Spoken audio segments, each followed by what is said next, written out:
You are now tuned into Then Radio. If you enjoy our videos, we ask that you consider joining our Patreon to support our channel. Don't forget to like and subscribe so that you never miss a new video. We hope you enjoyed today's episode, and as always, thank you for watching.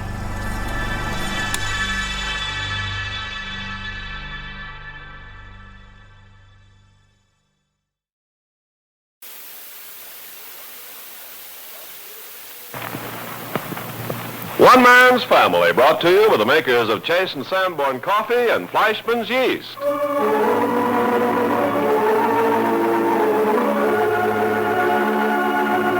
One Man's Family is dedicated to the mothers and fathers of the younger generation and to their bewildering offspring. Today we present Chapter 12, Book 64, entitled Conclusion of a Treasure Hunt.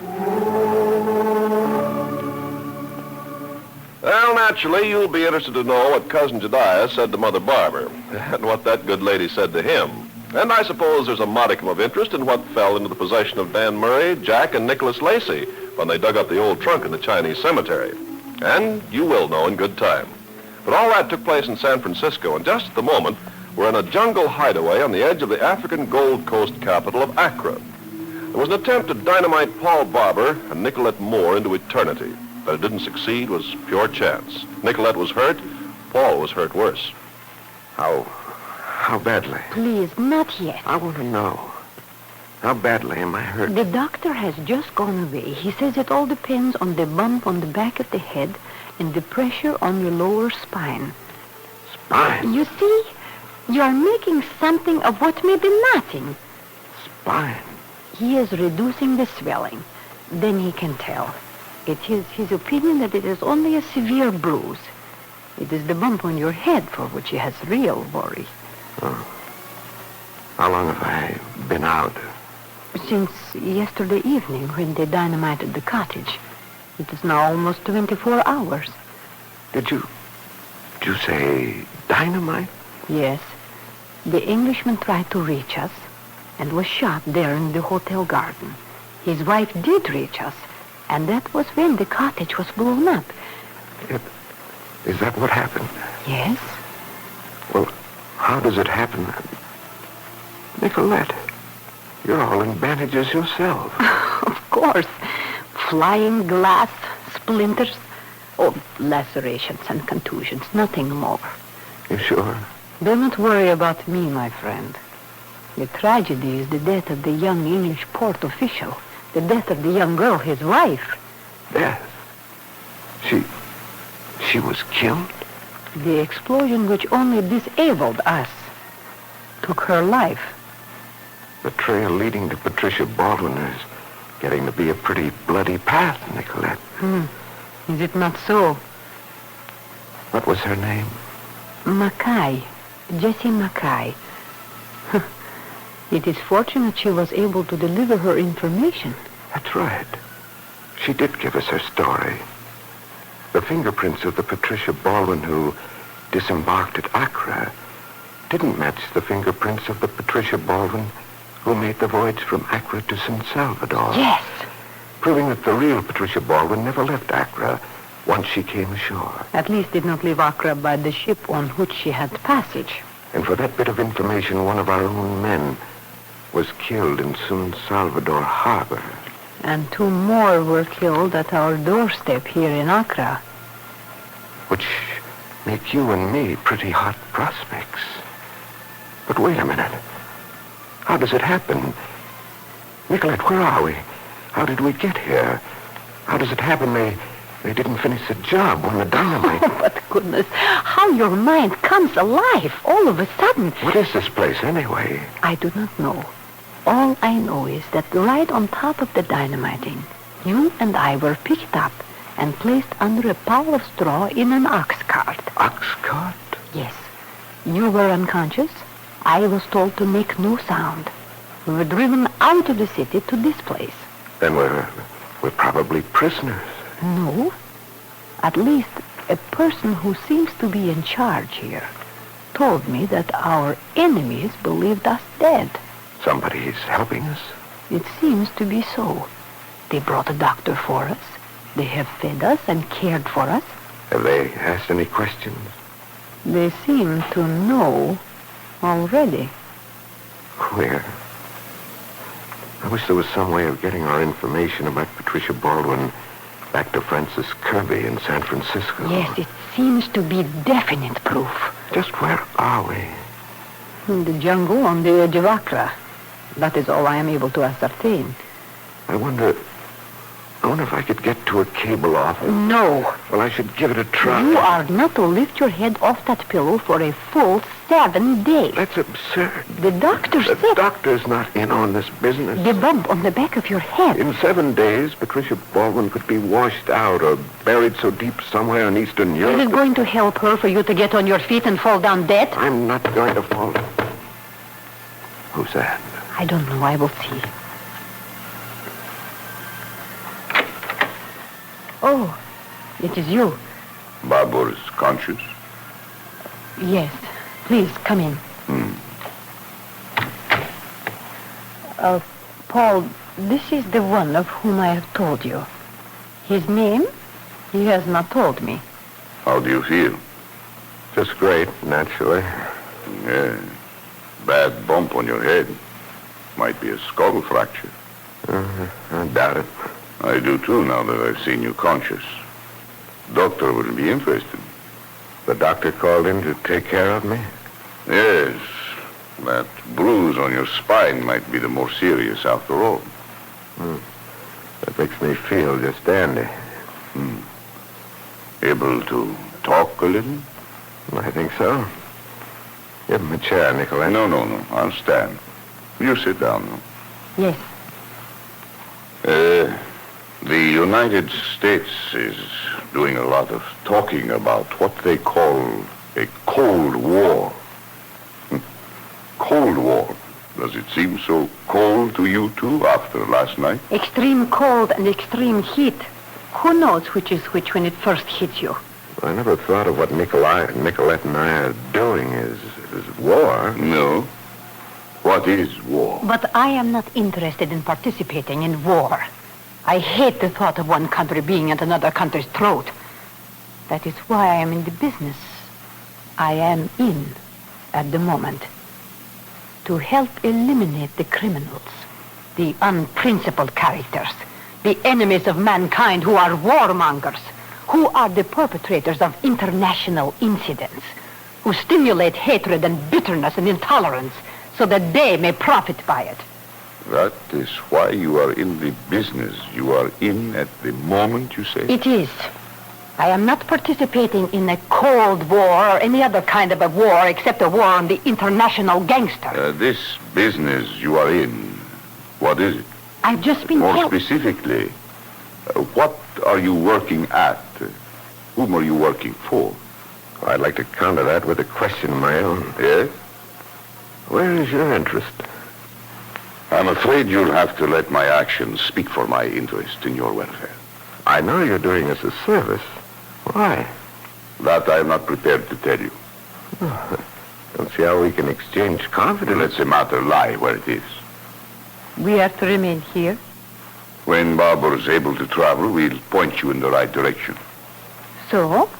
Point us in the right direction for what? For the job you were sent to do. If you know Of course I know. Bring back Patricia Baldwin. Bring her back alive. The man has second sight, perhaps. Bring back Patricia Baldwin alive. But why? Unless your nation wants the dubious pleasure of hanging her. What? No. International politics.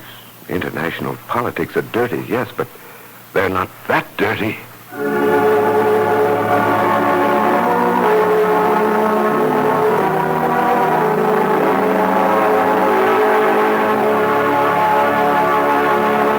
The surprise of the month, the surprise of the year, is the new Chase and Sanborn coffee.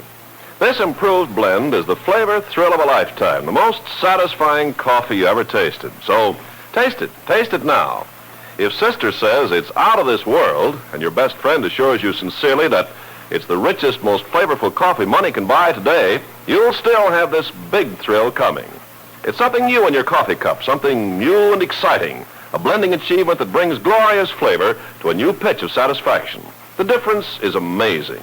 There's more flavor to start with, and you get it at its best and its freshest, because it's vacuum sealed at the moment of roasting perfection. That's where the new Chastened Sanborn thrill comes from.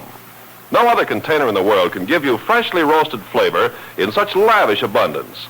So taste it. Now's the time to ask for improved Chastened Sanborn, the new coffee sensation.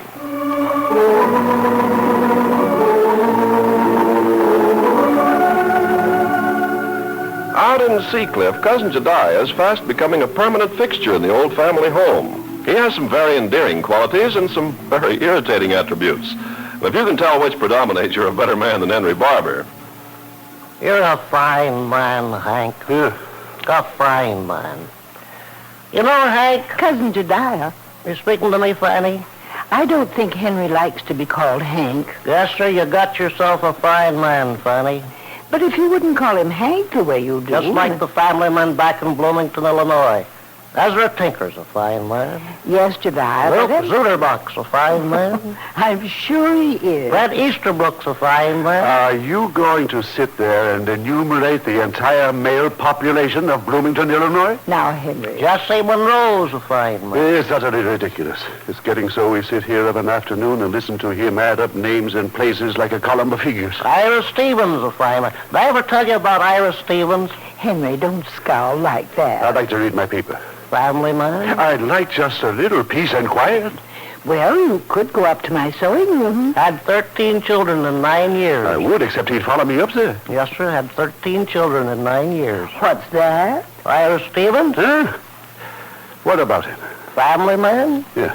had 13 children in 9 years. Impossible. Yes, he did. 13 children in 9 years. Twins? Triplets. Really? 2 sets of them. Yes, sir, 2 sets of lame-brain triplets in 2 years. Oh, no. Yes, he did. Yes, he did, Fanny. Had 2 sets of lame-brain triplets in 2 years. Poor Mrs. Stevens. Why do you say that? Did she have to buy bread and milk for him? Well, maybe not. Did but she have to buy beefsteaks for him? But that's not Did she all. have to buy ice cream cones for him? Takes a lot of them with ice cream cones to fill up 13 kids. You know that, Fanny? I do indeed, Jediah. You know that, Hank. Now, You know that, Hank. Takes a lot of ice cream cones to fill up 13 lame-brain kids. Jediah, if you don't stop... I know it's the doorbell. Sit still, Fanny. Sit still. I'll go answer the half-wit doorbell for you. Oh, go answer it gladly. Gladly. Fanny, do you want him chasing out answering the door every time it rings? Oh, why not, Henry? He seems to enjoy it. People will think we're running a home for idiots. Now, Henry, you know, I find him very entertaining. Why don't you relax and enjoy I it? can't. Oh, just because he called you Hank? That's the least of it. How long do you suppose he's going to stay here? Well, he's no work at all. Keeps his room as neat as a pin. He's been here a week already. Have you said anything to him about the $200 he got under false pretense? No. Why not? I've never been able to collect my thoughts and get the conversation veered around in that direction. He does talk. Talk. He's the talkingest man. Hush. Here he comes. Well, it isn't little Claudia. Come along in the living room, Claudia. Huh? Claudia? No, Cousin Jediah, I'm Margaret. Looky what I found outside the door, Fanny. Your daughter, Claudia. But I'm not Claudia. Looks just like you, Fanny. Sit down, Claudia. Make yourself at home. Haven't you got a lick of sense, man? Henry. That's not my daughter, Claudia. Yeah, Claudia. She's not Claudia. She's Hazel's daughter and Fanny's granddaughter. Her name's Margaret. No. Sure, I'm Margaret. No. And you still haven't met Hank and Pinky. They're my twin brothers. They're older than I am. And you haven't met Claudia's 2 girls, Joan and Penelope. You sure you're not Claudia? Oh, that's silly. I'm Margaret. Well, you sure look like her. Ridiculous. Look just like I pictured her. Well, you must remember that Claudia's a grown woman. Claudia's a grown woman. Yes. I think she's going to be over this afternoon to meet you. Claudia's a grown woman? That's what Fanny said, wasn't it? No. You seem to have the impression that our children are all still little folk. Paul, 12. Yeah, 30 years ago. Hazel, 11. Oh, you saw my mother, so you know she's older than that. Clifford and Claudia, 8. That was a long time ago. Jack in the roppers. For goodness sakes, Uncle Jack's a lawyer. I'm afraid time has kind of passed you by, Jedediah. Yeah, Jack in the roppers. Whatever gave you any such idea of my family? I seen a picture. Huh? A picture of my family? I did for a fact. Fanny sent one to Aunt Ida, and she showed it to me. And That woman's been dead 30 years. 31. But if she showed you a picture of 31 years next June. then the picture must have been taken at least 31 years ago. She showed me the picture, so I know exactly how everybody looked. Could have picked you all out anywhere. after 31 years? Anywhere, sidewalks of New York, But you called me Claudia. banks of the Wabash, Here we go again. Timbuktu and Timbuktu, Yes, Jedediah. Carolina in the morning. Dribble. Yes, sir, no, anywhere. North Pole, South Pole. Trouble. I'll answer it. Sit right still, Claudia. Sit right still. I'll answer the half-wit doorbells around this house. Gladly. He's crazy. Yeah, he certainly is. Now, you mustn't say that, Margaret. He's a little eccentric, but he's a relative visiting here. Eccentric. That's an understatement. Well, he's enjoying himself tremendously, and it's up to us to help him. Come right in. Seems to be some kind of a mix-up, but come in anyway. Hey, what is this? What's going on? Fanny, this stylish young woman claims her name's Claudia. Which it is? Which I know it wasn't true right off the bat on account of there's Claudia sitting right there. Oh, that's crazy. I'm Margaret. Yes, Jedediah. This is the Claudia you've been talking about. No. Hello, Cousin Jedediah. Claudia? Honest and truly. No. If you don't believe me, ask my mother. That's right, Jedediah. Imagine being related to a young girl as pretty as that. Not that young. A girl as young and pretty as her. How about that, Hank? Jedediah, if you just call me Henry, I could at least tolerate you. That's mighty nice of you, Hank. Mighty nice of you. Otherwise, you're going to cause me to dislike you thoroughly. Henry, please. Hey, Dad, aren't you getting a little rough? A fine man. A good man. Reminds me of Ira Stevens. He was a fine man. We've heard all about Ira Stevens. You did? 13 children in 9 years. 13 children in 9 years. Triplets twice in 2 years. You was there. You was there. No, Jedediah. You just finished telling us about them. How do you like it in California, Cousin Jedediah? Fine. Everything except the weather. Oh? Everything except the weather. Folks are kindly. Mm-hmm. Pacific Ocean's big. Ooh, big. Bigger than I expected. It's gotta be big. Reaches from here clear over to China. It does? Sure it does. No. Well, we're glad you find the Pacific Ocean satisfactory. Yeah, I like the folks, like the ocean, like the flowers. But what's the matter with your half-wit weather? What is the matter? Where's the rain? Oh, that comes later. Where's the frost? We have little or no frost, I'm afraid. Where's the zero weather? No zero weather. It's getting on towards Christmas. Well, you know, Cousin Jedediah, in Getting on California... towards Christmas, and how you going to have a white Christmas without snow? San Francisco doesn't Answer have... me that. How you going to have a white Christmas without snow? You can't. Of course you can't. How you going to go sleigh riding without snow? You can't. Of course not. How you going to build a lame-brained snowman without snow? You can't. No, blame well you can't. Well, you I asked. wasn't asking. The statements of fact. Oh. Facts. F-A-C-K-S. Statements of fact. Oh, telephone. Sit down, Claudia. I'll answer it. I'm Margaret. All right, Claudia Margaret. You let me answer the telephone around here. Claudia Margaret. Now you've got my name and yours, too. What'll he call me? Probably just Point. Hello. Listen. Jedediah X. Barber, Bloomington, Illinois. Speaking. He's taken over the front door and now the telephone. Next thing, it'll be my wife and family, I expect. That's right, Bloomington, Central Illinois. 30 miles from Peoria, 60 miles from Galesburg. Who is this I'm talking to on the other end of this dingo?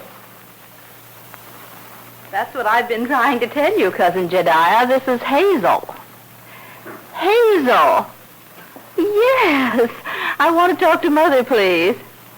No, not Hank. To Mother. Who in heaven's name is Claudia Margaret? I'm afraid... what's that?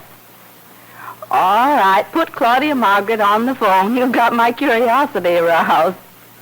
Yes, I'll wait. Oh, Hazel, Yes, Dan? can you come down to the garage a minute? I'm on the telephone, Dan. Oh, sorry. As soon as you finish, will you come down? All right. Hello? Margaret, is that you? Well, what's this all about, Claudia Margaret? Oh, Oh, that's it. Well, I called up to remind your grandmother and grandfather that they're expected over to dinner tomorrow night. Cousin Jediah? Oh, yes, I forgot about him. Oh, of course he's invited. Oh, they've already been invited, darling. This is just a reminder. Be sure you don't forget now. Thank you, darling. You better come home pretty soon. Bye. Yes? All right, darling. Bye. Claudia Margaret. Cousin Jediah's worth his weight in laughs.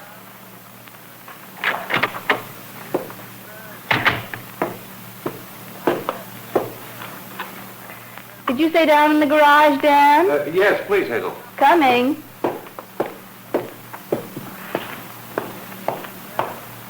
The furnace right next door keeps the garage very comfortable.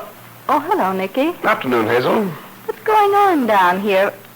For goodness sake, Dan, what's that? Just what it looks like.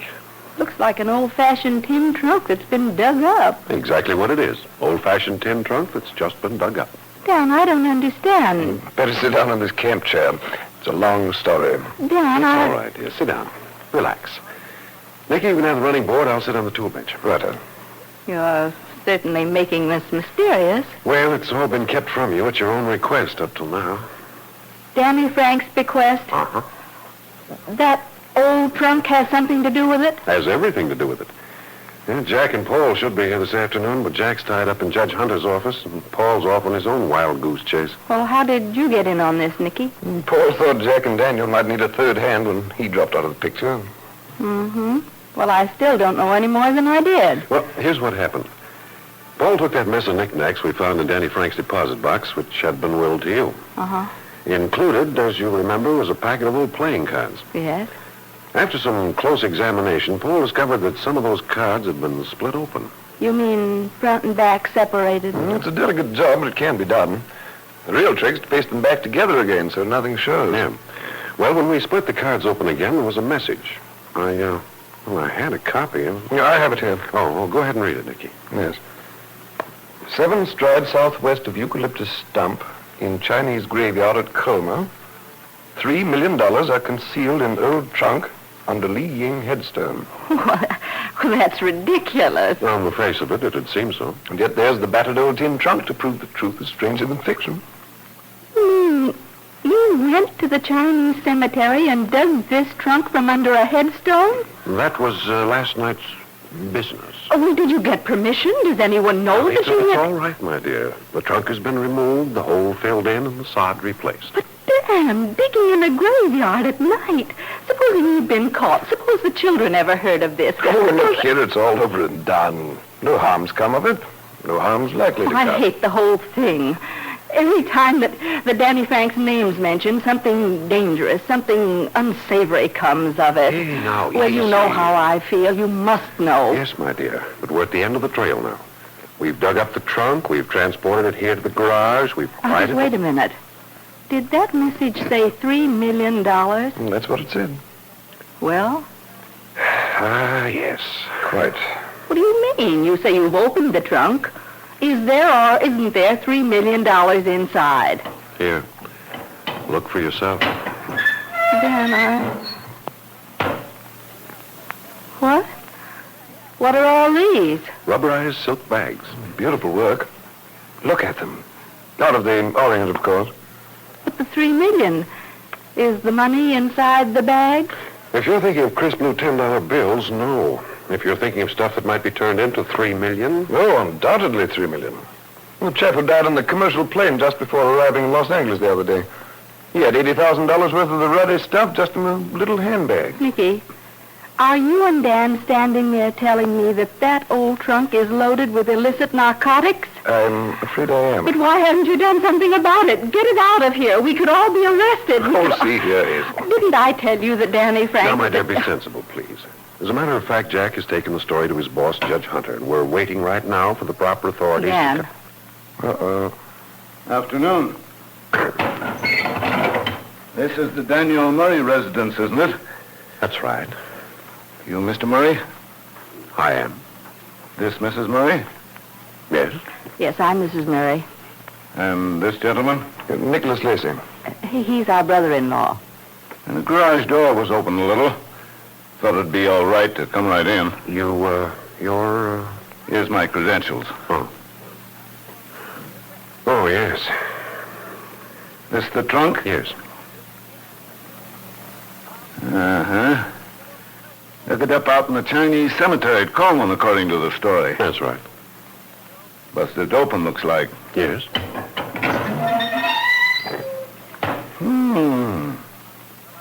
Uh-huh. Could be 3 million. Could be. Open any of the sacks? Oh, I say just that one on top there. Otherwise, we'd never have known that. That's the only one, huh? That's all, positively.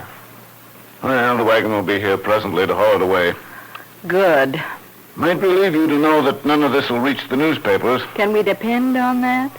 We've been keeping Danny Frank's activities undercover for 10 years. No reason for it to break now. That is, if you keep still. Oh, will we? I would.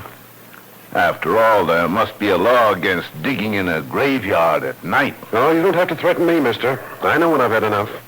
Take that trunk and everything else that even reminds me of Danny Frank out of here. All we want to do is forget it. Oh, yes. That's the best way. Least said, least harm done. But next time you get a yen to dig in a Chinese graveyard, call the proper authorities.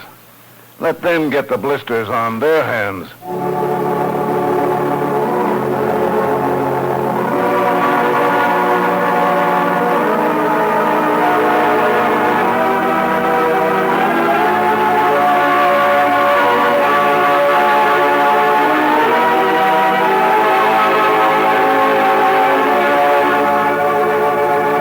Happens in every family at this time of the year. We don't really want to know what's in our packages, but it's fun to guess. Yes, Fanny. Give me a hint.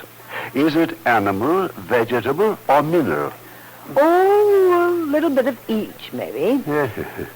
A little leather, a little satin, and the metal clasp. You bought me a new evening bag. Oh, now, that would be a fine thing for me to give you. Well, one of us could use it. What kind of a store does it come from? Oh, that would be a giveaway. Not necessarily. Oh, yes, it would. No, Fanny, I can tell you 1,000 times that the new Chase and Sanborn comes from a grocery store, but that doesn't spoil the surprise when you taste it. No, but you do know that you're getting coffee. But you don't know how much better that coffee is, how much it's been improved. Even if I tell you that the new Chase and Sanborn is the richest, most flavorful coffee money can buy today, you still can't imagine how delicious it is. It's amazing. The vacuum pack keeps that surprise for you right up to the last second. You have to break the vacuum seal, open the vacuum pack, make the coffee, pour it in the cup, and then, after you've taken your first swallow... Good. Christmas is here. Come on, Fanny, let's open it. What? Open your Christmas present? No, my dear, no. Open the new Chase and Sanborn. I want to taste it. That's the only way you'll ever know how much better Chase and Sanborn is now. It's a new coffee experience. Get this thrill of a lifetime. The new Chase and Sanborn is the most satisfying coffee you ever tasted. So taste it. Ask your grocer for improved Chase and Sanborn, the amazing new coffee sensation.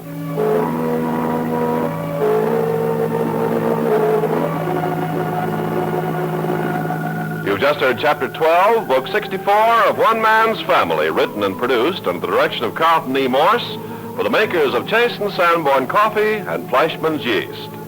Chapter 13, entitled "'Twas the Night Before Christmas," will come to you next week at this same hour.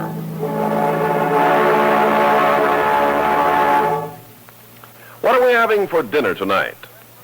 The family asks you that question all year long, and you're always thinking up flavorful answers.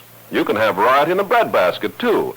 It's a great help with your planning. The assortment of delicious buns and rolls, sweet or salty or plain, is almost endless.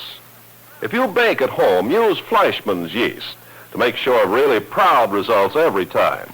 For 80 years, Fleischmann's yeast has been the leader, the vital, moving spirit of American home baking. Dependable, never-failing Fleischmann's brings the dough to life, glorifies all the other ingredients, transforms them into delicious food. You can trust Fleischmann's in all your baking. For fast-rising action, for lightness, even texture, and especially for praise-winning flavor. So whether it's coffee cake for breakfast, Parker House rolls for dinner, or any other rolls, buns, or dessert breads, use Fleischmann's for results. Ask your grocer for Fleischmann's yeast every time you bake at home.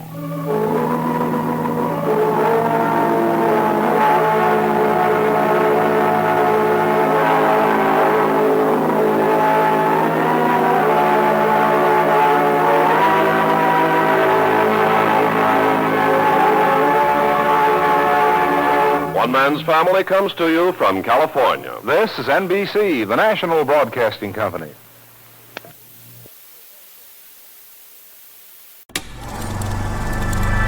You are now tuned into Then Radio.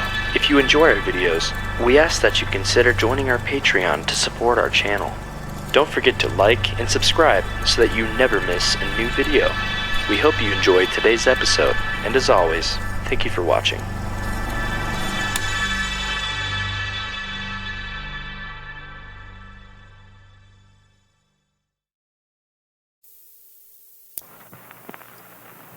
One Man's Family, brought to you with the makers of Chase and Sanborn Coffee and Fleischmann's Yeast.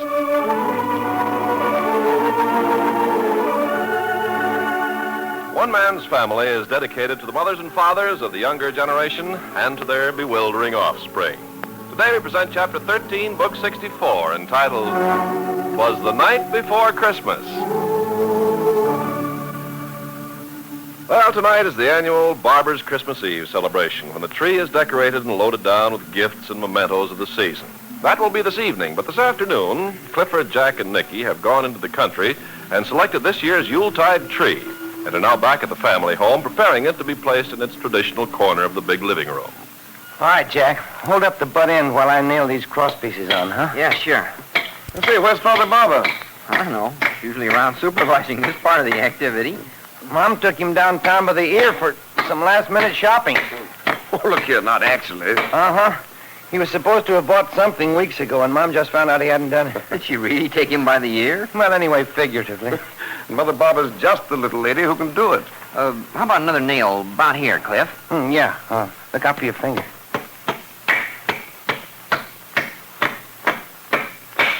I'd say that was pretty solid.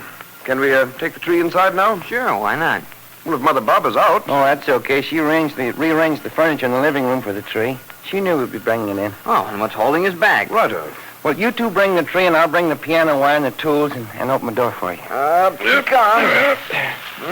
Jim, this is a Christmas tree to end all Christmas trees. Watch your steps, you don't stumble.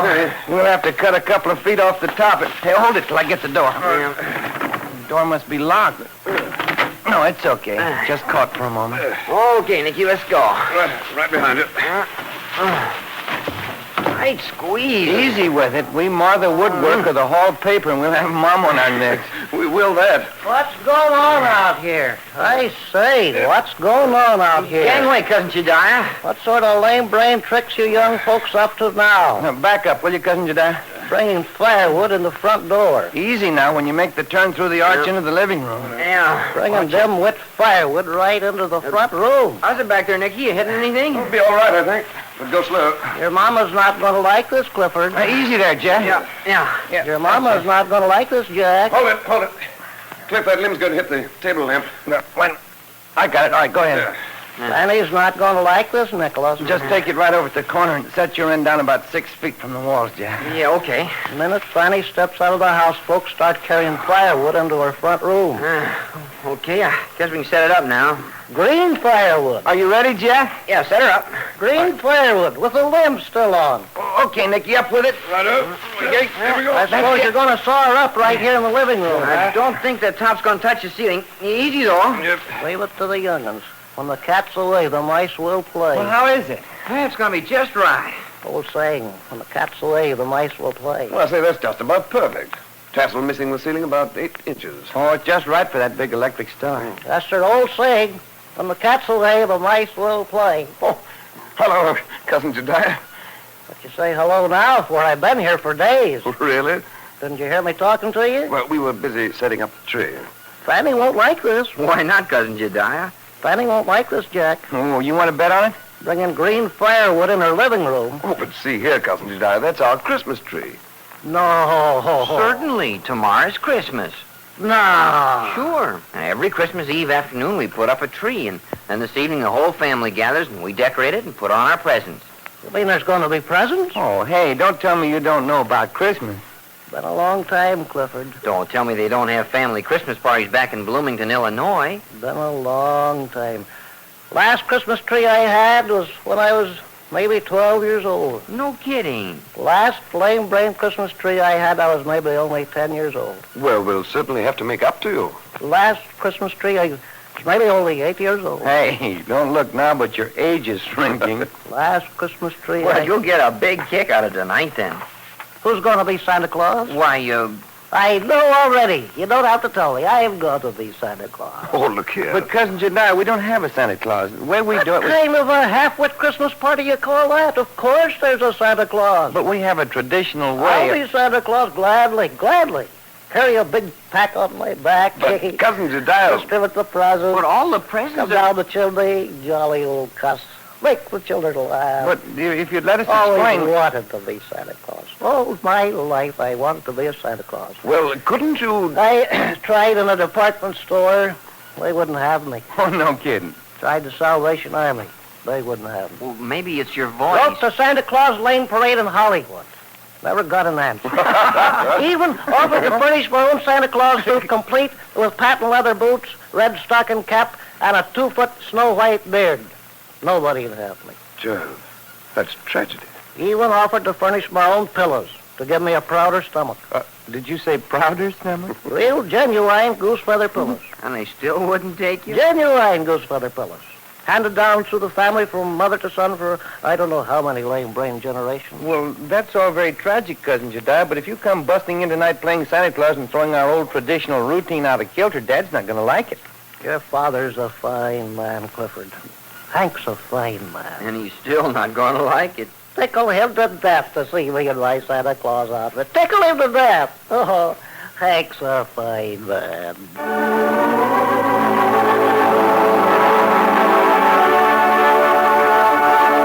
Surprise, surprise, surprise. And you don't have to wait until Christmas. The new improved Chasen's Sanborn is here right now. The most satisfying coffee you ever tasted. So, taste it. Taste it now. Nobody can tell you how greatly the new Chasen's Sanborn is improved. Call it twice as good or 10 times as good. Say that it's the richest, most flavorful coffee money can buy. And that still means taste it, because this is an amazing new coffee experience. Lift a cup to your lips. That's the only way. Take a sip of this new blend. That first swallow is like money from home. We're getting finer coffees now, so you're getting more glorious flavor. At its best, vacuum-packed.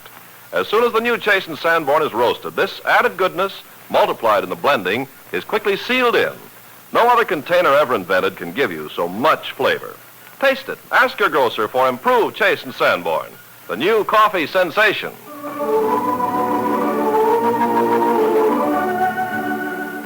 Well, it's Christmas Eve at the barber's. The great Yule log's been placed on the fire and will burn all tonight and all day tomorrow.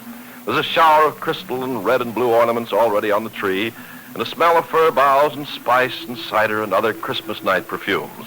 And the excitement and good cheer among the barbers, young and old, is something to behold as they put the final decorations on the great tree. Jingle bells, jingle all the way. Oh, what fun it is to ride in one horse open sleigh. Jingle bells, jingle bells. Hey, quiet, will you? Quiet, everybody. Hi. Quiet. Come on, slow down now. Settle down. Pinky, be yourself. Oh, yeah? Hey, Pink, if you and Joan want to have a giggle station, just go on out in the hall. We were just holding a conversation consisting mostly of giggle, and oh, yeah? Well, if I may have the attention of you all, I would like to call the roll for a report on Christmas tree fixtures. Where's Cousin Jediah? He's upstairs putting on his Santa Claus suit. Oh, no. He's been upstairs putting it on since 4 o'clock this afternoon. And if he never gets it on, it'll suit me. I can Well, that's imagine. got nothing to do with tree decorations. Mom, you had charge of popcorn balls. Well, the popcorn balls are all made and hanging on the tree. with the exception of the ones eaten by my son-in-law, Nicholas Lacey, and my daughter-in-law, Betty Carter Barber. I would have sworn nobody saw me face that delicious, delectable tidbit. We call them popcorn balls over here. Betty, did you eat a Christmas tree decoration? I confess, I did it with my pearly white teeth and my ruby red lips. All right. Margaret, you were in charge of stringing popcorn on string. Well, there they are. The tree's all covered with them. Short and to the point. Yeah. Dad, you were in charge of the cotton snow under the tree and the silver rain on the tree. Yes, cotton snow is under the tree, silver rain is on the tree. And Dan Murray. Present. You were in charge of all breakable ornaments. That's right. What's your report? That considerable breakable ornaments have been broken. I brought the report that all that remain whole are now in place on the tree and give it a highly festive atmosphere. Don't take so much credit to yourself, Dagmar. I should say not. I was in charge of the tinsel and papier-mâché drapes, and they look pretty doggone good themselves. They're all on plus? Every single one of them. Joan, are all your silver and blue bells on that tree? All Tinkle Bells present and accounted for. Hazel, you were in charge of all decorations excepting the tree. It's a pleasure to report there is a holly wreath in each of the front windows and one on the front door. Beautiful, too. Oh, thank you, Mother. Also, there are spruce boughs decorating the stair railing, along with a great big Christmas stocking with each person's name on it. Yeah, and they're full of nuts and candy and oranges and one for everybody. Have you been peeking? Well, sure I have, Mom. Well, that's my effort. Oh, yes, the decorations over the fireplace were in my department, too. Well, I think we can give our sister Hazel a big hand. Well, how nice. And now, Jack and Nicholas, who represent our electrical committee. Well, first I'd like to say that anybody who steps on one of our light cords and causes a short circuit will have his favorite present taken off the tree and jumped up and down on by me personally. Nicky, anything to add? Well, by all means. Oh, Nicky loves to make a speech. You know that, Cliff. Well, ignoring a bit of wifely impertinence, I wish to report that all the regular tree lights are in place as usual. And I'd like you to note at the tip of the tree a new Star of Bethlehem, which I was at great pains to obtain, and which I think will dominate the tree once the lights are turned on. Well, what are we waiting for? Sure, turn on the lights. Let's start getting the presents on. We want presents. We want presents. We want presents. Hey, quiet. Hush. There's one more committee, the Midnight Snack and Eats Committee. Headed up by Betty. That's my wife you're talking about. Yep, mother of 3 beautiful daughters. Yep, all tucked in for the night, dreaming beautiful Christmas dreams. Hey, I thought Aunt Betty was going to talk about food. I am, Pinky. After all the presents have been brought out and put on the tree, there will be a buffet supper consisting of... That's right, and a big... salad. You've been peeking. Popcorn balls. Hey, anyway, for drinks? Coffee. Sure, coffee, but... Apple cider. Right, and for dessert... Fruitcake. Hey, who's the committee around here anyway? Okay, so much for committee reports. Now we're ready to turn on the tree lights. Okay, hold it, everybody. All right, Nicky, turn out the living room lights. Living room lights going out. Dark. Give me your hand, Grandmother. Yes, Margaret. Okay, now on with the Christmas tree lights. Christmas tree lights coming up. 1, 2, 3. There. Oh, we've never had a prettier tree. Never. Hey, why doesn't Cousin Jediah come on down? He's missing all the fun. Yes, Henry, it's too bad. What's he doing? Putting on his confounded Santa Claus suit. Yeah, but what's taking him so long? Henry, you'd better go up and see if he's all right and persuade him to come down. Huh? If he hasn't sense enough to come down, I'll go up, Mom. I'll be right back down. All right, okay now, everybody.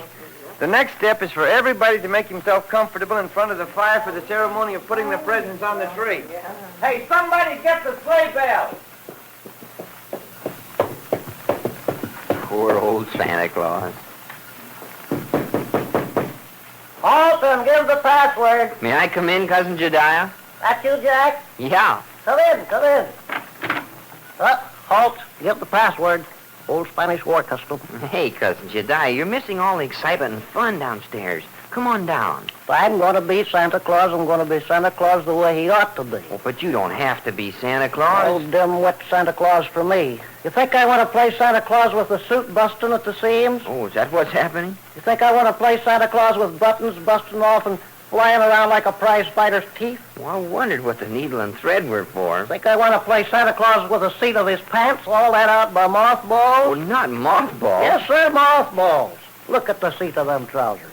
Yeah, but you'll be up here all night sewing it. I can sew. Oh, yeah, I know. Taught by my mother.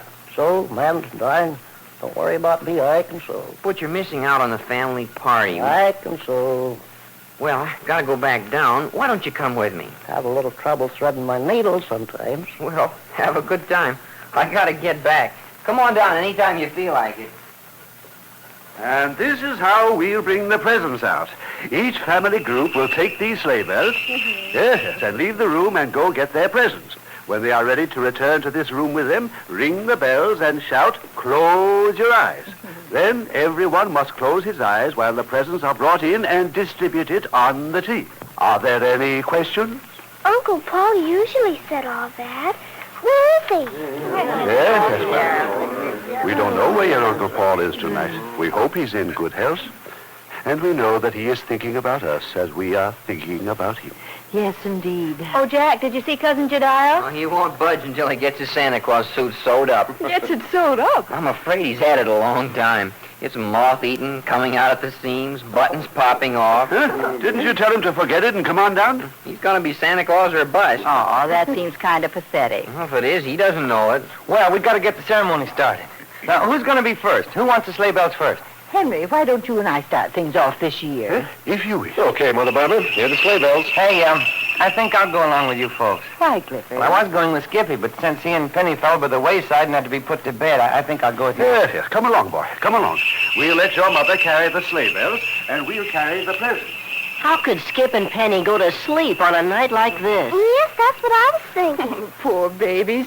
They've been anticipating tonight so hard they just couldn't take it. I don't suppose popping out of bed at 5 o'clock this morning helped any. Can you imagine? They woke up at 5 this morning to be sure and be ready for tonight. And then both of them fell fast asleep by 7 o'clock. Well, that's life. Hey, they're coming. There's the bells. Well, they're certainly wasting no time. Grandmother had hers and Grandfather's presents all laid out on her bed. Oh, peeking, huh? No, Dad, not really. Close your eyes, here we come. Everybody close his eyes. They're closed, Grandfather. Yes, come along, Sandy. Come along, please. Well, come along yourself, Henry, and watch where you're walking. Well, keep those eyes closed now. Here we come. Sandy, you buy heavier presents every year. I swear you do. Well, you handle them with care. Now, easy down on the floor. Yes. I said easy. Well, my dear woman, when the laws of gravity step in, I have nothing more to do with the matter. Well, I've got my presents on. Can I help pick up, Mom? Well, you'd better. Your father's no yup at all. I like that. Who thought up Christmas presents anyway? Well, it wasn't you. There. Hey, I think that's everything. All right, open your eyes and bless you all. I say, what beautiful packages. Mother, they're lovely. I say, Claudia, are our wrappings as good looking? Oh, fine thing. Now you know who wrapped the packages in our house. Well, who's going next? Well, Nicky and Claudia, let's go next. Sure, why not? How about it, Margaret? Sure, that's okay. I just want to sit and look at the presents. They're wonderful. Yeah, the Daniel Murray branch of the family will go right after you folks. Right, Joan, the sleigh bells. Okay.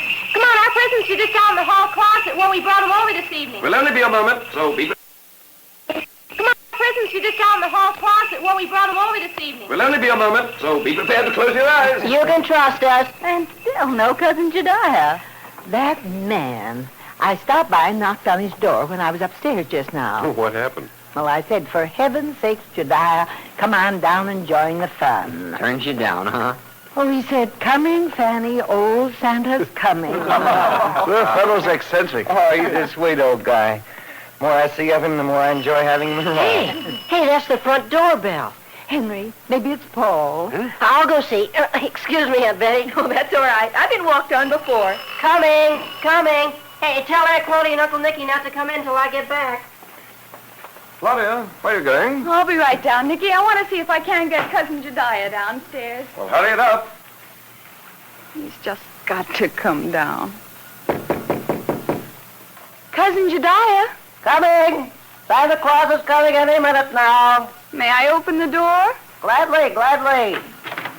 Oh, Cousin Jediah, come on down, please. Let's see now. Which one are you? I'm Claudia. No. Please, don't sit there sewing on that old moth-eaten Santa Claus suit. No, not Claudia. You won't come? Not Claudia. Margaret? You're mixed up. Margaret's Hazel's little girl. Oh, come, put that down and come with me. Oh, be long now. Old Santa will be coming down the chimney any minute now. Oh, Claudia! Well, I can't wait. But please, come on. The whole family's having a wonderful time. Come and be with us. It's a cablegram to the whole family. What in the world? Pinky, bring that here. What did you say? Yeah, look. A cablegram to the whole family. It says to Fanny and Henry Barber and the whole family. Sure. Come on, open it. Here you are, Father. Yes. It must be from Paul. What does it say, Henry? Yes. It's from Paul. Well, what do you know? This is as close as I can come to being with my family this Christmas. My whereabouts is being kept secret for a purpose. But I can tell you that I'd rather be there with you tonight than where I am. Love to all. Paul. Where do you suppose he is? Probably India or China or Russia. You're just guessing. Everything has been deleted that would give any indication. Well, anyway, I feel as though we had part of him with us now. Here we come. Everybody close his eyes. Oh, here they come. Well, it took you long enough. I say, close your eyes. We're about to make an entrance. They're closed.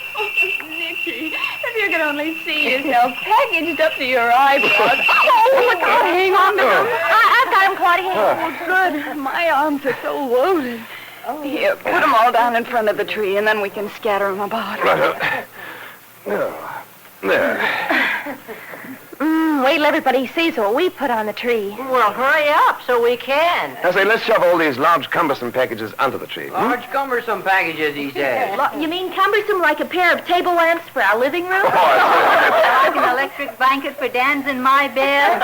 Listen to the people. There, I guess everything's on. Uh-huh. That's all. Open your eyes and be glad. Look at the package. Look at the package. Jeepers. Aunt Claudia and Uncle Nicky just slopped over with presents this year. Golly, beautiful. All of the presents wrapped in silver and red paper. What an exciting array they made. Yes. Christmas. Okay, who's next? How about our family? Yes, let's go next. Come on, Dan. Come on, Mom. Just a minute, darling. Uncle Jack and Aunt Betty haven't gone yet. Oh, you folks go first. Sure, you go first. Jack and I'll be last. Okay, here's a sleigh bells. May I carry them? Well, go right ahead. Put them around your neck. Oh, Dan, not around my neck. All right, family, let's go get our presents. I get to carry grandfather's and grandmother's presents. Oh, the heck you do. The heck I don't. Boys, is that any kind of a conversation for potential Santa Claus? Father and Mother Barbara's presents seem to be the choice morsels in the Daniel Murray family. Naturally.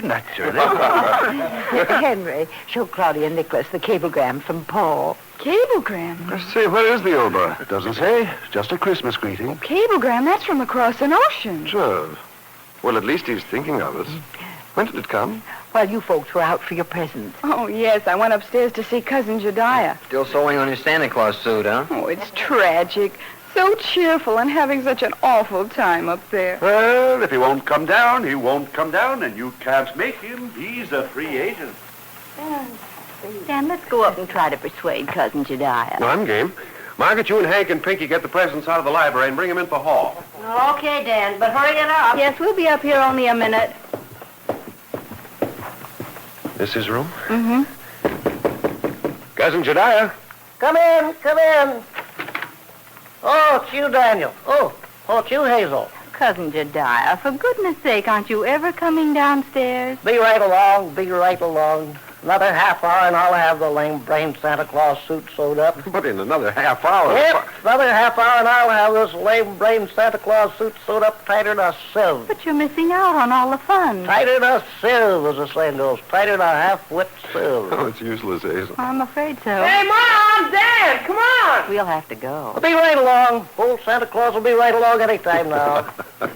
Did you ever know anybody who lives in himself like that? Seems quite happy and satisfied with the whole world. Hey, Mom, you and Dad are holding up the works. Yes, we're supposed to take our presents in. Well, up with them then. Yeah. That's your load, Dan. Mom, this is yours. Can you pick them up? We've got our arms loaded. Yes, I think I can carry these. Well, okay, let's go.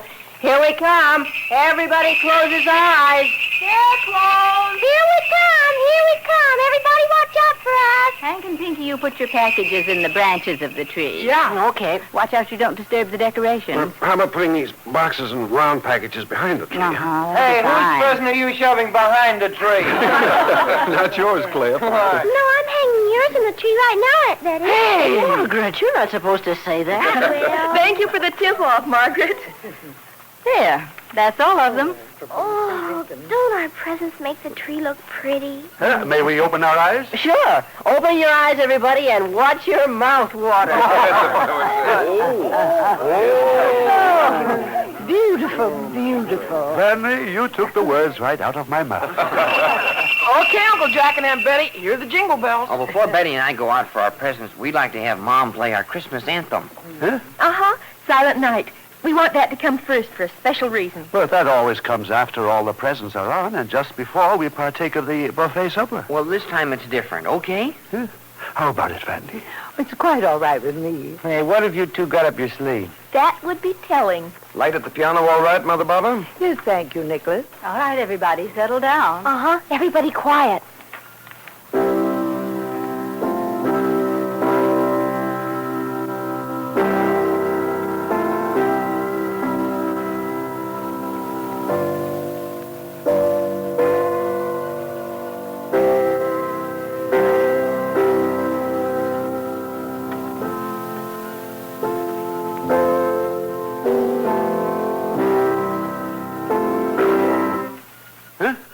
Cousin Jediah, is anything the matter? Evening, Fanny. Evening, everybody. This is a fine time to interrupt. Evening, Hank. Evening, Claudia Margaret. Dad, just come over me upstairs. What a spectacle I was making of myself. What in the world? If you'd wanted any dim-wit Santa Claus, you'd have probably had one. Oh, that's all right. Probably Hank would have dressed up. If you Maybe Clifford would have dressed up. Maybe Jack would have dressed up. Maybe Claudia Margaret would have dressed up. Just come to me upstairs. So I throwed the Santa Claus suit out the window. Oh, why? Throwed it out the window. But you didn't need to do that. Always a bridesmaid, but never a Santa Claus. Yes, sir. You can write that on my tombstone. Jediah ex-barber, always a bridesmaid, but never a Santa Claus.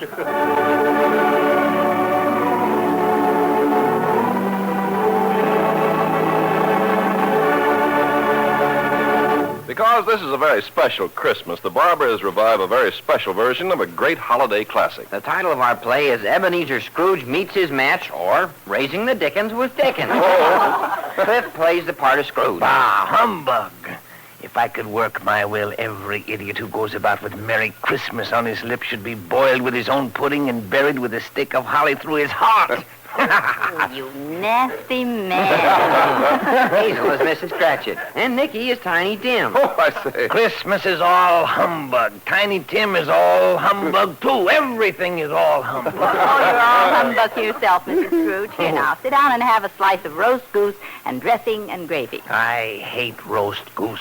Well, at least have a cup of coffee. I hate coffee. What? Oh, I say, Scroogey, would you? I'll wager you haven't tasted the new Chase and Sandburn coffee. What's new about it? Why, the flavor, of course.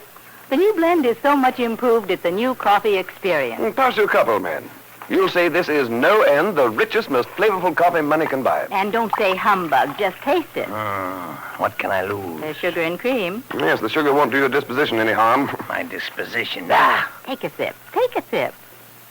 Well, what do you say, Mr. Scrooge?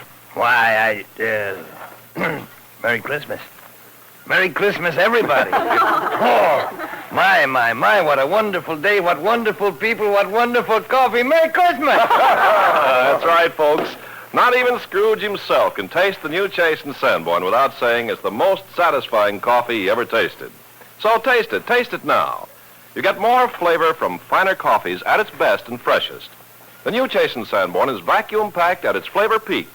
No other container in the world can give you so much coffee goodness.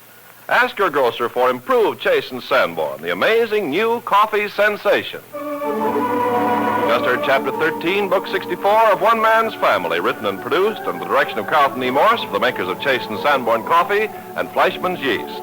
Chapter 14, entitled New Year's Eve with the Barber Clan, will come to you next week at this same hour. Christmas dinner calls for something special on the bread plate, too.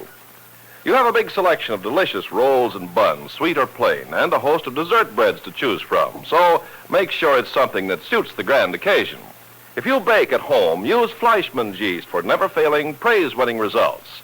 Fleischmann's yeast is the vital spirit of fine home baking, the one essential that glorifies all the other ingredients. It's the little spark plug that brings the dough to life, transforms it into tempting, nourishing, delicious food. Get Fleischmann's for quick, sure-rising action. It's your dependable, right-hand helper every step of the way. And when the baking is done, notice the even texture, the airy lightness of the rolls or whatever you've made. Taste their extra delicious flavor, thanks to Fleischmann's. Dependable, never-failing Fleischmann's gives you proud results every time. So every time you bake at home, get Fleischmann's yeast, America's favorite for 80 years.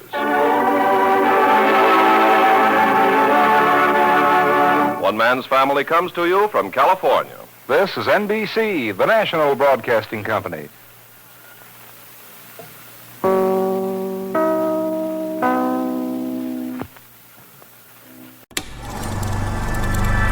You are now tuned into Then Radio.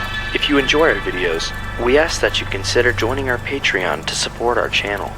Don't forget to like and subscribe so that you never miss a new video. We hope you enjoyed today's episode, and as always, thank you for watching.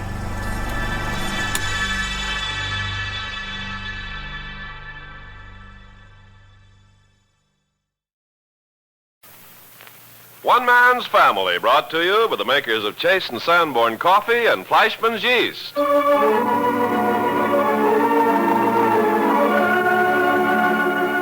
One Man's Family is dedicated to the mothers and fathers of the younger generation and to their bewildering offspring. Today we present Chapter 14, Book 64, entitled New Year's Eve with the Barber Clan. Well, it's New Year's Eve in the Barber family home out in Seacliff on the edge of San Francisco Bay. Therefore, naturally, it would be New Year's Eve out on the jungle edge of Accra on the African Gold Coast. And that's where Paul is and Nicolette Moore. Not quite prisoners, but certainly under cover while Paul is recovering from head and back injuries received when their hotel cottage was dynamited. A gruff, non-communicative individual has seen that they were fed, given medical attention, and kept out of sight for 2 weeks now. The rooms they occupy are low, dark, and seem to be part of a larger structure, all of which is included in a walled compound of high, sharp-pointed bamboo stakes. Paul is on his feet for the first time since his injury. You see? You walk as well as you ever did. Well, I walk, and that's about all. But that is proof you have no serious damage anywhere. You are a very fortunate fellow, Paul Barber. Well, I made it from the bed to the chair, anyway. And tomorrow you'll make it from the bed to the compound, and presently you... Nicolette. Yes? There's been no word from outside, from Kirby, the American consul. How is it possible? No one supposedly knows where we are. You don't even know that the Christmas message got through to the family, do you? No, Paul. All I could do was give the message to Richardson, and he said he would do his best. Richardson? Who and what is Richardson, anyway? He feeds us, he gives us medical attention, he gives us refuge and shelter. He also guards us. Nicolette, are you sure we're not Richardson's prisoners? All I know is that he has treated us with consideration. He has said that when you are fit to travel, he will point our faces in the right direction. I heard him. Right direction for what? To complete our mission, I should think. Find Patricia Baldwin. The United States government puts me on the trail of Patricia Baldwin. What do? Get myself blown up in Accra, Africa. Laid up for 2 whole weeks. Martin Whitehead died with a knife in his throat. The little Englishman died also with a bullet in him. You are still alive. That's not the point. Patricia Baldwin is still at large, for all I know, disposed of once and for all, because I wasn't fast enough on my feet or smart enough. You think it will save the situation to sit here on New Year's Eve and bemoan fate? You think that will help? Nicolette, Did I dream it, or did I hear Richardson say he didn't know why the United States wanted Patricia Baldwin so badly, unless for the dubious pleasure of executing her? Yes, you said that. Doesn't make sense. Patricia Baldwin was a Red Cross nurse. She was kidnapped here in Accra by agents in some sort of international intrigue. Do we know that? Well, she was either kidnapped or she left the ship of her own free will. Is that so impossible? Well, that would indicate that she was guilty of something. That she was running away and the United States government is after her. Well? Well, from what we know, Patricia Baldwin, do you see her as a traitress? A young, eager American girl who'd dedicated her life to Red Cross nursing? Yes, I know, but Europe is so full of poison today. The moral standards have fallen to an ugly level. Patricia Baldwin was young, unsophisticated. Are you trying to tell me that the girl was inoculated with some of this European rottenness? I am only saying that stranger, more wicked things than that have happened, are happening right today. I don't like it. Does it make any difference to us? We have a job of finding the girl and turning her over to the government. Does it matter whether we are turning her in as an innocent girl or a scheming woman? The chase has lost some of its zest. Oh, my idealistic American friend. Don't you Americans ever stop dreaming of utopia? Of valiant, pure-hearted knights and beautiful, chaste maidens? The world simply can't be any better than the rotten, selfish, miserable, diseased minds who live in it, can it? Did you think it could? I suppose I should have known better, but I believed because I wanted to believe that the honest and the earnest and the true would be a force against evil so great and so unyielding that goodness and happiness and peace would sometime flood the earth. Perhaps sometime it will. But not in our lifetime. No. Not in the lifetime of my brother's children or my sister's children. What about you? Did you purposely have no children of your own because you envisioned what lay ahead? No. No, you did not see ahead? No, it was simply the girl whom I wanted to give me those children died in that First World Holocaust. The First World War? Yeah. I had never heard. I was an American flyer in France. She was an American Army nurse. We met in a frontline hospital. We were married by an old French priest in a little church whose roof had been blown off by a German field piece. 2 weeks later, an epidemic swept through the hospital like a fire in a grass field. She was gone before you hardly knew her. What kind of talk is this for New Year's Eve? That is hard. Very hard. But at least you did not have to watch the one you loved stood up against a wall before a firing squad. Nicolette. That too is finished. Oh, visitors. Richardson, come in. Queer. I'll go and see. Oh, what is it? What is it? Just a minute, Paul. I'll be right back in. What's that about? New Year's Eve, 47. 1917. 30 years ago. 30? And in those years I've seen with my own eyes a whole continent explode, with civilization crumbling around the edges. I've seen... Here, give me a piece of paper and a pencil. This is the voice of Europe. And his voice was the voice of Europe. And his words came saying...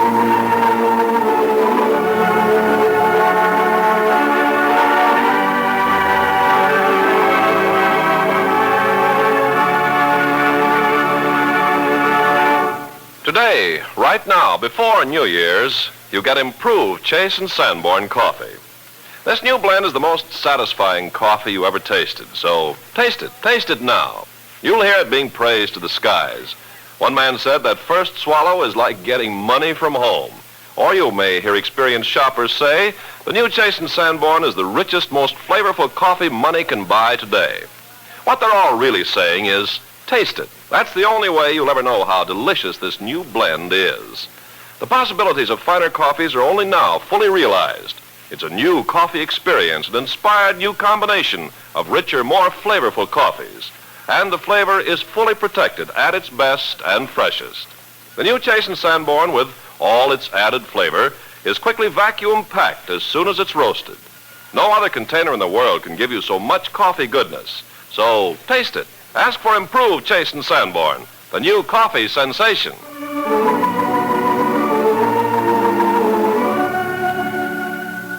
And while Paul sat in the jungle hideout writing feverishly and waiting Nicolette Moore's return, back in Seacliff, San Francisco, it's also New Year's Eve.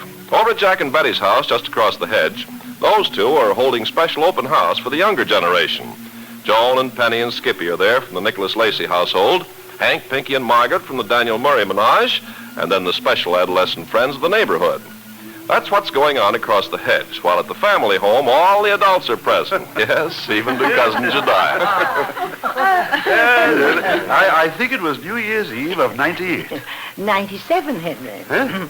We were on my father's farm the New Year's of 97. I was in Nome, Alaska in 97. Yeah, well, there Fanny and I were out in the cow pasture with no gate in sight anywhere. Maybe it was 98. And how you do hate cows, Father. Well, I said to your mother, I'll do the brave thing. I'll walk behind you and protect you from the rear. It was 98, all right. Coldest 98 in the memory of man. Well, that was the manly thing to do, Dad. Always protect a lady from the rear. But what about the danger from ahead? She's got eyes to see what lies ahead. It's the rear that's open to ambush. That's the coldest 98 in the memory of man. Well, fortunately, I'm not afraid of cows myself. I'm not afraid of cows. Well, not exactly afraid. It's just that cows and I are not compatible. Not many cows in Alaska. Huh? Not many cows in Alaska. Too cold. Nonsense. There are thousands of cattle in Alaska. Too cold. They freeze. But go on with your bucolic New Year's Eve saga of 97, Father Paul. Well, we'd simply gone for a walk on Fanny's home farm, and here we were, completely surrounded by a 5-foot barbed wire fence in a cow pasture. It was the first time I ever saw Henry unnerved. Just on my toes, alert to danger. But at that moment, there wasn't even a cow in sight. Cows freeze solid. Well, that's Alaska for you. Not a cow in sight, and yet you burst into a sweat. Sweat freezes? Only the palms of my hands. Palms of your hands freezes? What are you talking about, Cousin Jediah? Alaska. But Dad and Mom are talking about an experience with cows. Cows freeze solid. Not cows in Alaska, Cousin Jediah. Hardly any cows in Alaska. Too cold. Stuff and nonsense. Hardly a cow in Alaska. You'd be surprised, Cousin Jediah. Nicky and I took a trip up there one time, and we saw oodles of cattle. Let's see, you're Claudia Margaret. Well, I still want to hear the end of Dad and Mom's adventure with the cows. Forget it. Oh, hey, Dad. Forget it. It isn't worthwhile trying to compete against a certain windbag I could mention. Lots of wind in Alaska. Lots of wind. There's lots of wind a good deal closer than Alaska. Now, Henry, don't get grumpy. Yes, don't get grumpy, Hank. Huh? Nice man like you should never get grumpy. Don't become you. Is that so? Mighty few men improved by a case of the grumps. Mother Barbara, not to change the subject, but I don't know when I've seen a more beautiful buffet table. Thank you, Nicholas. Sumptuous fare, rare viands. Nonsense, Nicholas. Just a good, healthy snack for around midnight. I insist. Rare and toothsome delicacies. A gourmet's delight and a gourmand's ecstasy. Oh, Nicky, you're wonderful. Claudia Margaret, what's the man talking about? Hey, just plain Claudia, Cousin Jediah. Dangerous using big words like that. Oh, really? I know the man wants to got a big word caught in his windpipe. Fiddle. Got a big word caught in his windpipe. Larynx or epiglottis? No laughing matter, the poor fellow choked to death. Didn't they call a doctor? What good's a doctor? Well, if I had anything caught in my throat, I'd want a physician. What good's a physician? Oh, no? What good's a surgeon? I see your point, Cousin Jediah. The only person who could extract a big word caught in your throat would be a lexicographer, naturally. Naturally, that. What was that again, Nicholas? Lexicographer. Lexicographer. Coldest 48 in Alaska in the memory of man. Oh, there you are, Dan. Where have you been? Not getting a smell of this New Year's Eve? Getting one last look at 1947, huh? Huh? That's right. Old Father 47's turning over a beautiful night, the young 48. 48, the coldest year. Hey, wait a minute. You speaking to me, Clifford? 98, not 48. Coldest year in Alaska in the memory of man. Don't tell me you're on the subject of Alaska again, Cousin Jediah. Coldest Cousin year. Jediah, I've got a question. Gladly, gladly. Let's you and me go out and get one last sniff of the old year before it's too late. Gladly, gladly. Okay, come on. You mean get up out of this chair? Sure, you don't expect to feel the cold air on your cheek and look up at the glitter of stars from in front of the fire, do you? You know, Fanny, you should have a rocking chair in this room. You think so? A rocking chair does something for a person. Well, are you coming with me or aren't you? Gladly, gladly. Well, I'm on my feet. Come on. Hank, you should ought to have Fanny put in a rocking chair. Oh, you're an old fraud. You had no intention of going out and making a last wish on the stars for 47.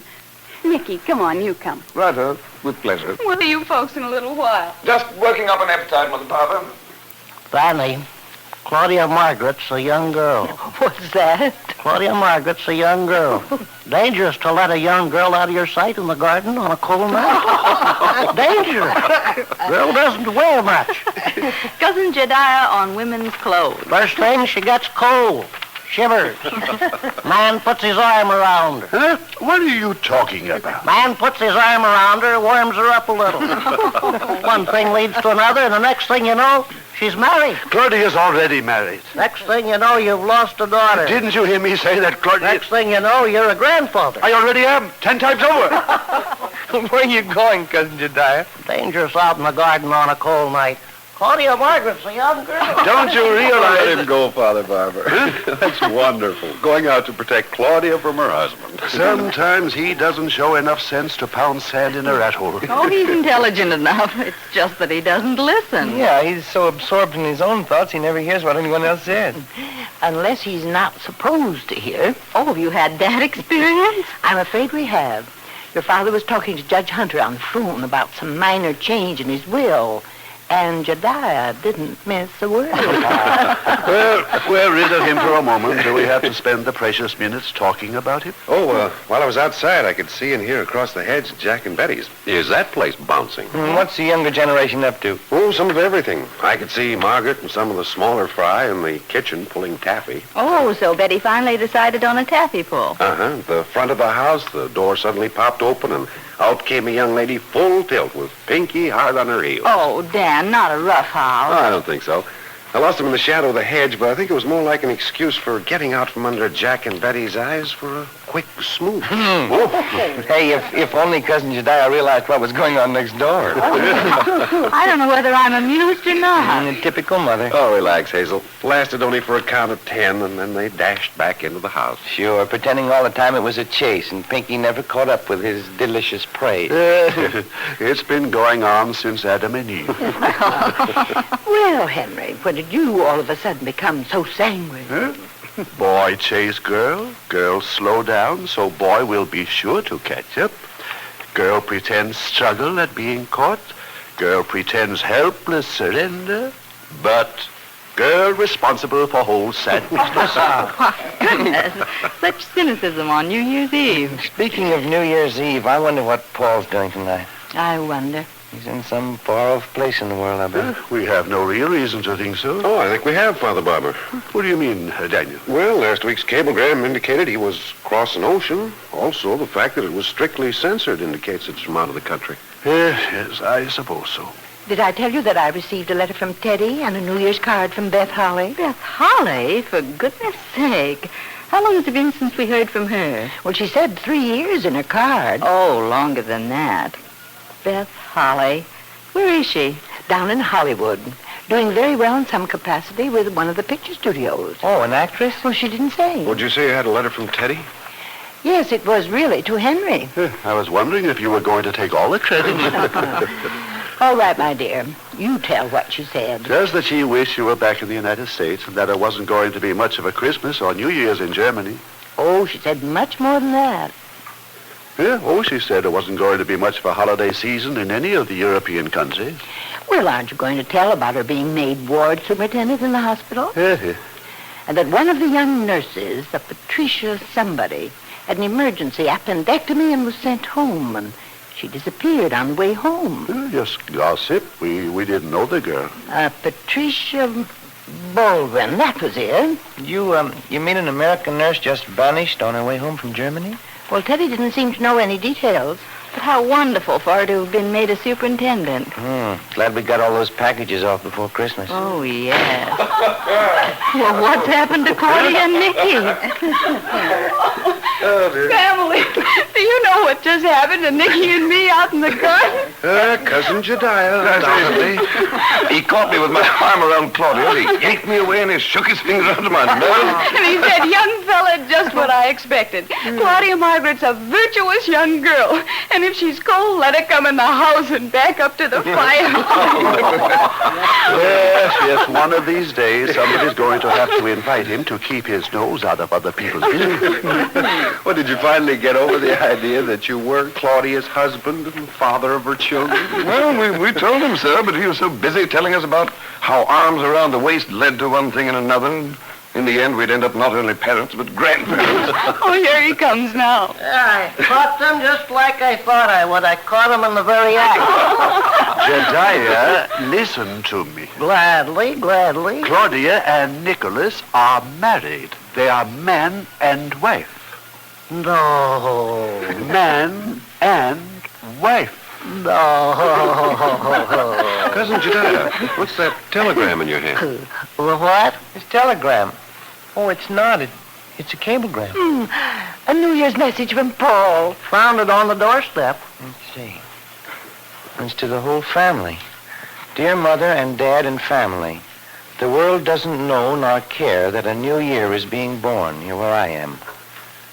I know you're all gathered as usual, and my spirit's with you. Love to you all, from your brother and son, if it ever gets through the censors. Paul Bob. For it is unto you that we turn. Blessed be America forever and ever, and may her freedom become our freedom in the days to come. Paul, something is going to happen tonight. Oh, you are writing a letter? No, not a letter. What do you mean something's going to happen? Wait. There. I think we are being put on the trail of Patricia Baldwin. That's great. First day out of bed. Yes, I do not know exactly. You will have to be transported for a day or two, naturally. I don't know exactly what is happening, but Richardson said to come back here, and I think he said, be prepared. Sounds like a Boy Scout got loose in our midst.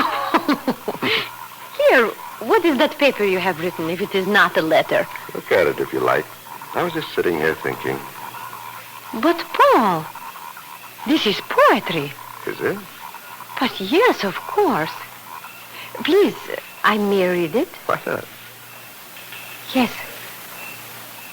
And his voice was an European voice. And his words came saying, how is our glory become dim? How is glory and honor and tradition changed? The stones and the mortar of our very homes are poured out into every street. The precious sons of Europe, comparable to goodness and truth, how were they esteemed as our today and our tomorrow, the work of the hands of the Creator? How are they broken and ground beneath the heel? And woe are the daughters of Europe, once so fair to look upon. Woe are they, for now their skin cleaveth to their bones. It is withered. They are become like unto a stick. They that did feed delicately are desolate in the streets. They that were brought up in scarlet embrace bitterness and filth. They that be slain with the sword are better than they that be slain with hunger. For the sins of their leaders and their politicians and the iniquities of their traitors have shed the blood of the just in the midst of all Europe. Remember, O America, what has come unto us. Consider and behold our reproach. Our inheritance is turned to strangers, our houses to aliens. We are orphans and fatherless. Our mothers are as widows. Our great men have sinned and are not, and we have borne their iniquities. Violence rules over us. There is none that doth deliver us out of its hands. We get our bread with the peril of our lives, because there is too little for too many. The women of Europe are despoiled, and the maidens in the cities of all our fallen countries.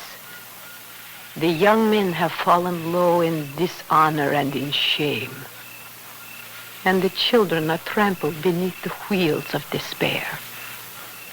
Our elders have ceased their praying, and our youth their hoping. The joy of their hearts is ceased. Their dancing is turned into mourning. For this our heart is faint. For these things our eyes are dim. You, O America, remainest as ever, thy freedom from generation to generation. Wherefore dost thou forget us forever, and forsake us so long a time? Turn thou unto us, O America, and we shall be saved. Renew our days as of old. Yea, for it is unto you that we turn.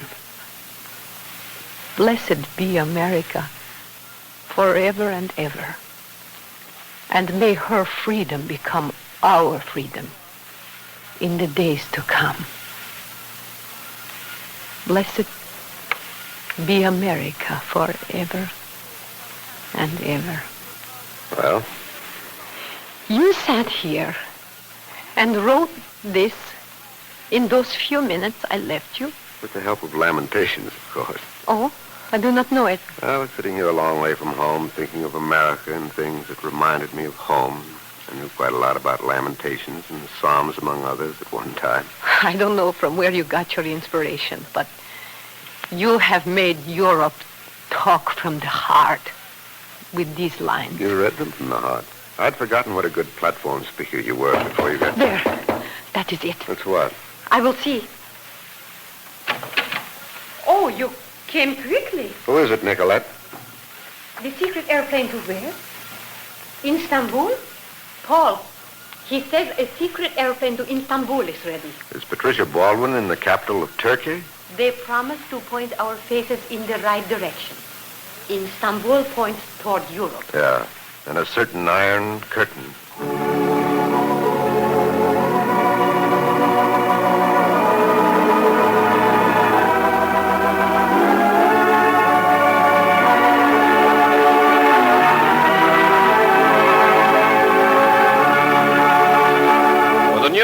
Due to bow in this week, Clifford produces a book of horoscopes. This is old Dr. Barber's Prognostications and Almanac, 1948 edition. Hear, hear. I must say it looks like a big year for the Sagittarius people, with Scorpio and Leo coming in for a big chunk of good fortune, too. Wonderful. When does this slather of riches due to befall? Oh, good start tonight. Certainly no later than tomorrow. What about Pisces? Pisces. Here it is, Pisces. You are going to receive the surprise of your life when you taste the new Chase and Sanborn coffee.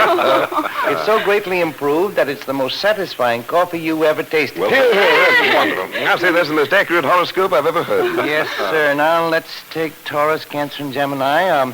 You are from Missouri. You have to be shown. You invented the phrase, the proof of the pudding. Beg pardon, the proof of the flavor in this new blend is the tasting thereof. So taste Jason Sanborn now. Are Capricornus and Aquarius people excluded from this new coffee experience? Oh, not by a long shot. Why, Capricornus tells Aquarius, the new Jason Sanborn is the richest, most flavorful coffee money can buy. And Virgo, Libra, and Aries people say, taste it now. By Jove, I think I shall. Will you join me, Pisces, Leo, Gemini? Yes, there's a big new flavor thrill for everybody in the new improved Chase and Sanborn. It's Coffee 1948 here right now. Taste it. You get more flavor from finer coffees at its best and freshest in the vacuum pack. It's something new in your coffee cup, so don't miss out. Ask your grocer for Chase and Sanborn, the amazing new coffee sensation. You've just heard Chapter 14, Book 64 of One Man's Family, written and produced under the direction of Carlton E. Morse for the makers of Chase and Sanborn Coffee and Fleischmann's Yeast. The opening chapter of Book 65, entitled The Dying Fires of Europe, will come to you next week at this same hour. What's new on the bread plate for 1948? Well, we all like a change. Sweet rolls today, Parker House rolls tomorrow, coffee ring for breakfast, delicious dessert bread for dinner. If you bake at home, use Fleischmann's yeast for an almost endless variety of good things, and every bite delicious. Fleischmann's yeast is nature's own little wonder worker. It transforms dough into food, brings it to life, gives it tempting, tasty, appetite appeal. Yes, Fleischmann's yeast glorifies all the other ingredients, brings out their flavor, gives you home baking results you can always be proud of. Use Fleischmann's yeast as your right-hand helper in the daily task of pleasing the family. Get that sincerest of all compliments, the call for another roll, another bun all around the table. You can depend upon Fleischmann's every time for fast, sure-rising action, for lightness, even texture, and delicious flavor in everything you bake. Always ask your grocer for Fleischmann's yeast, the favorite for 80 years. One Man's Family comes to you from California. This is NBC, the National Broadcasting Company.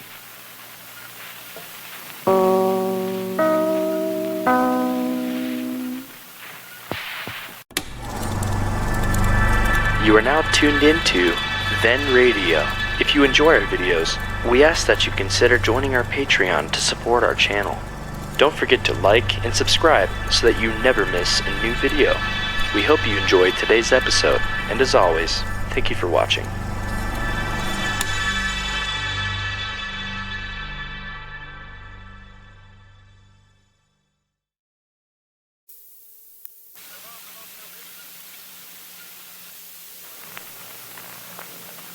One Man's Family, brought to you by the makers of Chase and Sanborn Coffee and Bluebonnet Margarine.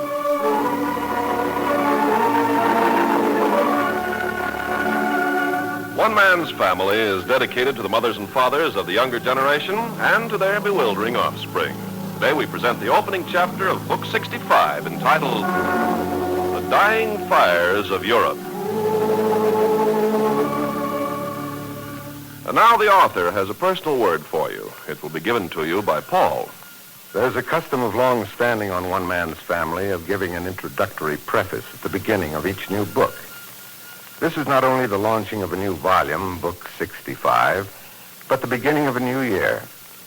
And just as 1948 is a continuation of events which had their beginning in 1947, so this new book of the family is a continuation of events that had their roots in previous volumes. Radio is not like the novel with an opening chapter and a last chapter. It's more like time itself, without beginning or end. It's not unlike your own life, which is tied up with things and events, and a society which have their headwaters back in the far years before you were born, and which will continue on long after you are gone. That is radio. It is strange even to me, the author, to realize that there are young people 16 years old today who were yet unborn when One Man's Family was first heard on the air. That there are parents today who heard their first family show as small children, adolescents. That a whole generation has grown to maturity, and a second generation is well on its way. all within the lifespan of one man's family. I should be more cognizant of all this, perhaps inasmuch as marriage, birth, divorce, and death have been among the cast members who make up the characters of the Barber family. But it is hard to realize how much water is passing under the bridge when you sit on the bank and keep your eyes fixed continually on one little eddy or whirlpool.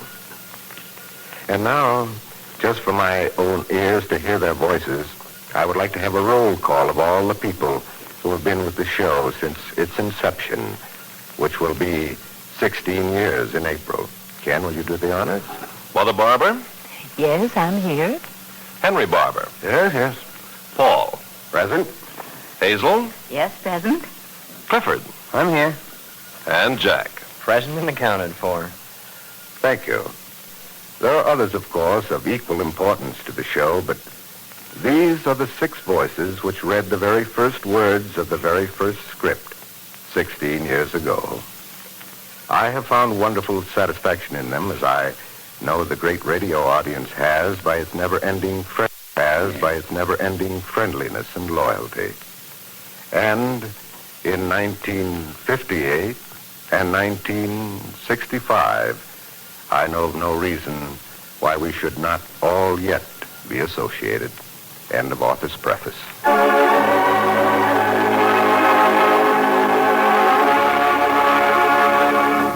Here's coffee with flavor as fresh and new as 1948. It's improved Chase and Sanborn, the most satisfying coffee you ever tasted. So taste it now. Yes, this year starts with new Coffee Delight, a new coffee experience, because our expert blenders have discovered a new combination of finer coffees. Only now is the flavor possibility of these richer coffees fully developed, fully realized. Chase and Sanborn gives you this inspired new combination. Taste it. As the man says, that first swallow is like money from home. And the lady who does the shopping may add that it's the richest, most flavorful coffee money can buy, and fresh. Every pound of the new Chase and Sanborn, with its flavor multiplied in the blending, is vacuum packed as soon as it's perfectly roasted. No other container can possibly give you so much flavor, so much downright coffee satisfaction. Ask your grocer for improved Chase and Sanborn, the coffee sensation of 1948.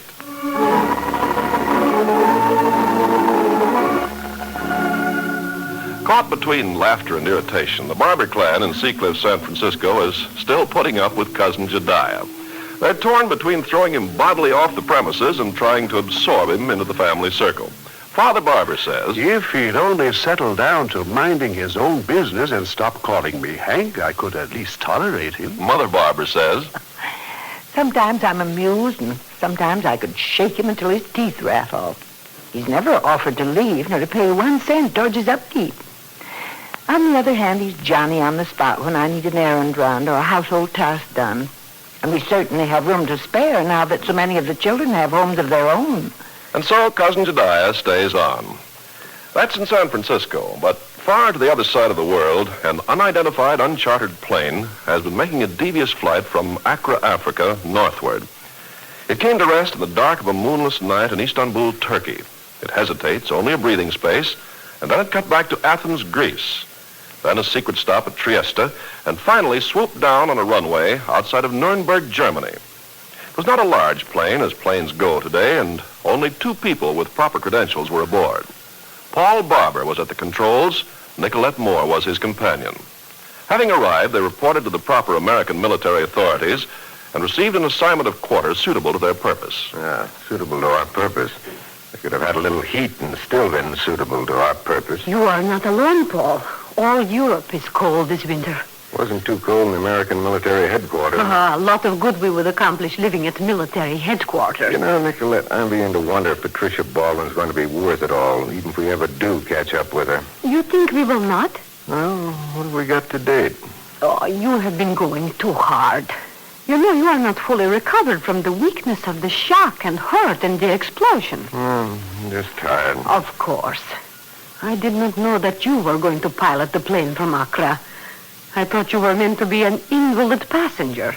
How many people are we supposed to let in on our manhunt? Please, you sit in the chair with the blanket around you. I will make you some hot soup. Out of what? I need my old shoes, and yours aren't big enough or fragrant enough for a really good suit. Oh, no. Not old shoes. Why do you suppose I stopped at the military supply store and the Red Cross canteen? By the way, did I ever tell you I had an adopted daughter? Oh? You're just saying Red Cross, recall? There. I have the alcohol stove going. See, 4 cups of water with this package, too. You're not listening to me. But of course I am listening. I mentioned Red Cross, and that made you think of your adopted daughter. Why? Because she's a trained nurse with the Red Cross. Oh?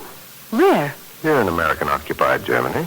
Munich, the last I heard. But that is wonderful. Then you will see her. You think so? Well, no. No, perhaps not. Not until we have accomplished our business, at least. What is her name? Oh, this weather. There's some change since San Salvador and Accra, no? Here, your hands are blue. It's cold. But this is the kind of weather I have known most of my life. What is your daughter's name? Teddy Barber. That is, she was officially adopted, but since she's out in the world on her own, I suspect she's returned to her family name, Teddy Lawton. Oh? Why would she do that? Well, don't we all want to return to our true selves eventually? That is a very wise observation. No matter what we have been or accomplished, in the end, we secretly wish to return to our true selves. Ah, the coffee is bubbling. The soup is almost ready. Hold your hand over the flames and get some color back in them. Yes, this is a poor German cottage indeed. The wind comes under the door. The frost creeps in under the windowsills. Well, we asked to be assigned a place among the working class in the suburbs. I wonder why. Do you have any ideas? Well, I suppose the person who's to report to us will look conspicuous in any other surroundings. When is he to report? That we don't know. We simply sit here and wait. Is that it? That's it. Somebody knows where Patricia Baldwin is, and somebody's ready to talk for a prize. The thing that titillates my imagination is the fact that Patricia Baldwin was a nurse in this very town of Nuremberg before she began her trip home to the United States. She apparently was kidnapped off the boat at Accra and returned to this general area. Here, the coffee is hot. That's fragrant, too. Yes. With coffee and the soup, we will be warm and comfortable. Then our minds will be clear to think. Patricia Baldwin, an army nurse in Nuremberg. Teddy, a Red Cross nurse in Munich. Nicolette, do you suppose they knew each other? So? And suppose they did? I don't know. But I think I'm going to have Teddy brought here undercover for questioning.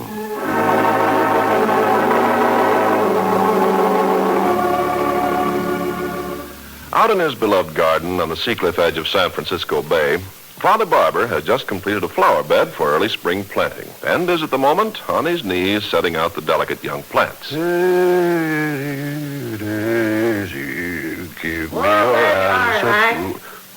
There you are, you cantankerous, beloved old character. Looked everywhere for you. Did you, indeed? Looked in the library. Yes, sir. In your bedroom. Did you, indeed? Looked in the cellar. Well, I wasn't there. Looked behind the furniture. What would I be doing behind the furniture? Don't tell me, Hank. I know what a slippery character you are when you're hiding. Hiding, indeed. I know what a slick character you are. But I found you. Yeah. Got a good nose. There's plenty of it. Nose like a bloodhound. Yeah, also a vocal quality. Like a lame-brained bloodhound. Why don't you go over in the vacant lot down the street and talk to Hank and Pinky? Who? Hank and Pinky. Who are they? You know Hank and Pinky.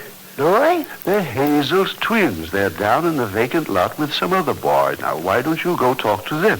What for? There they go. You're a character, Hank. You know that, a dim-wit character if there ever was one. Yes. You know what I got here? No. You know what I got here under my arm? Didn't you hear me say no? Well, sit back on your haunches and have a look. I've got to get these plants in before night. Memory book full of picture postcards. Picture postcards? Picture postcards from all over the lame-brained country. You collect picture postcards? From all over the lame-brained world. Been collecting them for years. Look, here's one from Sacramento. Yeah. That's up the road here, about 90 miles. Picture of the M Street Bridge over the Sacramento River, it says underneath. Yeah, very instructive, ain't you? Bridge is open to let a boat through. Yeah. Pretty soon it'll close to let traffic through. By George, Cousin Jedediah, I just had an idea. You know who'd get a lot of pleasure out of your memory book? Who? Clifford. No. Yes, he would. No. I know better. He's in the library inside writing a letter. Now, take it in and show it to him. Well, now, that's mighty pleasant of you, Headley. Mighty Go pleasant. ahead. Take it into Clifford. Gladly, gladly. Yes, you can probably spend the whole afternoon with Clifford if you work at it. Oh, excuse me, Cliff. Are you busy? Oh, just writing a letter. I didn't hear you come in. I'm on my way up to the sewing room to see Mother. Go right ahead. Don't let me bother you. No, don't run off. How's things over at your place? Oh, Daniel's down at his office. Hank and Pinky are out at the vacant lot, and Margaret's over sitting with Jack and Betty's daughters. So you were free to pay a call, huh? Mm-hmm. But don't tell me you've moved back over to the family home from Nicky and Claudia's. No, only this afternoon Claudia was giving a bridge party or something just as horrible, so Nicky fled to the Sky Ranch, and I invited myself over here. Yes, I know. Well, you go on with your letter. I've got half an hour to spend with Mother. Well, drop by for a minute on your way out. All right. Let's see. And as my young son is soon to be adopted by my sister and her husband, and I am footloose and without obligation. Oh, there you are, Clifford. Oh, trapped. There you are, Clifford. Right in the middle of a letter, I'll bet a sugar cookie. Right on the nose of first guess. Right in the middle of a half-wit letter, I'll bet a Jim Dandy. Check. I'll pull up a chair right up alongside so as we can be comfortable. Well, hey, what about my letter? Always believe in comfort. Makes a man live longer. Well, you think that's necessary? Makes a man live longer. Comfort's a great thing. We're not repeating ourselves, are we? Always believed in it. Look, couldn't we carry on now? My father always believed in it. Yeah, I know, and your grandfather always believed in it. Clifford, you was there. Yeah. No. Yeah. No. We wouldn't be getting in a rut, would we? What have you got there? Old memory book. Picture postcard. Oh, yeah? From everywhere. Look, here's one from Peoria. Here's one from Yellowstone. Here's one from Schenectady, New York. Schenectady. Oh, they got one from there, too? Let it lay. And here's one from Bangor, Maine. Kind of tore at the bottom. Says, famous old something house of Bangor, Maine. Too bad it's tore. Famous old house of Bangor, Maine. Well, how about Cliff House? Famous old Cliff House. Could be, maybe, except there ain't no cliffs. Hey, how did you happen to come in here and show me your memory book, anyway? Your father sent me. Dad told you to come in here? Busy himself, but said you'd be mighty pleased. He did he? Look, Cousin Jedediah, you know who'd be awfully interested in your memory book? Who's that? I just saw my brother Jack pass by the window. Jack? Who's he? Well, you know, Jack and Betty. They live just across the hedge. Fine couple, fine couple. Yeah, well, why don't you take your book over there? They'd love it. Course they would. Course they would. Well, that's a good idea. Now, take it over, huh? Gladly, gladly. You're a good boy, Clifford. A good boy. It's a dirty trick. And Jack's a lawyer. He ought to be able to handle any situation. Hello, who's that? Hey, don't tell me we've got a babysitter again. It's only me, Uncle Jack. Oh, hello, Margaret. Where's your Aunt Betty? Oh, she's over to Aunt Claudia's to a coffee clutch. Oh, what? Well, that's what Aunt Claudia calls it. Most people call them tea parties, but Aunt Claudia calls it a coffee clutch. Hazel over there, too? Mom? No, they're going to play bridge, and Mom says she'd rather lose an arm than have to play bridge. That's the way Grandmother feels, too. Yeah, I know. Well, the daughter's all down for the afternoon? Mm-hmm. I came over early and helped Aunt Betty tuck them in. They'll wake up pretty soon. Aren't you home early? I had to see a client out in this neighborhood, so I just didn't go back to the office. Now, what's in the refrigerator? Hey, you better not get into anything. Oh, why not? Celery. You better stay out of that. Why, it's my icebox. Maybe Aunt Betty was planning to have that sewn for dinner. Uncle Jack, not that sausage. Why not? It was left over from breakfast. But I heard Aunt Betty say she was going to make some meat sauce and spaghetti and have that sausage for tonight. Want some? I should say not. Just what a man needs after a hard day at the office. Better have some. And how do you tell Aunt Betty I got into her refrigerator? I should say not. It's my refrigerator, too. Besides, I'll take all the blame. You say it's yours, but it isn't. Hey. Not really. Well, I like that. Who bought it? Yes, but who keeps it clean? Who keeps it full of food? Who has to live with it? Hey, you're not putting your coat on, are you? Yes, and you owe me 50 cents for staying with Elizabeth, Sharon Ann, and Janie and Mary Lou. Aren't you going to wait till Betty gets back? And have her look in her refrigerator? No, sir. Don't want to be here when this storm breaks, huh? Golly, no. Could I have my 50 cents, please? I really shouldn't pay you. It's supposed to come out of Betty's household money. However, let's see. Quarter, 3 nickels, 4, 9 pennies.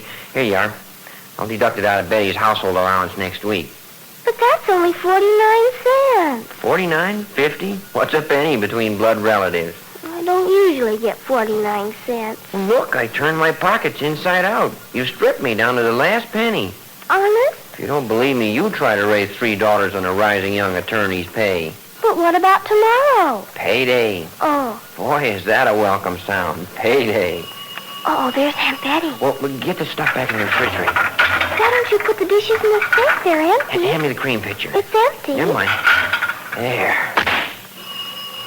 Go answer it, will you? But Uncle Jack, I'll I just don't... be sitting here casually looking at the afternoon paper. Well, all right. I'll let her in on my way out. She must have forgot to take her key with her. Just say I'm home. Don't say anything else.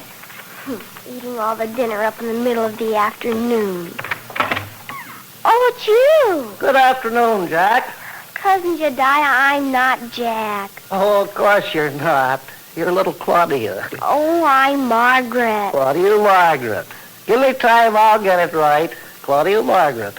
Beautiful child. Did you want to see Uncle Jack? Gladly, gladly. Well, he's in the kitchen. I'm going home. No. Well, if you want Uncle Jack, he's in the kitchen. I've got to go now, no matter what you think about it. Goodbye, Claudia Margaret. Goodbye, little girl. Goodbye. Sweet child. Now, where's that young fellow Jack hiding? Go, Jack. Come on out wherever you are. Hey, Cousin Jediah, for the love of Mike. Hiding on me. Come on out wherever you are. Hey, quiet, will you? You want to wake up all the daughters? Somebody asleep? Yeah, my 3 daughters.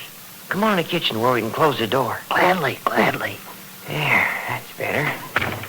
Now you can talk normal. What are your daughters doing? Well, you don't have to talk in a whisper. I got my voice slipped down under low and I can't shift them back my hut. There she is. Guess my throat gears are kind of rusty. Throat gears? Certainly throat gears. How else could a person shift his voice from whisper to ordinary talk to yelling? Gears in the throat, that's how. Pull up a chair. You don't mind sitting out here in the kitchen, do you? Don't mind it a bit, not a bit of it.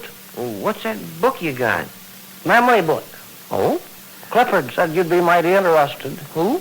Clifford. Full of picture postcards from all parts of the world. Yeah? Tacoma, Washington. Uh-huh. Pittsburgh, PA. Yeah? Baton Rouge, Louisiana. Oh, Baton Rouge. Bismarck, North. What'd you say? Baton Rouge, not Baton Rouge. You were there? No, as a matter of fact, I never Baton Rouge, Louisiana. Bismarck, North Dakota. Omaha, Neb. Omaha what? Neb, N-E-B, Neb. I never heard of a state in the Union called Neb. Yeah. There it is, right on the postcard. Omaha, N-E-B, Neb. Wouldn't be an abbreviation for Nebraska, would it? What's that you say? I say it wouldn't be an abbreviation. Why, of course it would, son. Of course it would. Such ignorance. Naturally, it's a shortcut for Nebraska. Look here at this picture of the State House in Helena, Montana. Noble pile of bricks. And 2x4s. Cousin Jediah, have you shown this to my mother? Who? My mother. You know, Fanny Barber. Oh, sweet woman, Fanny. Beautiful character. Lovely woman. Yeah, but have you been up to her sewing room and shown this memory book to her? No. No, I ain't, and that's a fact, Jack. Well, I'll bet you'll get some real appreciation out of her. You think so? If I were you, I'd get right back over to the family home and get to her before she has to start dinner. A fine woman, Fanny. Sure, but you better hurry. Gladly, gladly. I got a postcard from Tallahassee, Florida. That'll tickle her to death. Picture of a crocodile sunning himself in a swamp. Here comes Cousin Jedediah, Mother. I wondered what you were watching. It was just a beautiful view out your sewing room window. It always intrigues me.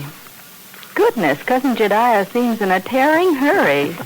He's the busiest busybody you'll likely find in many a day. And yet he's sincere and kindly about everything. I don't think he'd ever hurt anyone intentionally. Well, you know about the road to hell being paved with good intentions. You suppose he's just settled down here to stay indefinitely? I haven't the faintest idea. Fanny! Oh, Fanny! Uh-oh. You might as well answer, Fanny. I know you're up in the sewing room. We're about to be invaded. Yes, Jedediah, I'm here. Hiding out on me. But you can't hide from Jedediah ex-barber. We've been here all the time. Oh, you're here, Hazel. I'm afraid I am.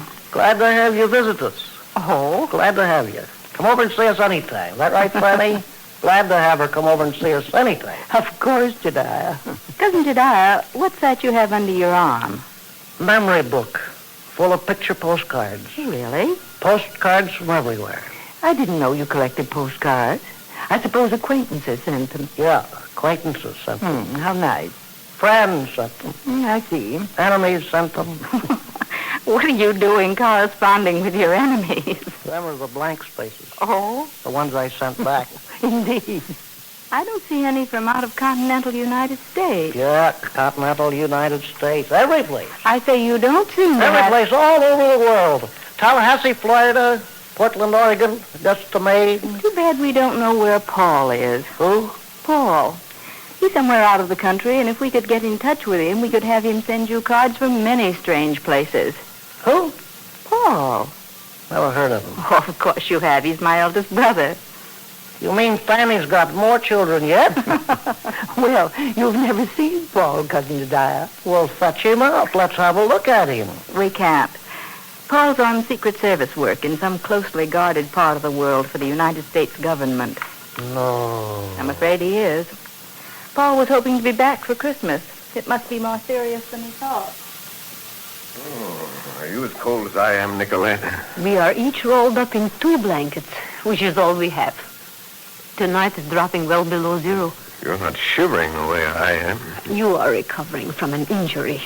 You have not your full strength back. Besides this, I am a daughter of cold and hunger. I am hardened to bitter weather. The poet who said the fires of Europe are going out one by one knew what he was talking about. Huh? He knew. I lie here feeling as though all the firewood in the world had been consumed, as though there was no more coal, no more gas, no more fuel oil. Yes. So far as you and I are concerned tonight, my friend, we might as well be lying on the floor of a windy cave, back in the dark ooze of the Neanderthal man. The whole of Europe shivering in its thin blankets. It's savage, it's uncivilized. For you and me, it's only an interlude, Paul. We will accomplish our purpose here and return to the land of plenty. But all those others, what of them? How can anyone swallow his food or sleep peacefully in his bed at night thinking about it? Nothing but this to look forward to, so long as they care to live. Live? This isn't even existing. I wonder if this is the sort of thing Teddy's been putting up with. You got word through to her she's coming here? Well, the military's taking care of it. I noticed when you mentioned the name Patricia Baldwin, a blank, puzzled look came over the commander's face. Yes, I noticed. Well, if they bring her adopted daughter, Teddy... Shh, listen. Someone is outside the window. Why knock at the window instead of the door? Never mind, we have a visitor already. A woman. Woman? No one but a woman would tap on the window with her fingertips just that way. Here, get me out of this blanket. That must be Teddy.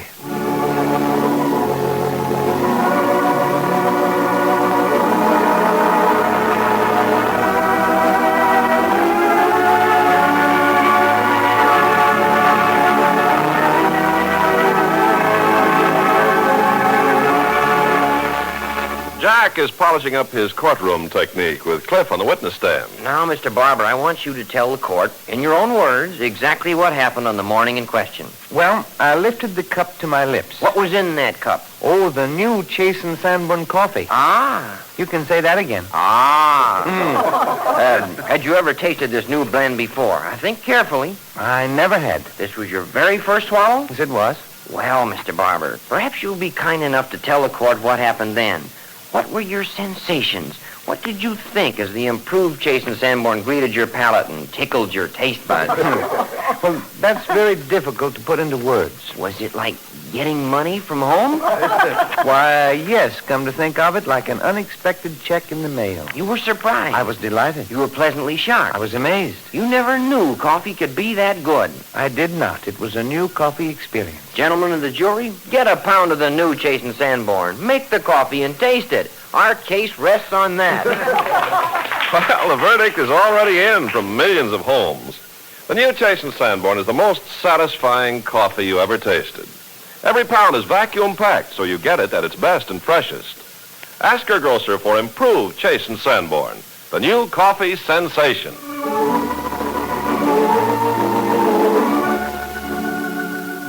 You've just heard Chapter 1, Book 65 of One Man's Family, written and produced under the direction of Carlton E. Morse for the makers of Chase and Sanborn Coffee and Bluebonnet Margarine.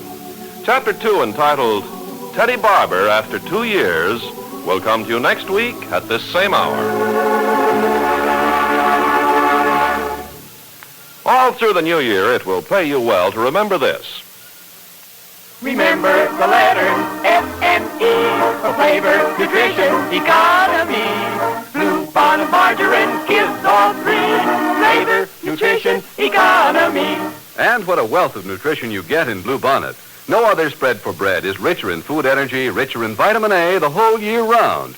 No wonder Bluebonnet is so good for growing youngsters, the whole family. For here's what you get in only 3 half-ounce pats of Country Sweet Bluebonnet. As much food energy as a medium lamb chop, as much precious vitamin A as you get in 3 glasses of milk, or as much vitamin A as you get in 3 fresh eggs, plus vitamin E and other food essentials. Get Bluebonnet tomorrow, made by the makers of Fleischmann's yeast. This week you save up to 50 cents a pound when you buy Bluebonnet instead of the expensive spread. And Country Sweet Bluebonnet is rich in nutrition, rich in energy. Buy Bluebonnet, yes, we're flavor, nutrition, economy.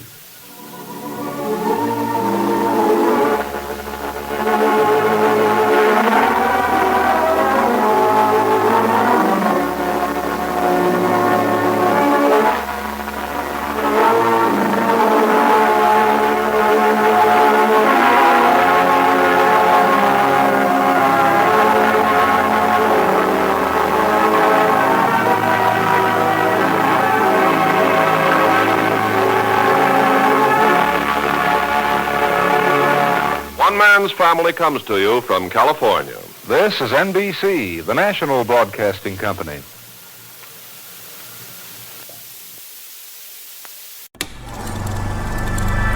You are now tuned into Then Radio. If you enjoy our videos, we ask that you consider joining our Patreon to support our channel. Don't forget to like and subscribe so that you never miss a new video. We hope you enjoyed today's episode, and as always, thank you for watching.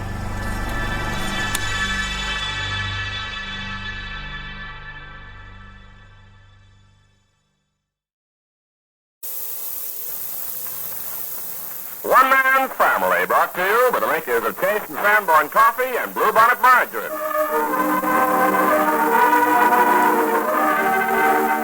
One Man's Family is dedicated to the mothers and fathers of the younger generation and to their bewildering offspring.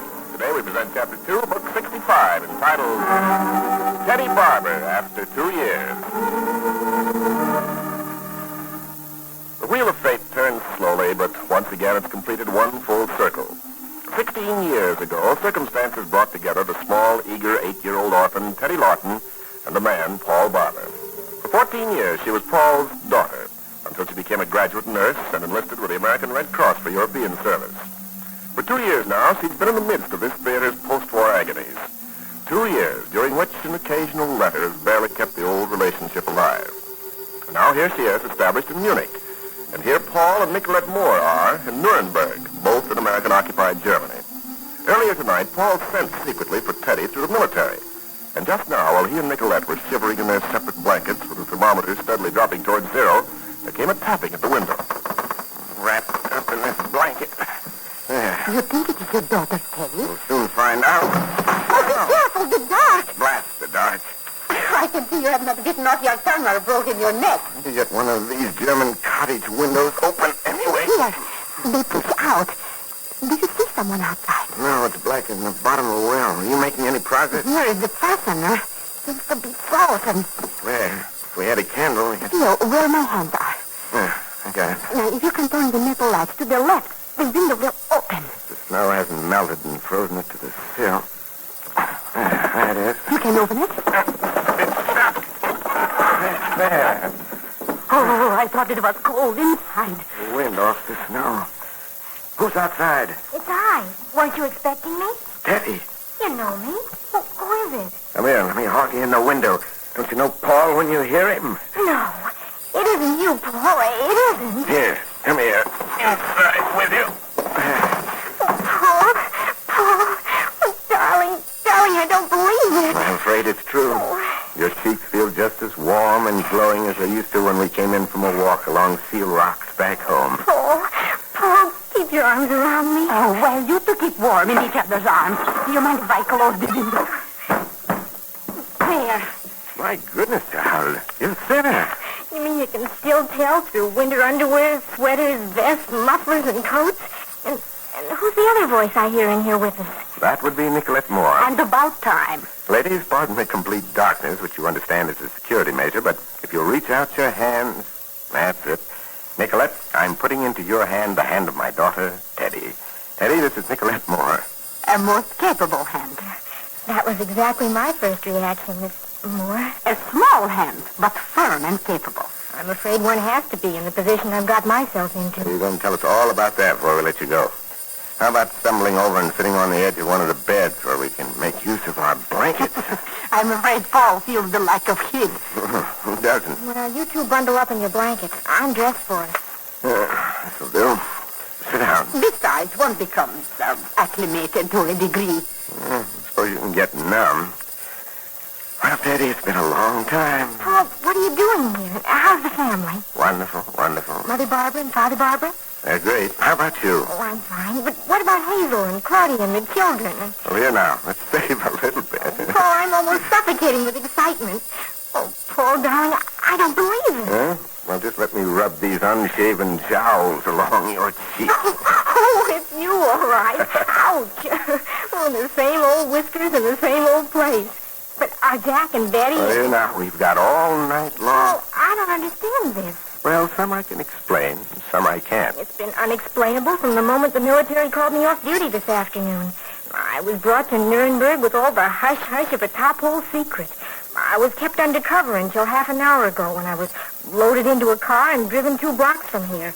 I was instructed which house to come to and told to enter by a dark back alley and tap on your window. Aha, so that was the reason for the window tapping. They didn't even tell you it was me who asked for you? Nothing. Goodness knows I'm getting used to mysterious goings-on in this part of the world. What with displaced persons, black market operators, the occasional fragments of the old Hitler order still bobbing up, not to mention communistic activities. There's always something. I'll bet. Do you know what I thought was happening to me? No, but I'd be interested. Well, not very long ago, one of the army nurses from right here in Nuremberg completely vanished. Oh? You knew her? Well, yes, I knew her. We all knew her. I don't think there was anything in the papers back home. Of course not. Well, why do you say of course not? This whole game over here is being played under the table. Nothing of importance where individuals are concerned ever gets out. When Patricia Baldwin vanished... Patricia Baldwin? That was the name of the sweet, good, darling young nurse who's been sacrificed to a lot of international politics. Miss Lawton. What did you call me? Miss Lawton, I thought Paul said... I didn't know for sure, Teddy. You told me once you were going to drop Barbara and return to your real family name. Oh, but I never did, Paul. I would have written you. Well, I wasn't sure. Of course, I haven't changed it. You're my family. I'm sorry. I was so stupid as to take anything for granted.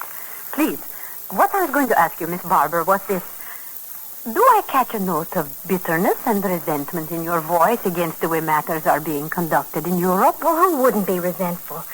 People falling down dead on the street from hunger, legs and arms being amputated by the baskets full every day because of gangrene from freezing due to lack of fuel and clothes, hunger making children grotesque, making their fathers and mothers bloated, weak, useless. Well, I get up in the morning furious and resentful, and I go to bed in fury and resentment. How can you help it? In the case of Patricia Baldwin, it's just more coal on your flame of anger, huh? Yes. Nobody cares. Nobody does anything about it. Well, you should have seen Patricia the day she knew she was going home. 3 months, lacking 2 years, she'd worked like a slavey in that hospital. And then she had an emergency appendectomy. They sent her down to us at Munich for the operation. She was on your floor in the hospital? Yes.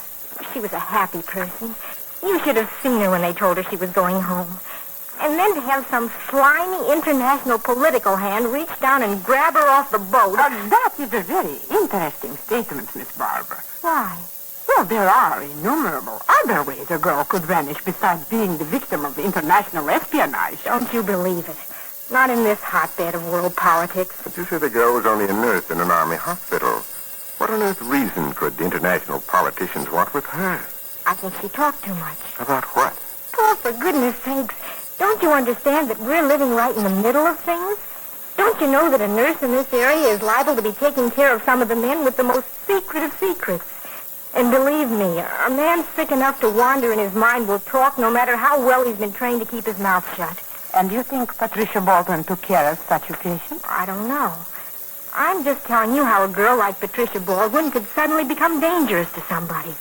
If she knew something and she let something slip... But why are we spending time talking about Patricia Baldwin? Yes, I was just beginning to wonder. When do you have to go back to Munich? How do I know? My superior was told that I would be returned when the military had finished with me. Oh, I see. We are sorry we haven't more hospitality for you. But we are required to live as others in this neighborhood live. Why? Why? Yes. You're Americans. You must be here on a mission of some kind. And there are warm barracks at headquarters, plenty of American food and companionship. That's one of the questions you're not supposed to ask. What about Miss Moore here? Me? We don't talk about her either. No, we do not talk about Nicolette Moore either. Well, I never go out without a knapsack of food essentials. I even have canned heat. Ah, did I not tell you she was efficient? So if you two will sit still for a minute, I'll set up my equipment and make you something hot and nourishing. Are you actually the little girl who used to crawl up into my arms when she was lonesome or hurt? I am, and I may do it again tonight. I've been thinking about it. Paul, she may be invaluable to us in our search for Patricia Baldwin. I hope whoever kidnapped the Baldwin girl doesn't get the idea we think so. They might strike again. What's to prevent them? It's been a long time since I brought you a cup of anything, Paul. A long time, hasn't it? A long time.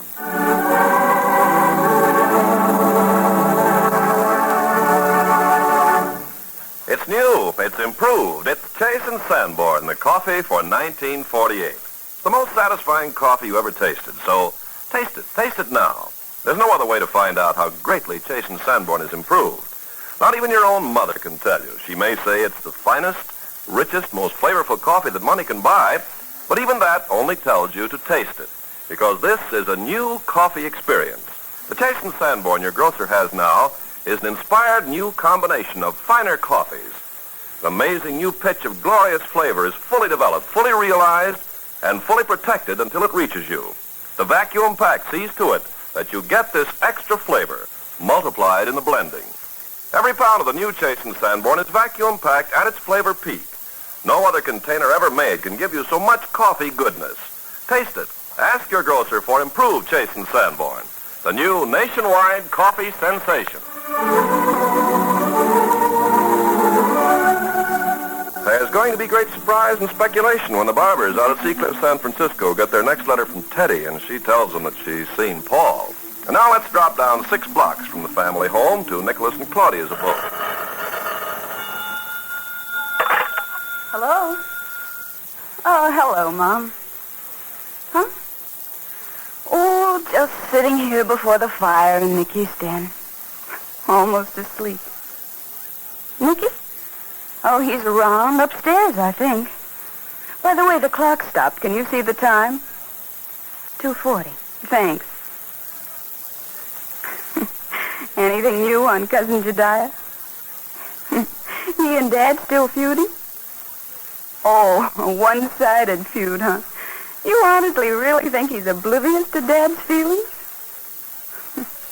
Well, if he is, it's the acme of oblivion. What?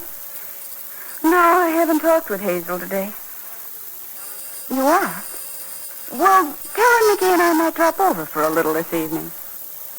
Mm-hmm. Bye, Mom. What? Oh, all right. Bye.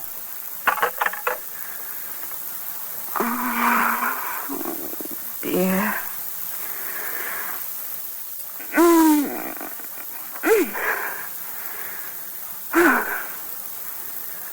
Claudia, something's eating at you. On the inside. Hello, my dear. Oh, Mickey. When did you come in? Just now. Oh? You look restless, old girl. I am restless. Anything wrong? Just that I'm bored to extinction. One's bound to be in January. Gets worse in February. By March, one isn't fit for human companionship. It isn't January and it isn't February. No? No. It's me. Really? If you must know the truth, it's that old feeling coming back. Old feeling? You'll know what I'm talking about. I say, aren't we old to fling ourselves joyously under the wheels of destiny? It's only in the young trees that the sap should rise and fall with such uncontrollable avidity. You sound like I was an old crone ready for the ash heap. My dear child, I have no desire to lecture you.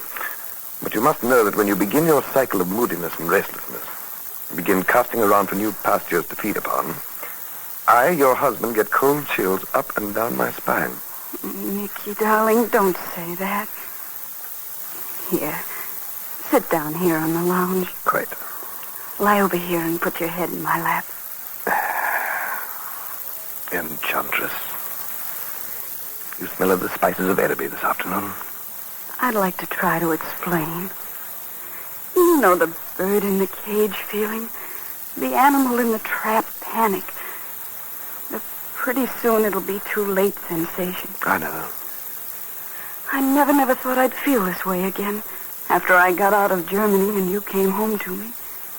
I thought I'd had all the emotional beating I could take. And now here it is again. Yes. What about Joan, who's so proud of you? So secure in you? I know. And Penelope, who's never been disillusioned about anything, much less her mother. I feel awful, Mickey. And young Skip, trusted to us by Cliff as a safe haven. It's appalling, isn't it, Mickey? My feeling this way. But what about yours truly? Would be disconsolate beyond words if I didn't have the perfume of your presence to haunt my dreams, make my waking hours complete. Don't say poetry to me, Mickey. It makes me more confused and empty. Poetry? You always say poetry when you're speaking persuasively.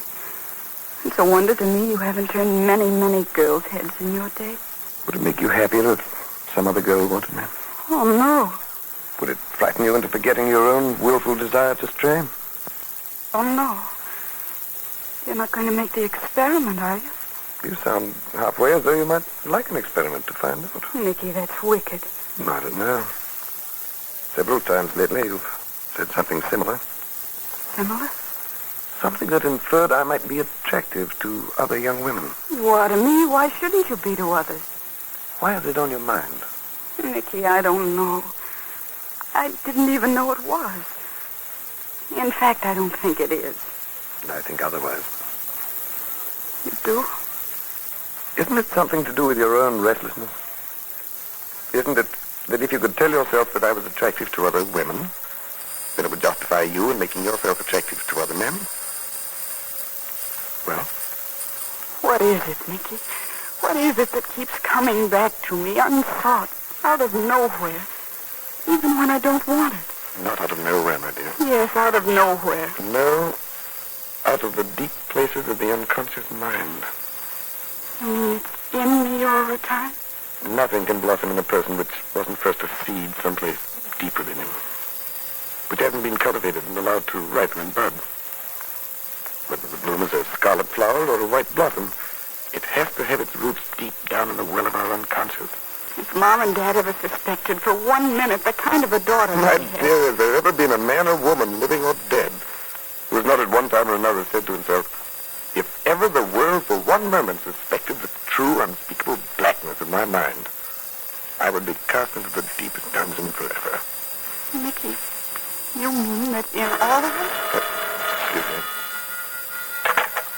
Hello. Oh, yes, Pinky. Joan? No, she isn't in from school yet. So I should imagine they'll all be home within another 10, 15 minutes. Well, look, Uncle Mickey. When Joan comes in, will you have her give me a ring? Okay. Bye now. Huh? Sure. Bye. Who was that you were calling, Pinky? Oh, just called over to see if Joan was home yet. She's not. You're showing a great deal of interest in Joan lately. Isn't that okay? Well, I think so. It's nice that cousins should like each other. What's cousins got to do with it?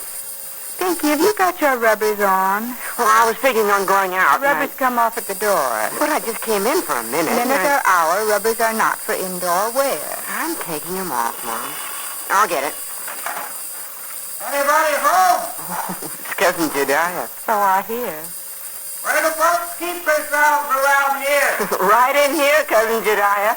Come in and make yourself at home. Library. Thought I'd come over and brighten things up a little. How nice. Yep. You know the old saying, brighten the corner where you are. May I take your hat? Well, that's what I'm doing this afternoon. Cousin Jedediah? You speak to me, Pinky? May I take your hat? Gladly. Yes, sir. Polish up the old corner where you are. How about your overcoat? So this afternoon, this is my corner. Cousin Jedediah? You still talking, Pinky? May I take your overcoat? Gladly. Won't you sit down, Cousin Jedediah? I said to myself, now there's a nice little woman. I was thinking of you, Hazel. Oh, no. I said there's a nice little woman. I'll go over this afternoon and brighten her corner, as well as my own. Is that what you were doing over at Uncle Jack's and Aunt Betty's? Polishing up their corner? Beautiful young couple. Beautiful. You didn't stay very long. I just came by there 5 minutes ago, and you were just going in then. Lovely family. What was the matter?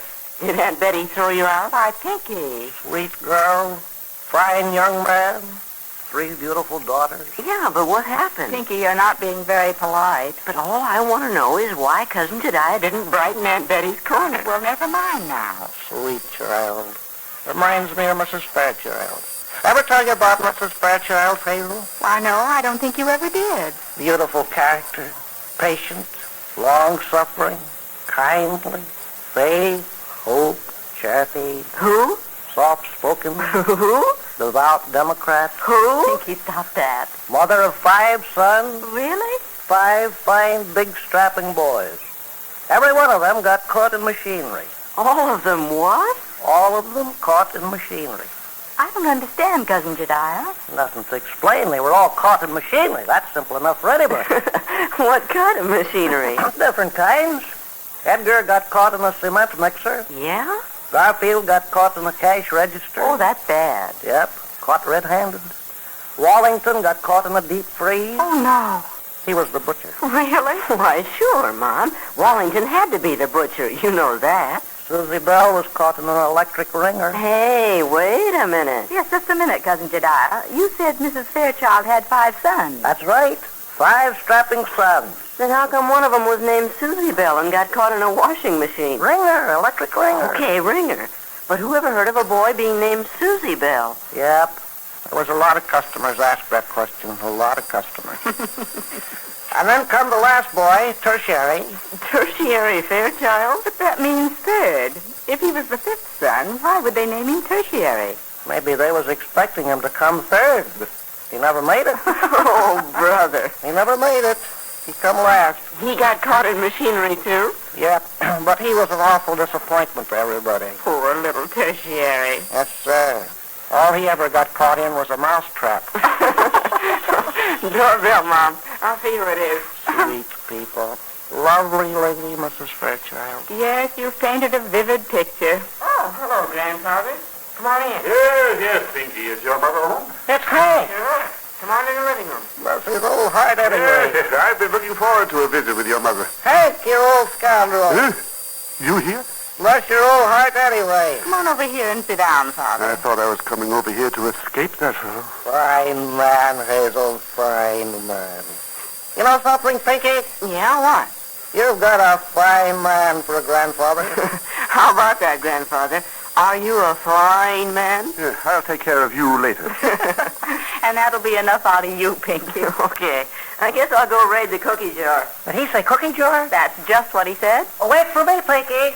Wait for your old cousin Josiah, Pinky boy. Isn't that ridiculous? Isn't that the most preposterous exhibition you ever saw a grown man put on? You know, Father, people like that are good for us. Huh? Yes, they are. We get so stuffy and full of our own stiff-necked ideas. It's good to have a free spirit around us a little. Free spirit, indeed. Well, he's certainly not an inhibited personality. He's always cheerful. He likes everybody. I don't know, Father. There's not enough goodwill in the world today that you can afford to sell Cousin Jediah short. He still owes me $214.83. I know it. And I think that's what's really at the bottom of your disgruntlement. Why don't you bring the subject up? Have it out with him. I've tried. You don't get anywhere? He never hears anything you say to him that amounts to a hill of beans. You confront him and start to lay it on the line. He stands there looking right through you and begins to tell you about the Fairchild boys who were all caught in machinery. Oh, you heard that story, too? We have. Poor little tertiary who was expected third and came in fifth. Ridiculous. I know, Father, but doesn't that sort of zany humor tickle your funny bone? Does me. Huh? Dan says he's the funniest man since Petroleum V. Nasby. Huh? What does Daniel know of Petroleum V. Nasby? I don't know. I never heard of him. He was a great humorist and lecturer about Mark Twain's time. He came to San Francisco when I was a very young. Petroleum V. Nasby. I haven't thought of the fellow in years. Apparently you thought he was funny. Yes. I took your mother to hear him in the old opera house. Speaking of Mother, is she getting uneasy about Paul? Paul? It's been almost a month since his Christmas cablegram. Mother called up this morning, and I had a feeling Paul was very much on her mind. Yes. She's been having her nervous headaches again. It could be the result of her worry. She got me to thinking about Paul, too. What do you suppose he's actually doing just now? Where is he? Teddy, you warm enough? Oh, you keep your blankets wrapped around you. I'm all right. Can you imagine what the solid, substantial, conventional barber clan back home would think of all this business? Cold and hunger and international intrigue. Well, don't they always say that truth is stranger than fiction? As a matter of fact, Paul, since I've been over here and seen what I've had to see, I've got to believe that the Barber family way of life is the unreal and the fantastic. That's so. You hear that, Nicolette? She's gone to sleep. She's an interesting person, Paul. There's a great deal more to Nicolette Moore than shows on the surface. You're in love with her, aren't you? What? Of course you are. The thing I want to know is she in love with you? It'll be absurd. We're assigned to a mission. She's a fine linguist, trained in intrigue, and I happen to need a woman in the work I'm doing. Mm-hmm. That's all there is to it. Oh? Get silly notions like that out of your head. You don't think the man doth protest too much? What about your own love life? I do quite all right, thank you. Picture of a father and daughter conversation on love in a workman's cottage in American-occupied Germany. With temperature 0. Yeah. But this is the real thing. This is reality. The way most of the people in the world are living today. The way the Barber family lives back home is fantasy. A fairy story. It's the way much of America still lives. For how long? For the rest of my lifetime, I hope. So do I. But it can't last forever. It can't. Not with the rest of the world like this. Make that our happy thought for the day. And don't tell me you're not in love with Nicolette. I've got ears to hear. Good ones.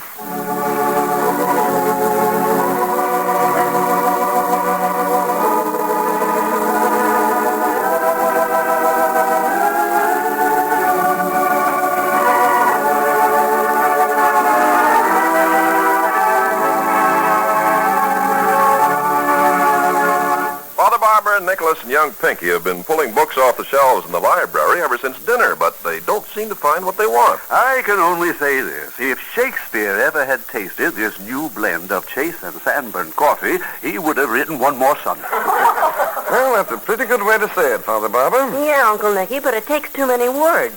What we're looking for is just a few words that tell what happens when you take that first wonderful swallow. Like getting money from home. That's okay. But we can do better. There's magic in it. Like when Cinderella's pumpkin turned into a golden coach. Well, let's see what's actually involved. When that taste sensation hits you, it's a sudden, surprising, intense upsurge of pleasure, isn't it? Yes. Like I felt the first time Dan ever said to me, "Son, you need a shave." Oh, I know. I get a much more cordial feeling. More like the first time I ever called on your grandmother. I knocked at the door and stood there trembling. Oh, I say. I did. And Fanny opened the door and looked me over and said, "Come in." Yeah, that's what it is. The new Chase and Sanborn is your dream girl saying, "Come in." Too many words. Well, Nicholas, I've come to the conclusion that we'll not find our inspiration in this room nor in all the books in the world. I suggest that we take our cups to the kitchen and refill them. To refresh our memory. Yes. I think the only way to tell anyone how delicious the new Chase and Sanborn is by saying, "Taste it," and repeating, "Taste it, taste it." Aha, Henry's right. There's no other way. Just taste Chase and Sanborn now. The improvement is amazing. A new coffee experience. So don't miss out. Enjoy this inspired new combination of finer coffees at its best and freshest, vacuum-packed. Ask for improved Chase and Sanborn, the new coffee sensation. You've just heard Chapter 2, Book 65 of One Man's Family, written and produced under the direction of Carlton E. Morse for the makers of Chase and Sanborn Coffee and Bluebonnet Margarine. Chapter 3, entitled Claudia is Spoiling for Trouble, will come to you next week at this same hour.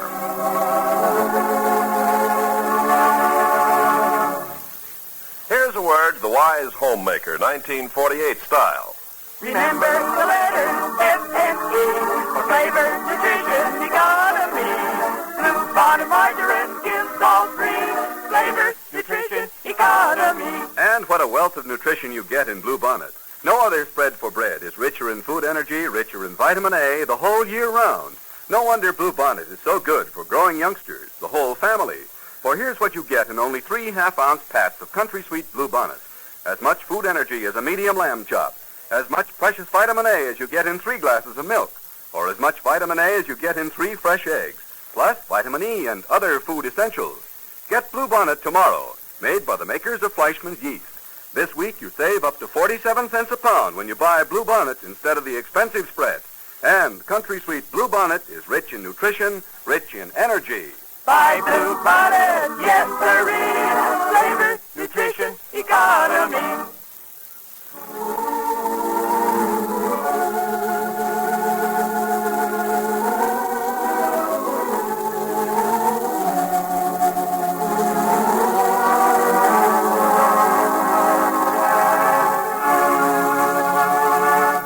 Family comes to you from California. This is NBC, the national broadcasting company.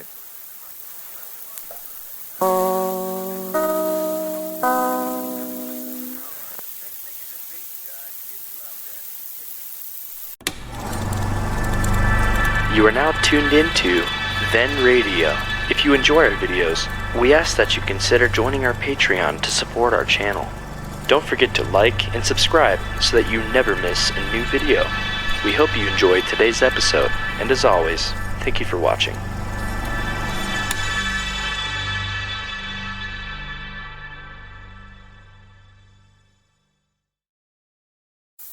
One Man's Family, brought to you by the makers of Chase and Sanborn Coffee and Bluebonnet Margarine.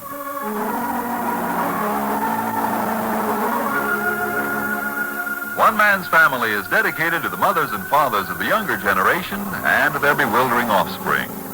Today we present Chapter 6, Book 66, entitled Father Barber's Dead Tooth.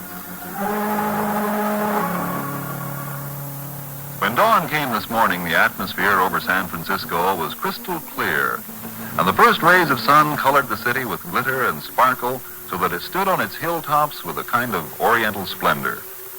And then at 9 o'clock, Thunderheads swept in from the ocean, and at 10 drops of rain the size of quarters splattered on the streets. And after that, there was such a downpour as San Francisco seldom sees, certainly not in May. And this was the day that Nicholas and Claudia had Nicolette Moore in for lunch. They came out on the porch for a moment's airing after lunch, and this is what they found. Mickey, did you ever see it rain like this? I say, Miss Moore, I'm going to have to return you to Father and Mother Barbara in a rubber boat. Oh, you have a rubber boat? Well, not right at the moment, but I'm very ingenious with an old boot and a piece of string. Oh, I've had enough. Let's go back inside. Yes, this is one of the wettest storms I have come across recently. All right, inside with you. That's it. Oh, come on in the den, Nicolette. On days like this, the fireplace is very attractive. Ah, yes, I like this room. I say, you do? Claudia and I spend a great deal of time in here. I should think so. Here, curl up in this. Oh, but you... No, not at all, not at all. I like this long chair where I can stretch out my legs and rest the full length of me. Sure, he always sits there. And I usually find a nest here on the Davenport, so that chair's all yours. A beautiful lunch. Now a beautiful chair before a beautiful fire in which to digest it. You know, Miss Moore, Nicolette, you remind me of some part of the East. The East? Some part of the country, some city. You know, I was there a good deal right after the First World War, before I married Claudia. Oh? I didn't know that. I was in India, spent some time in China, some in Burma. And for almost 2 years, I was in Outer Mongolia, Manchuria, other out-of-the-way places. That's when he was still in the British Army. And on your travels, you found a place or a people which now you recall because of me? Isn't it irritating when something lies just below your consciousness? You're quite aware it's there, but you can't bring it to light. Well, I'm afraid I cannot help you, because my background was wholly Middle European. Of course, the Mongol hordes invaded Middle Europe over and over all through history, like a river flooding its banks. So who knows? There might very well be Mongol or Tartar or something of that orient in my ancestry. Isn't it wonderful the way nature has of mixing bloodlines? Quite. We call America the melting pot. But war is the true melting pot. Just imagine the mixture of racial bloodlines which have come out of this last war. Yes. What do you mean, Vicky?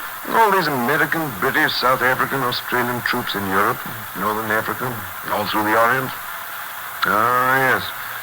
Bloodlines, national characteristics, whatever pure strains left in this world, have been mixed up in World War II in the greatest of all melting pots. And a good thing, too. You mean wherever an army goes? Such naivete. Claudia, my dear, wherever any army goes, it sows the seed of its national characteristics. It leaves behind a harvest that will show on the faces of the people for generations. Oh, Nicky, that sounds like something out of the old barbarous days. Is that true, Nicolette? Well, war is war, and women have always been the fairest game. In the old days, yes. Has the nature of men changed so much? You ask any man who has been a soldier in a foreign land, what are the real spoils of war? Women, girls. That's awful. Oh, my dear, you were in a German concentration camp for almost 2 years. I know, but that was isolated. Nazi brutality. Worse perhaps. But women's lot has never been a happy one in any invasion. And then there's another side of the story, too. You must not forget that in the excitement of war, in the terrible confusion, when all law and order goes out the window, the women lose their heads also. Women condone. What have they to lose? Their country is lost. Their men are scattered. They're going to need food and protection. What better way than to fasten on to the victors? Oh, yes, the men may be the aggressors, but the women make a very pretty picture of coming to terms in a hurry. I say, how did we get on this subject? Yes, how did we? We were talking about bloodlines and how they got mixed up. It's a terribly fascinating subject. You read in history how Genghis Khan invaded China, how the hordes from the north invaded Rome. That's just words. Until you think of the individual men and women and what happened to them. Yes, the word war is a terribly fascinating word. It always has been and always will be, until you think of the individual. It's queer how unimportant the individual person is in history. Leaders, yes, but you and I and the chap across the street go down the drain of time like so much street sweepings. Nicky, that's awful. But I hate being swept down the drain of time like so much street sweepings. It gives a girl an inferiority complex. Well, not very much in this life to give the average person reason for self-pride. Well, not self-pride, no, but self-respect. There's plenty of room for that. Yes, you would say that. Why me, especially? Because you're that sort of a person, if I read you correctly. A young woman who has no false pride, but who considers her self-respect above all else. That's true, Nicolette. I wouldn't have put it in exactly the words Nicky did, but that's what typifies you. A woman of integrity. Someone who holds her ideals high in the breeze for everyone to see. Goodness, does it show that much? Like an underskirt with a broken shoulder strap. Hello. Is that our front door? Door? I doubt it on a day like this. Say, is there someone in the hall? It's me, Uncle Nicky. I'm taking off my rain thing. Is that you, Margaret? Yes, it's Margaret. I'm taking off my raincoat and rubbers. What are you doing out in this kind of weather? There, I'm coming. That Margaret is the busiest little girl for her age in all America. Yes. Hi, everybody. Oh, hello, Miss Moore. Well, you don't look the least bit waterlogged. Dry as a stick. Oh, sure. Dad made me put on my rain things. Where's Penny and Skippy at, Claudia? Oh, they're up in the upstairs sitting room. May I go up? I expect you may. Okay. Isn't Uncle Paul over here? No, what? Oh, I just wondered. Must have had a reason to wonder, didn't you? Well, Miss Moore's over here. Oh? And if you're going to marry Uncle Paul, I should think he'd be every place you are. Why, Margaret. Hello. Out of the mouths of babes. And who, may I ask, gave you the impression that I was marrying your Uncle Paul? But everybody knows that. Oh, they do?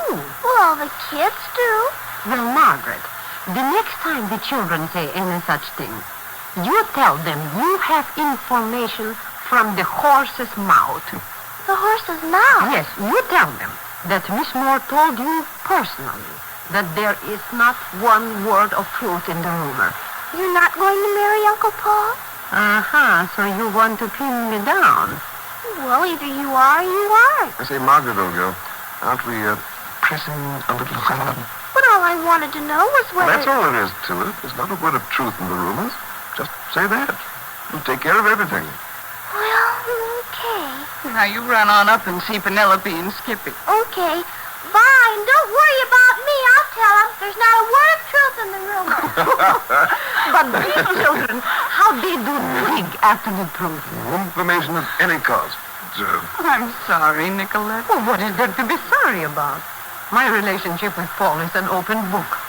Paul will never hurt me, and I will never hurt Paul. What other people say or think is a small matter. I think you have something there. Well, all I can say is, if he doesn't marry you, he's a bigger dope than I think he is. How nice. In fact, if Paul doesn't take you as a wife, I think the whole family will adopt you anyway. Oh, no, not adoption. But I thank the Barbers for the kind thought anyway. Yes, Oh, hello, Margaret. You down already again? Yes, thank you. I took care of everything. What? She's leaving. She took care of everything. Well, aren't you going to stay and play with Penny and Skippy? No, thank you. I just came over to tell Skippy something. Now I'm going back home. It must have been very important to bring you out in this weather. It was. I got my rubbers and raincoat on, so I gotta go now. But what was the important message? That Uncle Paul is going to marry Miss Moore. Only there's not a word of truth in the rumor. What did she say? She came over to tell Skippy you were going to marry Paul, but there's not a word of truth in the rumor. Well, I am of some use anyway. A subject for conversation. Now, you're much more than that to the Barbers. This clan takes an interest only in those whom they appreciate. You're very well thought of, Miss Moore. And whom the Barbers love, they devour with their curiosity. Quite. It's a family trait handed down from generation to generation. In fact, there are times when we've been known as the nosy Barbers. Oh, really? Oh, but it's a kindly curiosity. It's complimentary, actually. If the family likes someone, they want to share everything. Oh, certainly it gets a bit thick sometimes, as it does in all families. But believe me, Nicolette, you gain much more than you lose by being a barber. I have no fear. The Barbers are people I understand. I could live with them forever on the best of terms.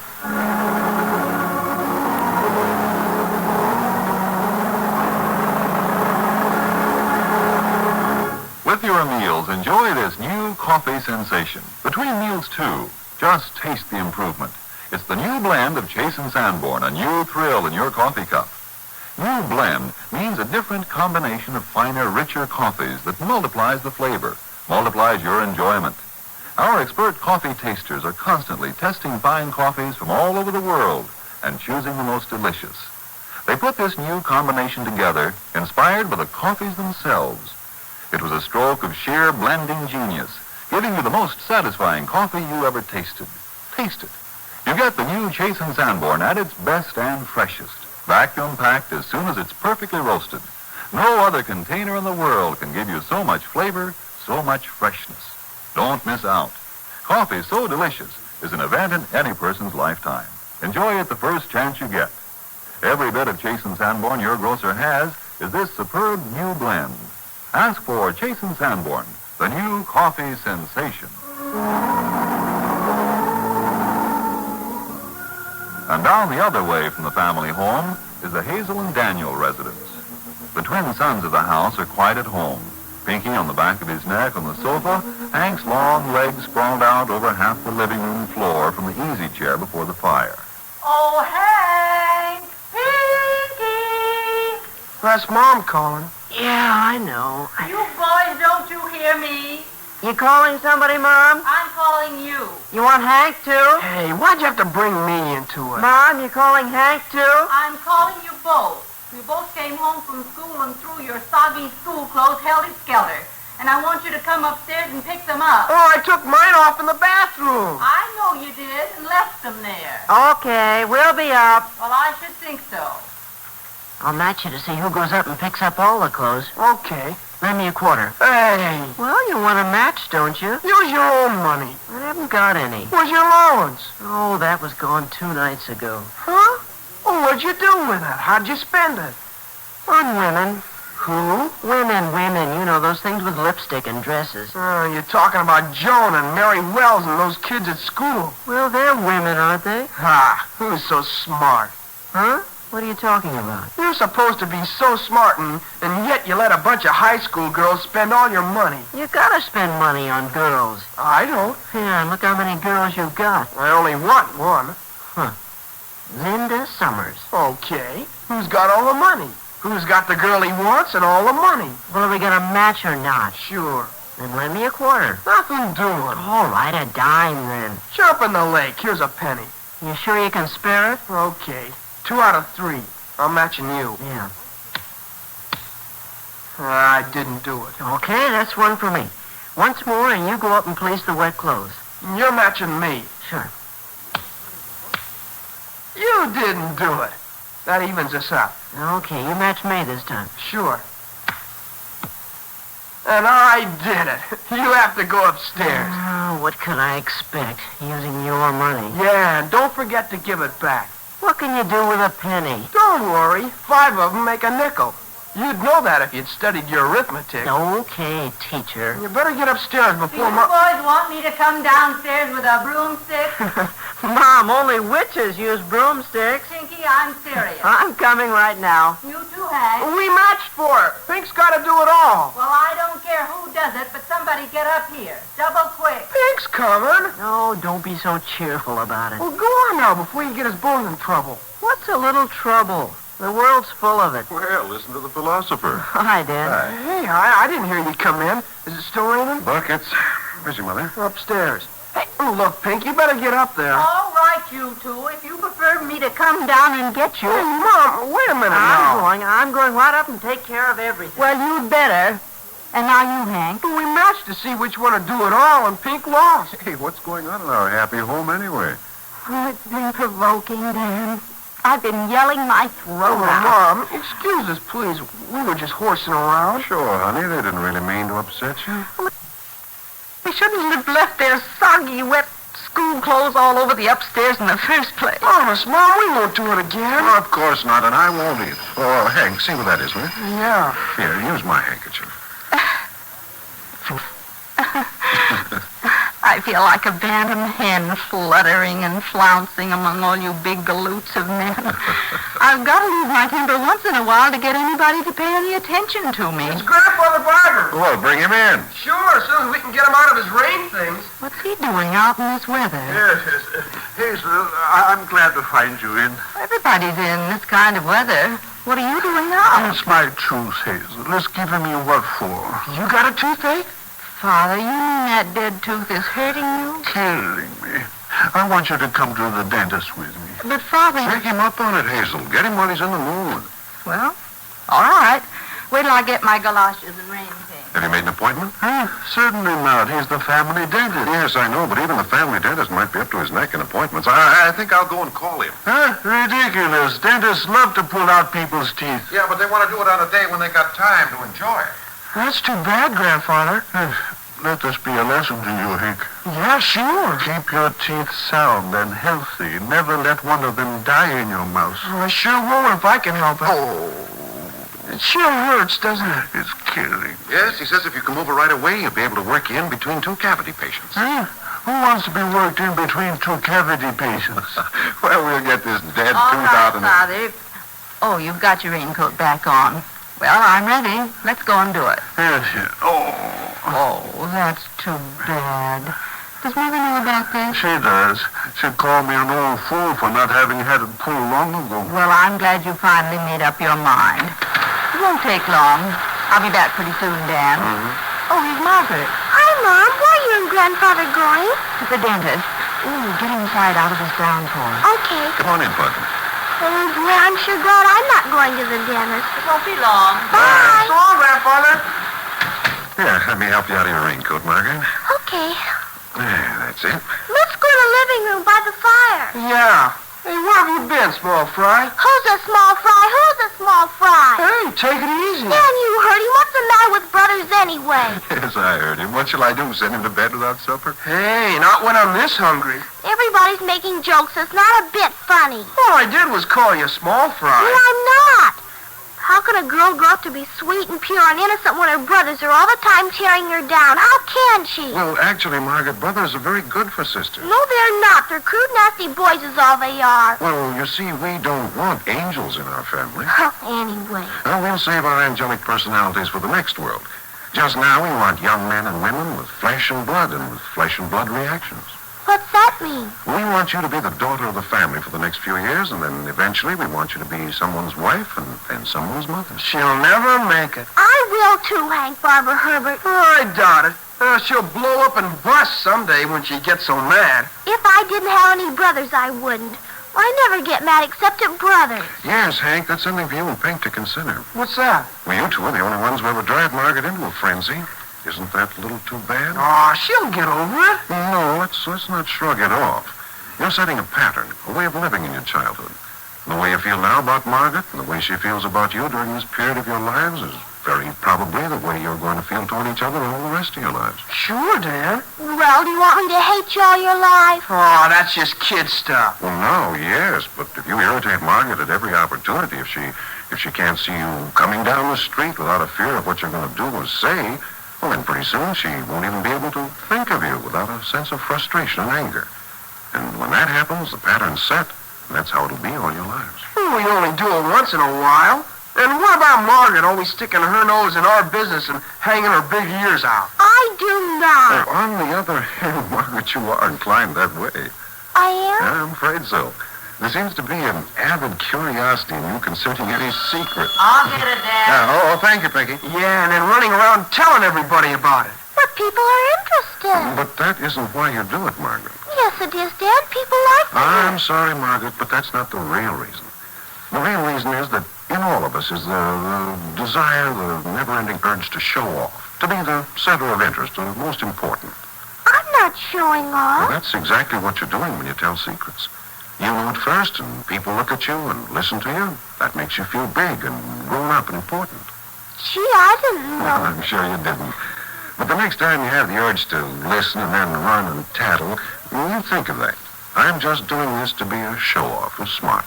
But that's terrible, Dad. It is terrible. And I'll bet anything I have that if you restrain yourself and stop prying and spying on Hank and Pinky, Well, they'll stop belittling you, calling you infant. Will you? Sure, except you won't stop. How do you know I won't? I know girls. They're all the same. They all want to have... Dan, No, yes, Pinky. that was Uncle Paul on the telephone. He said he'd like to drop over this evening and talk about the trip to Montana this summer. Oh, good. Tell him to come right now. I did, but he had Uncle Jack up in his studio. He said he and Uncle Jack would be busy quite a while. Sorry about the telephone interruption, Jack. Oh, that's okay. Boy, listen to that rain on the roof. Don't know any better place to hear it. Listen. It's really coming down. Okay, we were talking about thoughts becoming facts. Could you explain that? I think so. You know, sometimes I think I'm back in the first grade, just beginning to learn my alphabet. Is that surprising? You have to start with the alphabet to learn to read a book. Why shouldn't you have to start at the beginning to learn to read your own emotional life? How to get to know yourself in 10 easy lessons, huh? No, 10 lessons won't do it. And none of them are easy lessons.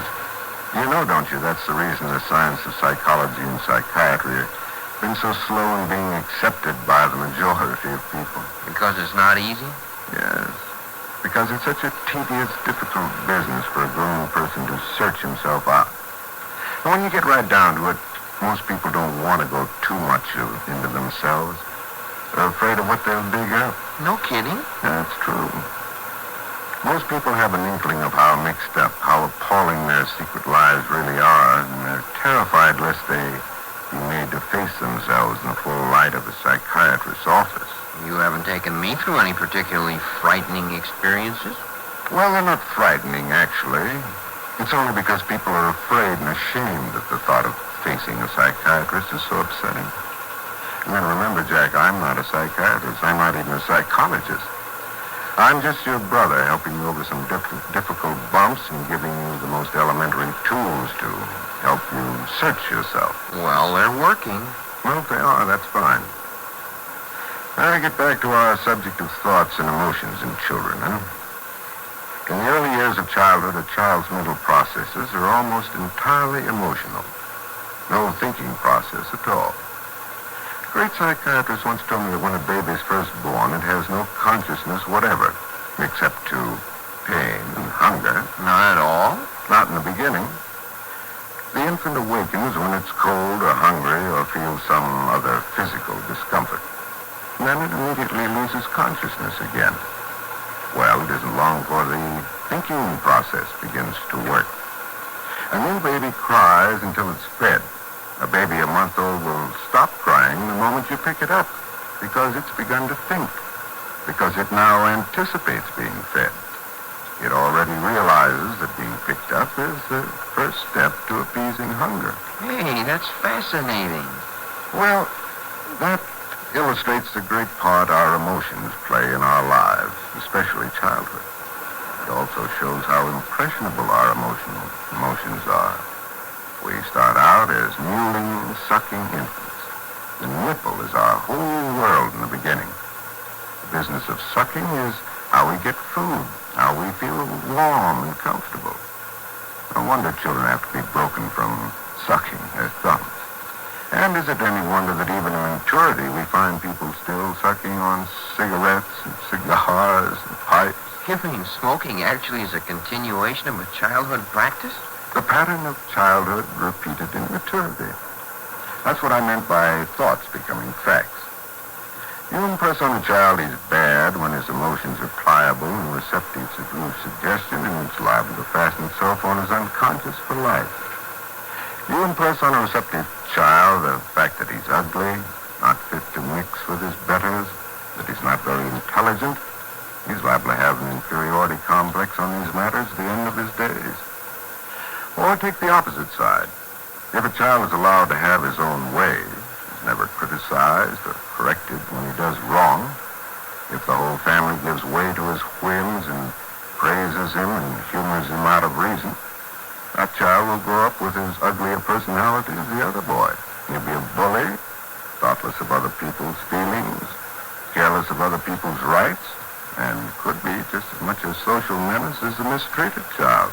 Yeah, sure, there's a happy medium, I know. Most parents haven't the faintest idea. Well, it's simple. If the child gets out of hand, correct him.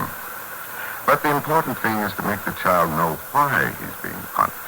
He must understand that you're not just scolding and fault-finding because you're out of temper. He must understand that wrongful acts bring inevitable punishment. He mustn't think it's a big boy inflicting his will on a little boy. Rather, a judge weighing an issue. He knows an honest judge will praise him for his good deeds as truly as he punishes for bad. That way the child gets a feeling of fair play and looks upon a parent as a strong, secure haven of justice. Actually, children prefer being taken into account when they're wrong. Discipline fairly dealt out gives a child a sense of security. If a parent cares about the child, he wants him to be a good child. The child knows that as well as you and I. And a child who isn't disciplined feels neglected.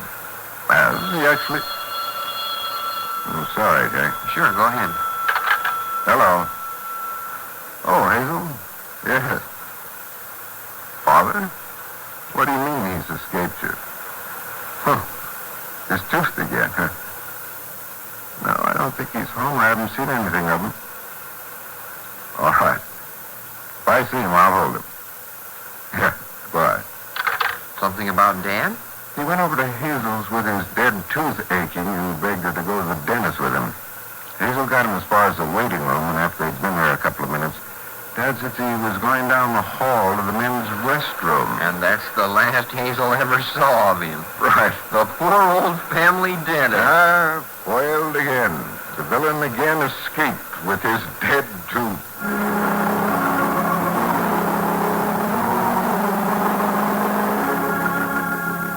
One beautiful spring morning this week, Daniel and Nicholas started out for what was supposed to be a stroll. I said, Daniel, how's the blasted hurry? Oh, I'm sorry, Nicky. Was it walking fast? Fast. You'll break into a canter any moment.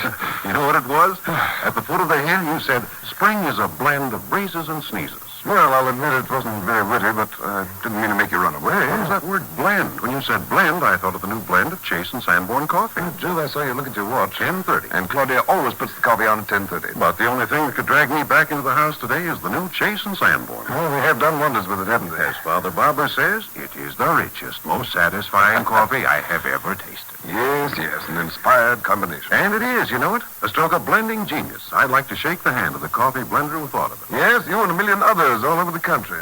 Now say, Dan, come along. Why are you dawdling so? Hurry up, boys. The Chase and Sanborn is on.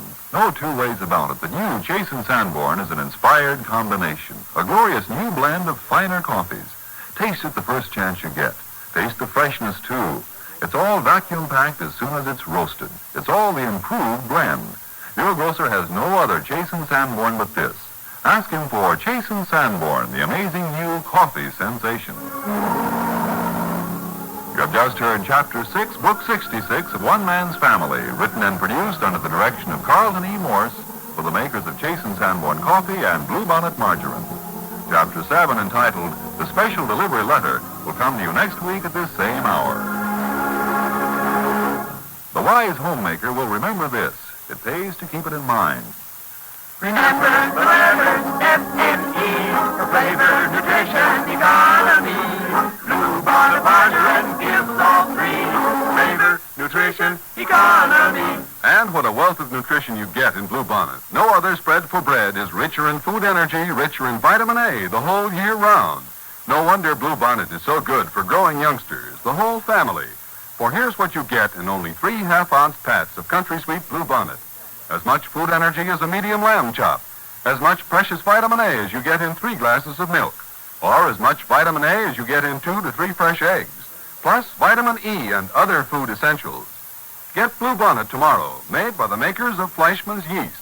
This week you save up to 44 cents a pound when you buy Bluebonnet instead of the expensive spread. And Country Sweet Bluebonnet is rich in nutrition, rich in energy. Buy Bluebonnet, yes sirree. Flavor, nutrition, economy.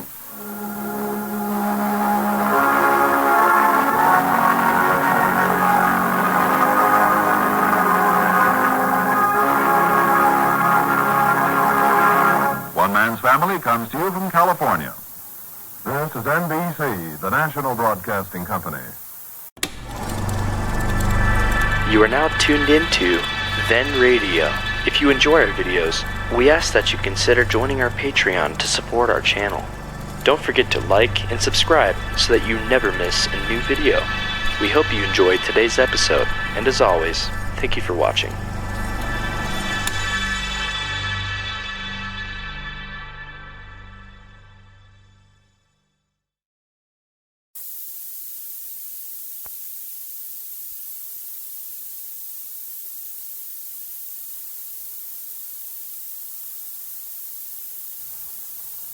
One Man's Family, brought to you by the makers of Chase and Sanborn Coffee and Bluebonnet Margarine.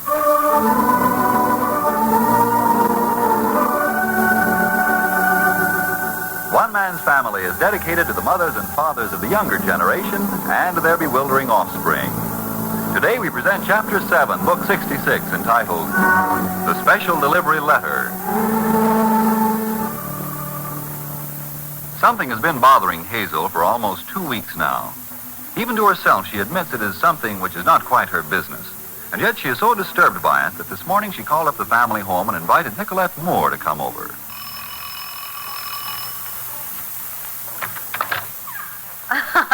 But I am prompt, no? A happy failing. Please come in. All my life it has been that way. Someone says 4 o'clock, I am there at 4 o'clock. May I take your coat? Thank you. Oh, you know, it is chilly out for me. It's always chilly when we get that breeze right in through the Golden Gate. I think the fire in here will be a pleasant contrast. Oh, what a pleasant room. That's right. You haven't been here before. No. And I am so happy to be. I got the things ready so I wouldn't have to be chasing out to the kitchen. May I pour you a cup?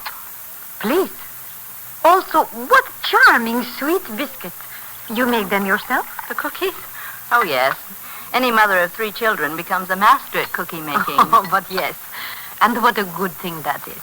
Making cookies or having children? Ah, but both. Yes, they both help to fill out a woman's life. Hazel, you were about to say something more just now. Please to do so. Yes, of course. I asked you over here this afternoon because I've developed an antipathy toward you, and I don't like it. Yes, I know that. You know? Of course. One woman always senses how another woman feels toward her. I was surprised that you asked me this afternoon. Surprised and very pleased. Would you like to know why? Very much. Because Claudia told me that to know you was to like you. Oh? So I thought if Miss Moore might possibly become a member of the Barber family, I'd better get to know her in a hurry and get rid of your resentment. Resentments? Of course, resentments. Resentments against another woman coming in to share your brother Paul. Miss Moore, I deny. What else can you have against me?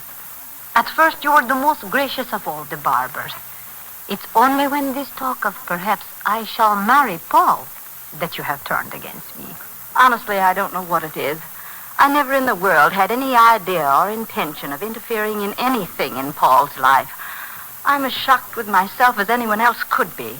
You don't know? I don't, honestly. I think I can tell you, if you wish me to. Yes, please do. Paul is too important in this family. Too important? Yes, he is everything to everyone.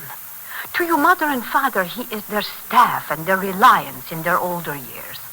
Of all the children, Paul alone is still at home. Yes, you can see Mother and Father deteriorate before your eyes when Paul's away. For your sister Claudia, Paul is the father confessor. He is her shepherd when she strays. He is her interpreter to Nicholas, her husband, when she plays dangerously.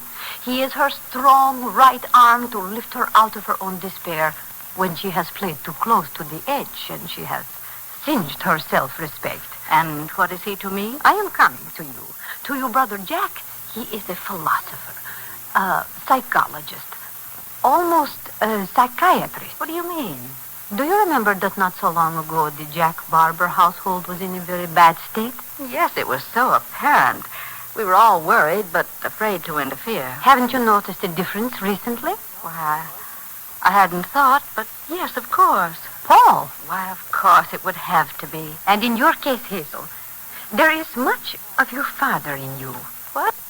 To your father, there is nothing more important, more sacred, more to be protected than family unity. If that's what you mean, I'm very much like Father in that. Yes, anything which for one instant threatens this tight little group, which is the Barber family, is something dangerous, something to be feared and hated. Then... Of course, your instincts warn you against me. Here is a woman, with some looks perhaps, but more important, with a facile tongue, and some brains behind that tongue. Just the sort of woman to intrigue a man like Paul. Ah, yes, dangerous. I feel as though you were reading my mind. I'm so glad you can smile with friendliness while I'm saying these things. That proves you are such a sincere, honest person. Well, I hope so. And then I speak with an accent. That's foreign. It does not have that nice, easy, western sound, so pleasant to your accustomed ears. That bothers you. And then, a woman who has done espionage work for her country. What sort of woman would do that? She must be bold. She must be callous. She must be easy of virtue. Oh, no. Ah, yes. But I know about those things. That is what people expect of a Mata Hari. That is how people feel a female spy should act. And that is what is hardest of all for you people to accept in me.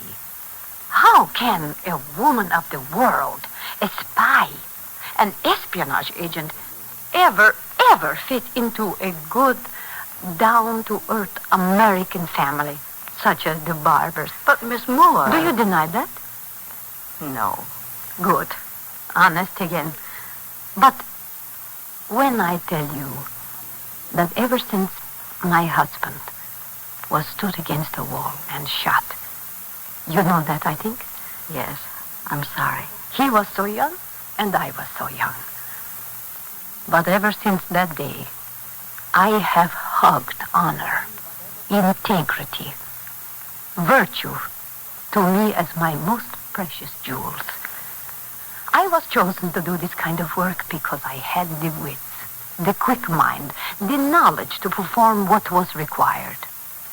Never because of an appealing feminine body, not because of an easy way with men.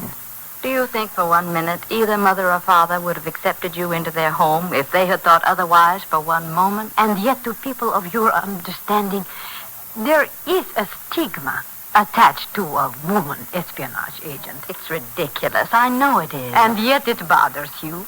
Oh, I honestly think it's a matter of accustoming oneself. I think so, too. But now I want to say to you something which makes this whole conversation rather pointless. Oh? Yes. In all the time I have known Paul, we have had exactly 2 conversations on the subject of love and marriage, both of them academic, neither of them even hinting at the future. In fact, in our last talk, I freed Paul from any and all obligations ever to even have to consider me in that light, ever. That was very generous of you. Why? He owes me nothing. I owe him nothing. But his having invited you to stay with his family, I mean, isn't there implied a relationship, an understanding? Oh, I can conceive of a type of feminine mind that would make a great deal of such a situation. But not Nicolette Moore. Oh, no. That is a cat-and-mouse game which too many women play to capture a husband. No, if I never have a husband, I will never think to such tactics. I'm beginning to see what Claudia meant. What's that? To know you is to like you. Oh, that is a compliment. I'm so glad I asked you over. All that heavy, resentful feeling is gone. Good. Friendship is so much better. But What's the matter with Paul, anyway? Doesn't he know what he's letting slip through his fingers? The first chance you get in your next cup of coffee, taste the new Chasen Sanborn. The blend is so marvelously improved that it's the most satisfying coffee you ever tasted.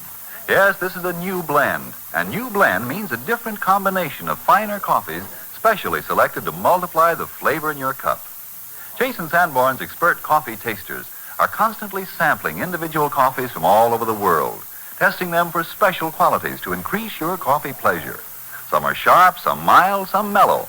And the new Chasen Sanborn is an inspired combination of the most delicious. Taste it. Enjoy this new coffee experience, a new wealth of glorious flavor. You get it at the top of its form, at its flavor peak, because as soon as the new Chasen Sanborn is roasted, it's quickly vacuum packed. No other container can possibly give you so much delicious flavor, so much freshness. All the Chasen Sanborn your grocer has is this improved new blend. So ask for Chasen Sanborn coffee now.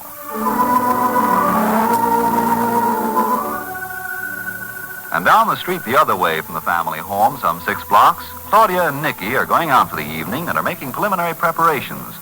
Claudia is touching up her nails with Joan on a footstool at her knee doing likewise.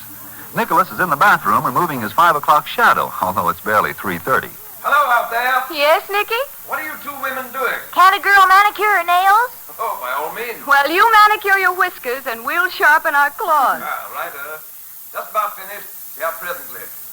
You know something, Claudia? Huh?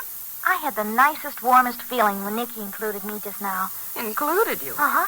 What are you two women doing? I am getting to be a woman, aren't I? You most certainly are. Claudia, could I ask you something? Well, I'll bet you can. Well, why is marriage so important? I mean, why are men so important to women, and I guess women important to men? Are we talking fundamentals now? Yes, the real reasons. Well, maybe at this point I should send you down to talk to Dr. Thompson, or over to see your Uncle Paul, but I'm not going to. I don't see why you should.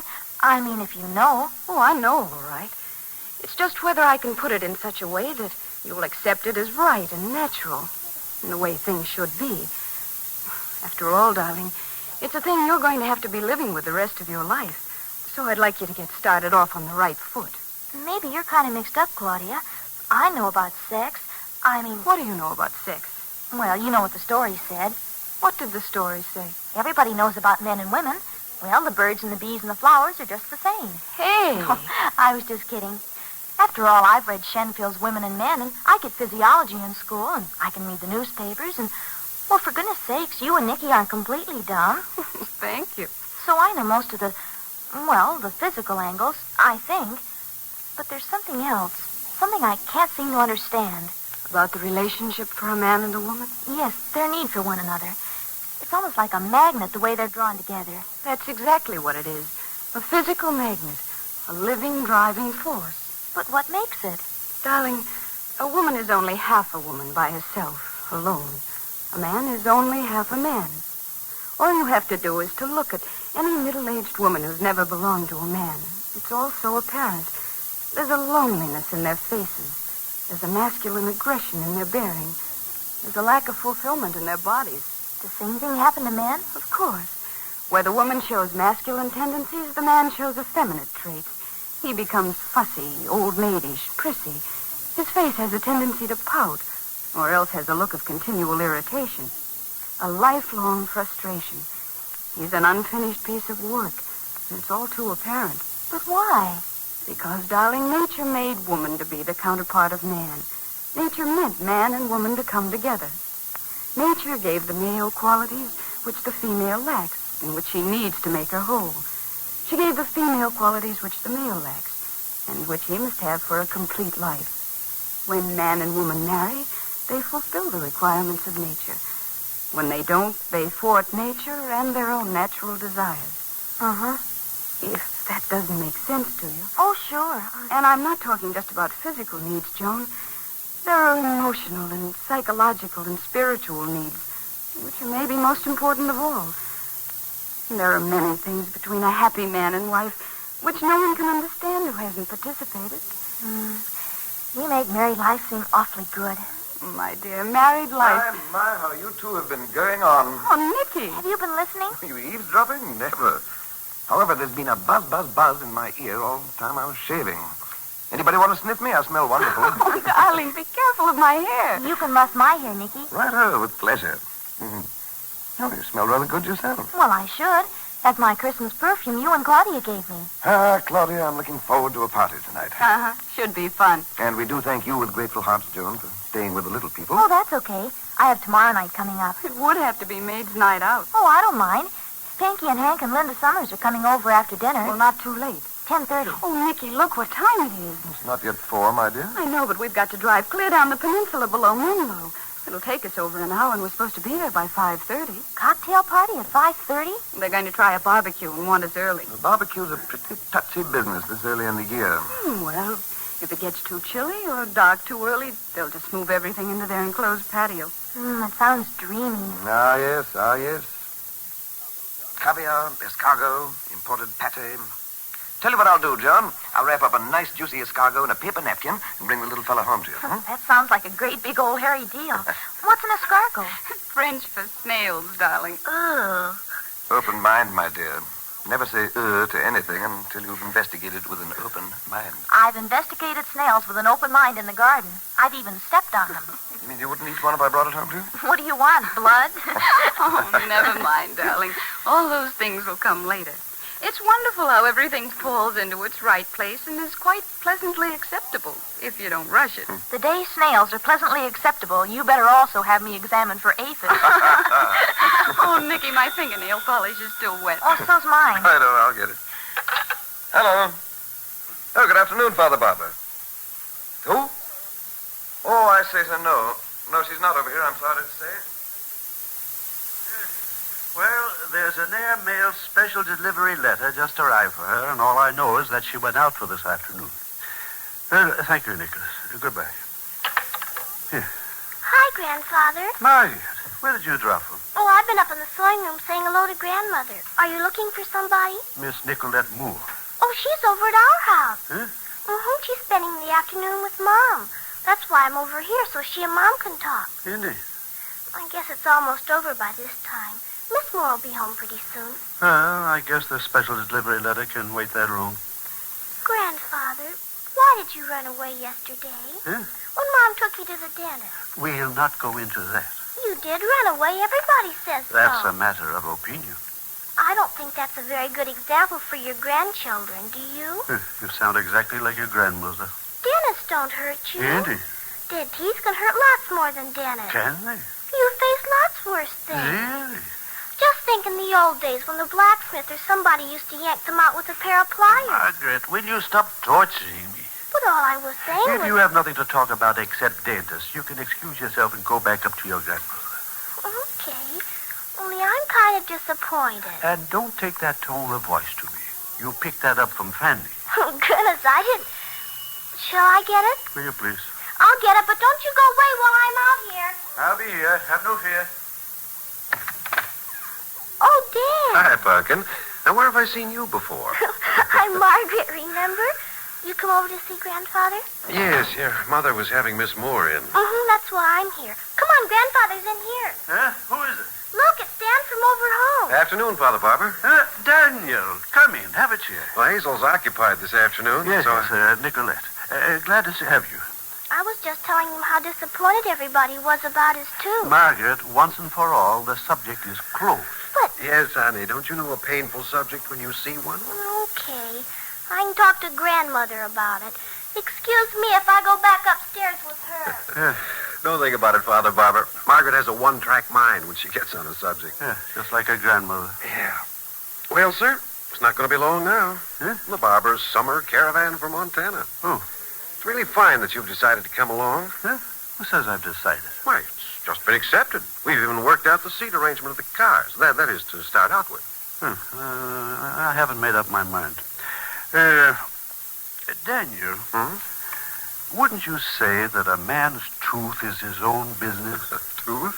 Dead or alive. It's still something personal. It's his alone. I'd say so. Then why should a man be a great disappointment to his family if he chooses to leave his tooth in his head? Why, I don't know. That's what Margaret said. A great family disappointment and a bad influence on the children. Oh, now, Father Barber, Margaret's just full of this and that. Who just came in the front door? Is that you, Nicolette? Hello, Dad. It's just Jack. Yes, yes. Oh, hello, Dan. How are you? Good afternoon, Jack. You joining us? No, I'm running up to Paul's studio. You'll excuse me? Yeah, yeah. Don't let us keep you. Okay, Dad. I'll be seeing you, Dan. Definitely. Daniel, do you know what's going on up at the top of the house? I haven't the faintest idea. Jack goes up there every afternoon. He and Paul spend half to 3/4 of an hour. That's so? Yeah, mysterious. You think so? Well, in heaven's name, why doesn't one of them say why they're up there? Well, if Jack and Paul hold daily conferences, you can just put it down as a sure thing that it's worth the effort. I know Paul well enough for that. Sit down, Jack. Make yourself comfortable. Yeah, Beautiful day after yesterday's rain. Huh? you bet. You know something, Paul? I'm getting so I look forward to these talks every day. So do I. Do you? Of course. Why, I just thought maybe it was all old stuff to you. To me, it's like getting a glimpse into a new world every session. Mm-hmm. Well, what have you been thinking about since yesterday? Well, for one thing, they gave me a new case down at the law office. You say that with a little satisfaction. It's important. Sure. Why? Because for the last 6 months, I wasn't getting very much. Just research work, looking up data some of the other attorneys could use in their cases. Last couple or 3 months, I wasn't even getting much of that. Just was kind of marking time. Oh?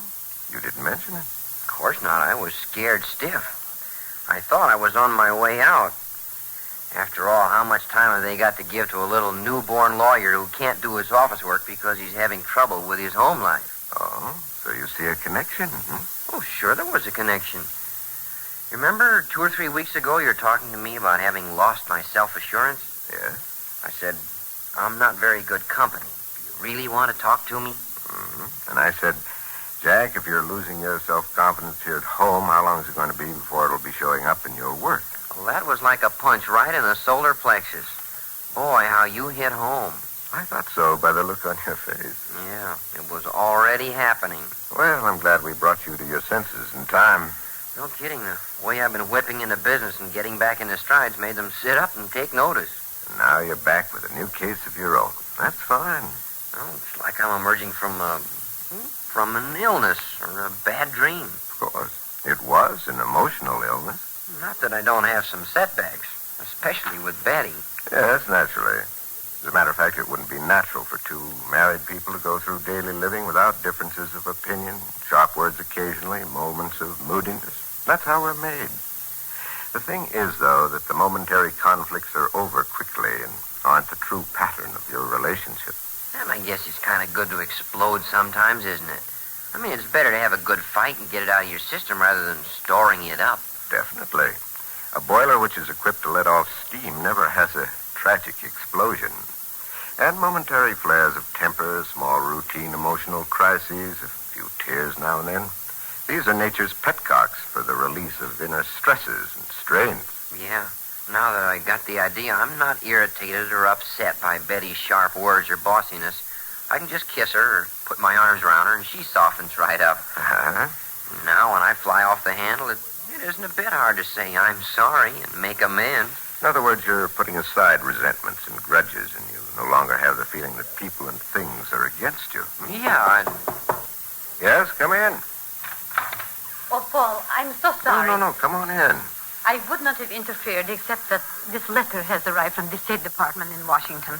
Your letter from Washington? Oh, excuse me. No, please, Jack. Oh, sure, you need Paul more than I do just now, huh? I'll see you tomorrow, Paul. He is understanding, that one. Here, please, read what it says. Sit down. Oh, just what I should have been expecting, of course. Something I would have known was coming had I used my wits instead of spent my time here dreaming in the midst of all this contentment which belongs to you barbers. But it doesn't say you have to leave immediately. Is that something to cling to? It says within the next month. And I guess from this that whatever your assignment's to be, it won't be outside the United States. Oh, they would never put my secret destination into a letter of this nature. Nicolette,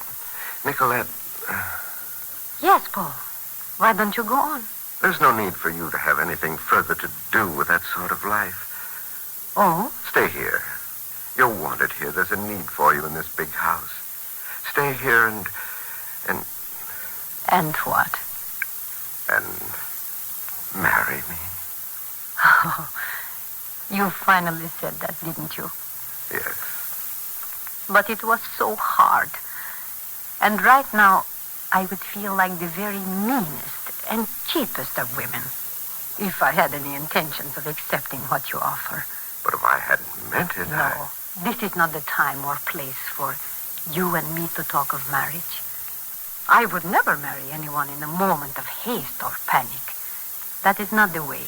But if you once leave us, If our relationship is so ephemeral that 3 or even 6 months separation will dissolve our interest, then it was a poor thing indeed. What are you suggesting? Well, I will accept this assignment. It will not be less than 3 months, I know that. When it is finished, if it is still your wish, I will come back here. We won't let you go otherwise. That I will hope. Then, after the separation, perhaps all of us will know better what we want from this relationship. Nicolette, I mean it. The idea of your leaving is pure desolation. Stay here. Marry me. Make your home. Hush, Paul. Please. No. Say those words to me when I come back next. Then I will believe them. Perhaps.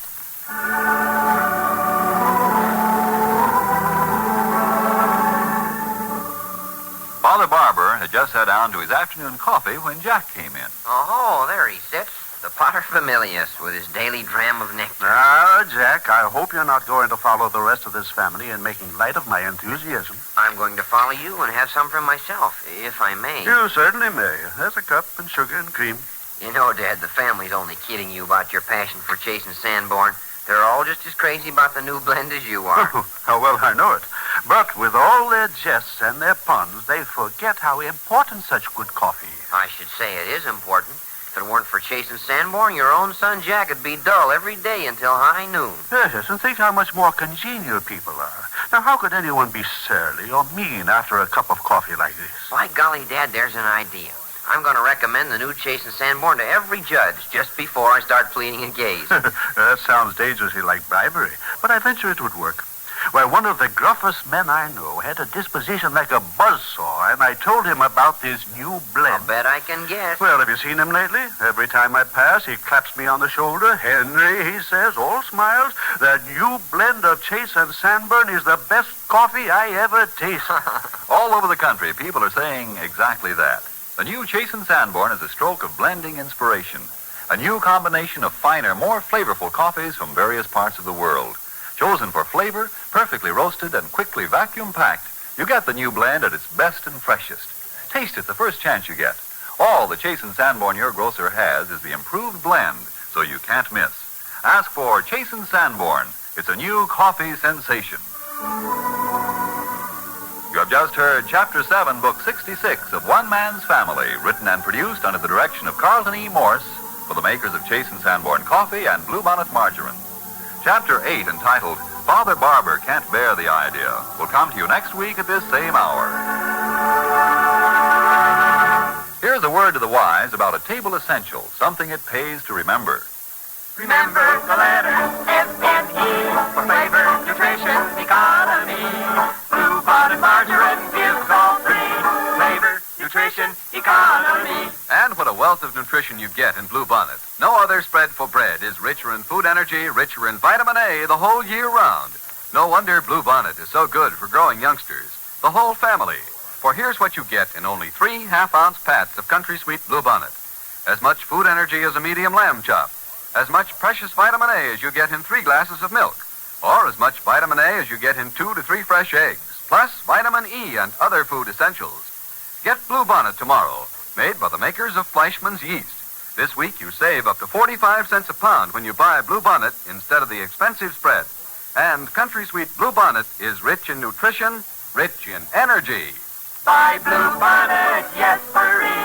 Flavor, nutrition, economy.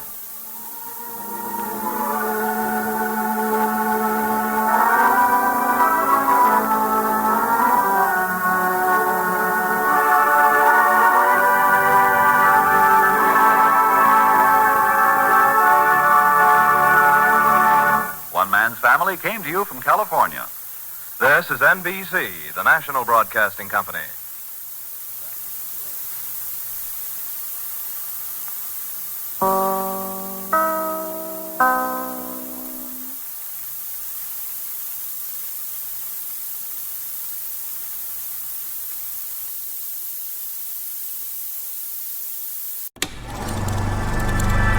You are now tuned into Then Radio.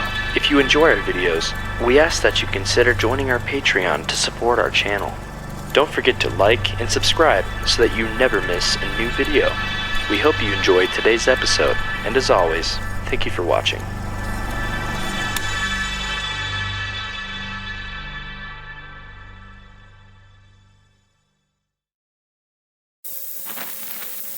Throme's buying a neighboring ranch and inquiring about us before he bought it. I don't know what that adds up to either. It's kind of screwy, to say the least. By all reports, he showed a consistent interest in Claudia Barber. And she never knew him. Well, this afternoon, she crossed her heart on that one, the way she used to when she was a little kid. But was he on the trail? Well, I didn't see him. She was hysterical when you got back to her? Yeah. Well, how long had you left her alone? Oh, 5 minutes. Gibbs is working on his car, and I left Claude on the hillside and rode down. I see. Then when you came back? She called to me. She was scared, Nicky. There's no mistake about that. Claudia was good and scared. And from? What had he done, did she say? Well, she used the word hatred. She said he sat looking at her with hatred, then wheeled his horse and rode away. How much did you hear? Well, Nicky, I think I heard his horse. I think he was actually there, or someone was. He certainly wasn't at his house when we called there earlier. We hammered on the door. The place was shut up tight. I can't add it up, Cliff. And I got some stuff from Gibbs that sounds a little odd. Maybe it's reasonable. Frome works at night. He rides the trails at night. Why? Nobody knows. What sort of work? Nobody knows that either. Every month he sends out 500 or 600 letters, according to Gibbs. And he ought to know. And 2 or 3 times a year he gets a batch of checks, and he banks them, and that's that. Ranchers around here are dizzy trying to guess what he's up to. Writes letters at night? Apparently. Hey, look, Nicky, I'm about as hungry as a guy can be and still stand up. Sorry. I can't remember if I had lunch. Matter of fact, I can't even remember breakfast. Hold on.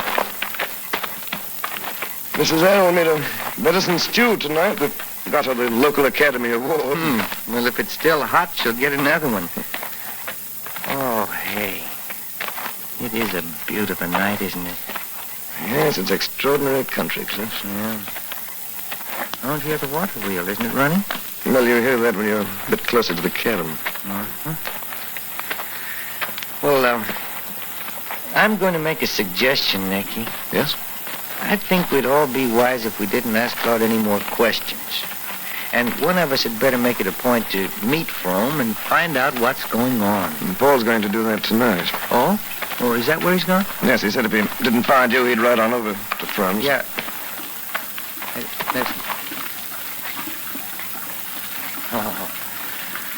That's a sound to lull you to sleep. Poor Claudia. Hasn't lulled her to sleep for many a night. Clippers! Nicholas! Well, where are you, Father Barber? Over here on the porch. Aren't you cold sitting out here this time of night? Clifford, what is going on? What's the matter, Dad? Claudia raced in past me with barely a good evening. Paul has gone off somewhere. What in heaven's name are you all up to? Well, Claude's horse went lame on us, Dad. That's why we were late. You'd been to see this neighbor, Frome? Well, he wasn't in. I haven't had anything to eat for the last 5 or 6 days, Dad. See you after a while. The stew is excellent tonight, Clifford. That's what I hear. Nicholas, sit down. Now, what are you people keeping from me? Huh? Answer me, Nicholas. Well, where did Paul go in such a mysterious hurry right after dinner? Huh? Where is Paul?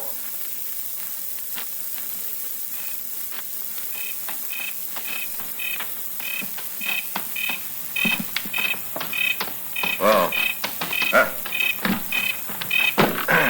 There you are. I won't leave you tied here for long.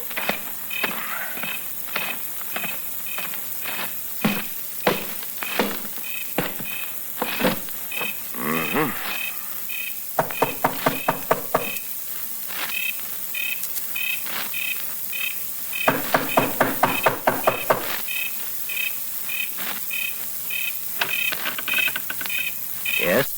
Mr. Frome? Yes? I'm Paul Barber. Oh, come in, Mr. Barber. Thank you. Hey, you have a pleasant place here, Mr. Frome. Thanks. Take your jacket? Just put it down here. Nippy tonight. Yes, isn't it? Interrupting your work? I was about to knock off for coffee. Will you have some? Oh, thank you. Pull up a chair to the fire there. I'll be back in a moment. Thank you. Put on another log if you like. All right, I will.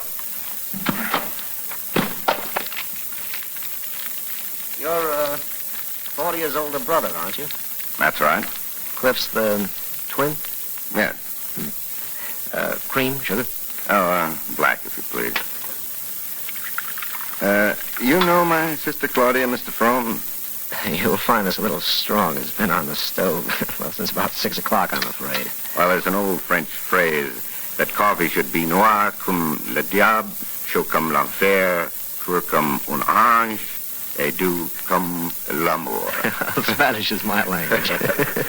That and a little English, but I recognize the devil. Well, in my bad French, it's just that coffee should be black as the devil, hot as inferno, pure as an angel, and sweet as love. Well, that's what this'll be. Try it. We've all been anxious to meet you, Mr. Frome. You bought this place about the same time my brother-in-law bought the Errol homestead, huh? Did I? Last August. Mm-hmm. We've been hoping you'd drop in. Oh, I keep odd hours, Mr. Barber. I was on a morning newspaper for a good number of years. Got in the habit of working at night. Oh? San Francisco paper? No. Why'd you ask that? Our family home is in San Francisco. In Seacliff. That's right. And you spend your summers usually at the Sky Ranch down the peninsula near Woodside. Your father was once in the brokerage business. Do an occasional job for the government, Mr. Barber. Some branch of the State Department, I believe. You see, even out here in the wilderness, gossip does get around. More coffee? The gossips haven't been so generous with information about you, Mr. Frome. Coffee? No, thank you. You familiar with San Francisco? I? Well, I'm familiar with most cities, Mr. Barber. So a year or so ago, I was a working newspaper man. No ties, no family connections. Moved about quite a lot. Mr. Frome, I'll be quite frank with you. I don't see why you shouldn't be. But first, let me ask you a question. Have you ever known my sister Claudia?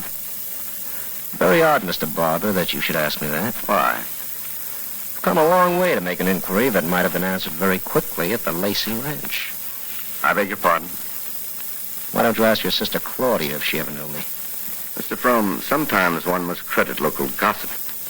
We've been told repeatedly by people in Troy and ranches hereabouts that you inquired rather pointedly about the Barbers before you decided to buy this place. Oh, that's the way it's come to you, is it? You pointedly inquired about Claudia Barber. Is that right? Mr. Barber, I inquired about everybody in the countryside. I'd been looking for some time for what my friends call an ivory tower. I looked in Tennessee, in the Ozarks. Once I almost settled near Oxford, Maryland. I wanted an out-of-the-way place, because I'd seen a good deal, and, well, I didn't like what I saw. Everywhere I looked, I inquired about the people who'd be my neighbors. I had hoped to find a place where there'd be a minimum of social contacts. Then you've never known my sister Claudia. You place yourself in a rather unhappy position, haven't you, Mr. Barber? Let me tell you something. A year ago, when I was negotiating for this place, I walked one day to Eli Martin's office. That's the real estate man, you know, on Main Street, Troy. Well, I parked my car, turned toward Eli's office. and I bumped into a man and woman. Literally bumped into them. Apologies all around. It was very awkward of me. Well, those people were your sister and your brother-in-law, Mr. and Mrs. Nicholas Lacey. And? If I had ever known Mrs. Lacey, I think perhaps she would have recognized me, don't you? We apologized to each other. I went on to Martin's office. That, except for meeting or two on the trail, chance passing, is the only time I've seen Mrs. Lacey since I came here. I asked you a very forthright question, Mr. Frome. Yes, you did. Is it likely that I'll get a forthright answer? Doesn't seem so, does it? Such a question might more properly be directed to Mrs. Lacey. She doesn't care to answer it. Then neither do I. Thank you, Mr. Frome. Quite welcome, sir. Let me help you with your jacket. Thanks. I have it. Mr. Frome, encountering you has disturbed my sister very much. Well, I'm sorry. She's honestly under the impression that she doesn't know you. Honestly? If she did know you somewhere, sometime, I'm sure she must have forgotten. Hardly flattering, Mr. Barber. Tomorrow afternoon, I'm going to ride over here with Claudia, Mr. Frome. About 3 o'clock. May I ask that you receive us? It'd be rude of me not to, wouldn't it? If I'm at home. Is anything likely to take you away? Yeah, that door stinks. You know, that's one of the things I've been planning to do ever since I moved in here. Clean down this door. Yeah, it's surprising how many little chores there are when you take over an old place. Yeah, I'll clean this down tonight. Frome. Sir? You will be at home tomorrow at 3? At 3. Well, I'd rather imagine I'll be having breakfast at 3 o'clock, Mr. Barber. Here? Yes, Mr. Barber. Here. You may expect us then. At 3. Oh, yes. Well, I rarely have visitors, Mr. Barber. That should be very interesting for me.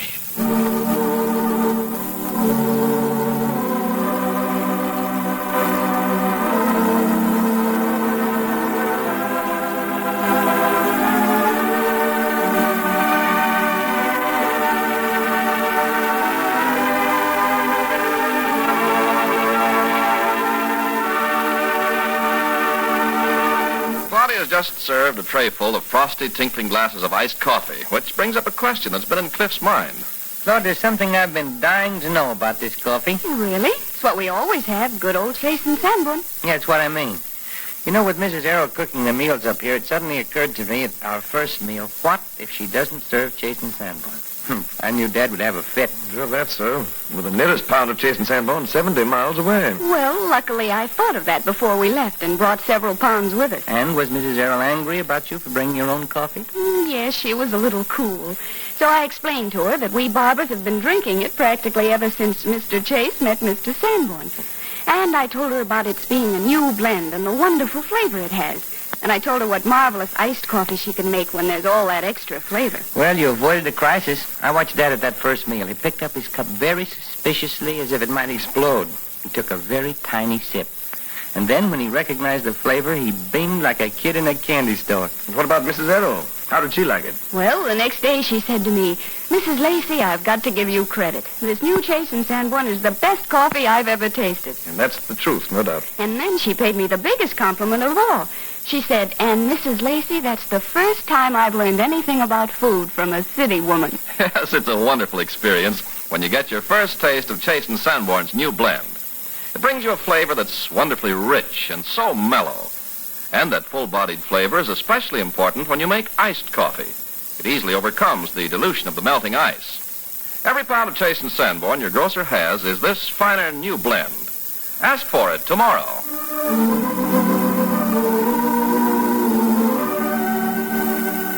You've just heard Chapter 6, Book 67 of One Man's Family, written and produced under the direction of Carlton E. Morse for the makers of Chase and Sanborn Coffee and Blue Bonnet Margarine. Chapter 7, entitled Claudia Goes to Meet Her Past Reluctantly, will come to you next week at this same time.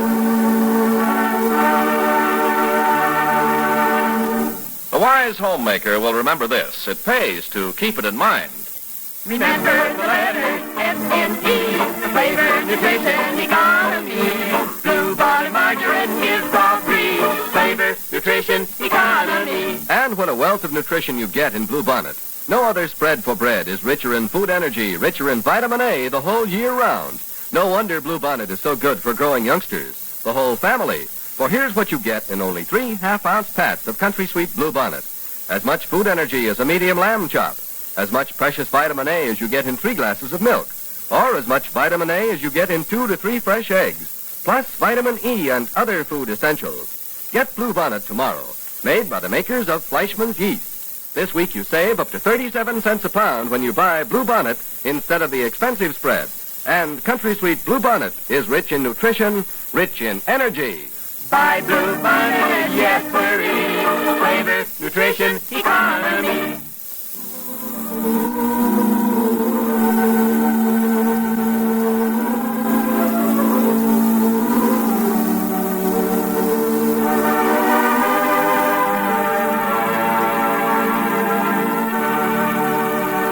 One Man's Family comes to you from California.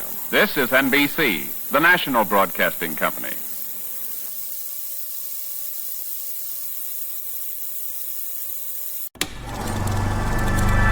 You are now tuned into Then Radio.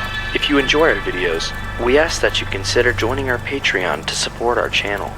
Don't forget to like and subscribe so that you never miss a new video. We hope you enjoyed today's episode, and as always, thank you for watching.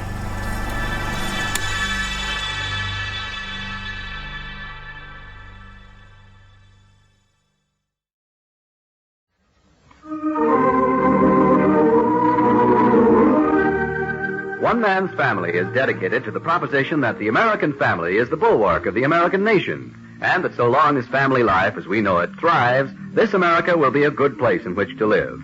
Our story deals with the family of Henry and Fanny Barber, they themselves, their children, and their grandchildren. You're not going to meet all the family today, because, my goodness, there are 12 grandchildren alone, including 1 set of triplets and 1 set of twins. But you are going to meet some of the more important members.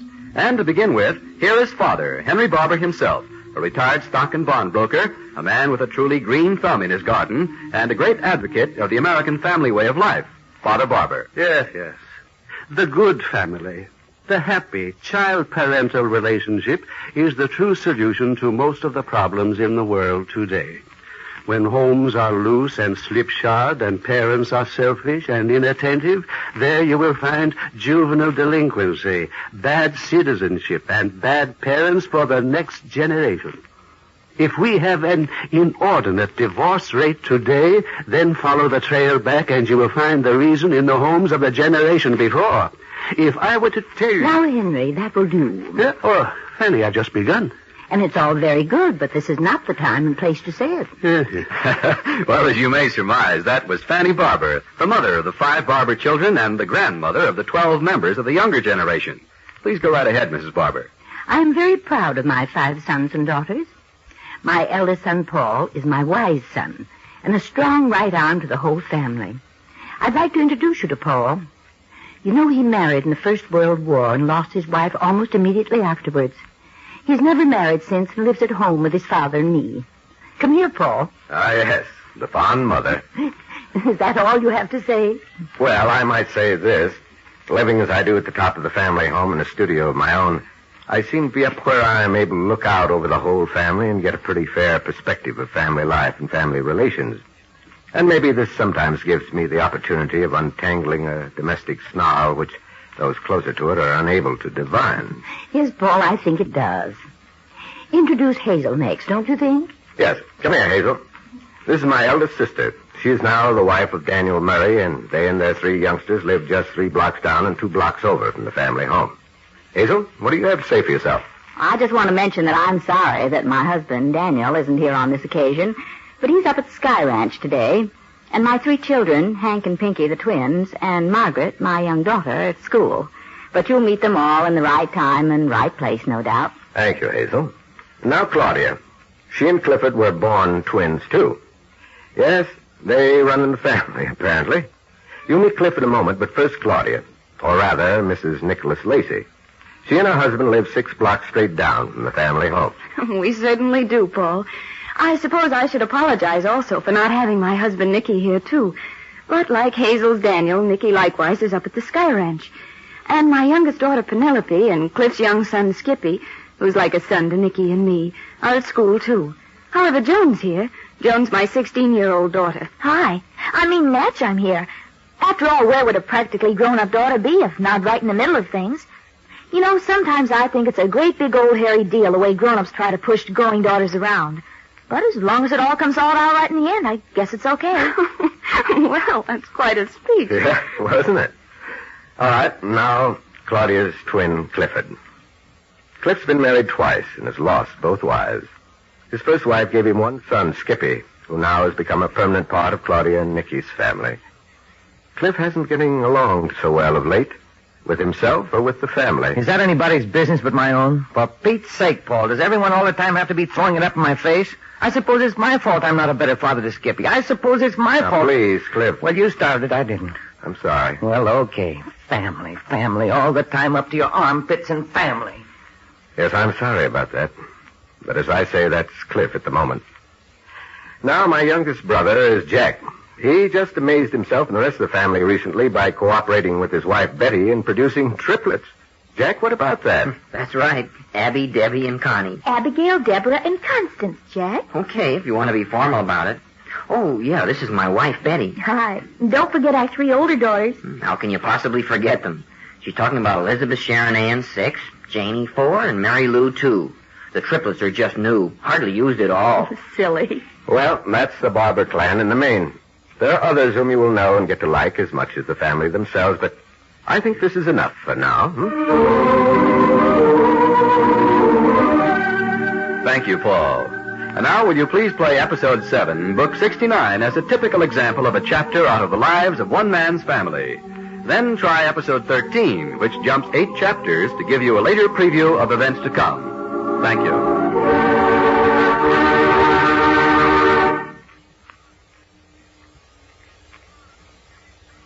One Man's Family.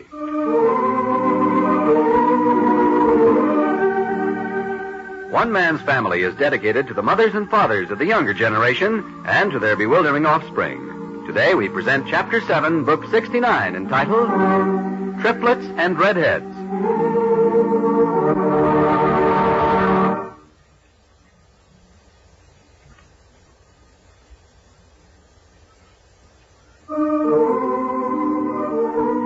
On the second floor of the Barber family home, where Jack and Betty are living temporarily with their triplets, plus E. Sharon Ann, Mary Lou, and Janie, there's something doing every minute. Listen.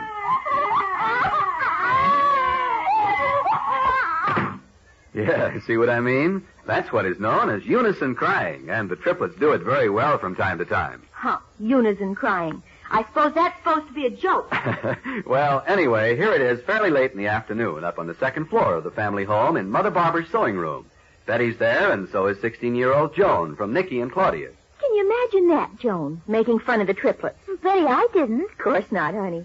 Did you say you came over with your mother? Yes, but Claudia went on up to the top of the house to see Paul. Oh, that's it.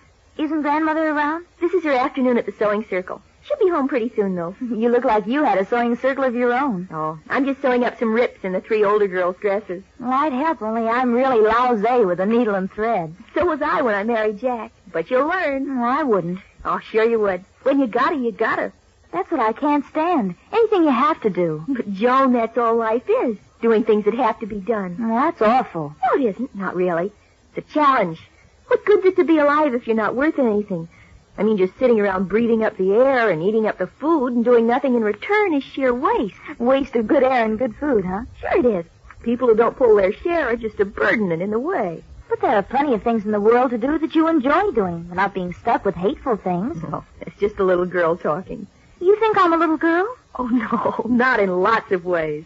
You've got a gorgeous figure, and every time I look in your face, I feel... well, rather like an insignificant small-town girl compared to you. Really? I make you feel that way? Uh-huh, just like Claudia always has. But if I'm all that, why did you say little girl when I said there were plenty of things to do, leaving out the disagreeable ones? There's a disagreeable side to the very best a girl can hope for. Oh, I don't know. What about being a rich man's wife?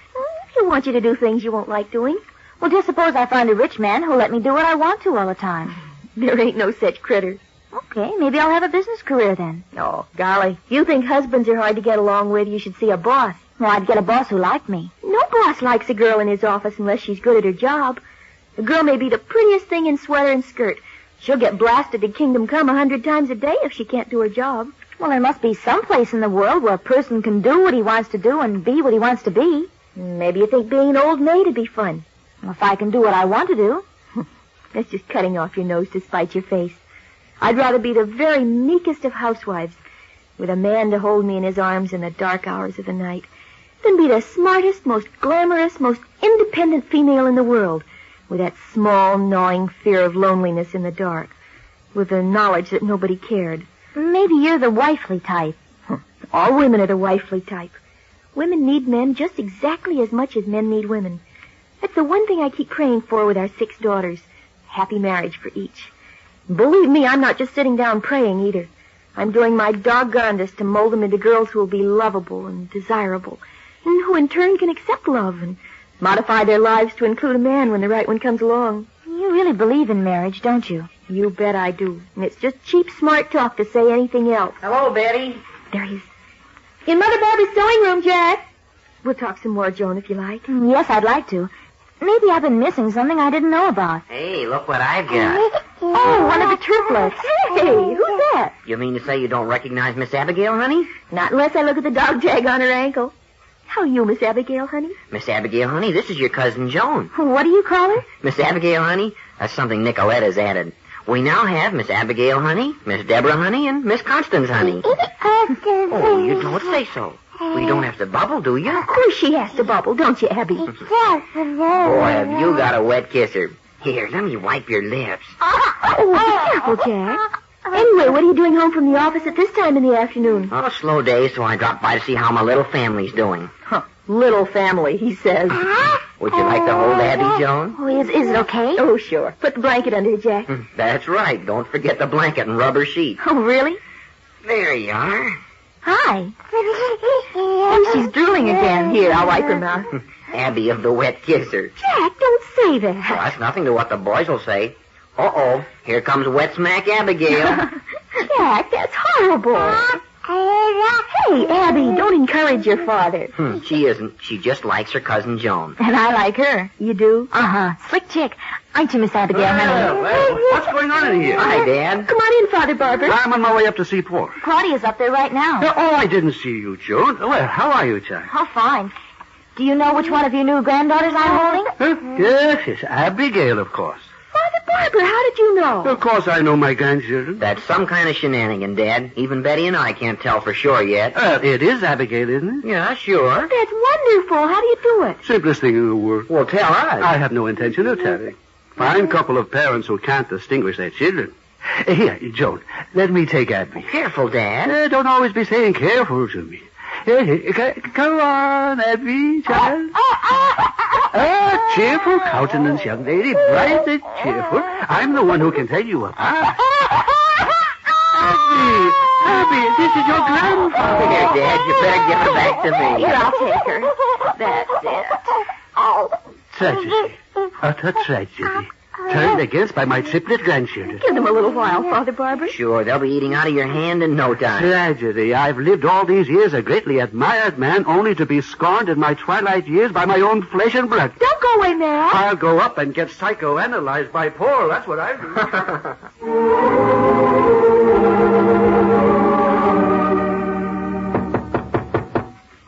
Paul, are you in there? Oh, our father. Come on in, Dad. Don't stand on ceremony. Yes. Oh, you too, Claudia. Sure, come join the conclave. Paul provides all the comforts of home for his guests. George, Paul, all those women down on the second floor are completely spoiling those triplets. Oh, here, sit down. What's happened now? Why, I can't touch one of those youngsters without her setting up such a yowling. You'd think I was murdering her before her very eyes. Poor Dad. Poor Dad, indeed. I'll have you know that Abby, Debbie, and Connie are being completely ruined before they're a month old. And to what do you attribute their ruination? Obvious, perfectly obvious. Namely? Women. Women? Women. Well, you'll have to be a little more explicit. Women to the right of them, women to the left of them, women morning, noon, and night. No wonder they don't behave themselves in the presence of their grandfather. Men are strange, frightening objects. All they know is women. That's a doggone ingenious theory. May I be the first to congratulate And you? none of your flippancy, young man. But there are not so many women. What are you talking about? The mother, Betty, to begin with. Would you deny the triplets their mother? Their grandmother, Fanny, as mother. Nicolette Moore. Granted. Mrs. Kettleman. Oh, now, Dad, Mrs. Kettleman. Yes, Mrs. Kettleman. She's a Tartar, a woman with a will of cast iron. No wonder her husband died a broken man. She beat him to death with her cast iron will. What a terrible thing to say. Well, she's not going to beat me down because my will is just as strong as hers. And I'll give her blow for blow from now until kingdom come. Well, I thought you and Mrs. Kettleman were beginning to like each other. How can you like a woman who walks around behind you with a broom sweeping your footprints off the living room floor as fast as you make them? Yes, well, never mind about Mrs. Kettleman. I'll settle her hash. And now, I came here to ask you about Clifford, Claudia. Oh, why, he's all right. Huh? That's not what I mean, and you know it. Oh, but look, Dad. Paul, she's undoubtedly told you. Well, I don't think so, Dad. She didn't tell you that Clifford drove off in a big green convertible the other afternoon with a chit of a girl with flaming red hair? Well, that's so. You didn't know? No. At least you know her name by this time, Claudia. Oh, yes, Roberta Evans. Huh? Roberta Evans. That's all I know. Well, didn't Clifford say anything? He said absolutely nothing, Dad. All he offered the next morning was her name. Just said, I suppose you're curious who the girl was who picked me up last night. Her name was Roberta Evans. And he walked out of the room. Was he out late with her? Dad, Clifford's a grown man. Besides, how would I know? Nicky and I went to bed at 10 o'clock and we both slept like tops. And don't look so put out. Secrets, always secrets. I suppose it would kill somebody to tell me something once in a while. But I don't know, You think Dad. I'd given birth to a whole nest full of deaf mutes? Oh, don't be unreasonable. I'm not unreasonable. Why should Clifford be sneaking off with a red-headed girl? May I suggest why? Well, do so. Same reason he's resentful towards the family. Same reason he didn't want to take his share of your and Mom's estate. Same reason he's down on me at the moment. Yeah. It's rebellion. It's anger at himself for not living up to what he thinks the family expects of him. He's trying to prove to himself that he can make a life for himself completely outside the family circle. Paul, I think you're very close to something. The big green convertible and the flashing red hair sounds in complete contrast to the pretty staid, conservative Barber family. Flashy, daring, unconventional. He's choosing a girl as opposite to what the family stands for as he can find. Huh? You mean that girl's no better than she should be? But, Dad, please, I don't have the least knowledge of her. I'm just surmising. Well, I am not. I'm saying it. Roberta Evans is no better than she should be, and I may take it upon myself to tell Clifford so. Dad, no. I will. I'll tell him so in so many words.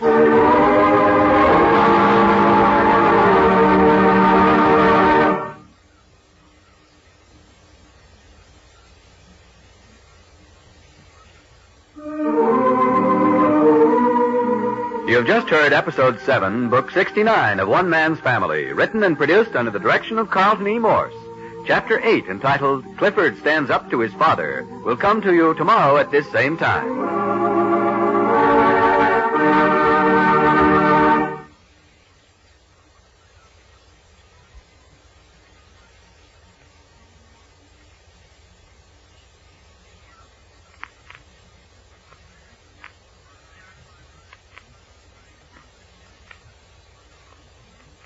One Man's Family.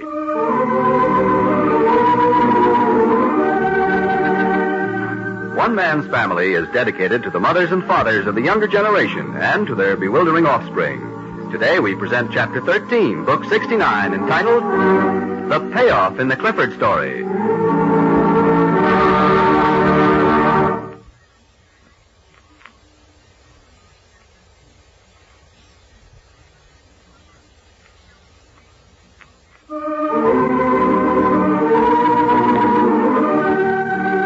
When one of the most devastating tragedies of Father Barber's life struck him full in the face a few minutes ago, he was down in his garden with a complete stranger, with Roberta Evans, the red-headed girl with the big green convertible. She drove the offending car, offending to Father Barber's eyes, that is, up before the family home, climbed out, and came down into the garden to face the head of the house of Barber. You're Roberta Evans. Oh, you know me. I do. Oh, how nice. Then Clifford has talked to his family about me. Huh? You know, I was beginning to think there was either something the matter with me or else there was something dreadfully wrong with the Barber family. Clifford simply will never talk about his family and absolutely refused to bring me near you. Impossible. What's that? How can you be the flippity-gibbet with the red hair who drives around in that awful car with my son Clifford? Well, you can blame the red hair on me, but not the car. When I got my degree last summer, that was my father's present to me. Oh, you're not the kind of person I imagine at all. Better or worse? You're older. Oh, no. Yes, you are. Seeing you flash by in that atrocious automobile, I'd have sworn you were not a day over 19. An adult-pated, flaunting 19. It must be the combination of the red hair and the green automobile. Do you suppose that's... I wouldn't believe it. You know I've been downright prejudiced against you. Well, I haven't been too happy about you either. Huh? Because Clifford kept me away, I thought maybe you were to blame. Anyway, I finally had to come over and find out the truth for myself. Well, how do you like these apples? Just what do you think's going on here anyway? Clifford, you're as white as a sheet. Well, I'm blazing inside, I can tell you that. Dad, you just can't keep out of my business, can you? Clifford, how can you say such a thing to your father? Because that's how I feel. I can't even keep my own private love life out of the family scramble, family ties, grasping family hands reaching out. You're talking like an idiot, Clifford. You keep out of this. I came here of my own free will and because I wanted to. Your father didn't even know I was coming. She's a fine girl, Clifford. She's a fine girl. Well, she's not for me. What, Clifford? You hear that? She's not for me. Goodbye, all of it. Clifford, come back here. What's wrong with him? I don't understand. What's the matter? Clifford, you hear me? Come back here. Clifford! Clifford! Come back! Mr. Barber, it isn't that bad. Please. Please, it's all right. It's just a tantrum.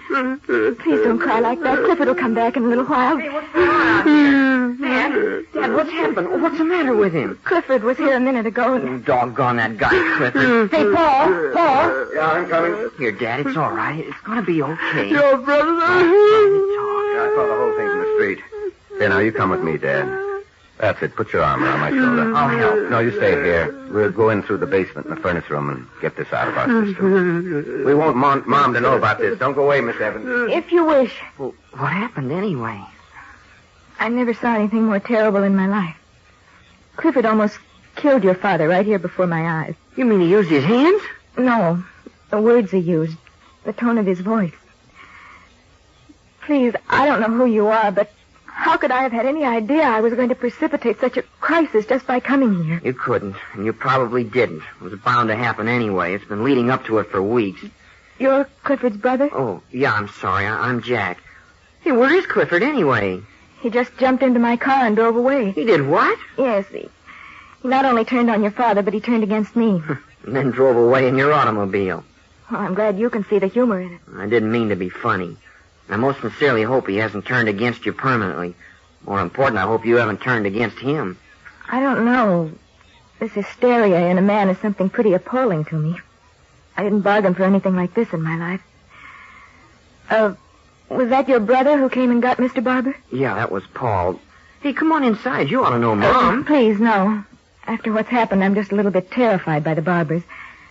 And aren't you worried about Clifford? He drove off in a perfectly rabid frame of mind. Shouldn't we be doing something? Don't you think it'd be a good idea to let him get it out of his system?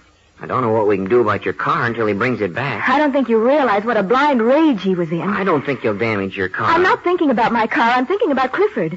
You're really interested in Cliff, aren't you? That's not the point. Well, we're getting just a little fed up with Cliff's antics. This is no worse than he's been acting. Don't you care what happens to him? Look, that's the first time in my life I ever saw my father really cry. Clifford did that to him. It's just about the limit as far as I'm concerned. I think I'd like to go home. Paul asked you to stay. I can always be reached. I don't want to be here anymore. Okay, I'll drive you. No, I'll go down to the drugstore and call a cab. Now, don't be silly. I'll take you home and I'll see you get your car back. Come on, I'll just drop into the basement and tell Paul, and then we'll get on our way. Oh, then that's better, Dad. You just sit there and listen to me. Here, you need a clean handkerchief. You know, it's a funny thing about parents. I don't care whether they're parents of grown sons and daughters, or parents of teenagers, or of infant children. They're all the same. They're always worrying, blaming themselves, full of fears, full of misgivings, feeling guilty of both the sins of omission and commission, so far as their children are concerned. When they're little ones, the parents are fearful that they don't give the child every opportunity for becoming a good, upright citizen. And when the child is grown, the parent still isn't satisfied. Always he's asking himself, wherein have I failed? What did I do which has hindered him from becoming the man he might have been? What could I have done which I did not do? How parents yearn to become the all-wise, the all-knowing guardian angel, and how far short they all fall. All of them. Because, as the saying is, it is human to err. And the flesh is weak, and the spirit is confused in all of us. Here, take a little drink of water. Lean back. Yes. But the thing parents seem to forget is that each child is a person, an individual. What parents won't remember is that they're not owners of their children, that they actually have no proprietorship in their offspring. No, they're simply the instrument through which another individual, as independent as they themselves, is brought into the world. Of course, they have the stewardship of protecting and helping that child until he is able to help himself. Parents have the privilege of opening a child's eyes to truth and knowledge and human relationships. Oh, yes, they have the privilege, but they don't have the right to force either knowledge or truth or ethics or the humanities on a child. In fact, you can't. No one can force any ideas or ideals or form of thinking or way of life onto a child. He can be led, he can be persuaded, but he cannot be made to say or do or think what he's not willing to say or to think, or what he is incapable of saying, doing, or thinking. Oh, Jack. I'm sorry to interrupt, but Miss Evans wants to be taken home. I'm going to take her. I don't know where she lives, but I'll be back as soon as I can. Yeah. Anything I can do, Dad? No. There's nothing, Jack. Yeah, well, I'll be back as soon as I can. In the case of Clifford, Dad, there apparently is something deep within him which will not fully and wholly accept the barber's conception of family life. Nor will he accept you as lord and master of the family. Not even as the figurehead, the symbol of family authority. This isn't something which has just now come to pass. It's been in him from the very beginning of his life. Perhaps it has something to do with him being one of twins. Perhaps because his twin Claudia was a girl, was quicker in developing as girls are apt to do. Or maybe just because she was a girl and received a more generous amount of love and affection, which sometimes happens in a family. Perhaps it had nothing at all to do with his twinship. I couldn't say, but whatever the fundamental problem is, it began in his very young life and lay there in his unconscious, a bitter seed, waiting for some proper time to send out roots deep into his gall and his bile, and to send out tendrils of haunting guilt, dreadful insecurity, feelings of shame and self-debasement to tantalize his mind. And now, the seed of his youth, which grew into the strangling vine in early manhood, has finally brought forth its flower of neurotic, unreasoning violence. And how is anyone to blame? Who was wise enough or far-seeing enough to have known what Clifford felt as an infant or how that feeling was going to react? Only a trained specialist could have known. And in that time, there were no trained specialists in child psychology.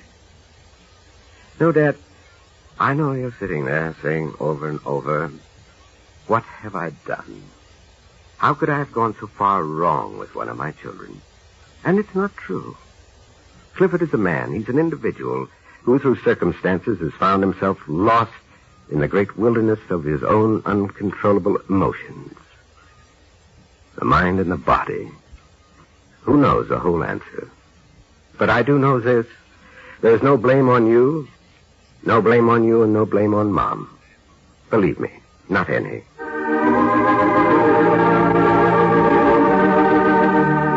Hours have gone by. No word from Clifford or the missing green convertible.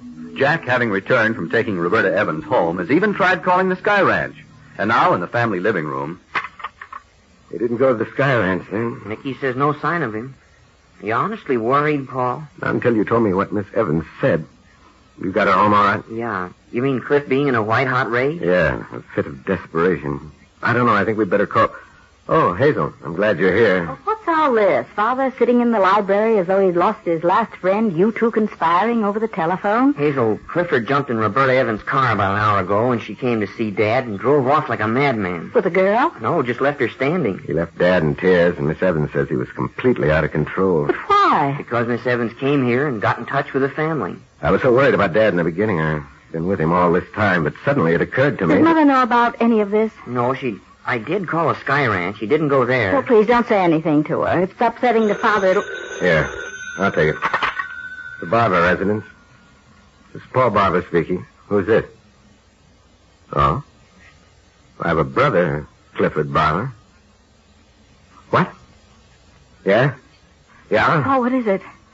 Yeah, right away. Right now. Paul, what's the matter? The big green convertible missed the Spring Valley Lake Bridge out on the Skyline Boulevard. Dived into 20 feet of water. Oh, no. Well, Cliff, what about Cliff? He was thrown clear in the San Mateo City Emergency Hospital. I'm on my way down there. Call Dr. Thompson, Hazel. Jack, you stand by here and see that nobody knows about this. Nobody. Well, what about him? Is he dead or alive? They don't take a dead man to an emergency hospital, do they? How do I know? You just stay here and help Hazel keep the family from knowing anything till I get back. Paul, what's the matter? Where are you going in such a tearing hurry? Oh, hello, Dad. Excuse me, I've got an emergency down at the flying field. I'll see you at dinner. Emergency? Jack, Hazel, what kind of an emergency? Down at the airfield, Father. I don't believe it. You're keeping something from me. No one ever tells me anything.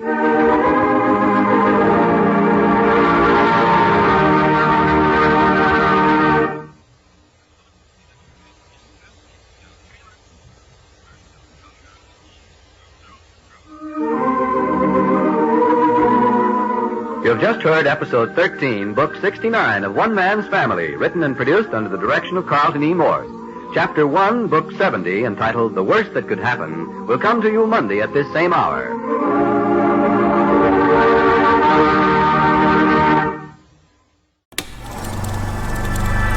You are now tuned into Then Radio.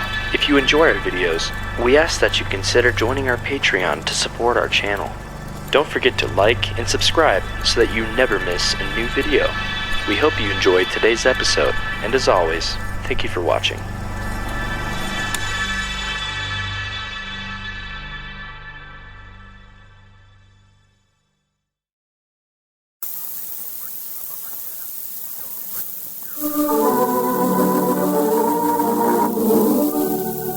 One Man's Family is dedicated to the proposition that the American family is the bulwark of the American nation, and that so long as family life as we know it thrives, this America will be a good place in which to live. Our story deals with the family of Henry and Fanny Barber. They themselves, their children, and their grandchildren. You're not going to meet all the family today, because, my goodness, there are 12 grandchildren alone, including one set of triplets and one set of twins. But you are going to meet some of the more important members. And to begin with, here is Father, Henry Barber himself, a retired stock and bond broker, a man with a truly green thumb in his garden, and a great advocate of the American family way of life. Father Barber. Yes. The good family, the happy child-parental relationship is the true solution to most of the problems in the world today. When homes are loose and slipshod and parents are selfish and inattentive, there you will find juvenile delinquency, bad citizenship, and bad parents for the next generation. If we have an inordinate divorce rate today, then follow the trail back and you will find the reason in the homes of the generation before. If I were to tell you... Now, Henry, that will do. Yeah? Oh, Fanny, I've just begun.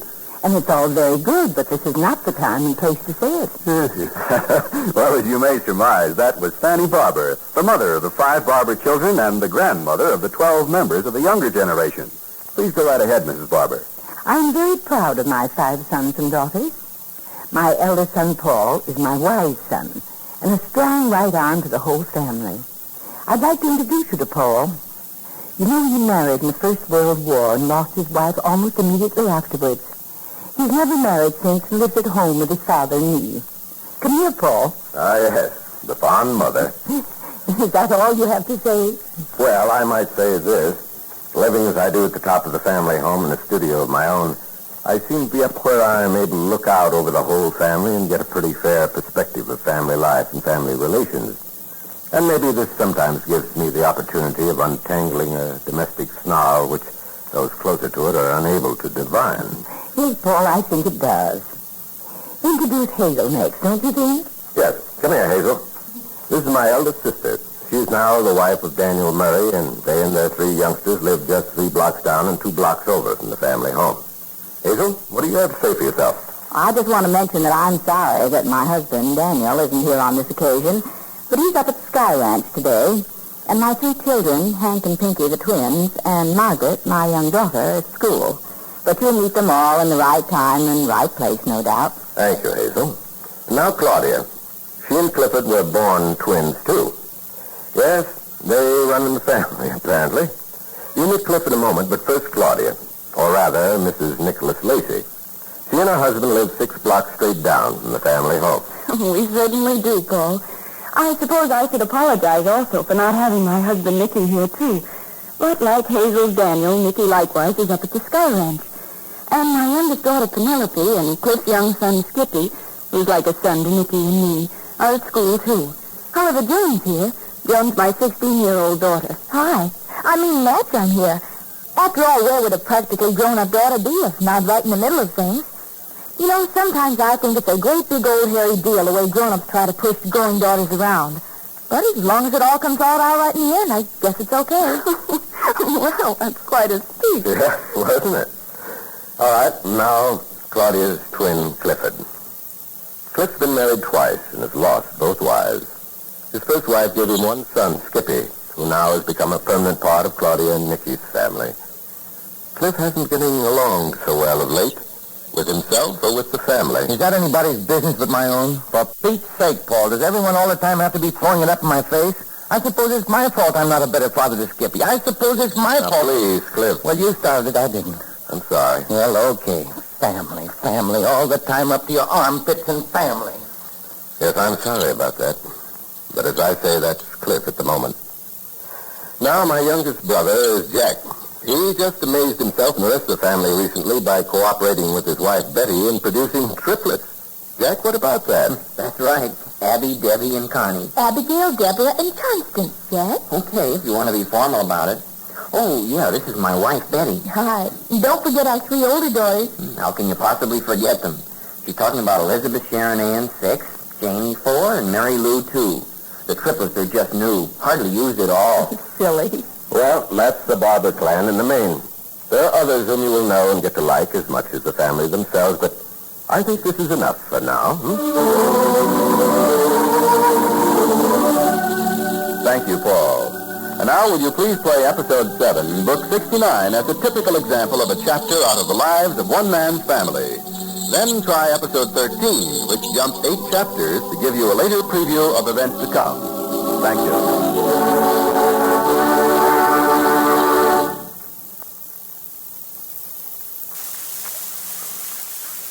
One Man's Family.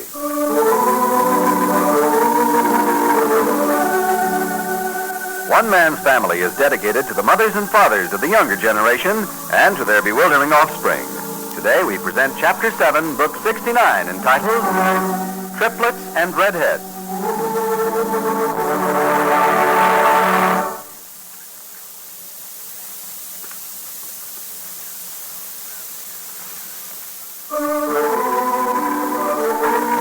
On the second floor of the Barber family home, where Jack and Betty are living temporarily with their triplets, plus E. Sharon Ann, Mary Lou, and Janie, there's something doing every minute. Listen.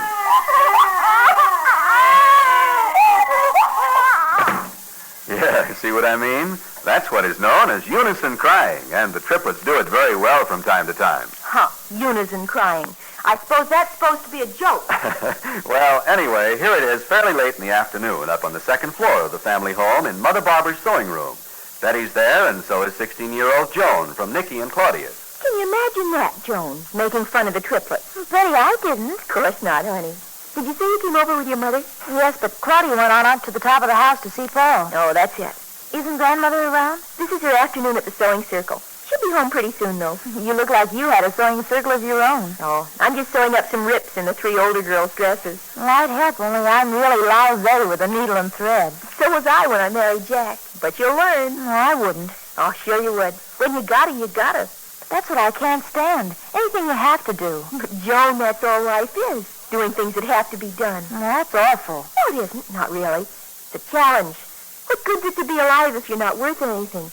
I mean, just sitting around breathing up the air and eating up the food and doing nothing in return is sheer waste. Waste of good air and good food, huh? Sure it is. People who don't pull their share are just a burden and in the way. But there are plenty of things in the world to do that you enjoy doing without being stuck with hateful things. Oh, that's just a little girl talking. You think I'm a little girl? Oh, no, not in lots of ways. You've got a gorgeous figure, and every time I look in your face, I feel... oh, rather like an insignificant small-town girl compared to you. Really? I make you feel that way? Uh-huh, just like Claudia always has. But if I'm all that, why did you say little girl when I said there were plenty of things to do, leaving out the disagreeable ones? There's a disagreeable side to the very best a girl can hope for. Oh, I don't know. What about being a rich man's wife? He wants you to do things you won't like doing. Well, just suppose I find a rich man who'll let me do what I want to all the time. There ain't no such critter. Okay, maybe I'll have a business career then. Oh, golly, you think husbands are hard to get along with, you should see a boss. Well, I'd get a boss who liked me. No boss likes a girl in his office unless she's good at her job. A girl may be the prettiest thing in sweater and skirt. She'll get blasted to kingdom come 100 times a day if she can't do her job. Well, there must be some place in the world where a person can do what he wants to do and be what he wants to be. Maybe you think being an old maid would be fun. Well, if I can do what I want to do. That's just cutting off your nose to spite your face. I'd rather be the very meekest of housewives, with a man to hold me in his arms in the dark hours of the night, than be the smartest, most glamorous, most independent female in the world, with that small, gnawing fear of loneliness in the dark, with the knowledge that nobody cared. Maybe you're the wifely type. All women are the wifely type. Women need men just exactly as much as men need women. That's the one thing I keep praying for with our 6 daughters. Happy marriage for each. Believe me, I'm not just sitting down praying either. I'm doing my doggonedest to mold them into girls who will be lovable and desirable, and who in turn can accept love and modify their lives to include a man when the right one comes along. You really believe in marriage, don't you? You bet I do. And it's just cheap, smart talk to say anything else. Hello, Betty. There he is. In Mother Barbara's sewing room, Jack. We'll talk some more, Joan, if you like. Yes, I'd like to. Maybe I've been missing something I didn't know about. Hey, look what I've got.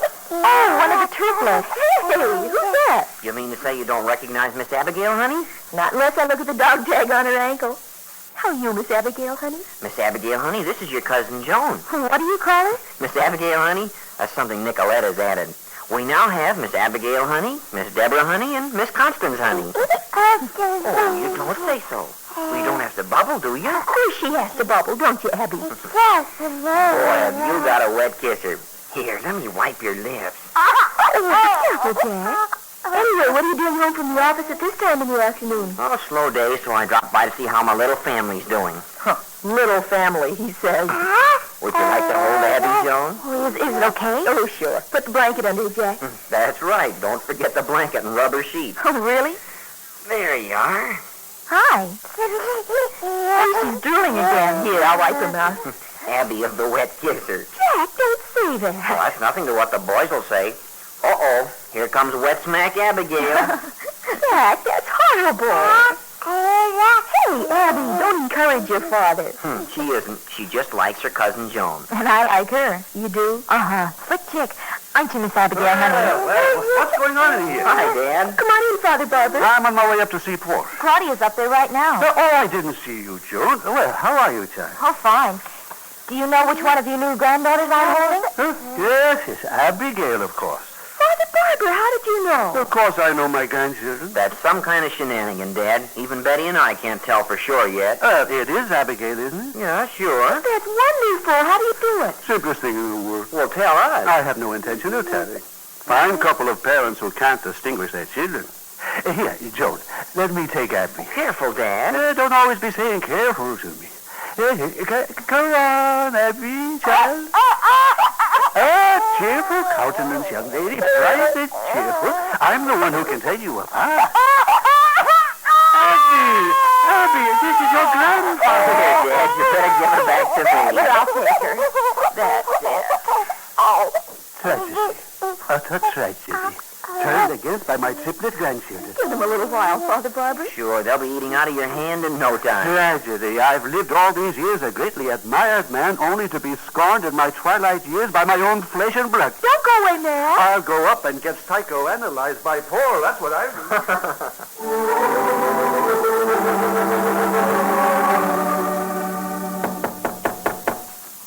Paul, are you in there? Oh, our father. Come on in, Dad. Don't stand on ceremony.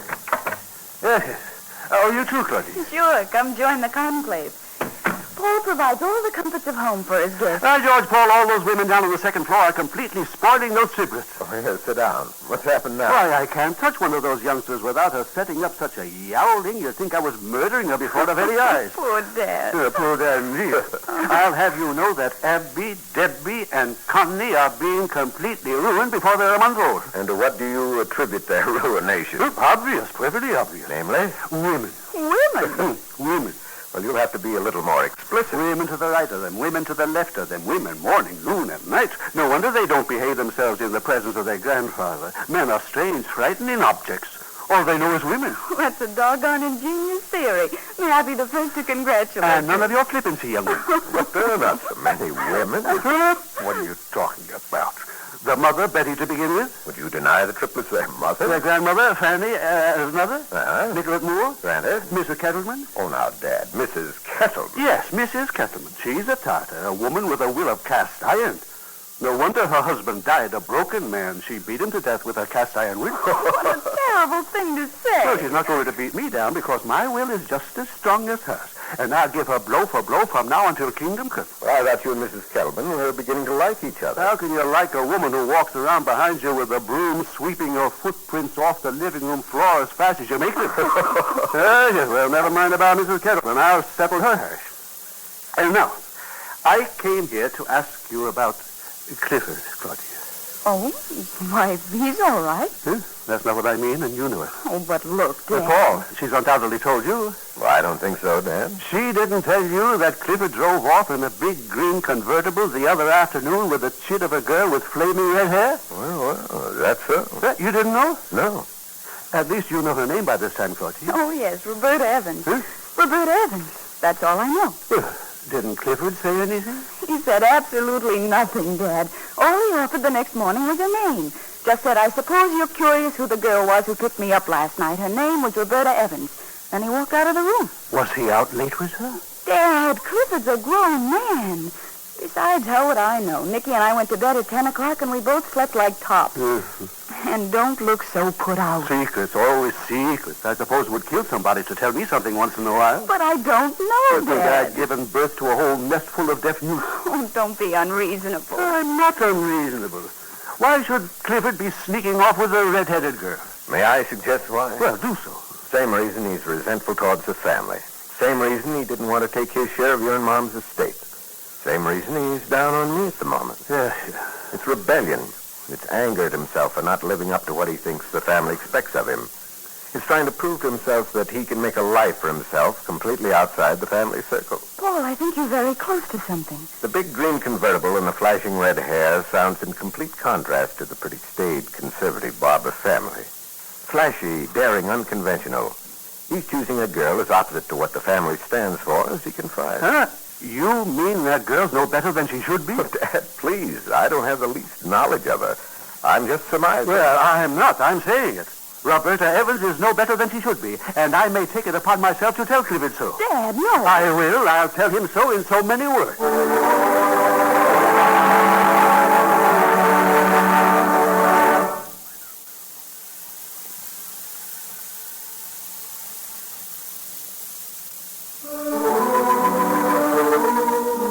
You've just heard Episode 7, Book 69 of One Man's Family, written and produced under the direction of Carlton E. Morse.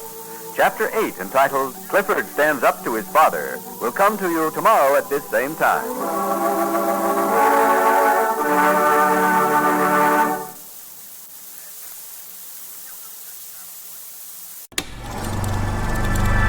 You are now tuned into Then Radio.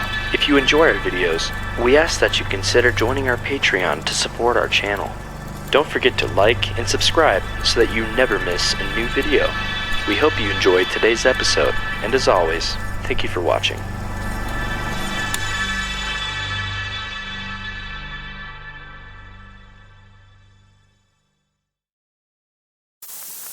One Man's Family.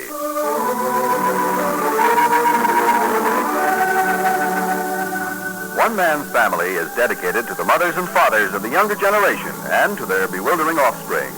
Today we present Chapter 13, Book 69, entitled The Payoff in the Clifford Story.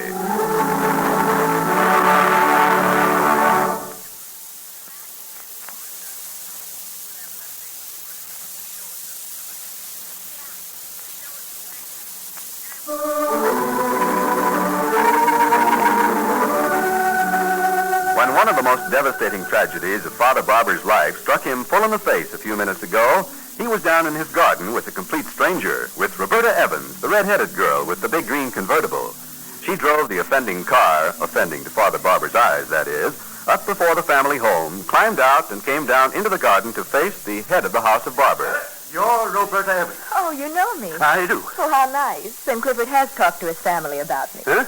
You know, I was beginning to think there was either something the matter with me or else there was something dreadfully wrong with the Barber family. Clifford simply will never talk about his family and absolutely refused to bring me near you. Impossible. What's that? How can you be the flippity-gibbet with the red hair who drives around in that awful car with my son Clifford? Well, you can blame the red hair on me, but not the car. When I got my degree last summer, that was my father's present to me. Well, you're not the kind of person I imagine at all. Better or worse? You're older. Oh, no. Yes, you are. Seeing you flash by in that atrocious automobile, I'd have sworn you were not a day over 19. An adult-pated, flaunting 19. It must be the combination of the red hair and the green automobile. You suppose that's... I wouldn't believe it. You know I've been downright prejudiced against you. Well, I haven't been too happy about you either. Huh? Because Clifford kept me away, I thought maybe you were to blame. Anyway, I finally had to come over and find out the truth for myself. Well, how do you like these apples? Just what do you think's going on here anyway? Clifford, you're as white as a sheet. Well, I'm blazing inside, I can tell you that. Dad, you just can't keep out of my business, can you? Clifford, how can you say such a thing to your father? Because that's how I feel. I can't even keep my own private love life out of the family scramble, family ties, grasping family hands reaching out. You're talking like an idiot, Clifford. You keep out of this. I came here of my own free will and because I wanted to. Your father didn't even know I was coming. She's a fine girl, Clifford. She's a fine girl. Well, she's not for me. What, Clifford? You hear that? She's not for me. Goodbye, all of it. Clifford, come back here. What's wrong with him? I don't understand. What's the matter? Clifford, you hear me? Come back here. Clifford! Clifford! Come back! Mr. Barber, it isn't that bad. Please. Please, it's all right. It's just a tantrum. Please don't cry like that. Clifford will come back in a little while. Hey, what's going on? Dad, what's happened? What's the matter with him? Clifford was here a minute ago. And... Doggone that guy, Clifford. Hey, Paul. Paul. Yeah, I'm coming. Here, Dad, it's all right. It's going to be okay. Your brother. I saw the whole thing from the street. Here, now, you come with me, Dad. That's it. Put your arm around my shoulder. I'll help. No, you stay here. We'll go in through the basement in the furnace room and get this out of our system. We won't want Mom to know about this. Don't go away, Miss Evans. If you wish. Well, what happened anyway? I never saw anything more terrible in my life. Clifford almost killed your father right here before my eyes. You mean he used his hands? No. The words he used. The tone of his voice. Please, I don't know who you are, but how could I have had any idea I was going to precipitate such a crisis just by coming here? You couldn't, and you probably didn't. It was bound to happen anyway. It's been leading up to it for weeks. You're Clifford's brother? Oh, yeah, I'm sorry. I'm Jack. Hey, where is Clifford anyway? He just jumped into my car and drove away. He did what? Yes, he not only turned on your father, but he turned against me. And then drove away in your automobile. Well, I'm glad you can see the humor in it. I didn't mean to be funny. I most sincerely hope he hasn't turned against you permanently. More important, I hope you haven't turned against him. I don't know. This hysteria in a man is something pretty appalling to me. I didn't bargain for anything like this in my life. Was that your brother who came and got Mr. Barber? Yeah, that was Paul. Hey, come on inside. You ought to know Mom. Please, no. After what's happened, I'm just a little bit terrified by the Barbers. And aren't you worried about Clifford? He drove off in a perfectly rabid frame of mind. Shouldn't we be doing something? Don't you think it'd be a good idea to let him get it out of his system? I don't know what we can do about your car until he brings it back. I don't think you realize what a blind rage he was in. I don't think he'll damage your car. I'm not thinking about my car. I'm thinking about Clifford. You're really interested in Cliff, aren't you? That's not the point. Well, we're getting just a little fed up with Cliff's antics. This is no worse than he's been acting. Don't you care what happens to him? Look, that's the first time in my life I ever saw my father really cry. Clifford did that to him. Just about the limit as far as I'm concerned. I think I'd like to go home. Paul asked you to stay. I can always be reached. I don't want to be here anymore. Okay, I'll drive you. No, I'll go down to the drugstore and call a cab. Now, don't be silly. I'll take you home, and I'll see you get your car back. Come on, I'll just drop into the basement and tell Paul, and then we'll get on our way. Oh, then, that's better, Dad. You just sit there and listen to me. Here, you need a clean handkerchief. Oh, it's a funny thing about parents. I don't care whether they're parents of grown sons and daughters, or parents of teenagers, or of infant children. They're all the same. They're always worrying, blaming themselves, full of fears, full of misgivings, feeling guilty of both the sins of omission and commission, so far as their children are concerned. When they're little ones, the parents are fearful lest they don't give the child every opportunity for becoming a good, upright citizen.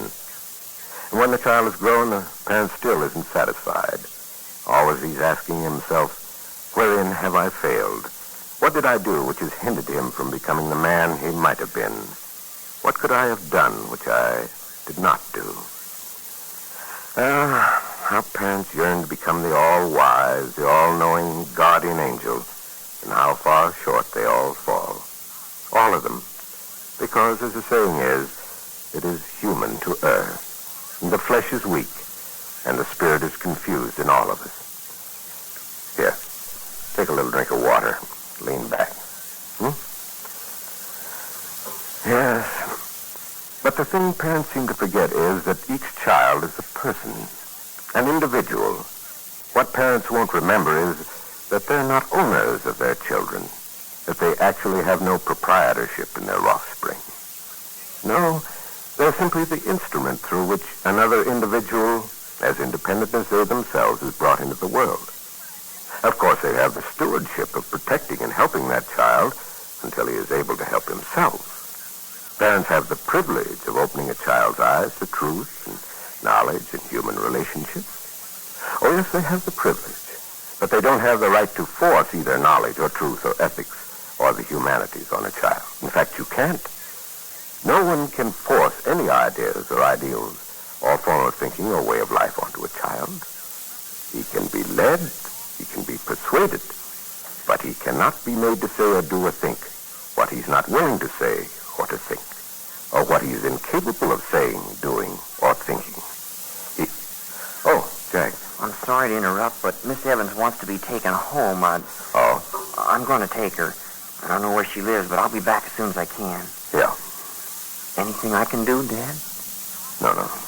There's nothing, Jack. Yeah, well, I'll be back as soon as I can.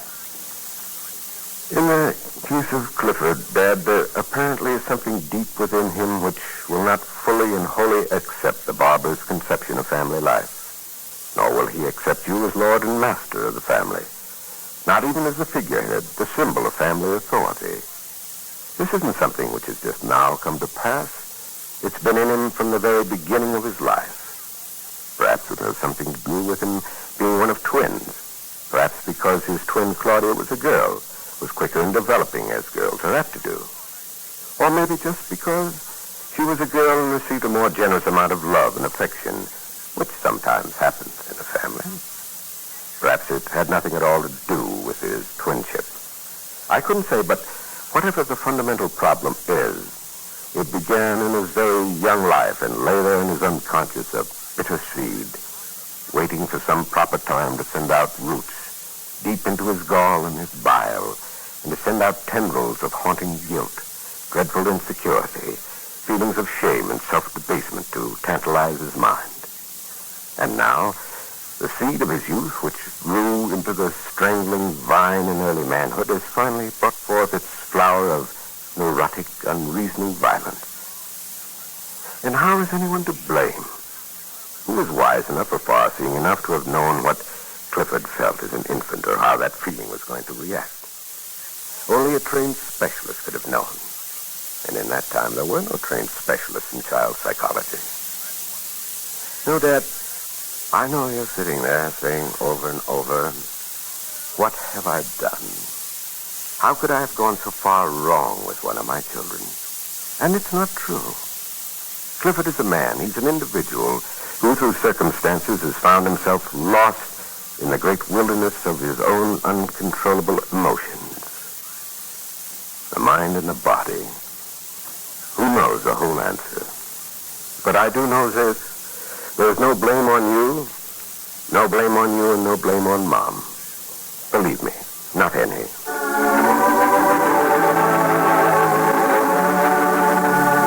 Hours have gone by. No word from Clifford or the missing green convertible. Jack, having returned from taking Roberta Evans home, has even tried calling the Sky Ranch. And now in the family living room. He didn't go to the Sky Ranch, eh? Nicky says no sign of him. Are you honestly worried, Paul? Not until you told me what Miss Evans said. You got her home all right? Yeah. You mean Cliff being in a white-hot rage? Yeah, a fit of desperation. I don't know. I think we'd better call... Oh, Hazel, I'm glad you're here. Oh, what's all this? Father sitting in the library as though he'd lost his last friend, you two conspiring over the telephone? Hazel, Clifford jumped in Roberta Evans' car about an hour ago when she came to see Dad and drove off like a madman. With a girl? No, just left her standing. He left Dad in tears, and Miss Evans says he was completely out of control. But why? Because Miss Evans came here and got in touch with the family. I was so worried about Dad in the beginning. I've been with him all this time, but suddenly it occurred to me... You'll never know about any of this? No, I did call a Sky Ranch. She didn't go there. Well, please don't say anything to her. It's upsetting the father. Here, I'll take it. The Barber residence. This is Paul Barber speaking. Who's this? Oh? I have a brother, Clifford Barber. What? Yeah? Yeah? Oh, what is it? Yeah, right away. Right now. Paul, what's the matter? The big green convertible missed the Spring Valley Lake Bridge out on the Skyline Boulevard. Dived into 20 feet of water. Oh, no. Well, Cliff, what about Cliff? He was thrown clear in the San Mateo City Emergency Hospital. I'm on my way down there. Call Dr. Thompson, Hazel. Jack, you stand by here and see that nobody knows about this. Nobody. Well, what about him? Is he dead or alive? They don't take a dead man to an emergency hospital, do they? How do I know? You just stay here and help Hazel keep the family from knowing anything till I get back. Paul, what's the matter? Where are you going in such a tearing hurry? Oh, hello, Dad. Excuse me, I've got an emergency down at the flying field. I'll see you at dinner. Emergency? Jack, Hazel, what kind of an emergency? Down at the airfield, Father. I don't believe it. You're keeping something from me. No one ever tells me anything.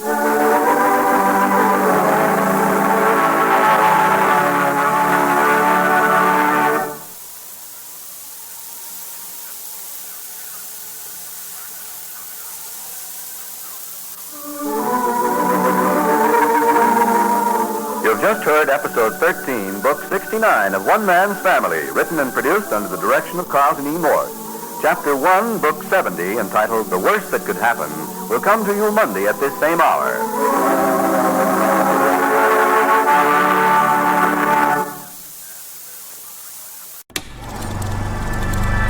You are now tuned into Then Radio. If you enjoy our videos, we ask that you consider joining our Patreon to support our channel. Don't forget to like and subscribe so that you never miss a new video. We hope you enjoyed today's episode, and as always, thank you for watching.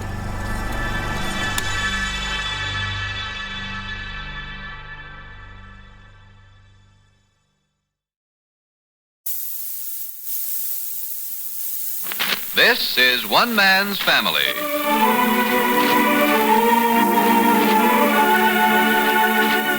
One Man's Family is dedicated to the mothers and fathers of the younger generation and to their bewildering offspring.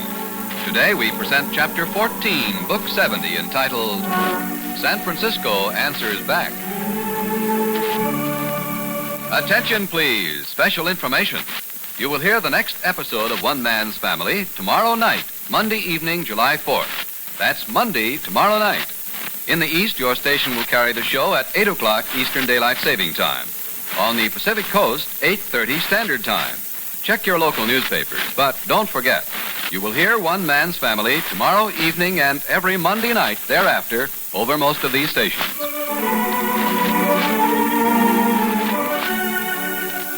It's now definitely summer vacation schedule with the Barbers up at the Sky Ranch. That is for all except young Pinky, who is on his first job away from home, which is with a lumber camp in Northern California. As we said, all except Pinky and Paul and his 16-year-old niece, Joan. There's been a little friction between Joan and her folks, and Paul has persuaded Claudia and Nicky to let her stay in town with him and work at the airfield. This is the day she moves in. Nobody in the big old family home except these two, making their way to Paul's quarters at the top of the house. First lap, Joan. Now up the last little flight and we'll be at the top of the house. Paul Barber's own domain. Super. I wish you'd let me carry one of the suitcases the rest of the way, Paul. Oh, they're not heavy, honey. Go ahead. Up you go. These steps are a little steeper, aren't they? Oh, I'm so excited I could butter myself. What's that? About moving up here with you. Just think I'll be here all summer with a job and everything. That's right. There. Hear my little squeak? What? Listen. See? When you get at the top and step here, there's a little squeak. Oh, I never noticed that before. Maybe I shouldn't have told you. Now you can step over it, and I won't be able to check on you when you come in. Paul, you won't have to check on me. I'm not going to do anything that you don't want me to this summer. Oh, of course not. I was kidding. Oh. Oh, here, let me open the door. I'll take this luggage into my room first. Oh, okay. After you, my pretty maid. Oh, golly, I just love it up here, Paul. I'll leave your bags here for the nonce. There we are. Well, everything seems to be in apple pie order. Can see Mom's hand in this. Take off your coat and find a good place to relax. Oh, boy, what a keen view you've got of the bay up here. I feel like I was right up on top of the world. I hope you stay there. Huh? I meant being up so high. And I was talking about your spirits.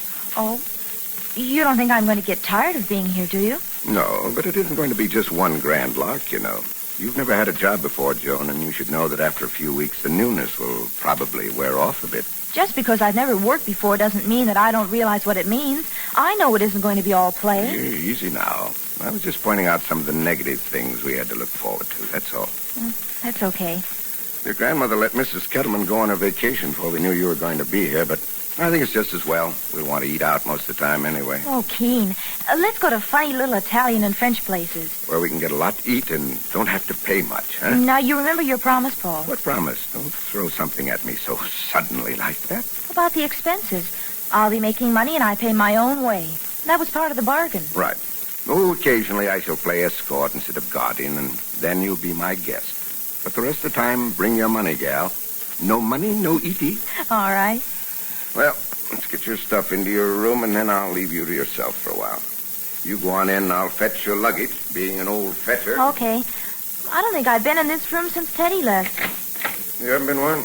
I said I hadn't been in this room since Teddy left. Oh. Oh, Paul, I'd forgotten how cute it was. It's a nice little room. Not very big, I'm afraid, but you'll manage. It's so cozy right up here under the eaves. A couple of places where you have to duck or you get a crack on the noggin. You've left everything just the way it was when Teddy was in here, haven't you? Just about. Paul? Do you think Teddy'll ever come back here? Well, I really don't know, Joan. Maybe someday. Do you miss her? Of course. Wouldn't I be pretty strange not to miss a daughter? Say, you think it's too warm in here? You want me to open a window? Oh, no, it's okay.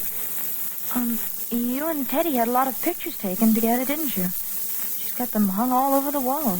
And Teddy seemed to have a passion for pictures. She's so little in this one. You're helping her sail a boat. Where was it taken? Oh, that was out at Golden Gate Park. I've forgotten who took it of it. She had it enlarged, didn't she? Mm-hmm. Did she have them framed, or you? Well, most of them Teddy had done. Oh, here's Judge Hunter. This is his courtroom, isn't it? Mm-hmm. Was this when you adopted Teddy? Yes, Joan. That was a long time ago, wasn't it? He didn't have hardly any gray hairs then, Paul. No, they've been moving in on me pretty fast lately, so... Oh, I like gray hair. I think it looks distinguished. Yeah, people always think that when it's on the other fellow. Oh, but I really do. Oh, that's fine. Paul, did I make you feel sad talking about Teddy? No, honey. I didn't mean to if I did. Oh, here now. You start getting your things put away. Is there anything in the muscle line like the lifting of some heavy object you want done before I leave you? Oh, I don't think so, Paul. Okay, well, I'll leave you to your own devices for a while then. All right. And thank you, Paul, for fixing it so I could be here. Oh, I love it up here, and you and... Oh, just everything. Well, if it all works out the way I hope, you're going to have a pretty proud uncle by the end of summer.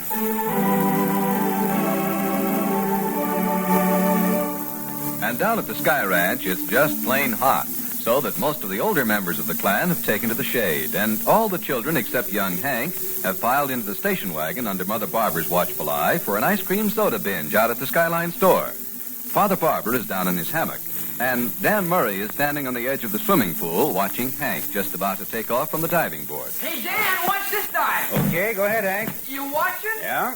Here we go.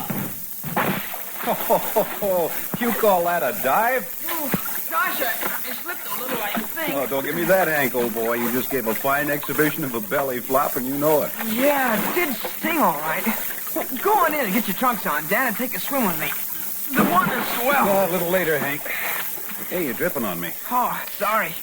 Gosh, can you imagine Pinky missing out on a deal like this? Going to an old lumber camp when he could be swimming every day. He's nuts. No, I don't know. He's showing some initiative, I'd say. Well, no slave labor for me. I wouldn't mind doing something dignified, but I can't see any percentage in just being a wage slave. Hank, what is this? Slave labor, wage slaves. You and Pink have been using that phrase pretty often lately. Oh, that's just a gag line. Gag? Sure. Of course, Pinky's got a different eye. Practically everybody in the world is a slave to some kind of a job. Well, maybe not the bosses, but everybody else. Oh, how silly can you get? Oh, Pink doesn't think so. Sometimes I kind of wonder. Look at people. Get up in the morning, gobble breakfast, rush off to work, sweat all day, come home, eat dinner, go to bed, and get up and do it all over again the next day. Do you ever stop to think what a feeling of satisfaction that might give a man? Satisfaction? You ever stop to consider the sense of security and well-being a person might have to know he's able to carrying his own share of the world's work?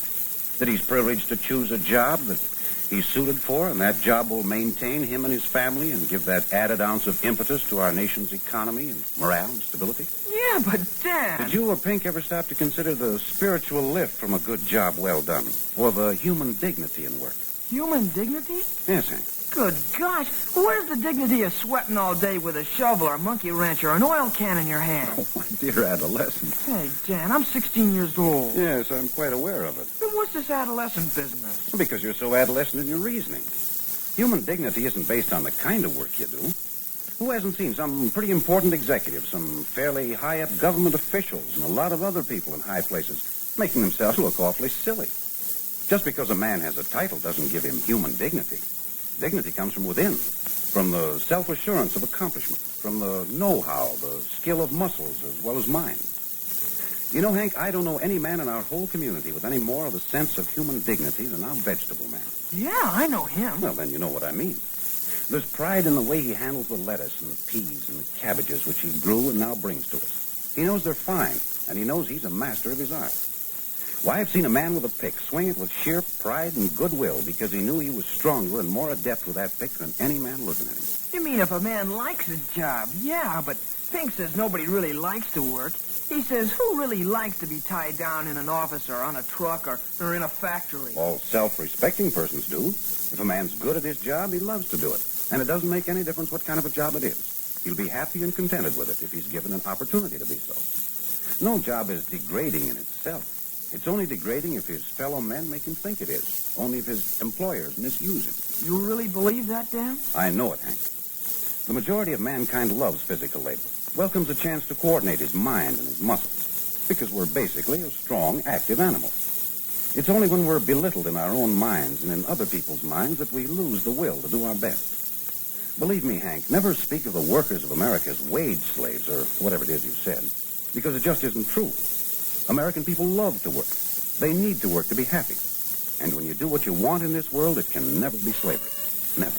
Yeah, I told Pink he was crazy. Only his argument sounded pretty good. Well, don't mine sound more reasonable? You bet. And that's how I like to think of the American people. We all do. Not as slaves, not as people with their noses on the grindstone, but as honorable men and women who go about their daily jobs because they're happier at work than at any other occupation. Hi, Aunt Claudia. Hi, Hank. Oh, Dan, Hazel thought you were down at the stable with Nicky. Well, I was, but I'm back. What can I do for you? Not a thing. Come on out to the new side porch when you haven't anything better to do. We'll all be there. I'll do that little thing. Oh, where is Hazel? Oh, she just stopped in the living room a minute to see Cliff. She and Cliff have some kind of a wingding underway. You've been so strange and quiet sitting in here, Cliff. Are you all right? Oh, sure, Hazel, sure. Oh, why don't you come out and join us on the porch? Well, I will in a minute. I've been trying to remember something, anything, about Irene. Irene? Oh, you want me to go? No, Hazel, please. I guess I'm scared.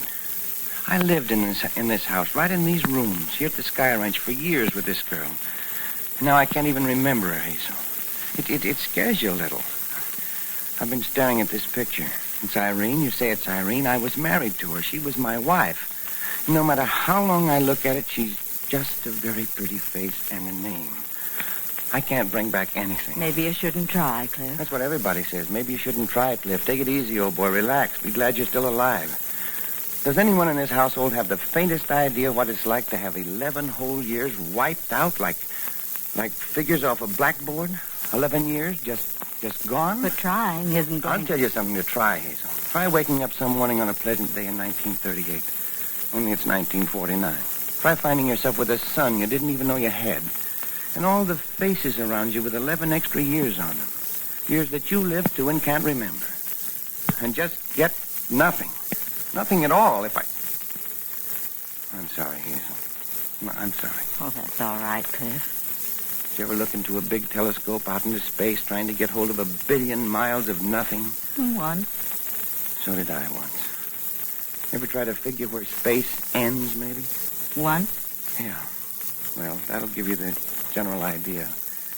If I could just get a glimpse of living here with Irene, just any kind of a glimpse, I don't see how I could have done it. Could have done what? Hazel, I loved Anne. So what was I up to when I married Irene?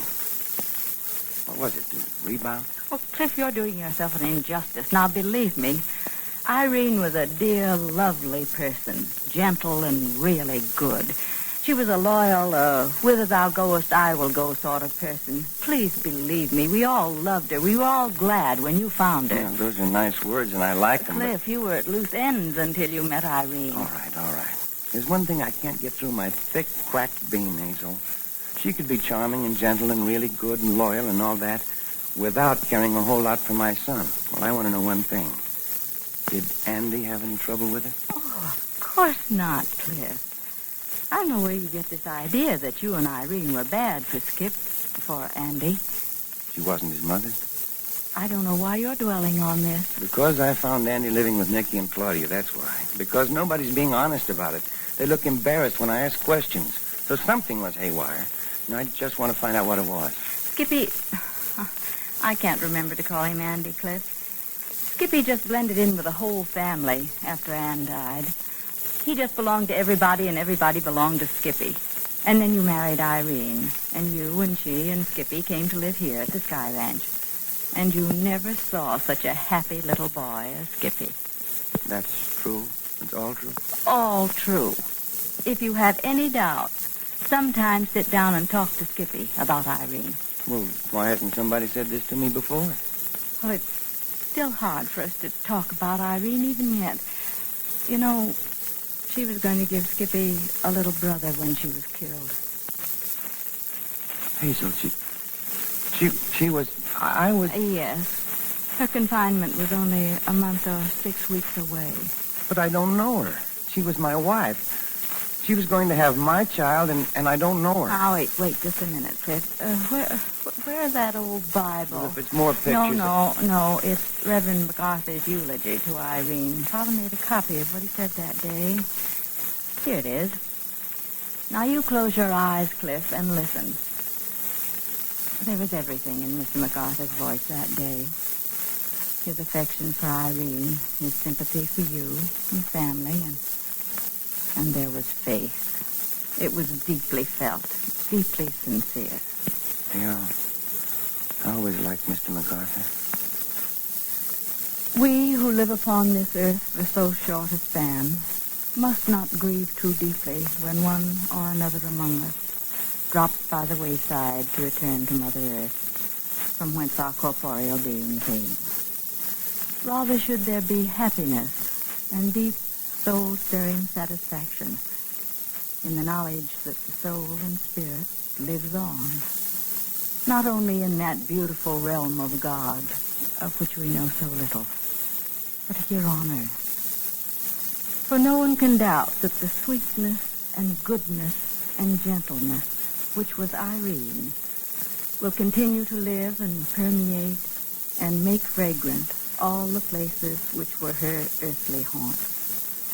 She brought something fine into the world, and it must remain, even though she has departed.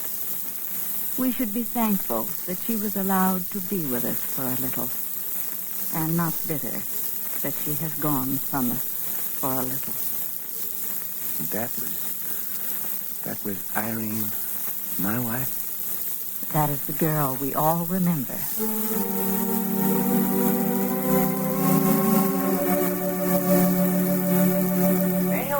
Mail's here. Hey, Nicky, where is everybody? Oh, here you are, Jack. How about a return game of horseshoes, old boy? But, Nicky, the mail's here. Oh, no, I don't want to see it. Huh? Why not? It has a rather depressing appearance, old boy. You know, these improvements we made up here this spring have inspired a lively correspondence with the local tradesmen. Oh, that's it. No, I don't think there's a bill in the whole batch, Nicky. But look at the mail today. Say, quite an avalanche, Spud. Hey, Dad, mail's here. Letters for you, lots of them. Yes, Jack, I'm coming. So where are you going to be? There's a gang out on the new porch. We'll go around there. Well, just a moment and I'll be with you. Take the mail around to the gathering on the porch. And you know, Dan, I wonder what Pinky's finding in a lumber camp he likes better than this. With Pinky, it may have been ambition, or a sudden adolescent distaste for being warm and well-fed and comfortable. Pinky disliking comfort? I don't believe it. No, it does happen, Claudia, when you're 16 or 17. Sudden revulsion against conveniences and comfort in your loved ones. I told Hazel that... What'd you tell Hazel, Dan? Oh, come and join us, my dear. Clifford coming? Yes, he's coming presently. We were talking about you, Hazel. Come and join me in the glider. I was telling Claudia about Pinky. I'll never know what got into him. He just couldn't bear the thought of staying home this summer. Room enough? Oh, lots, thanks. The mail came a moment ago. Jack and Nicky are bringing it up. I hope there's a letter from your traveler. Oh, what were you saying about Pinky, Dan? After Hazel agreed to him getting a summer job, I said I'd help him get one. I wouldn't promise what kind, but we'd pay his fare to it, and after that he was strictly on his own. He wanted to get just as far away from home as he possibly could. I just don't understand it. You would if you'd ever been a 16-year-old boy. It's an itch. I read a line once that covers it. Your heels are on fire. Hey, Nicky, here they are. Oh, Jack, bring the mail. Coming. Is there anything from Pinky? Might be, Hazel. You never saw such a batch of stuff. Bills for us for repair on the Sky Ranch, I'll bet. Not a bill in the lot. Huh? Astonishing, too, isn't it? You know, the promptest correspondence I've ever had in my life were in the accounting department of the local... Oh, where in the world is your mother? Oh, come on up, Dad. There was a safari for sodas and ice cream out to the Skyline store. Mother went along. Was she in that station wagon? An ice cream soda compulsion hit the very young generation boom like that. There was a sort of mass movement, a perfect tidal wave. You couldn't stop it. Here's a chair, Father Barber. Thank you. Thank you. Well, where's Clifford? He's in the library. Jack, you're up. Yeah, I'll get him. Jack, you're going off with the letters. I'll bring them back, Dad. Cliff! Hey, Cliff, Postman's been here. Anything for me? Big batch of stuff. Come on out. Well, here we go. I feel like Santa Claus. Letter for Claudia. Thank you. Oh, Nicky. Here's one. Transparent front on it, no doubt. It's the bill, all right. My mistake. Well, the gathering of the clan. Come along, Clifford. Come along. Letter for Dad. Yes, from whom? Dr. Fred Thompson. Oh, that's good, Fred. Drumming up a little business, I suppose. Magazine for Claudia. Magazine for Claudia. Magazine for Claudia. Gosh, when do you get time to read them? I don't. Mother does. She's hanging from a cliff in 5 continued stories. Isn't there anything from Pinky? Not yet. Dad. What is all this? Dad. Looks like fan mail. Dad. What's happened? Dad.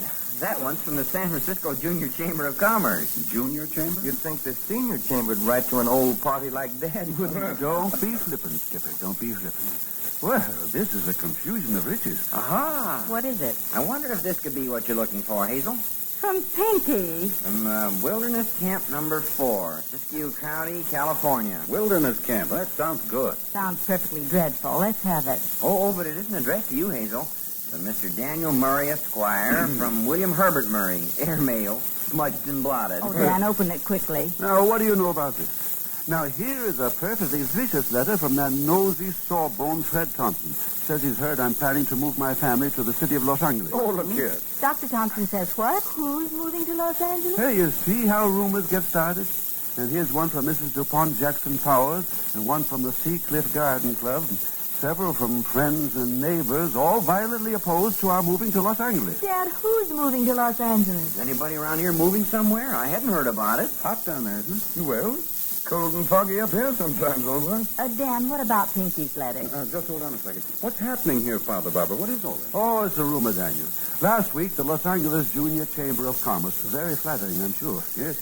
The Los Angeles Junior Chamber of Commerce said, in public, mind you, said that we were a representative California family, and we should recognize the fact that life can be lived to the fullest in Southern California. If life could be any fuller in Southern California, I couldn't stand it.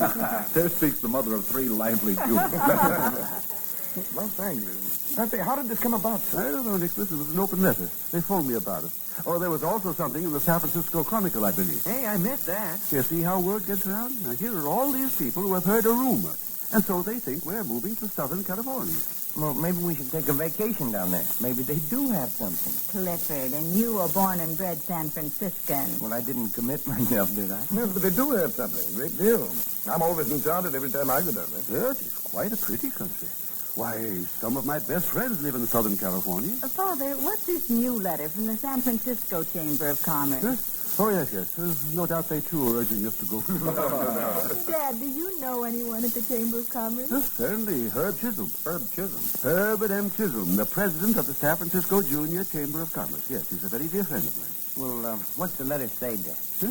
You want me to read it aloud? That's the general idea, Dad. I want to hear the letter from Pinky. Hey, just a moment, Hazel. I'm about to read it. You ready? We've been ready for 20 minutes. Yes. Dear Mr. Barber, as a native San Franciscan, I must confess amazement and shock as a result of reading the letter from President Martineau of the Los Angeles Junior Chamber of Commerce on June 26th. President Martineau is undoubtedly a city of Los Angeles citizen first, last, and always, and we think that his loyalty to his city is most commendable. But even to suggest that the Barbers give up San Francisco in favor of moving to Los Angeles is to move in the realm of the fantastic. How can I move 6 kids anywhere? It's all I can do to move them up here to the Sky Ranch for the summer. What could our southern neighbor offer in exchange for the Sea Cliff home site, commanding as it does a sweeping view of the approaches to one of the world's most spectacularly beautiful harbors? Atta boy.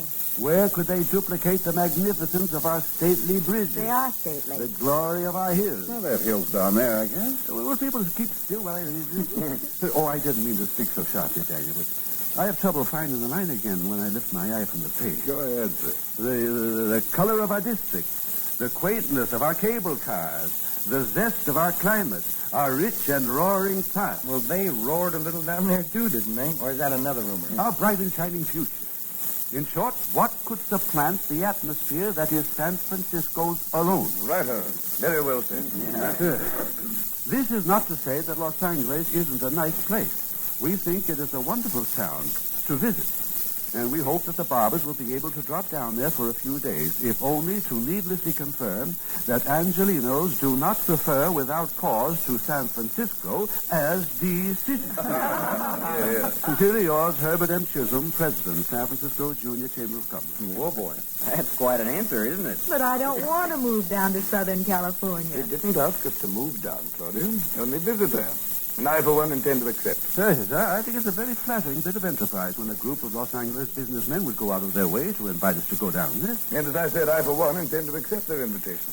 It'd be quite an affair to trek south and explore that fabulous area. Yes, it's a remarkable invitation. Let's not be reactionary about it. What's reactionary? Oh, look who's talking. Did you say I'm reactionary, Dad? Oh. Yes, Southern California is a beautiful country. Don't forget it. Literally, thousands of people are moving there every minute. Well, that doesn't mean we have to join them. You see how reactionary she is? Why, I'd be willing to go and look at Southern California again. I looked at it once in 1914 and again in 1927, and I was down there once on a hot day in 1938. Yes, indeed. I'm not going to close my mind to a flattering invitation. Why, they're building magnificent structures in Los Angeles. I don't suppose they'll ever be able to build anything to compare to our bridges, but they're constructing freeways to take care of that terrific traffic, and industries are moving there by trainloads from the east. Well, there are some people who like it very much, Claudia. About 12,000 people a month with their automobiles prove that they like it immensely. Would their roads be so crowded if people didn't like it? Well, what about the smog? Smog? What about our fog jets? No place is perfect in this world. The whole world, my boy. But I love our fog. It's different. It's the most beautiful fog in the world. Well, this is all fascinating, but I can't wait any longer to hear Pinky's letter. Are we ever going to read it, Dan? Yes, come on, old boy. Yeah, speak up, Daniel. All right, hold your horses, everyone. Here it is. It's from Wilderness Camp number 4.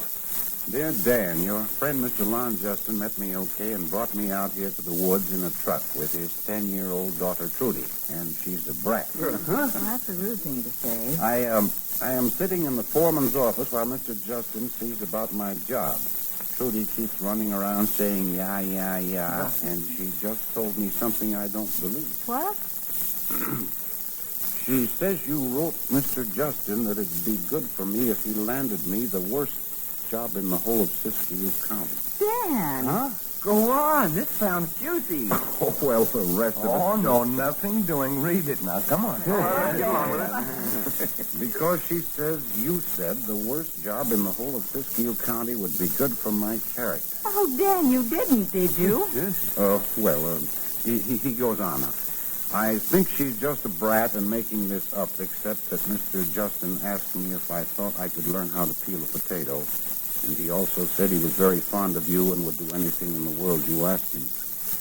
It's kind of quiet and lonesome here, and a lot of lumberjacks don't like having boys around. And one of them just went past and said he always hated kids with red hair. But I guess he was just kidding. Love to all people. Dan, what have you done? Who, me? Daniel Murray, what kind of a job did you ask them to get, Pinky? Well, now, my love... I don't know whether I'm your love or not. Will you excuse us, everybody? Dan and I are going off somewhere and have a nice, quiet little talk. Uh-oh. Out behind the woodshed with you, Daniel. That's what she thinks. Come on, my love. Boxing gloves at 20 paces, and may the best man win. Daniel wouldn't strike easy. Not with boxing gloves, Dad. Certainly not. But he might beat her over the head with a couple of red-hot exclamation points.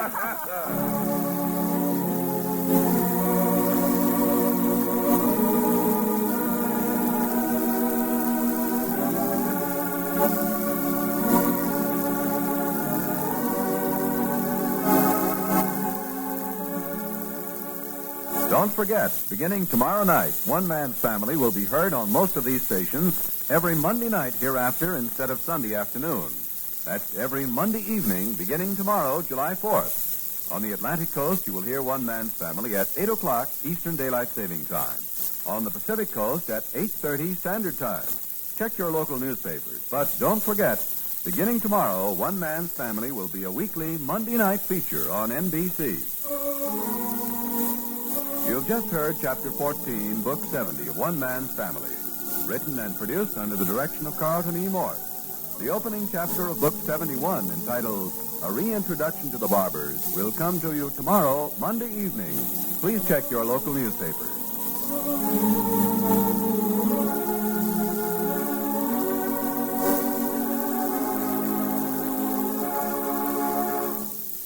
One Man's Family comes to you from California.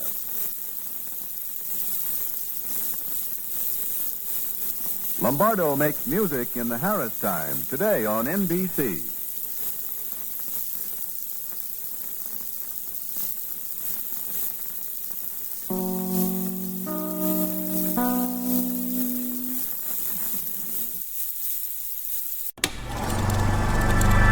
You are now tuned into Then Radio. If you enjoy our videos, we ask that you consider joining our Patreon to support our channel. Don't forget to like and subscribe so that you never miss a new video. We hope you enjoyed today's episode, and as always, thank you for watching.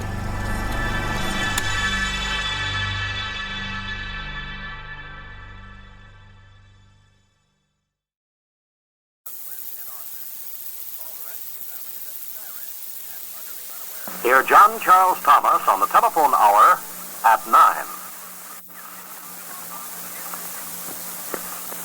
This is One Man's Family.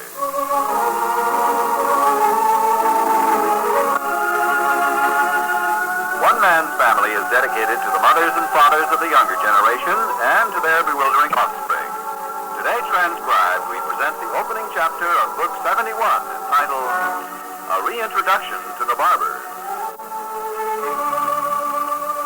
There is probably not a good-sized handful of radio listeners throughout the United States who are not familiar with the name of Barber. The Barbers of Seacliff, San Francisco, that is. Henry Barber, the head of the House of Barber.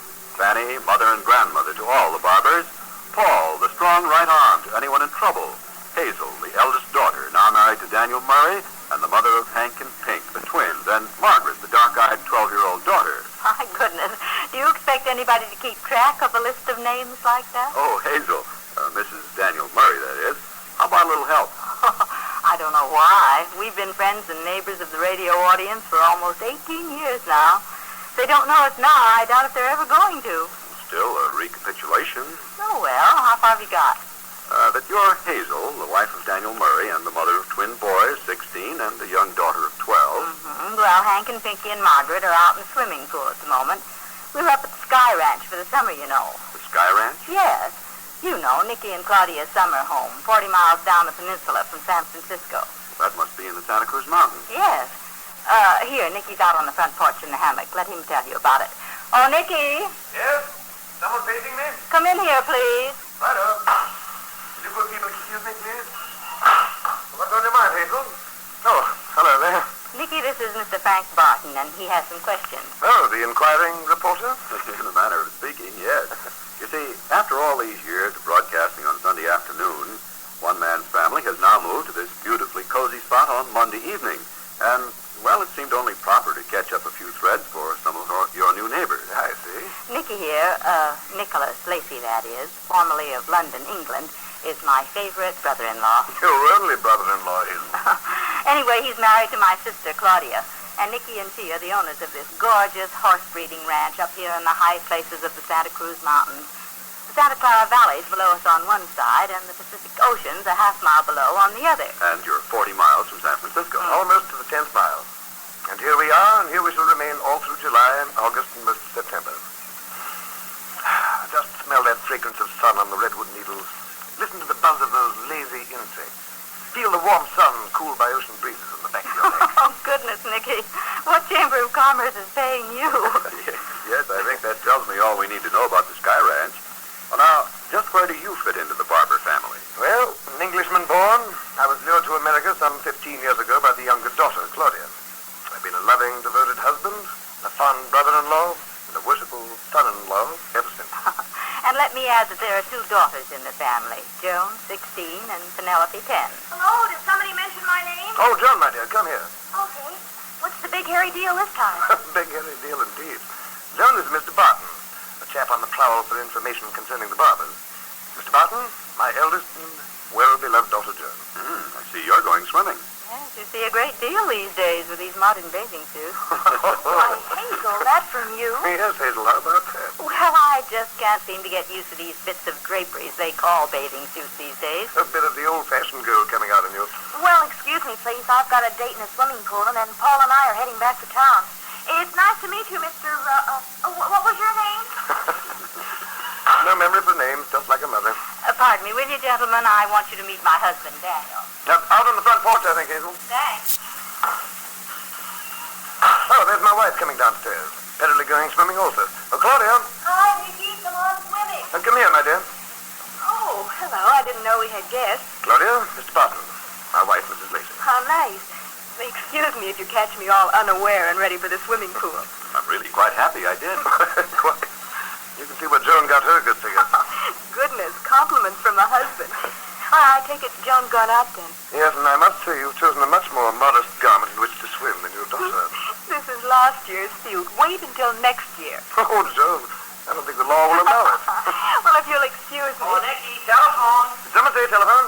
It's Jack calling. Oh, Nicky. Coming, old boy. Claudia, will you look after our guests a little? Excuse me, please.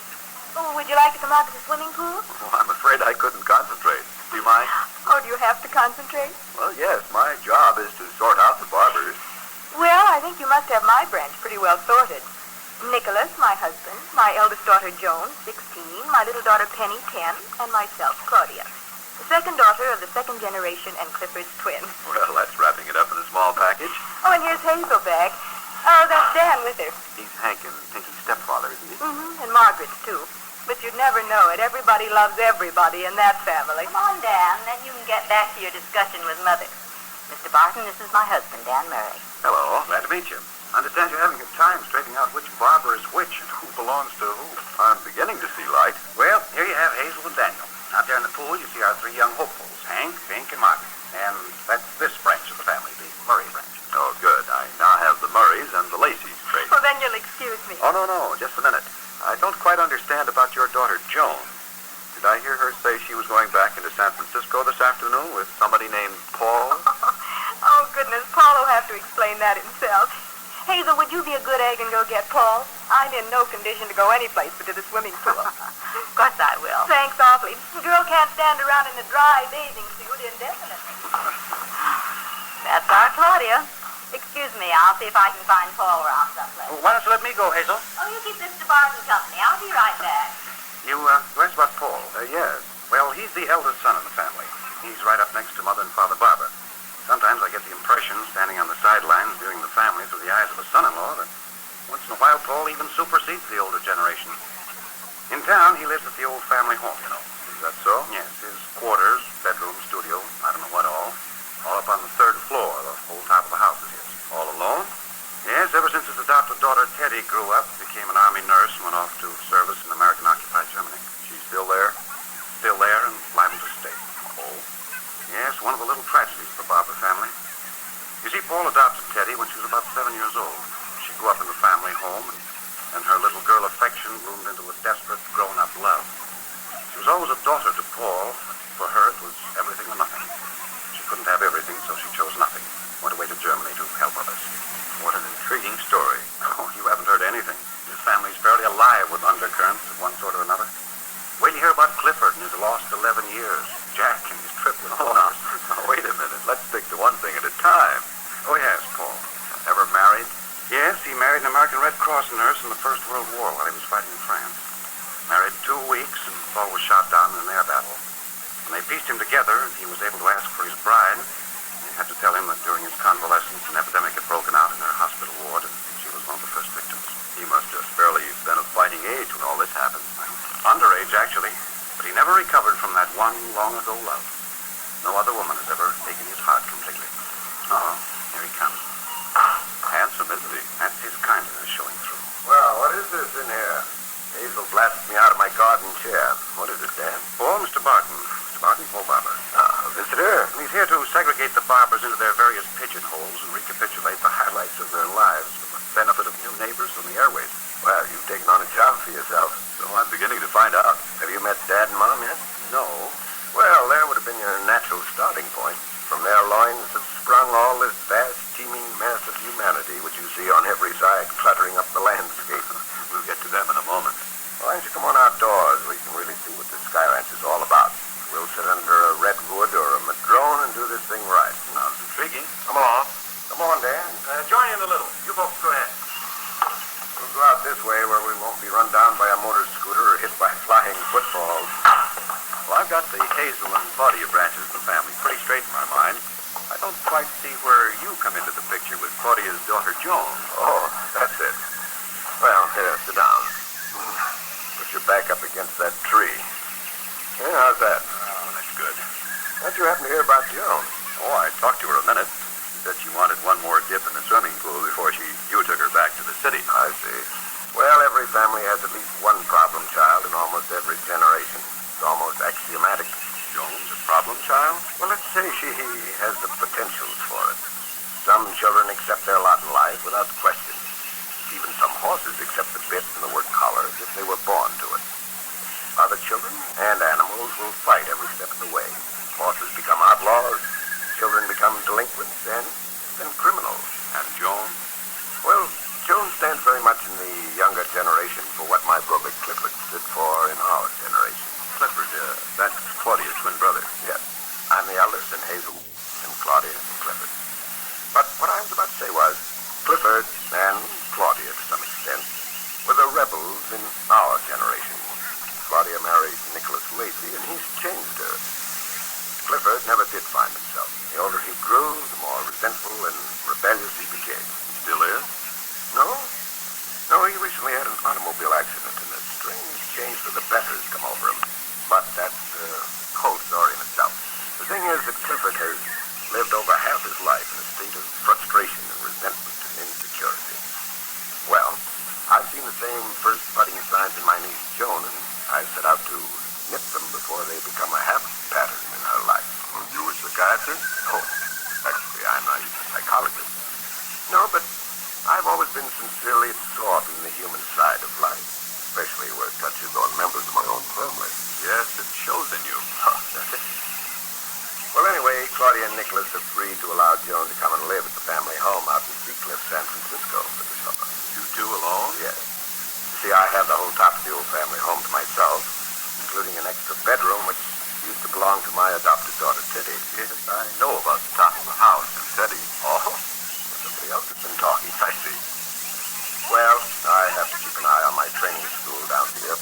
here? Well, we'll spend weekends up here.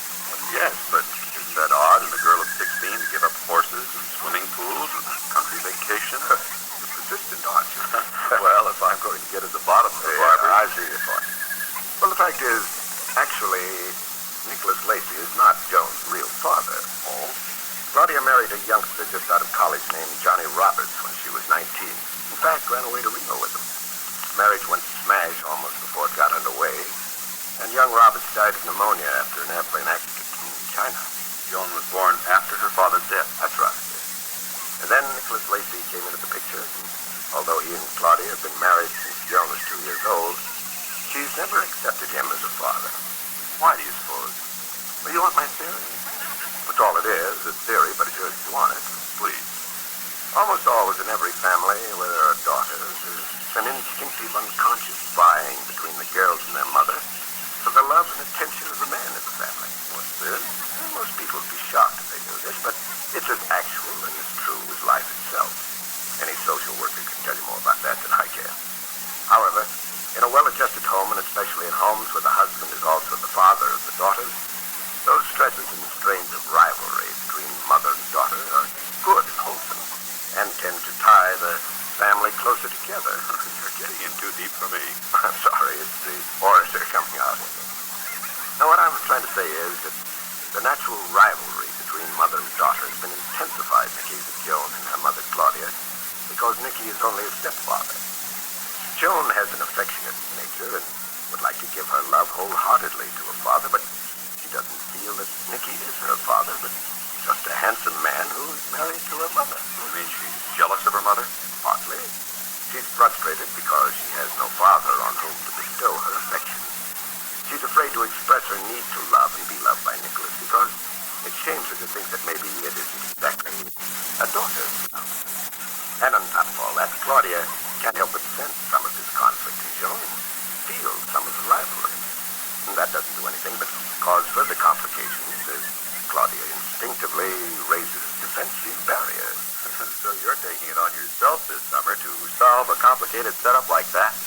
Well, if I'm right, and Joan is just suffering from lack of a father's attention, who knows? Perhaps I can satisfy that need and solve Joan's whole emotional problem as easily as that. Will it be a father's affection she gives you, or something else? I'll see to that. The way you saw to it that your adopted daughter, Teddy, kept her emotions within control? Oh.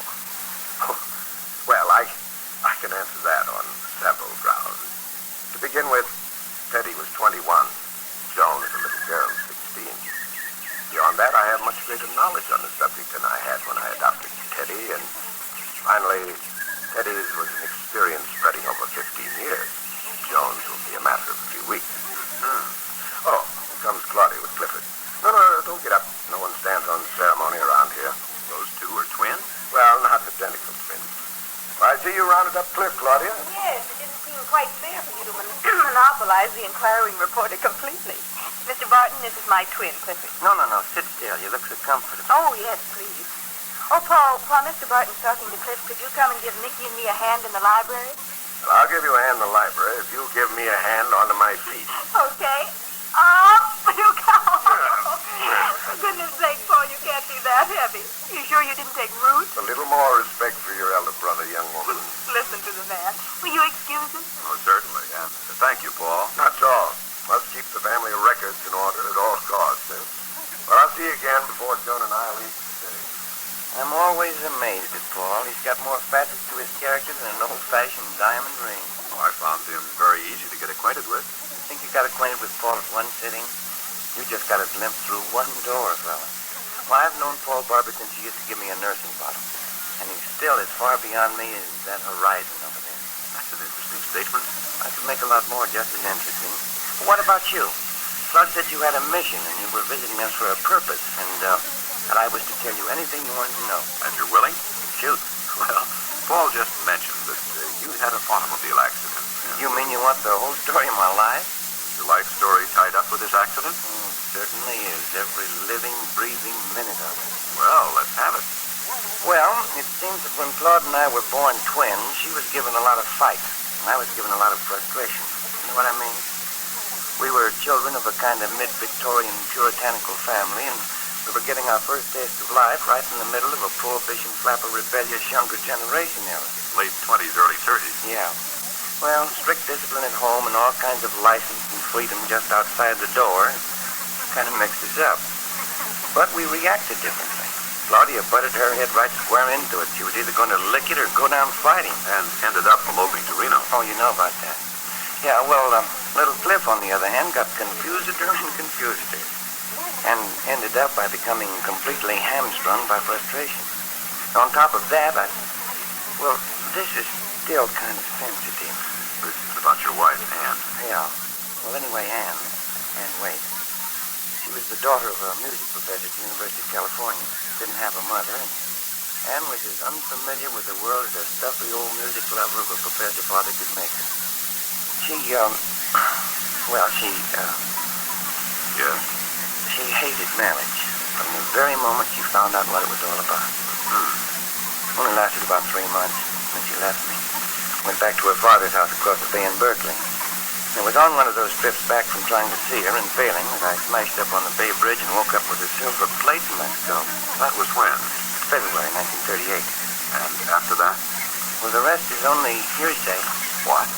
Yeah. Here about 4 or 5 months ago, it seems I had another automobile accident and lit on my head again. When I woke up this second time, I thought I was waking up from the first accident 11 years ago. You've lost 11 years of your life completely? I'll tell you how completely. I woke up this last time with an 11-year-old son that I didn't even know I had. I didn't know Anne was going to have a baby when I had my first accident. I woke up this last time to find that during these 11 years, Anne had died. And I'd married and lost a second wife, a girl named Irene. Do you have any idea how it feels to have been the husband of a girl who isn't even a memory? And you can't yourself believe ever existed? Tough. Are you kidding? Well, here I am today getting acquainted with an 11-year-old son whom I seem to have neglected completely during those 11 years I can't remember. Oh, yes, and then there's Roberta Evans. Who's she? The girl I was supposed to have been in love with before my last accident. I didn't know who she was when I came to, but I've got to know her pretty well again. Going to marry her? Cliff Barbara married for the 3rd time. I've always been a pretty monogamous boy in my own mind, but I don't know. Whatever circumstances demand, I suppose I'll agree to.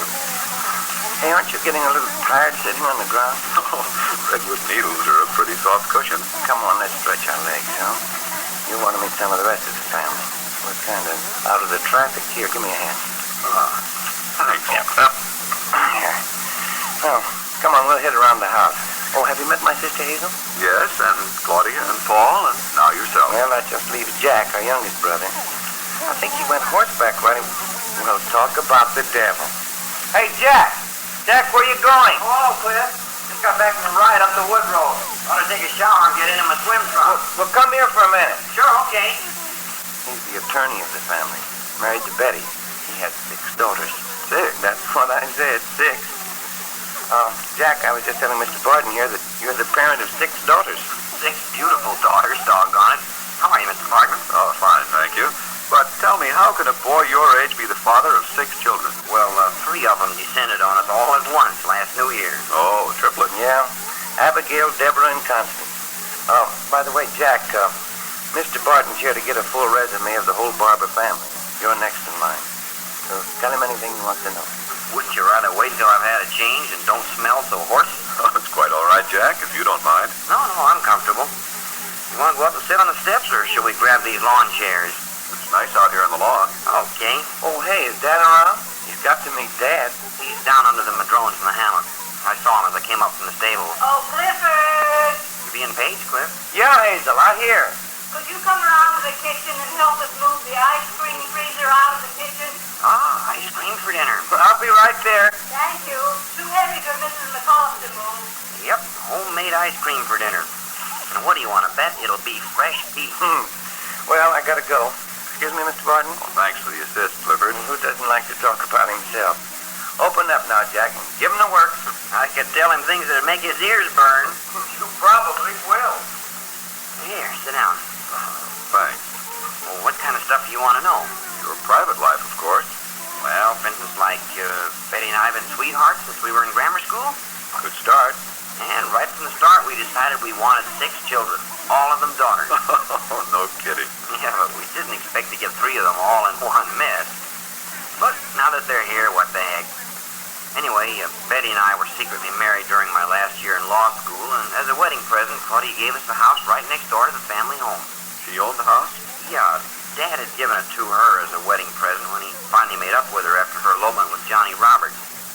She and Johnny never lived in the house because they broke up before the house was finished. Oh, I see. Yeah. Well, then Cliff married Ann Waite, and they moved in. Claude was going to give the house to them, but they only lived together 3 months. That ended that. The house next door seems to be rather ill-fated. Not for us. No, sir. The house across the hedge has been doggone wonderful. We moved in and have enjoyed every minute of it. We filled it full of children, and we'll probably live there, raise the girls there, and die there. Weren't you in the service during the war? Yeah. 4 years at Fort Sill in Oklahoma and in Korea. We don't talk about that. Well, how's the law business? Did you ever know any rising young attorney who knew where his next fee was coming from? Right now, I'm with Judge Hunter's law firm in the city. Hey, I didn't tell you the names of my other 3 girls. Elizabeth Sharon Ann is 6, Janie almost 5, and Mary Lou 2. And the triplet, 6 months. Yeah. Well, that just about covers the basis for the Jack Barbers. How about walking down to the hammock and meeting the head of the family? Did you meet Mom? Well, no, the senior Mrs. Barber isn't available for some reason, as I understand it. Oh, well, anyway, come on down and meet Dad. He'll probably want to begin at the beginning and take you over the whole story again, besides showing you every nook and cranny of the Sky Ranch. Ah, good. He may even want to make a date in town to show you his gardens and the family home where he raised his brood. Is that him, over there in the hammock? Yeah. He comes up here for a vacation and spends 9/10 of it right there in that one spot. Here we come, Dad. Pull yourself together for visitors. Come on with you. Sounds like he was expecting it. Well, Mr. Parson, it's taken you long enough to get around to the real source of information in this family. What did I tell you? Mr. Barton, this is my father, Mr. Henry Barber. Dad, Mr. Barton. Yes, glad to know you. Oh, here, please, don't get up. Oh, nonsense. How can I show you the Sky Ranch lying flat on my back? Okay, fella, you're in expert hands now. Hey, where are you going, Jack? To get out of these riding clothes and get rid of some of this horse odor. You'll find me at the swimming pool if you want me later. Be seeing you, Mr. Barton. Yes, You're sure you want to stir around? certain. First, let's walk down toward the stables. My son-in-law, Nicholas Lacey, has a model horse breeding ranch there. So I hear. Yes, can't stand horses myself. Matter of fact, I can't stand cows either. It's all because they take an instant distaste for me the minute they see me. Sparks of hatred shoot out of their eyes. Well, how can a man like an animal in the face of such viciousness? Are you saying all cows and horses look at you with hatred? My point exactly. Huh? You hear that? That's Sky Baby. Yes, middle-aged horse now, but when he was born, his mother died, and Nicholas very nearly lost the colt because it wouldn't eat. Finally, Claudia personally fed it from a bottle. Been her animal ever since. There he is out in the paddock. Oh, here he comes towards us. Keep back from the fence. Hey, get back. Get back.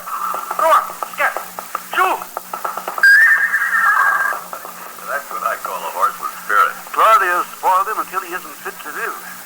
Oh, he scares the daylights out of him. Here, have a look at the inside of the stable. Hello, what wonderful box stall. Yes, Nicholas just had the barn renovated this spring. Say, aren't those Palominos? I believe so. Nicholas is just beginning to breed them. Well, that should give you an idea of the stable. Oh, have you seen the swimming pool? Well, no, I haven't. Yes, well, go there. You know, when my wife and I got married, we were the last of our family.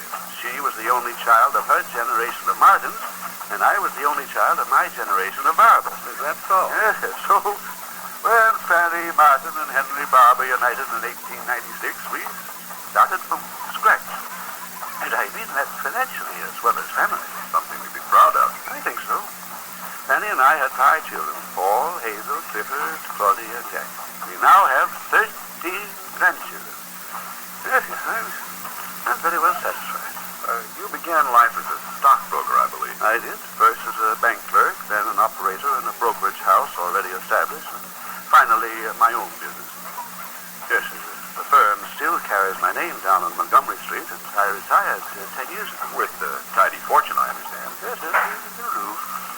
Oh, not near the fortune my daughter Claudia has, nor my son-in-law Nicholas. Oh? Nicholas brought his fortune from England years ago. And Claudia's money came to her through her first marriage. Yes, in fact, the bulk of Claudia's money is actually held in trust for her daughter, June. Oh, that very pretty 16-year-old in the saucy bathing suit I met when I first came? Scandalous, isn't it? What's that? But they allow young girls to wear these days. Hey, Joyce, my mother would have fallen over in a dead faint if one of today's girls should walk before her in such a bathing suit. A dead faint. I don't doubt it. Well, here, we'll take these steps. Yeah, they're still in. Well, I don't see any of the children. Well, they've probably gone off about their business. Oh, hi, Dad. Get Mr. Barton a swimsuit and let him have a swim. Want to swim? Oh, no, thank you. Come on, Barton. Water's fine. Thanks just the same. Hey, Dad. Watch this for a diving board nifty. Yes. I could do better when I was in diapers, Jack. No fair. My foot slipped. Hi, Grandfather. Hey, you sure you don't want to come in, Mr. Barton? Oh, yes. You're Joan, aren't you? See what I mean about bathing suits? What do you call that piece of string you're wearing, Joan? This is my bikini, Grandfather. You like it? I'll bring along my magnifying glass and examine it one of these days. Oh, how about a suit, Mr. Barton? Oh, no, thanks just the same. Oh, here you are, Joan. Oh, hi, Paul. Better get into some clothes. We're heading for the city. Oh, sure, okay. Just one more dive into the pool. Here I come. Well, you got all your information on the barbers? Yes, I think so. Pretty rounded out picture. Oh, there you are, Mr. Barton. You're going to stay for dinner, of course. Let me see. You're Hazel, Mrs. Daniel Murray. That's right. You aren't going to stay. Well, I thought I'd ride back into town with Paul here if he has room. Oh, of course. Oh, that's too bad. What's the matter? Isn't he going to stay? He says not. I'm Claudia, remember? Mrs. Nicholas Lacey. Oh, yes. I've got you all placed pretty definitely now, I think. Why, you couldn't possibly know all there is to know about the barbers in this short time. Oh, no, but I've got a good solid basis, and I'll pick up the rest of the threads of the story as I join you every Monday night from now on. Yes, you'll certainly be welcome. Hey, Dad, watch me this time. Watch this Jack Barber diving board special. I suppose your foot slipped again? It's a gif. Who put Vaseline on the springboard? Oh, that's not Vaseline, Jack. Margaret spilled a jar of cold cream. That diving board's slick as glass. Well, that's the Barber family for you. Tell you, after you've broken your neck.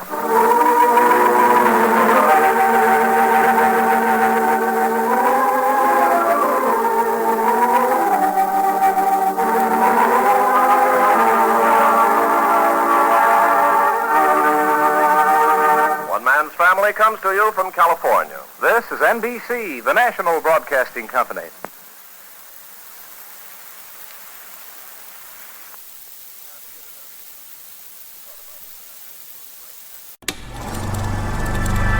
You are now tuned into Then Radio. If you enjoy our videos, we ask that you consider joining our Patreon to support our channel. Don't forget to like and subscribe so that you never miss a new video. We hope you enjoyed today's episode, and as always, thank you for watching.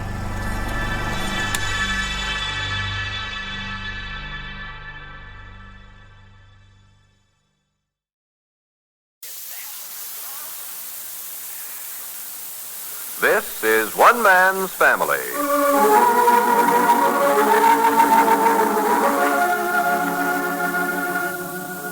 One Man's Family is dedicated to the mothers and fathers of the younger generation and to their bewildering offspring. Today, transcribed, we present Chapter 2, Book 71, entitled Two Lost Barbers Begin to Find Happiness. It's vacation time at the Sky Ranch. The only ones not present are Paul, who had to remain in Seacliff on business, and his niece Joan, 16, who's staying at the family home with him and has her first part-time job. But in addition to the family up at the Sky Ranch is Roberta Evans at Mother Barber's special invitation. It's been a lively day, and now at the Sky Ranch it's early evening with deepening purple shadows in the canyons and the full moon taking over where the sun left off. It's quiet now. Quiet except for the approaching and receding sound of Skippy's motor scooter, which has traveled steadily around the ranch all day long. Here he comes now. Grown-ups have their moments of happiness, but there's nothing like the sustained ecstasy you'll see on the face of a boy driving his first gasoline motor. For 11-year-old Skippy, today has been a jewel of a day, a period of undiminishing bliss. It was Father Barber's idea that the driveway would be a good, safe place for the boy to ride, a suggestion which he now bitterly regrets. The noise of the motor has driven him to a far corner of the side porch, where he is waiting to enjoy the evening quiet, if, by chance, someone eventually sends Skippy to bed. That's Henry's voice now. Fanny! Fanny! Yes, Henry? Fanny, would you come out here a moment? Motor scooters. What is it, Henry? Isn't there in this household a specified bedtime for children? Now, Henry. That scooter, is it never going to stop? I don't hear it, Henry. He's still riding it. 9 hours and 17 minutes now. 9 blessed hours and 17 minutes. I have never in my life seen such stick-to-itiveness, Fanny, such singleness of purpose. My dear, isn't that a quality you greatly admire? Huh? Stick-to-itiveness. Circling around the hammock. Did you see him when he was circling around my hammock? I thought the thing would only work on the driveway, but no, it can climb hills, weave in and out among the trees. The idea. Letting a little thing like that bother you. I don't mind a minimum of turmoil and confusion. I don't even mind a certain amount of bedlam. When you have a household full of young children, you have to expect a certain amount of bedlam, but when evening comes, it really ought to calm down. And what am I supposed to do about it? Huh? I'm not going to tell Clifford what time he should send Skippy to bed. But the triplets will never get to sleep. Well, we'll let Jack and Betty worry about that. Why don't you go for a walk? I've been for a walk. I've had 2 walks. Well, good. I strolled down the wood trail for a quarter of a mile, and what's happened? I leaped aside just in time to avoid being run over. Henry. Huh? My dear, I'm not going to do your dirty work for you. If you want someone to speak to Clifford, then you do it, not I. Oh, Grandfather! Grandfather! Margaret, I'm out here on the side porch. Oh, honestly, you men, don't you ever see things like this? Huh? The children push these magazines off on the floor. Don't you ever see things like this, Henry? Yes. I noticed that. I thought at the time we trained our children to be neat. I don't know what's going to happen to this generation. It'd be so simple when you see magazines scattered about this way to simply pick them up. Grandfather? Oh, hi. Hi, Grandmother. Hello, Margaret. Want me to help you? Why, thank you. You can get that one done with sunshades. Okay. Grandfather, Yes, my dear. have you got any influence with Skippy? Is the noise beginning to bother you too, Margaret? What noise? Huh? Golly, he always shares things. Don't you think so? If a girl can ride a bicycle, she can run a motor scooter. Now I think Uncle Clifford should let him be so selfish. Do you, Grandfather? But Margaret will be dark any moment now. Too dark to ride. But he's got a headlight on it. Huh? Sure, there's a slow headlight, or spotlight, really. No matter how dark it gets, you can see everything fine. Margaret, where is your Uncle Clifford? Oh, I don't know. He was with Roberta Evans just after dinner. Well, hunt down Miss Evans, and when you find Clifford, bring him to me. Oh, Grandfather, I knew you'd do it for me. Gee, I'm lucky to be your favorite. Well, you've built up false hopes, young lady. That isn't what I had in mind at all. Give me a kiss right here on my cheek. Yes. And I'll give you one right there on your cheek. There, now we'll get Uncle Cliff for you. Understand you're not going to ride tonight, Margaret. We're going to get things quieted down. Uh-huh. I'll get him anyhow. You know why the magazines were scattered around, Grandmother? No, I can't imagine. There was a magazine fight, that's why. Oh, hi, Mom. Hello, darling. Where are you off to? I'm running an errand for Grandfather. He asked me to especially. Did he indeed? Well, you two, don't you want a light out here? Yeah. Yes, Hazel, thank you. Oh, Mother, I was going to pick those up. There's a small riot out here before dinner. It's good exercise. That's why I'm in better physical condition than your father. I bend over often and pick things up. Yeah. Sit down, Hazel. Sit down. Thank you. Oh, Mother, are you going in? Yes, I can help Betty and Nicolette with the older girls. I think the little children are just about put away. Well, I'll see. And Henry. Yeah? If you talk to Clifford, see that you're diplomatic. It's his affair, you know, not ours. Yes, ma'am. Good night, Hazel. Night, Mother. You know, I've been trying to get you alone all day. So? Didn't I hear the phone ringing a little while ago? Yes. Paul called to say he and Joan would be out from the city tomorrow. Yeah, Joan should be out here now. how Paul ever talked Claudia and Nicholas into letting her I work. didn't come out here to discuss Joan, Father. I want to ask you to do something about my own family. Huh? Would you please, for my sake, just ignore Margaret for a little while and concentrate on Betty's girls? Huh? Father, it's so easy to spoil a youngster Margaret's age. She's in a difficult period anyway, and if she gets the idea that she can always get special favor from you, it makes it harder for Dan and me. We're having quite a time with her. You're having quite a time with Margaret. Why, Hazel, what do you mean? You're just addled, aren't you? Huh? Father, Betty's feelings are hurt. What about? Why, you spend more time with Margaret than with all 6 of Betty's girls, and it hurts. And I don't blame her a bit for being hurt. What are you talking about? Did you go up and see the triplets today when they had their bath? No, not today. You came back from town with a sack of candy for Margaret. Well, the other children like candy, too. Sharon Ann likes candy. Yes, I thought of that afterwards. I found him, Grandfather. I'll talk to you later, Father. You've just got to stop indulging her so. Oh, here comes Skippy. Look there, Grandfather. Just look at that spotlight. Hi, Hazel. You know, when I was a kid and got my first bicycle, I rode it for about 18 straight hours. I can remember exactly how Skippy feels when you finally get something you wanted desperately. You just can't seem to get enough of it. Oh, he's really a happy boy. Come with me now, Margaret. But I want to talk to Grandfather and Uncle Clem. Margaret. It's all right, Hazel. Let Margaret... Oh, yes. Run along, my dear. Run along with your mother. Oh, golly. Margaret. Okay. Night, Grandfather. Night, Uncle Clem. Good night. Night. Dad, in these last 11 years, have I been just a bum? Huh? The doggonest thing, Dad. I don't see how I could have a boy like Andy. Who? Andy. Clifford Andrew Barber. Skippy's out as soon as I can sell him the idea. Anyhow, how could I have sent him to live with Nicky and Claudia and neglected him the way I have? Apparently, who says you've neglected him? It's perfectly obvious, isn't it? I come out of the hospital and find I have a son named Skippy. No other name, just Skippy. And where is he? Living with my sister. Now, Clifford... I've had the worst time getting acquainted with him, Dad. We can hardly talk to each other. I told him the other day his name was Andrew Clifford Barber, and you know what he said? He said Andrew was all right, maybe, but he'd rather be called Skippy. He doesn't want any part of Clifford. Can you imagine Skippy? Good. Maybe I'll never remember these 11 years that have gone out of my life. From the few things I've picked up, I almost hope I don't. Dad, just how bad was I? Well, I grant you weren't too interested in Skippy, Clifford. Yeah, all the evidence seems to point in that general direction. Well, I'll make up for it now, you can bet your life. Well, don't overdo it. How do you mean? Well, in trying to make up for past wrongs, you can do just as much harm being overindulgent. You mean with Andy? Huh? Oh, yes, Andy. I'll get used to the name, no doubt. I think children actually like rules. A certain amount of discipline. For instance, if there's a specified bedtime. A youngster knows that his parents care, don't you see?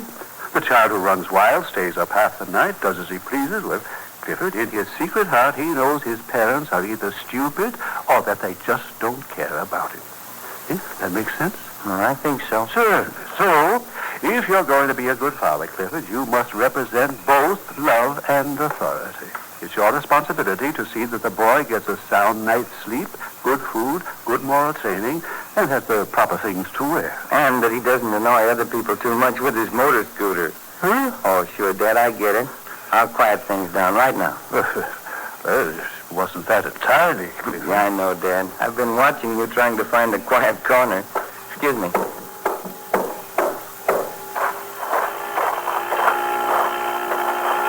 Hey, Skippy! Hi. Watch me stop it. Now watch.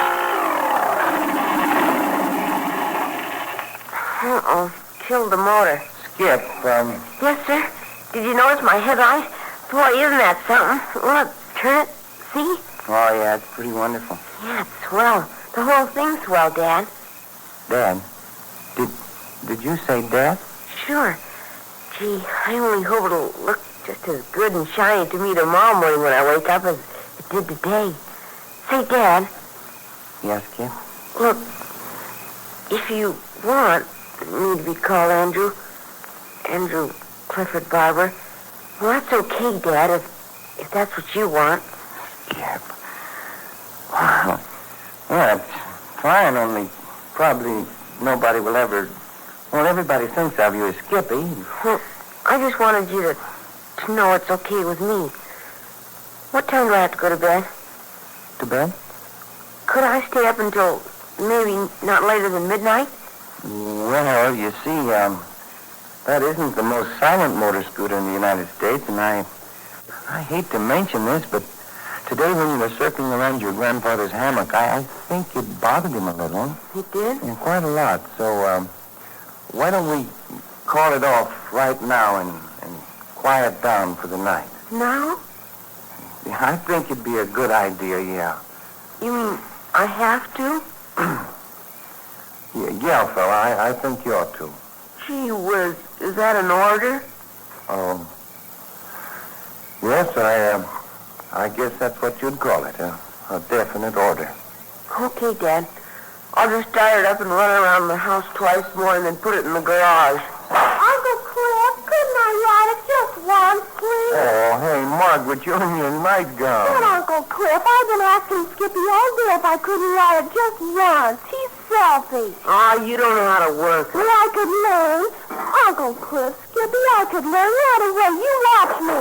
Leave it alone. Skippy, let go. Oh, hey, kids, hey, what kind of business is this? Dad, I'm not going to ever let her ride it. She'd run it right into a tree. I'm not gonna. Well, that's selfish, Skippy. It's nice and quiet now. Lovely night, isn't it? Yeah, hi, Dad. It might stay that way. Skippy's going to bed down his pride and joy. Oh, is that so? Well, he's had a nice long day with it, yes. Well, I haven't even touched it. You won't let me even get married, Grandfather. Here, Margaret, what are you doing out barefoot in your nightclothes? Oh, I just wanted one little ride on the scooter before I go to sleep. That's all, Grandfather. Just one little ride. Start it up, son. Oh, Grandfather, come over here and let me speak to you a minute. Huh? Yes, yeah, Margaret. What is it? See, Dad, what you do is click this right here at ignition and step on the good old starter. Well, do you have to choke it? I can do it. You just adjust these handles. Now, oh boy, isn't it a kick when a motor starts? There isn't anything like a motor. Golly. Just listen to that, Dad. Oh, yes. Skip, that's pretty sweet. It's about the sweetest sound there is. Yeah, it sure is, Skip. It. Boy. Look at this big soft seat. When I get a few months older, I could take a long trip and be perfectly comfortable. You could tie a pup tent on here and an axe and pots and pans. Sure enough, you could, Skip. Dad? Yeah? Just between you and me, if you want to start right now calling me Andy, well, that's okay. Well, I just might do that one of these days. It's a fine name, Andrew. I've always liked it. Oh, Clifford. Yes, Dad? Do you suppose that Skippy would mind giving Margaret a ride on that thing around the house a few times? You mean ride double, Dad? Why not? There's room, isn't there? Yes, there's plenty of room. I tell you what I'll do. I'll take her around the house just 15 times, no more. 5 times. How about 6, Dad? 6 times. Make it 7. Here you go, Margaret. Up you go. Hang on. I've been sewing all day, and now I've got a license to take passengers. Contact! Hold on tightly, Margaret. Oh, yes, thanks, Grandfather. Thank you very much.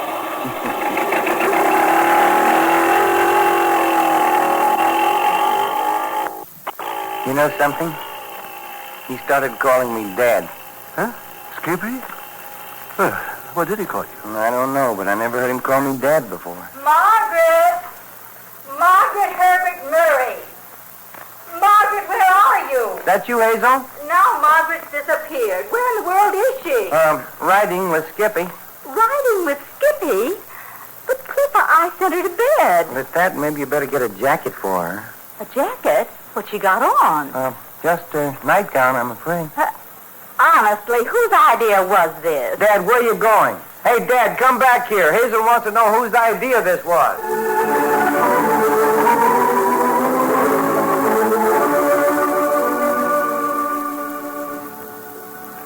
Later that same evening, when everything was really put to bed, that's about 8:30 or 8:45 at the Sky Ranch, Clifford and Roberta Evans just naturally drifted together out under the moon in the patio.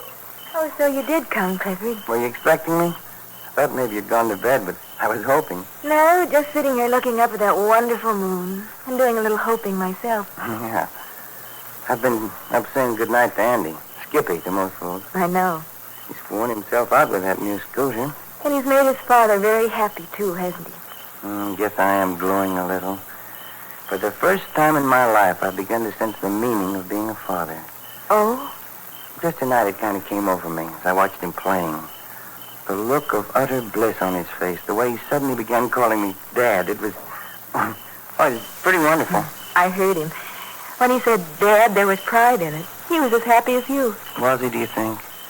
Maybe it's wishful thinking, but I feel this is the beginning of a real father-son relationship between us. I'm so glad for you both. He's needed you so desperately. Not that your sister and brother-in-law haven't loved you. Oh, yeah. Yeah, I know what you mean. Ah, yes. Peace at the Sky Ranch. Finally. After all the kids have been put away for the night. Oh, but they had such a glorious day. And what a wonderful place for them. You're really a very lucky man. You know that, Clifford? Why? It's such a big family, and all of you so close. That's a rare thing in this world. Is it so rare? Is it? I don't think you realize. It was a great experience to see your family in action when you had your accident. The love and devotion and complete selflessness was heartwarming. Yeah, everybody was swell. And getting a little personal, one Roberta Evans was right in there pitching, too. Pure selfishness. I had my reasons. Oh? Would you like to tell me what they were? I would not. Anyway, the important thing is you're all right. You're here close beside me and happy. Thanks to Skippy. Not Skippy alone. Oh? Though you had to be told. In fact, when there's a day I know I'm not going to see you, I feel pretty doggone miserable. It's the moon, Clifford. It affects men's senses. Moon has nothing to do with it. I feel the same way when it's foggy. Nice talk. Say some more. And how obvious can a girl be? Oh, but you must know how I feel. Do I? I'm not so sure. Oh, you're kidding. But you know something funny? What? You remember when Paul first brought you to the hospital and I thought you were his girl? Yes. I still haven't got that idea quite out of my head. Clifford. Even now it flashes in my mind. Boy, what a swell girl for Paul. And I get a tinge of jealousy. I don't want him to have you at all. But he hasn't, not ever. Before your accident, I didn't even know Paul. And you made love to me like... Like what? Well, never mind if you don't remember. Well, was I a better prospective husband before or since my loss of memory? Why do you have that inferior feeling where Paul is concerned? I've noticed it over and over. Well, maybe it's because he's the oldest and because he has so much more sense and balance. I don't know. He has many fine qualities, of course. But so have you. Paul is Paul, and what he has is his. But by the same token, you have an entity, too, that gives you a personality and a charm that's all yours. You're awful good for me. You know that? Am I? Yes, you are. And you know something else? Yes, I do. I want you to kiss me. You amazing girl. That's exactly what I was going to say. Ah, yes. And again, yes. How can a person have all your sense and be so beautiful, too? The moonlight is very kind of... Uh-oh. Hi. Oh, it's you two. Yeah, that's right. Hello, Jack. Well, I didn't know you were out here. I just came out to get a little fresh air. What you doing? Oh, just talking. Yeah? We just got the last of the brood in the hay. Boy, by the time you wrestled several assorted daughters into bed, you've accomplished something. But a labor of love. Oh, yeah. You get one settled and another one wants a drink of water. Okay, you get the water. Then another wants one, but a fresh glass. Now you've got through that routine, known as the water routine, and you heave a sigh of relief. They're down. You start to sneak out. Up pipes a voice. Daddy, you didn't kiss me goodnight. That's known as the good night kiss routine, I suppose. That's it. There's several more. I'm too hot. I'm too cold. Mary Lou kicked me. I want you to hold me a little while. That's a tough one. Well, how do you solve it? Solve it? You don't. I thought they'd all be so tired tonight they'd drop dead in their beds. There speaks inexperience. It works that way sometimes, but when you count on it, exercise and overdoing act like so much Benzedrine. Let's face it, kids are unpredictable, and that's all there is to it. Well, Skippy went off to bed without a word. Look who's talking, the amateur. He does sound a little smug, doesn't he? I could keep my kids quiet with a motor scooter, too. But you can't buy something like that every day. Not in State Solvent. Has everybody gone to bed except us? Seems like it. Well, that's country life. After you have dinner and get the younger generation to bed, there's not much to do except get in the sack yourself, I guess. Yeah, guess so. Nicky's got some new horses. See him yet? Oh, isn't that Palomino a beauty? Sure is. You see it, Cliff? Huh? Hey, come to the party. Oh, the horses, yeah. Am I boring you? Oh, now I get it. I think I'll be running along. You going to bed? It's early yet. Well, I think I feel a cold draft. Good night. Night, fella. Good night, Jack. Not too late now, children. That's a younger brother for you? He's cute. I wish I had some brothers like Jack and Paul. Oh, yeah, Paul. I wonder how Paul's getting along back in town playing chaperone to Joan. I think Brother Paul bit himself off a large hunk this time.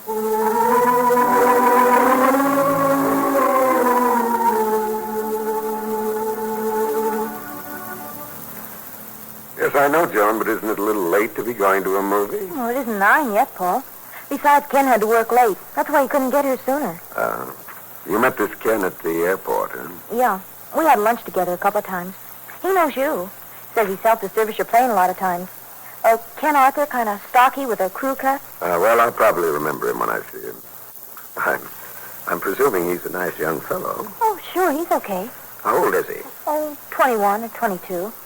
Isn't that a little old for you, honey? Well, I can take care of myself, Paul. Besides, he's a lot more naive than a lot of the kids I know in school. Maybe that's why I kind of like him, because he doesn't try to act smart and be hip the way most of the kids around my age do. Oh, I see. Well, I have complete faith in you, Joan. You know that. I know you do. Do you think I'd do anything to make you lose that? Oh, gosh, I'm so happy with my job down at the airport and living here with you that nothing in the world matters but keeping everything just like it is. And if you don't want me to go, Paul, I'll tell him to go peddle his papers. Of course I want you to go. I want you to have as much fun and be just as happy as you possibly can all summer. It's just that, well, I made myself responsible for you, and we don't want to let Nicky and Claudia down, do we? The important thing to me is that I wouldn't let you down. Well, I think we understand each other, and that's all that's necessary, isn't it? Yes, Paul. So you like what you're doing down at the airfield, huh? Oh, it's wonderful. And everybody's so swell to me in the traffic office. Of course, I know a lot of that is because you're such a big shot down there. Not at all. They like you very much. I was talking to Creighton yesterday, and he said you were not only willing, but intelligent. Really? Why, you're not surprised, are you? You know all that about yourself. Now you're getting a chance to prove it. That's why I thought your idea for this summer was so good, and talked Claudia and Nicky into letting you do it. You've got an awful lot of personality and warmth, honey. And a lot of love that you're dying to let out. It takes a little time to learn how to do it, but when you learn how, you're going to find that there's a lot of it there for your parents, too. I don't know, Paul. I do. And once you find yourself able to give love to those who deserve it, you'll discover you're getting it back 100-fold. And there's where you'll find happiness. By loving and being loved. It would be easy if everybody was like you. That's fine. When you feel like telling me you love me, tell me. Don't be afraid of it. And once you've broken down that fear of loving wholeheartedly, the first thing you know, you'll be transferring it to all your family. To all the good people who love you so very much. I hope so, Uncle Paul. I know it. You just said something that made me very happy. Did you make things clear? No. You just call me Uncle Paul. Did you realize it? Did I? I didn't know it. I wonder what made me do that. I wonder. Gee, I wish Ken weren't coming over. I'd much rather sit here and talk to you. Well, you'll have lots of time to talk to me. You go out and see a movie. About all he thinks about is airplanes. Well, I can think of worse things. Well, the date is here at last. I'll go let him in. Bring him to the library. Yes, I will. Hi, Joan. Oh, come on in. Oh, yeah, sure. Come on in the library for a minute. Oh, hello there. Ken, you know Paul? My Uncle Paul? I've seen you around the airport a lot, Mr. Barber. Yes, of course. How are you, Ken? Oh, just fine, thanks. You got time to sit down for a while? When is the break of the movie? Do you know, Ken? Well, I just called before I left the house. It's at 9:20. Oh, we got plenty of time. We're just going down to that neighborhood theater anyway. Well, that's what I thought. Of course, if there's something else you'd rather see. Oh, no, that's swell. Sit down. Oh, okay. Thanks. You live near here, Ken? Oh, not so very far. I don't live in Seacliff, though. Sure get a swell view from up here. It's a big moon out tonight shining over the bay. Clear as a bell. Is that so? Well, I think I'll take a turn around the block a little later and have a look-see. I told Joan I didn't know whether you'd remember me or not, Mr. Barber. Well, of course I remember you. You worked on my plane a lot of times. Yeah, that's right. Sure a beauty, too. I'm just starting to take flying lessons from one of your men down there. Oh, fine. Well, you'll have to come up with me sometime. Oh, gosh, that'd be great. I told you Paul would take you up. How many hours have you got now? Oh, only 3. I don't have much time, and it's kind of expensive. Who'd you say you had taken from? Mr. Hughes. Oh, yes, Tom. Well, I'll talk to him next time I'm down here. Check up on you. Yeah, okay. How many hours do you suppose you've had in the air, Paul? Oh, I haven't any idea. Well, starting in 1917 and right on through the last war would add up to plenty. You can bet on that, Joan. How did you know so much about my uncle? Oh, all us grease monkeys know the record of every flyer down there. I wish you wouldn't call yourself a grease monkey. I think it sounds terrible. Well, they're pretty valuable people, whatever they call themselves. Flyers put a lot of trust in you, fellas. Hey, you better watch the time. You don't want to miss your show. Oh, yeah. Yeah, I think we better get going, Joan. Okay, I'm all ready. I've got my coat right here. Here, let me help you with it. Oh, thanks. All set? Yep. Well, good night, Ken. It was nice to see you. Oh, thanks. Thanks, Mr. Barber. Good night. Good night, sir. I turned your bed before I came down, Paul, and I put out some fresh pajamas for you. Well, thank you, Joan. I'll peek in when I get home. I won't wake you if you're asleep, but we won't be late. Fine. Enjoy yourself. Good night. Good night, Uncle Paul.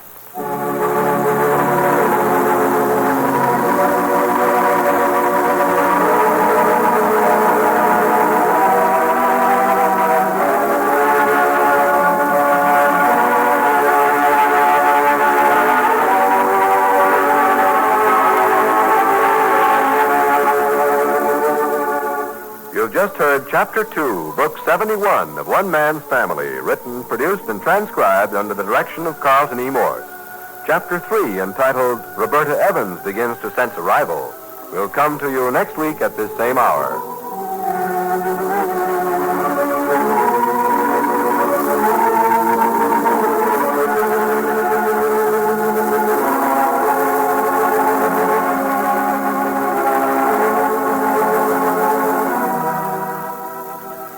One Man's Family comes to you from California.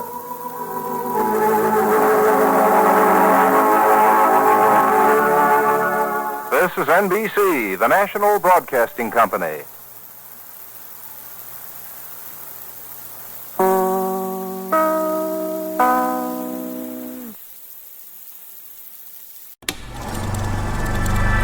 You are now tuned into Then Radio. If you enjoy our videos, we ask that you consider joining our Patreon to support our channel.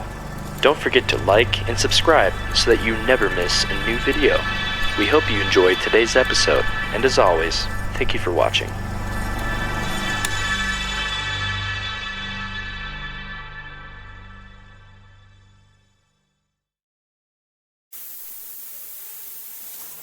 This is One Man's Family.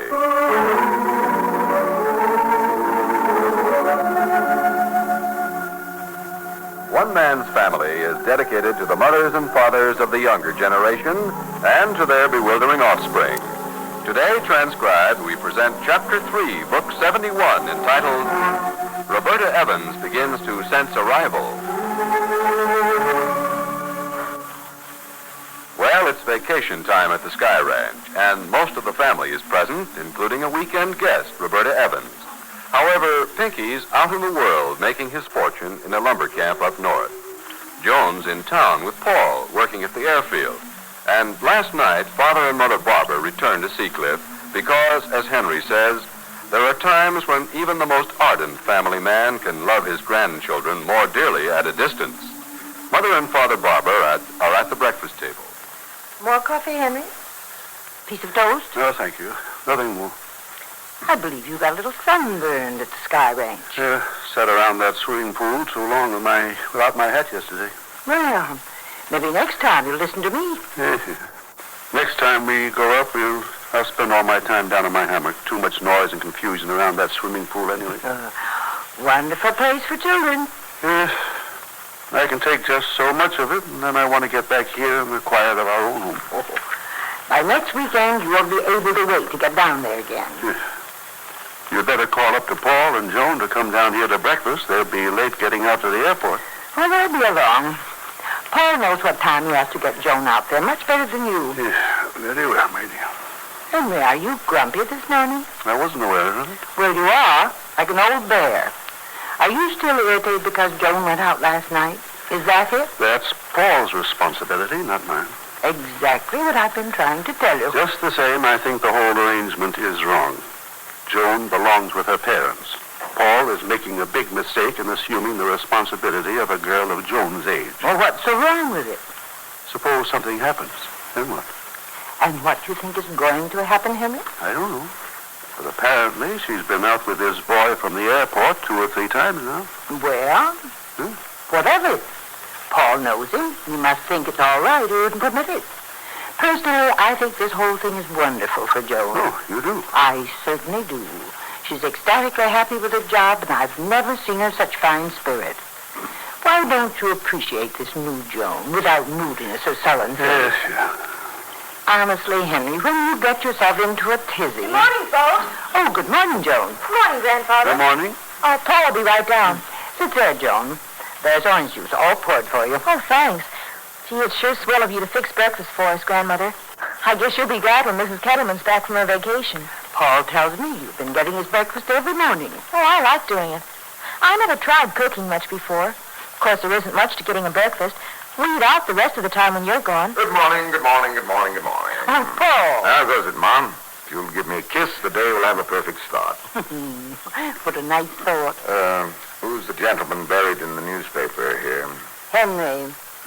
Paul speaking to you. Can't you say good morning? I said good morning. Well, nobody heard it. I heard a little grunt. You ought to know after all these years, Mom, that a grunt from Dad can mean almost anything from good morning to what have you. Joan, there's some hot cereal on the stove. Or would you rather have some eggs? Oh, no, the cereal will be fine. Paul? Perfect. Oh, sit still, Grandmother. I'll get it. Thank you, dear. Do you want to take the coffee pot and warm it up a little? Oh, sure. I'll just be a sec. I can't get over the improvement in Joan's attitude, Paul. You've been a tonic for her. She's coming along, isn't she? Why, she's not the same girl. Oh, yes, Mom. Same girl who's developing a new outfit. Paul, you say you know this boy, eh? What's that? This boy that Joan went out with last night. Oh, Ken Arthur? Yeah, he's a lad who works down at the airport. Do you know anything about him? Not a great deal, no. What does he do down there? He's a grease monkey. Huh? What's that, Paul? Sure, that's his job. He services planes. They call themselves grease monkeys. And you're permitting Joan to go out with a monkey? A grease monkey, Dad. Why not? He's a very nice lad. He wants to be a flyer. It's your own affair, of course. You got yourself into this situation. But... Yeah? But what? Well, don't you think that we've had enough trouble the past few weeks without inviting more of it? What makes you think there's going to be trouble? Exactly, Henry. Yeah, don't say I didn't warn you. Grease monkey. Henry. Hot cereal coming up. Saved from starvation at the last moment by a lovely young maiden. You look pretty healthy for a starving man. Where's the coffee, gal? Come, my coffee here. Oh, yes, master, but I only have 2 hands. Well, that's no excuse. I put some bread in the toaster while I was out there. I'll get it and bring in the coffee. Thank you, honey. Welcome. You see, Henry, she's a different girl. Does this boy live with his family, Paul? Uh-oh, here we go again. I think so, Dad. I told you I didn't know too much about him. But I do know this. I have complete confidence in Joan. Furthermore, I feel that I'm a fair judge of character and of human nature, and I'll stake anything that this Ken is an all right boy. So I wish you'd please stop worrying. Here comes the coffee. Good and hot, too. Sit down, Joan, child, and eat your cereal before it gets cold. Okay. The cliffs really come to life up the Sky Ranch, huh, Mom? Oh, yes, happy and light-hearted. More like the old Clifford every day. Yeah, wonderful. He said to give you and Joan his love when he left yesterday. Well, Joan, I'll probably be able to go up there next weekend. How about it, Joan? Oh, swell. Is Roberta Evans still up there? Oh, yes. I think she's coming back home today or tomorrow. That'll be tough on Cliff. Yes, yes, fine girl. Got lots of sense. Oh, are you listening, Henry? Why don't you put that paper down? Very well, Fanny. Very well. Good old Cliff. Maybe he's going to find happiness after all. Well, I just hope he doesn't overdo. He's so full of goodwill and exuberance, there's just no holding him down. Oh, Cliff, wait a minute. Oh, good morning, Hazel. Ever see anything like this morning? Look at that sparkle on the hills. Well, what's your hurry? Come on, have a swim. Hey, I haven't had breakfast yet. My stomach's caved in. What? I'm so hungry my knees are knocking together. Hi there, Hank, my boy. Oh, hi, Uncle Cliff. The mailman's been here. I just got a swell letter from Pinky. You want to hear it? Well, not right now. Do you mind? There's just one thing I want to hear. The gentle splash of hot black coffee in a cup. Oh, boy. I'll go read it to Mom and Dad. Hi, Cliff. Hiya, Jackson, old son. You and Nicky and Claude get back from your horseback ride? I did. Nicky and Claude rode on down to the Newman place. Did, huh? Want some coffee? Oh, do I want some coffee. And what is this on the sideboard? Biscuits. Chafing dish? And codfish. You like it? Oh, no. Don't tell me. You don't mean to say everything's going to be perfect. Cream codfish on hot biscuits. Oh, fresh raspberry jam for the biscuit. Oh, it's too much. It's too beautiful. Doggone, am I starved. And look at that lovely creature coming down the stairs. Hi, Roberta. Good morning, Clifford. What is that? The latest in bathing suits? Wow. How do you like the robe? Who cares about the robe with a swimsuit like that? Hey, come on, have some coffee with me. Hazel's waiting for me. I promised to go swimming. How long do you think you swim? About an hour. Why? Well, come back here then. I'll still be eating. Oh, you look wonderful, Cliff. Everybody looks wonderful. It's the weather. I'll see you later. Oh, boy, oh, boy, oh, boy, oh, boy, oh, boy. What the dickens has got into you this morning? I really couldn't tell you. There I was, cantering along on the Palomino. Aren't those biscuits wonderful? Oh, hot baking powder, biscuit, jam, butter. What was I saying? Oh, yeah, there I was, cantering along on that new Palomino. Great name for him, too. Big stuff. Swell name for a horse. You were cantering along, and what? Oh, I was cantering along the wood trail, and I never saw a horse in my life with an easier gait. That's a fact. I rode a Tennessee walking horse one time, like the proverbial rocker, but I'll take big stuff any day. Hey, pour me some coffee, will you? Well, what happened? Well, I got to thinking. Here I was in one of the prettiest places in the world, on a good horse, feeling like a million, and all of a sudden I thought, I've got a son. Oh, I see. Slide the butter over here, will you? You don't see it all. Nobody can understand it. Suppose you woke up in the morning with 11 years gone out of your life, and those triplets of yours came walking in, suddenly 11 years older and beautiful. After the first shock was over, wouldn't it give you a lift? Oh, boy. 11 years of bills, all paid. No, seriously. I know what you mean, Cliff. I had a talk with Andy, that Skippy, only now he's agreed that Andrew is a good name. He's calling me Dad now, too. Boy, does that send goose pimples up my arm. Dad. Well, anyhow, I got to thinking this morning. I can pal around with Andy all summer, riding, hiking, reading books together, and help him see things clearly so he won't make the same brutal mistakes I did. Oh, what a chance. Slide the butter back. I can't explain it, but anyhow, I got a tremendous lift. Morning, Daniel. Had your breakfast? Morning, Clifford. How do you feel? Like $40 million, that's all. You're 45, wouldn't you say? Or 50. Feels swell. Had your breakfast? Hours ago. I'm looking for Hazel. Scuttlebutt has it. There's a letter from Pinky. Yes, sir, here. Hazel's out by the pool. That's right. I just saw her. Give me one more biscuit. Yeah, thanks. Yeah, still good eating. See you later. You okay? You know, Jack, when I gave Skippy that motor scooter, he still wasn't dead sure he liked me, you know. The way I pushed him off on other people all those years. It's no wonder. But anyhow, I was out on the steps there, and he'd go chugging past, and every now and then he'd look at me out of the corner of his eye. Kind of shy. Yeah. He must have ridden that scooter 9 hours that day. And the more he rode it, the better he liked it. And the more he thought of me. Then in the evening, he called me Dad for the first time. Oh, he looks so much like Ann. Even his voice is a little like hers. The way he says things, his enunciation.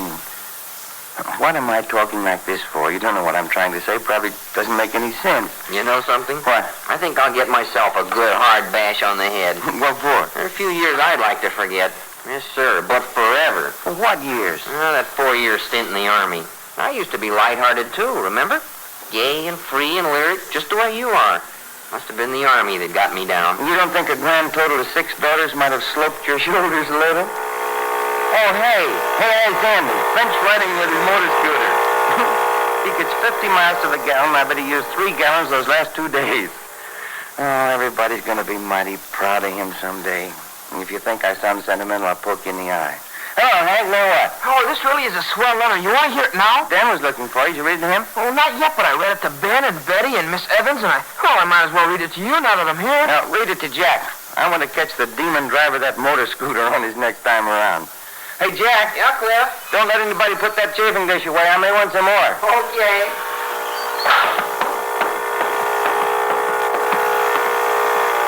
Hey, Andy. Good morning.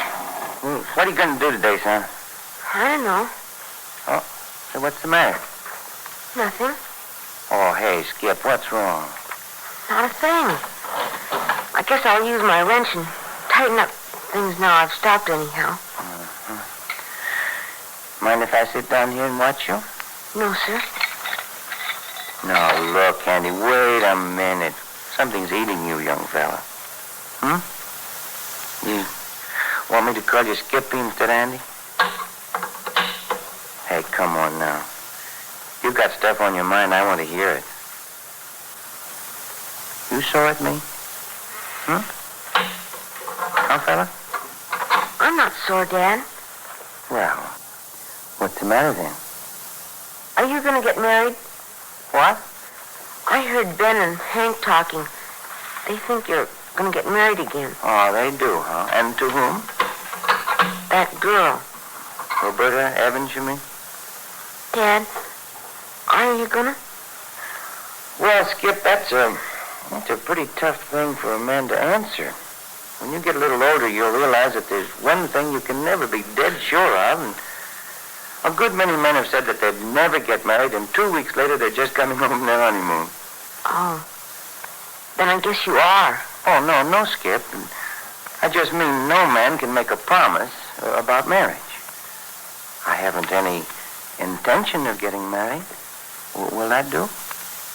I wouldn't want you to promise anyhow. Well, why not? Promise is no good. Oh? You mean mine isn't? Andy, Skip. It didn't used to be. What sort of promises did I break? Come on now, tell me. Oh, you'd say to wait in my room and you'd come up and read me a story. And I'd wait, and you wouldn't come. Just a stinker, huh? Or you'd promise a picnic, but we'd never have it. Or a movie, but we'd never go. Just stuff like that. But I don't think you'd break a promise now if you made one. You think I've improved, huh? Oh, sure, you've improved a lot, Dad. What makes you think so? Because I gave you the scooter? No, in lots of ways. You stop and talk to me. Like this. Just us talking. That's an improvement. Oh. Skipper, you don't want me to get married again. Is that it? Oh, it isn't any of my business. Oh, yes, it is. Pardon me. Hey, Hank. What? Bill Dan was looking for you. I know it. Where is he? He's up by the pool. Okay, I'll go see him. Now, look here, Skip. Roberta Evans is a mighty nice girl. I like her. But you know, when I woke up in the hospital, I was under the impression that she was Paul's girl, not mine. I can't remember yet where I met her. You understand? I'm just getting acquainted with her. We're just friends, Kip. Ben and Hank were romancing a little, maybe. Honest? Why, sure. I give you my word, as of this moment, I have no plans for getting married. And I'm flattered that it bothers you. Oh, boy. Say, Dad. Yeah? How'd you like to ride on the scooter with me? Well, is there room? Sure. It's a big seat. Try it. See? Well, sure enough. Oh, have we finished our conversation about Roberta? Let's don't ever mention her again. Hang on tight now. Where'd you want to go? Well, let's go up past the pool. Okay, Dad. Here we go. I'll pretend it's an airplane. Well, not while I'm learned. It's far enough to fall when it's still a scooter. Oh, hey, there's Roberta. She isn't through swimming already. I'm going to go right past her. Fast. Hey, Roberta, where are you going? Not right now. I'll be back. Hi, Uncle Dan. Hi, Aunt Hazel. Where you going? Off in the wild blue yonder. Watch out for rocks, fella. I got a tender head, you know. It's safe. I'll show you how fast you can go. Look at the two scooter kids. How young can you get? I haven't seen Cliff act this way in years. Have you, Dan? Never. The years he's forgotten have left his face, too. If he was 28, acts 28, that makes him 28. Makes me think of a line I read one time. The way you think is the way you act, and the way you act is what happens. Oh, that's wonderful. Who wrote that? A psychologist named Donald McLean. Good, isn't it? The way you think is the way you act. The way you act is what happens. Yes, that's excellent. Maybe I'll make myself think I'm a girl of, say, well, what? 30?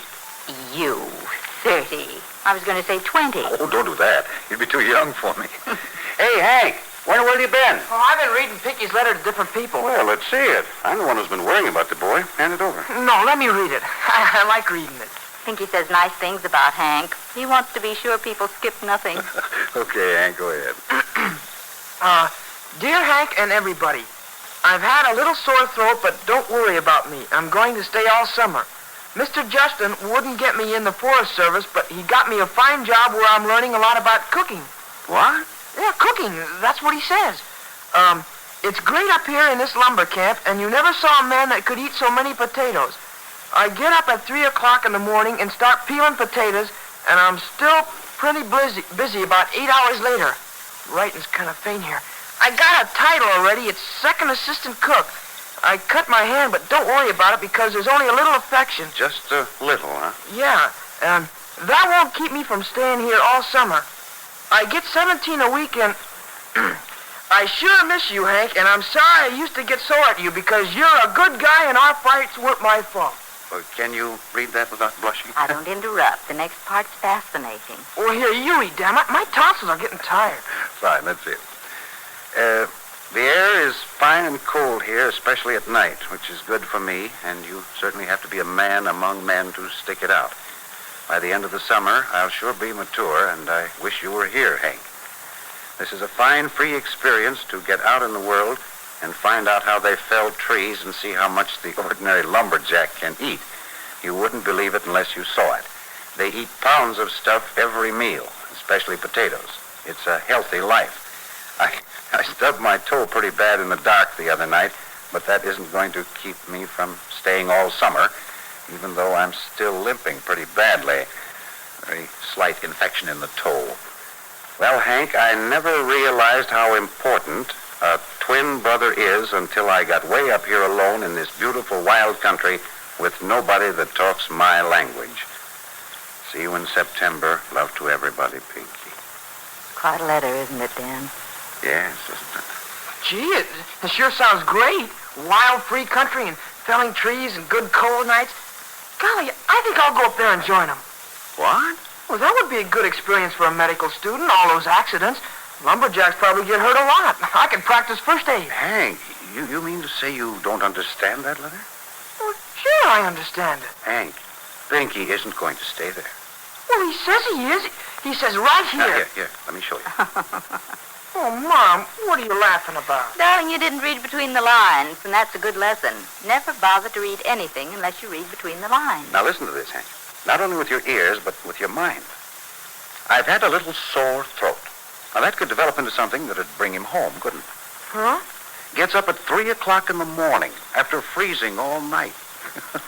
You ever peel a ton of potatoes, Hank? Not a ton. Well, your twin brother has peeled a ton of potatoes. He doesn't like it. Second assistant cook. You know what that means? What? Well, he gets all the jobs nobody else wants to do. Cut his hand, stubbed his toe, infection. Infection? Ye gods, Hank. He's laid down 3 or 4 wonderful excuses to come home. One of these days we look out the window and there'll be our Pinky. Yeah, the truth is, Hank, he's just about as homesick as a boy can get. Gosh, let me read it again. Yes, do. Oh, gee, he'd feel worse than ever if he knew you were laughing at him. Not really laughing, Hank. Just a sympathetic, understanding chuckle. Second assistant cook in a lumber camp. Hank, if your brother ever becomes a great man, he can always say proudly that he started right smack at the bottom. Uh-oh, here comes the Sky Ranch One Lung Express again. Hold on to your hat. Okay, Andy, let me off here. Swimming pool, everybody out. Thanks for the ride. I'm going to take a run up to the stables. Boy, see you later, Dad. Hi, Roberta. Stay there. I'm coming over. At the rate he's going, I'm afraid Skippy will have that scooter worn out before the week is over. Oh, he's certainly punishing it, all right. Sit down. Wait till I get this wet towel out of your way. Here. Have a good swim? Oh, the water's divine, Clifford. Why don't you go put your trunks on and take a dip? Makes you feel wonderful. Later, maybe. Right now, I've got some things I want to get off my mind. My goodness. All of a sudden so serious. What now? Oh, I didn't mean to be abrupt. Clifford, you couldn't hide what you feel if you wanted to. I can tell when you're beginning to cloud up inside. It's funny, isn't it? I was right on top of the world earlier this morning. Do you know what it is? Partly. Skippy? Andrew, that is? Well, that started, I guess. Started what? Oh, thinking about myself. And about me, maybe? Well, yes. Clifford, look at me. I want you to understand something. Whenever you feel low and introspective, which is so natural for you to do occasionally while you're recuperating, don't ever let me be any kind of a worry to you. Oh, you're not a worry, Roberta. You've been tremendous through all this. Yes, but I have a feeling sometimes you think, gosh, what am I getting myself into with that girl anyway? Could there be something like that in the back of your mind? Just a little, maybe? Well, you see, I don't quite know how to put it. What I'm trying to say is that it isn't you, really. It's me. Let's be quite honest with one another, Clifford. Why don't you come right out and tell me what's in your mind? After all, that's the only fair thing to do, isn't it? Yeah. Well? Well, when I first saw Skippy this morning, he was kind of acting like something was eating him, and the thing was, I don't know, silly, I guess. No, it isn't. Go on. What did Skippy say about me? I'm sure that was it. Oh, he likes you, really. Really does. But he's afraid you might want to marry me, is that it? Yes. Well, it shouldn't be too big a problem. You haven't committed yourself, and I'm not going to sue you. Oh, please. That wasn't very funny, I'm sorry. And Skippy's attitude is perfectly understandable. Here he's finding his father for the first time, and the thought of sharing you now, anyway, is a bit hard on the poor little guy. Yeah, well, maybe, but... And now you feel mixed up. You don't want to hurt Skippy, and you don't know what to do about me. Right? That's only part of it. And the rest? Well, that started me on a whole train of thought, mostly about what a mess I've made of marriage. But I thought you'd got that pretty well straightened out, Clifford. That what happened wasn't your fault. Wasn't because of any dereliction or lack of love or devotion on your part. Well, I've told myself that over and over, but when Skippy mentioned marriage, you'd heard Ben and Hank talking about us. Well, that's what started it. Yes? Well, my mind jumped to something that the Reverend MacArthur said in that eulogy to Irene. Hazel has a record of it. She played it for me the other day. I was at her house. She thought it might help me. Yes, you told me, and it did help you. You said so. Yes, but one part of it hit me right between the eyes today. It started this sort of, well, this train of thought. What part are you referring to, Clifford? Well, it went something like this, that Irene had brought something fine into the world, and it must remain, even though she has departed. Well, I think that's a lovely thought. That should only give you a sense of peace over her loss. Yes, but don't you see, Roberta, here's a girl I married and lived with and lost in those missing 11 years. And she's a stranger, a complete blank. This sweet person who married me is gone. Worse than gone, because there isn't even a memory. And Anne is gone. It seems that any girl who has anything to do with me ends up in utter disaster. You blame yourself for that? Well, maybe not, but it just seems I must be bad medicine for women. Oh, Clifford. Well, all my life, Dad's talked about the sanctity of marriage, that it's a lifelong partnership of love and understanding, and that broken homes and divorces are sinful.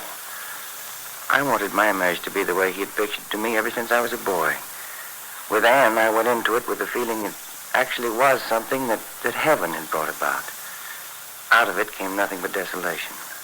With Irene, I don't know, but it must have been the same. Then I meet you. And again, I begin thinking that I found the answer to this idealistic relation that Dad's talked about. And now you doubt? No. No, it's because I don't doubt it. That's what upsets me. Well, isn't that paradoxical? No, Berta. When I see what a gentle, kind person you are, I want to put aside my selfish wishes. I want you to be happy. And that's something that's impossible with me. Anything ever happened to you? Do you understand at all what I'm getting at? Yes, Clifford. Oh, doggone it. Now I've got you all upset. You see, there's an example of what I mean. Stick around Cliff Barber long enough and it'll work out some way so everything will be all balled up. Everything isn't all balled up. You've got to stop letting your mind go in that channel. And as far as my relation to you is concerned, it's... Oh, here comes Skippy then. I wish he wouldn't go so fast on that thing. He doesn't look too pleased at my doing it. Don't you think you've ridden enough for a while? Okay. Come here a minute, will you, Dad? Why don't you come over here? I'm talking to Roberta. Hey, fella. Yeah, Dad? Didn't you hear me? I said, why don't you come over here? Okay. He's anything but enthusiastic. You'll be all right when the new wears off. Hiya, fella. You having a lot of fun, Skippy? Sure. Oh, want to sit down here by me? Well, Come on, do you good to rest a bit here by the pool. I think I'll go put on my bathing suit and take a swim. All right. Don't let any of the kids ride my scooter while I'm gone. Bye. I'm not getting over too well with your son. Oh, he's thinking about the scooter. I don't think so. Huh? No, Clifford. He's thinking about Roberta Evans. And not too pleasant thoughts either, I'm afraid.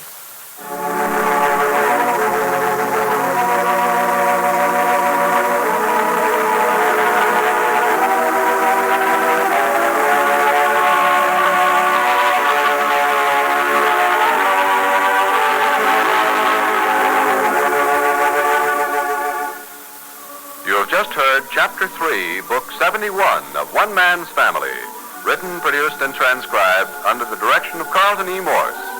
Chapter 4, entitled Definite Progress in Family Relations, will come to you next week at this same time.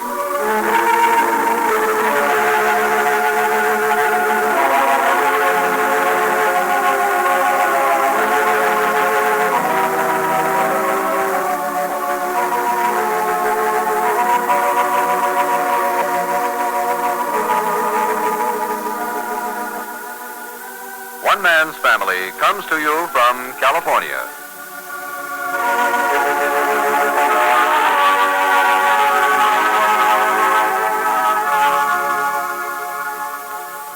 This is NBC, the National Broadcasting Company.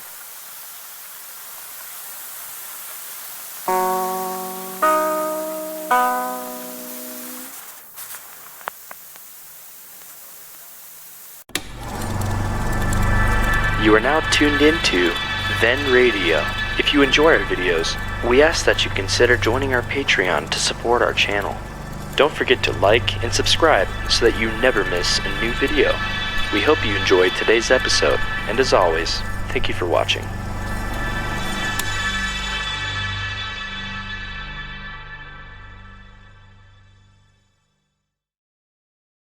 This is is One Man's Family.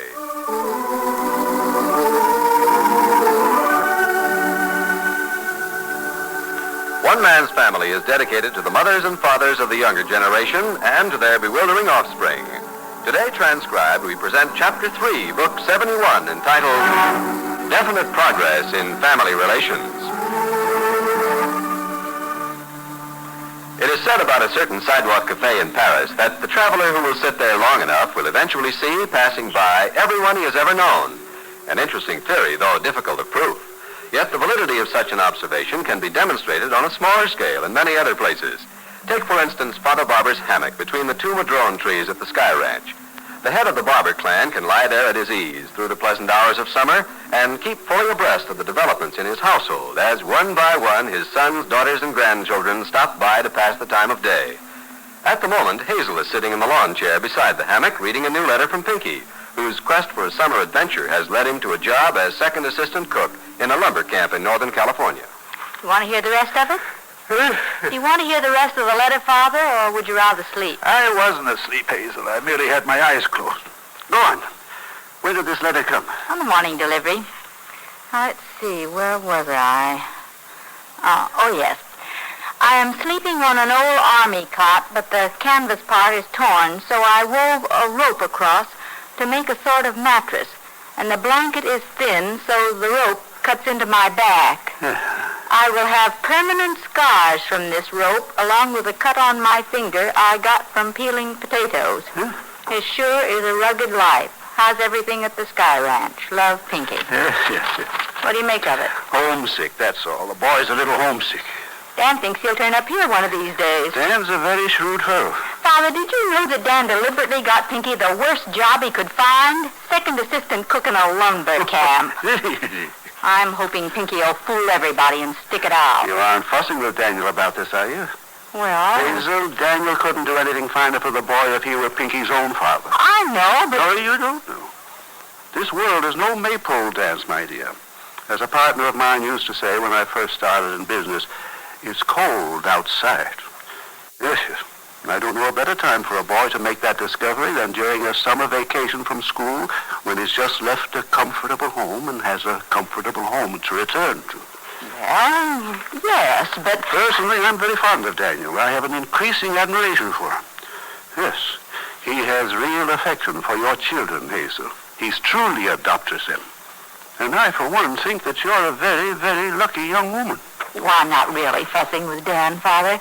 And I certainly didn't intend to come down here and discuss my family problems. Oh, we started with Pinky, didn't we? Mm-hmm. Now, you let Daniel have a free hand with the boys, Hazel, when it comes to training them for the rigorous business of earning a living. Now, he knows something you couldn't possibly know about that department.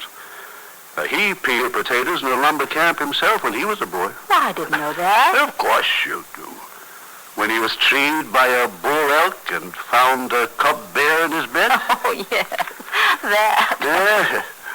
Daniel discovered that nothing is easy. Nothing worth doing is ever easy. And he got the habit of work, hard work, when he was young. That's why he has some freedom now.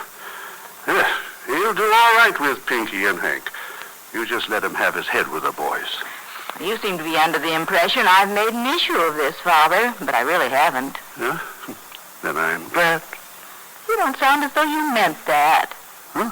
There was a very skeptical sound in your voice. At the breakfast table, didn't I detect a rather elaborate politeness towards Daniel? Of course I did. Now, Father... Don't tell me.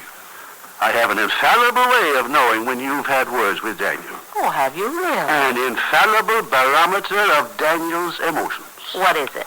Daniel's ears get red. What? Hi, who's down there? Oh, Cliff, come on. Say that again, Father. In fact, when you fuss with Daniel and he's unable to convey an idea to you, his ears get red. I've noticed it for years. Honestly, Well, this is nice and shady. You mind if I join you? Take this chair, Cliff. I was just going up to the house. Oh, don't let me drive you out. You weren't. Where's Dan? Have you seen him? He was up at the stable with Nicky a little while ago. I think I'll see if he'd like some iced coffee. Would you like some, Father? Not at the moment, thank you. Cliff? No, thanks, Hazel. Sing out if you do. I think I'll make some cookies, too. Hazel, Yes? Daniel's favorite cookies are those thin chocolate ones. Say, Sometimes you're so wrong, Father, and sometimes so very, very remarkable. What's up? Nothing. Well, you're really pleased about something. I'm pleased about everything, Clifford. It's such a beautiful day. You know, I had a fascinating conversation with a member of this household not long ago. Who was that? Let's call him Nameless. What does Nameless have to say? Well, I asked Nameless if he knew how it happened that I abandoned my son, Andy. You didn't abandon Skippy. To all intents and purposes, I must have, Dad. But that isn't the point. I said to this party, who shall be nameless, I said, how did Andy happen to land with Nicky and Claudia when I abandoned him sometime during those 11 years I've completely forgotten? He made a profound observation. So profound, in fact, that you don't want me to know who you were? Right. He said, things happen in this family, beginning with little undercurrents and rising to groundswells, as if affairs were being managed back of the scenes by a very diplomatic hand. Is that so? Yeah, he talked. He said, a remark will be made by Father Barber, another barber, a suggestion maybe, very, very oblique, which hangs about in the ether for a little while, and then suddenly becomes an accomplished fact. For example, like Skippy moving in with Nicky and Claudia. Yeah, indeed. True? Interesting. Yes, Clifford, very interesting. Yes. What else did Nicholas say? What makes you think it was Nicky? The word ether, my boy. The word ether is one of Nicholas's favorite words. Trapped. Well, Nicky or not, it was meant in all kindness. Of course it was. There's not a mean bone in Nicholas Lacey's body. Well, just what is the point of this conversation? Is it leading us somewhere, Clifford? Well, did you see Roberta before she left? Yes, she came down here to say goodbye. Weren't you surprised to find her leaving so suddenly? Yes, I was. I thought she was going to stay several days. Well, look here. You don't think that I had anything to do with her sudden departure? There was a fine diplomatic hand somewhere, I'm sure of that. Now, Clifford, Miss Evans is a wonderful girl. I like her. Your mother likes her. She said that something had come up in town. Well, what? I don't know. She didn't have a phone call. That's so? No, check. She didn't have a phone call, and she didn't get a letter either. Well, maybe she's just moody. Or maybe there was something in the ether. Now, Clifford, that's not fair. Oh, I'm sorry, but it is odd, that's all. Isn't she coming back? Oh, sure, in a week or so. But I had to talk like a fuller brush salesman to bring it off. Listen. Andy and his motor scooter. Andy? Well, Andy, alias Skippy. He's consented to Clifford Andrew, but everybody's too used to Skip. Yes, he's invited everybody to ride on it but me. You don't mean to say you'd like to ride it? Oh, I don't like to be left out of things. I'm not an old man, Clifford. I'm really in very good condition. Well, I'll tell the skipper. And if you'll ride that thing, I can promise you quite an audience, Dad. Yes. Tell him when you think. I'll tell him right now. Oh, there's no hurry. And, Clifford. Yeah? Don't for a moment get the notion that your mother or I disapprove of Roberta. We're completely under her spell. Well, if you find out why she really left, well, let me know, will you? More than that, I'll make it a point to find out. Henry! Oh, it's Mom. Clifford, give me a hand with this, will you? Oh, hey, Mom, what's the big idea of pushing that tea wagon across the lawn? Your father ate almost nothing for breakfast, and I brought him a snack. That's you, family? There you are, Mom. It's easy going now. Excuse me, will you? I want to corral my favorite son for a special assignment. Fanny, what you got there? Iced coffee and an egg salad sandwich, Henry. Good. I was getting a little hungry. You didn't eat a bite this morning. Huh? What was the matter with you at breakfast? Oh, I had something on my mind. Well, I knew that perfectly well. What was it? Good. Henry. Huh? Oh, Daniel and Hazel were having a little tiff. But it's all right now. Oh, dear, that's too bad. What about? It's all settled now, Fanny. We don't need to discuss it. I fixed it. Well, did you actually, or did you just interfere? Now, isn't that a wifely remark? Look at that, Fanny. Cliff's riding with him. I know. They're getting along just fine, aren't they? Our old Clifford is back with us again. I was watching Skippy at breakfast. There was adoration on his face, as if having his father take some notice of him was just too good to be true. Look at them, Fanny. Isn't that just fine? Yes, indeed. There's contentment for you.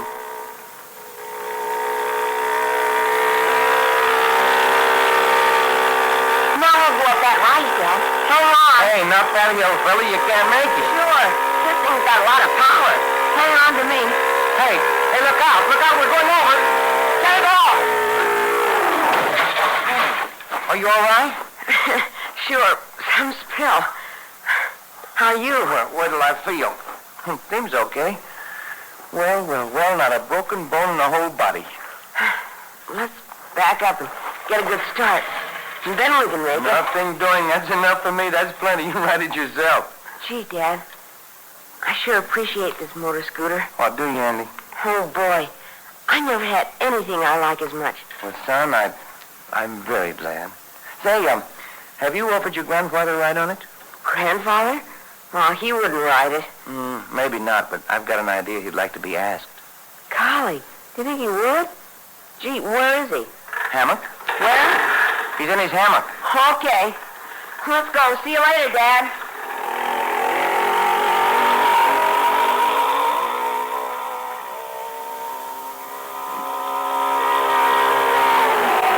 Hey, Grandfather, you want a ride? You haven't ridden it yet. How about it? Henry, Barbie, you stay right there in that hammock. I might ride that fool machine someday, Skippy, but I don't think I'm up to it right at this moment. I just had a snack. It'll help you digest it. Come here. Sit down. I want to talk to you. Don't you do anything foolish now, Henry. Fanny, where are you going? Well, back to the house. I'm going to help Hazel with some chocolate cookies. Come on, Grandmother. Taxi, cab lady. Right this way. Do I look like an idiotic old lady, Andrew? Hey, you call me Andrew. I know. Do you mind? No, that's okay. Do you wanna? Well, I'll still walk to the house. Thank you just the same. Don't forget to have somebody bring up the tea wagon, Henry. Yes, Fanny. Well, Skippy. Andy. You're a happy boy, aren't you? Oh, boy, Grandfather. Yeah. Got a pretty good father, eh? Yeah. I never thought when he had the accident and got bumped on the head he'd start noticing me and give me the scooter. You notice how I polished it this morning? Beautiful. I polish it every morning and every night. My boy, would you answer a question for me? Sure. Who were you talking with out on the sun porch while I was having breakfast this morning? That girl. What girl? Miss Evans. Yeah, Miss Evans? Yeah. She looks like a school teacher I once had. 3rd grade, Miss Dullop. The 3rd grade? Oh, was that the year you got all C's? Yeah. Miss Dullop was a dope. Extra sandwich there, wasn't it? Sure, thank you. Help yourself. Well, what were you saying to Miss Evans this morning? Just talking to her. What about? Mostly about my dad. Mm-hmm. Along what general line, Miss Skippy? I just said I hoped he wouldn't get married again, because this is the first time in my whole life I really got to know him. Oh. Well, that's all you said, eh? Yeah. And I said I like it better here when it's just the family. She said she had to go home anyhow, so it worked out fine. Well, you don't want to ride now? Huh? No, not right now, Skippy. How about this afternoon? Well, we'll see, son. We'll see. How about, say, 4 o'clock? We'll see. Skippy, Andrew. Yes, sir? If you see your father, tell him I've solved that little problem that he was puzzling about. What problem? He'll understand. Tell him to stop by down here when he has time. Okay, Grandfather. See you later. Where is everyone? Where's your Uncle Paul and Daniel and Nicholas? Uncle Dan's down at the stable. I saw him last trip. Uncle Paul's up in the patio with Joan and Uncle Nicky. Be seeing ya.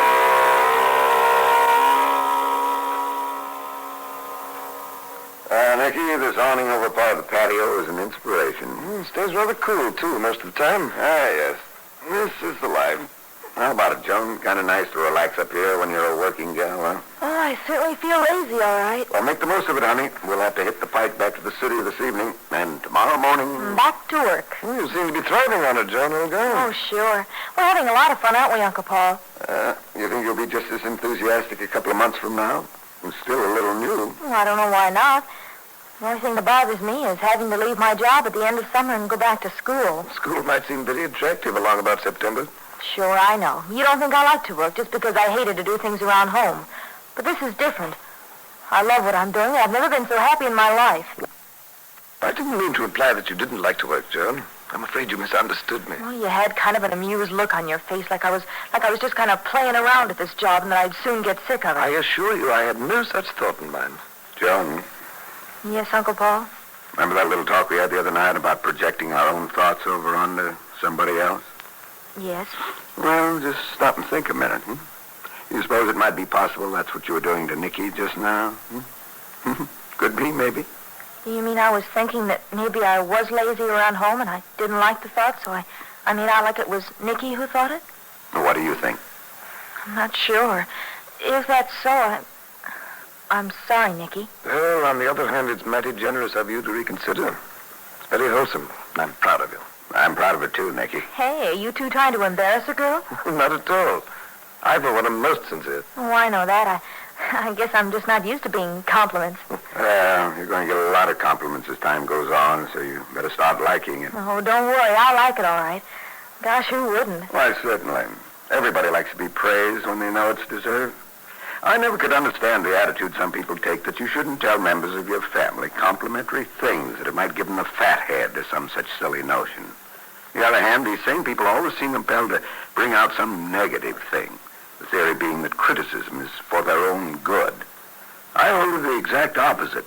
If you want to do good, you emphasize what is admirable and play down the shortcomings. That's the end of my lecture for today. Not at all. I agree 100%. I like to listen to Uncle Paul talk. Don't you, Nicky? I do indeed. Picture a man trying to look modest.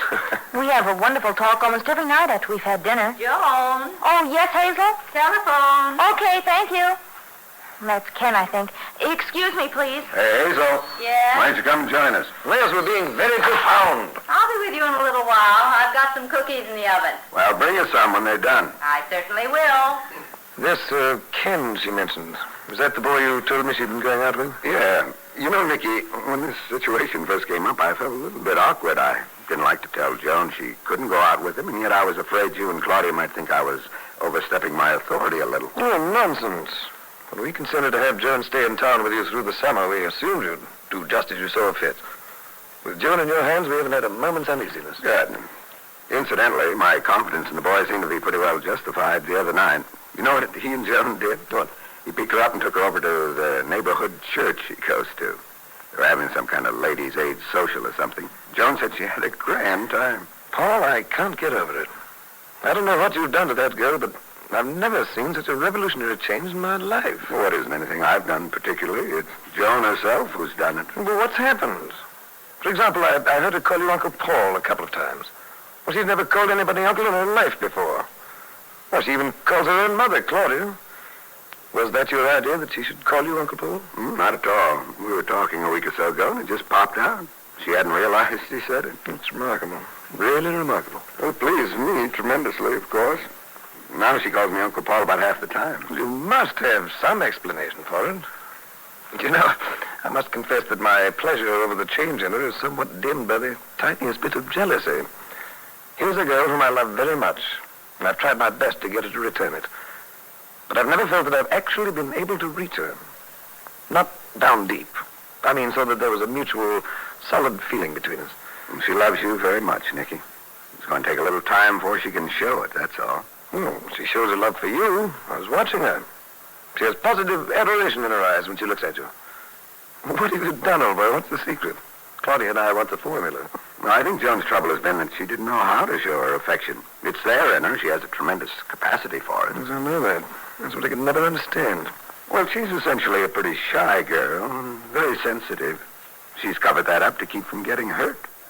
She's unconsciously had a chip on her shoulder because she's been afraid that if she really showed her emotions, her love, it wouldn't be returned in the same measure. So her defense has been, well, a show of indifference. I see. I've been working on the theory that she loves me and you and Claudia, all of us. And she just was afraid to let it out. Now she's getting confidence. I encourage her to tell me she loves me. And she has, and she's found that she's getting it back. Gradually, I believe she'll be able to open up to everybody. Because she's learning through you that she is loved, too, that there's nothing to fear, that she won't be hurt, right? Well, it seems to be working at any rate. Oh, gratifyingly so.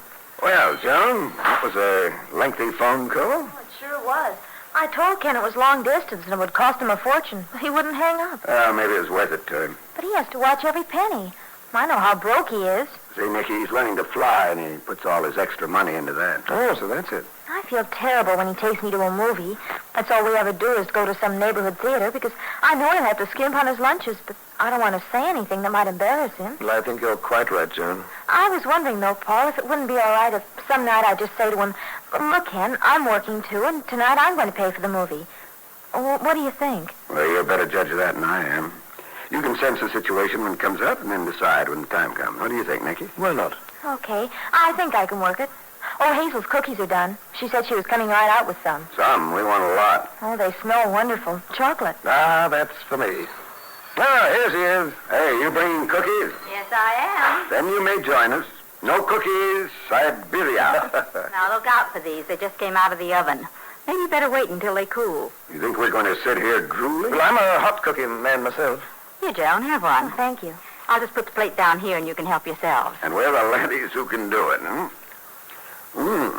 Wonderful. Delicious. Perfectly delicious. I don't know. I tasted one in the kitchen and I thought I might have got a little too much chocolate in them. No question about it. Oh, yes, you did. Too bad. Well, then I did. Oh, I'm so sorry. Yeah, here, take them back to the kitchen. Oh, Hazel, don't believe a thing he says. He's only kidding. I could give you a good swift kick, Paul. Put that plate down first and don't spill the cookie. How can I be so gullible? And I always fall for it when he does that. He'd already eaten two, so they were wonderful. I know it. I'm just dumb, I guess. We'll forgive it because you're such a wonderful cook. I hope he doesn't do things like that to you, Joan, when you're with him in town. Oh, he kids me a lot, too. But I give it right back to him. Good. Has anybody seen Dan? After all, these are really for him. Oh, sir, will you listen to the woman? Fine thing. Said Paul, grabbing one in each hand. Actually, Hazel, I imagine he's still down around the stables. Well, he better hurry up. There won't be any left, said the man, slipping two more into his vest pocket. Don't worry, I put some away. Well, I think I'll stir up with the barns and be sure Ben's rounded up the yearlings in the lower pastures. I asked him. Would you like to go with me, Joan? Well, sure. Okay. You want to come, Paul? Oh, thanks. I think I'll just set a piece and gormandize a while. Gormandize, he says. Well, so we'll be off then, Joan. You haven't seen the new Palomino, have you? Oh, no. Clifford said he's beautiful. Real beauty. You have a treat in store for you. I'll tell Dan you'll have some cookies for him, Hazel. All right. Bye. Bye. Yes. This is the life. You don't mind if I sprawl, do you, Hazel? Why don't you take a nap? I'll leave you alone if you feel sleepy. No, I'm not sleepy. You might fan me if you feel so inclined. Well, I don't feel so inclined. That's what I thought. Haven't got a fan anyway. No. Another cookie? Not right at the moment, thank you. I understand your lumberjack son is having a pretty rugged time up there in the woods. Oh, poor Pinky. I think they're working him to death. But Dan insists it's good for him. He really had quite a misunderstanding over it. You and Dan quarreling? What's so funny? And don't you agree it's too hard for a boy his age? Oh, no, you don't. What? You're not going to get me into this. I take no stand on the matter whatsoever. I'm not asking you to take a stand. I'm only asking for your opinion. I know. I have none. Oh, of course you have. No, neutral. You're both right. There, that's my opinion. You're a great help, I must say. Who's a great help? Paul? Ah, Mom. No, don't get up, Paul. You look too comfortable. Here, Mother, sit here. Thank you. Oh, you finished the cookies, Hazel. Try one. Very good. Paul? Afraid to eat them, Mom. A little too rich. What? Don't pay any attention to him, Mother. He's had about a dozen. Well, I was going to say I never saw Paul when he wouldn't eat cookies. He's in one of his facetious moods today. She's miffed because I sold her a bill of goods. Hey, what's the big conference out in the patio? Oh, come on out, Chris, and have a cookie. Oh, that's for me, baby. He keeps getting younger, and I get older. Who said cookies? You make these, Hazel? They're grand, Clifford. Where's the scooter? Oh, Skippy's off with it somewhere. He's been trying to get Dad on it all day. Well, I hope he's got enough sense to stay off it. He's tempted, I think. That I have to see. Dad riding a scooter. Oh, Father'd never be silly enough to get on that thing. Well, I'm not so sure. To be just right, he's going... Listen. Hey, family, you don't want to miss this. Come on. Hey, Joan, what is it? Grandfather's on Skippy's scooter. Father's riding the scooter. Oh, for goodness sake.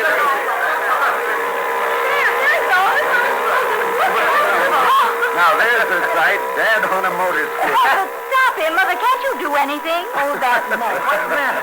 Look, Cliff, Father Barber on the motor scooter. Next thing I want a midget auto all to himself. Hey, he shouldn't try to go up that hill. It won't make that hill.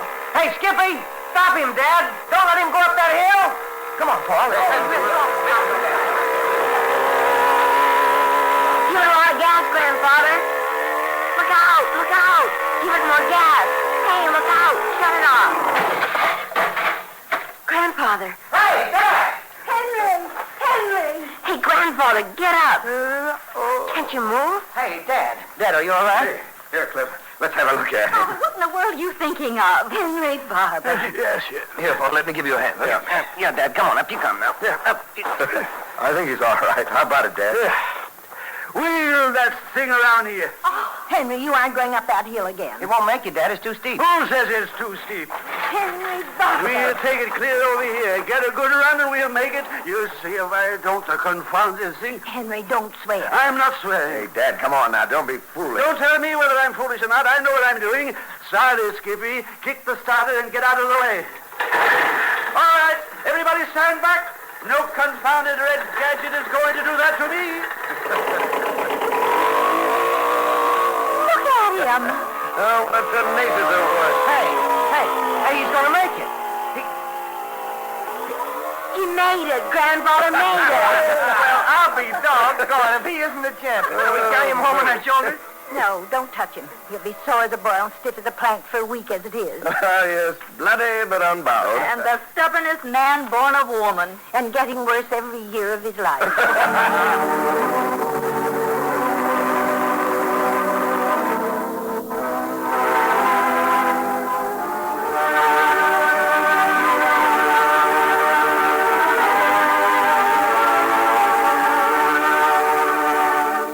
In the recent showing of letters from One Man's Family listeners, not only was the response from family people, the churches, and social workers, but there was a fine reaction from medical men, attorneys, business firms, schools, colleges, and the like. At our request, Miss Mary Gazelle Hoffman, District Superintendent of Education at Lewiston, New York, gave us kind permission to quote from her remarks. She says, "This is to testify that I have listened to One Man's Family since it first came on the air and have rarely missed a program. This is more than I can say for any other radio program. I know that many of my teachers, friends, and parents have likewise followed it continuously. It seems to me it has been a very valuable contribution to the American way of life. It is interesting and has much human appeal, while it is wholesome morally. It seems to me too bad to have it supplanted by many of the trashier programs of the day. Any sponsor would be glad to be connected in the minds of the public with such a splendid show. It seems to me it is a program for which there is a very real need in these days when families are meeting so many new problems that threaten to undermine the family life of the country and demoralize the youth. I would be glad to endorse the show in any way that might be most helpful in having it continued." End quote. We thank you sincerely, Miss Hoffman, for allowing us to read your letter and for putting so precisely the feelings of so many of our listeners.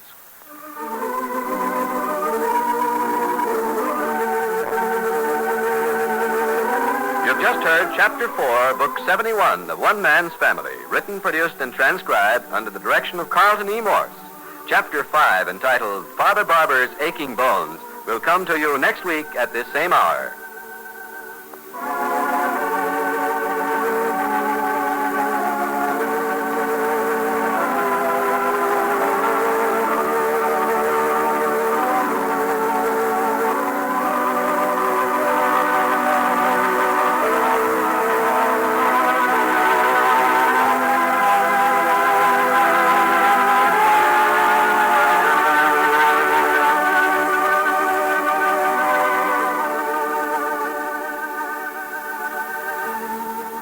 One Man's Family comes to you from California.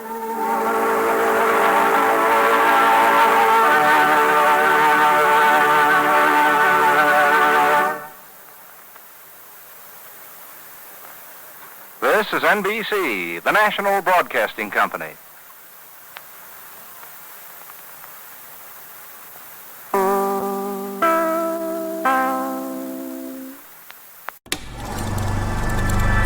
You are now tuned into Then Radio.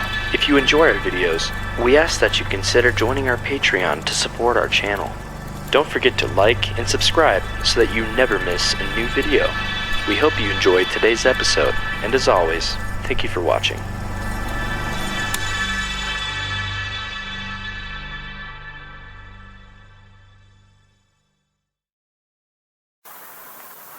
This is One Man's Family.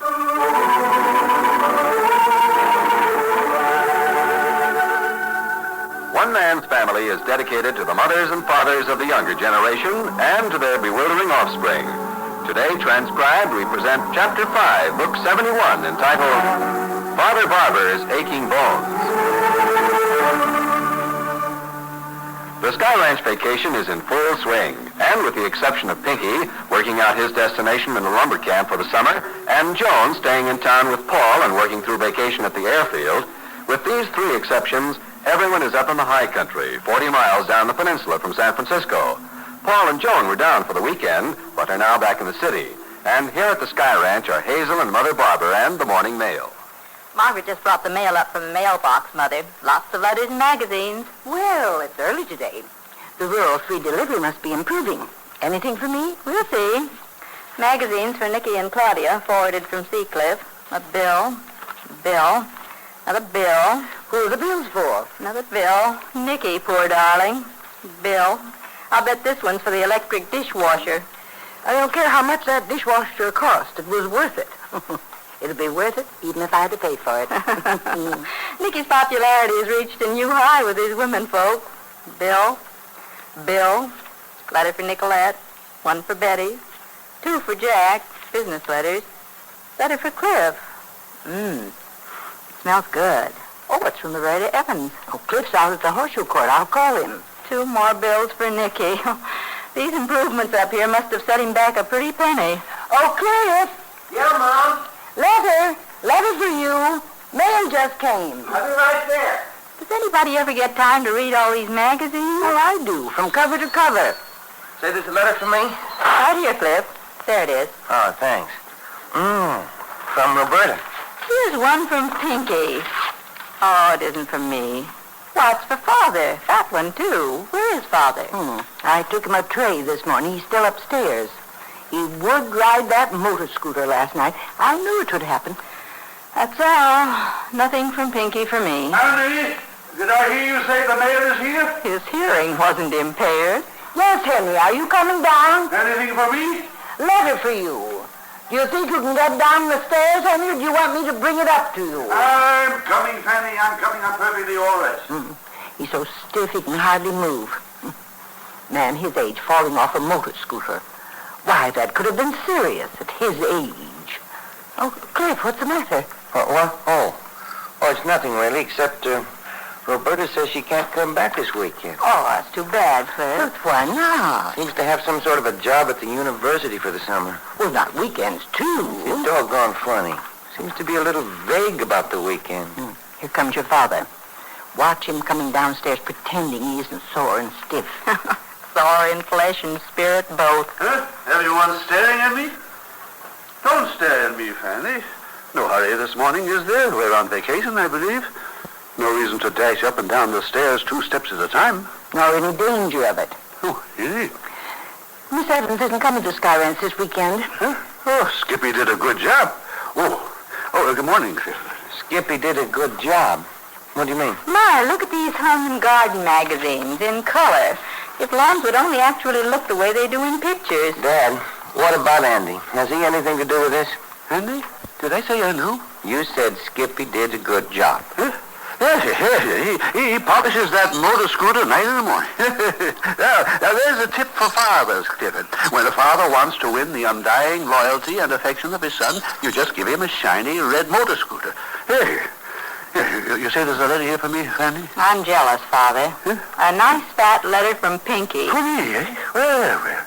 Oh, Clifford, don't you want to stay in here? No, thank you, Dad. I haven't seen Andy this morning. I think I'd better have a little chat with him. You'll need another scooter to catch him. Let's take this letter someplace where there's a reasonable chance of being uninterrupted. Well, all the children at the swimming pool in the patio. How about the front porch? Wait for me. I must send somebody around with all this mail. Yes. We'll just get settled out for it. Go ahead, Fanny. Go ahead. I'm in no hurry. Henry, I want you to answer me. Sure. Do you hurt somewhere? Fanny, will you not keep at me, please? I'm all right. You might have broken your neck getting on a motor scooter. Worse than that, I'll never hear the end of it. Showing off at your age. I wasn't showing off. Well, that's what else you'd call it. taking the steepest hill on a motor scooter and then falling off. Fanny, I did not fall off. It skidded. Perfectly ridiculous performance. Well, aren't you going to sit down? Well, why don't you? Henry, if it hurt you to sit down, you'd better send for Dr. Thompson and have him take some x-rays. I'm not going to have any x-rays, Fanny. Can't a man just stand and look at the scenery without having to have an x-ray? Well, the scenery's even prettier sitting down. Oh, very well. Henry, you've broken something. I think I'll go back to Seacliff this afternoon and stay with Paul and Joan. I'll not be hammered at Fanny. I'll not have it. Well, you'll go back and see Dr. Thompson and have him take some x-rays of your hip, Henry. I'm sure. What's Pinky have to say? Well, he hasn't opened it yet, Hazel. He spent all this time just lowering himself into the chair. I think he's broken his hip. Well, Fanny, enough's enough. Why, Father? No wonder there are twice as many widows as widowers in this country. The average American male is verbally hammered into his grave. Uh-oh, maybe I'd better come back later. Well, sit down, Hazel. He'll simmer down and apologize presently. Open Pinky's letter, Father. That should take your mind off your troubles. Yes. Oh, newspaper clipping. No letter? Letter two. Here are your glasses, Father. Yes. What's this clipping all about? Yeah. Well, I was telling Hazel the other day, Fanny, that I think Daniel has done the proper thing. When a 16-year-old boy insists on leaving home for the summer, his parents are exceedingly wise to get him the most unglamorous job that can be found. Then, when it's over, he'll appreciate his home. Are you speaking to me, Henry? I was, yes.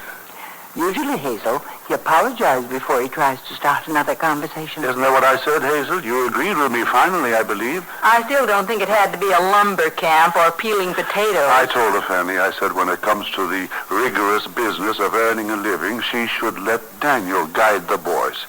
You women know nothing whatever about earning a living. He's trying to butter me up with compliments, Hazel. Father, would you mind reading Pinky's letter? Very well. What's the matter, Henry? Moved too suddenly? Mother, leave the poor man alone. Go on, Father, read it. Yes. Now, let's see. Let's see first what this clipping has to say. Oh, insurance mortality rate for lumberjacks. Why, I never realized that lumbering was such a dangerous occupation. I wonder where Pinky found this. Oh, Lumberman's Journal.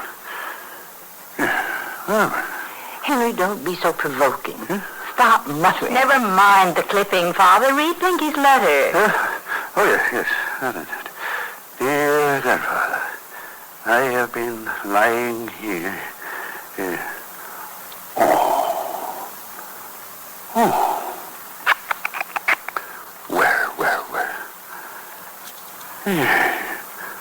Oh, my. Henry. Father, read the letter out loud.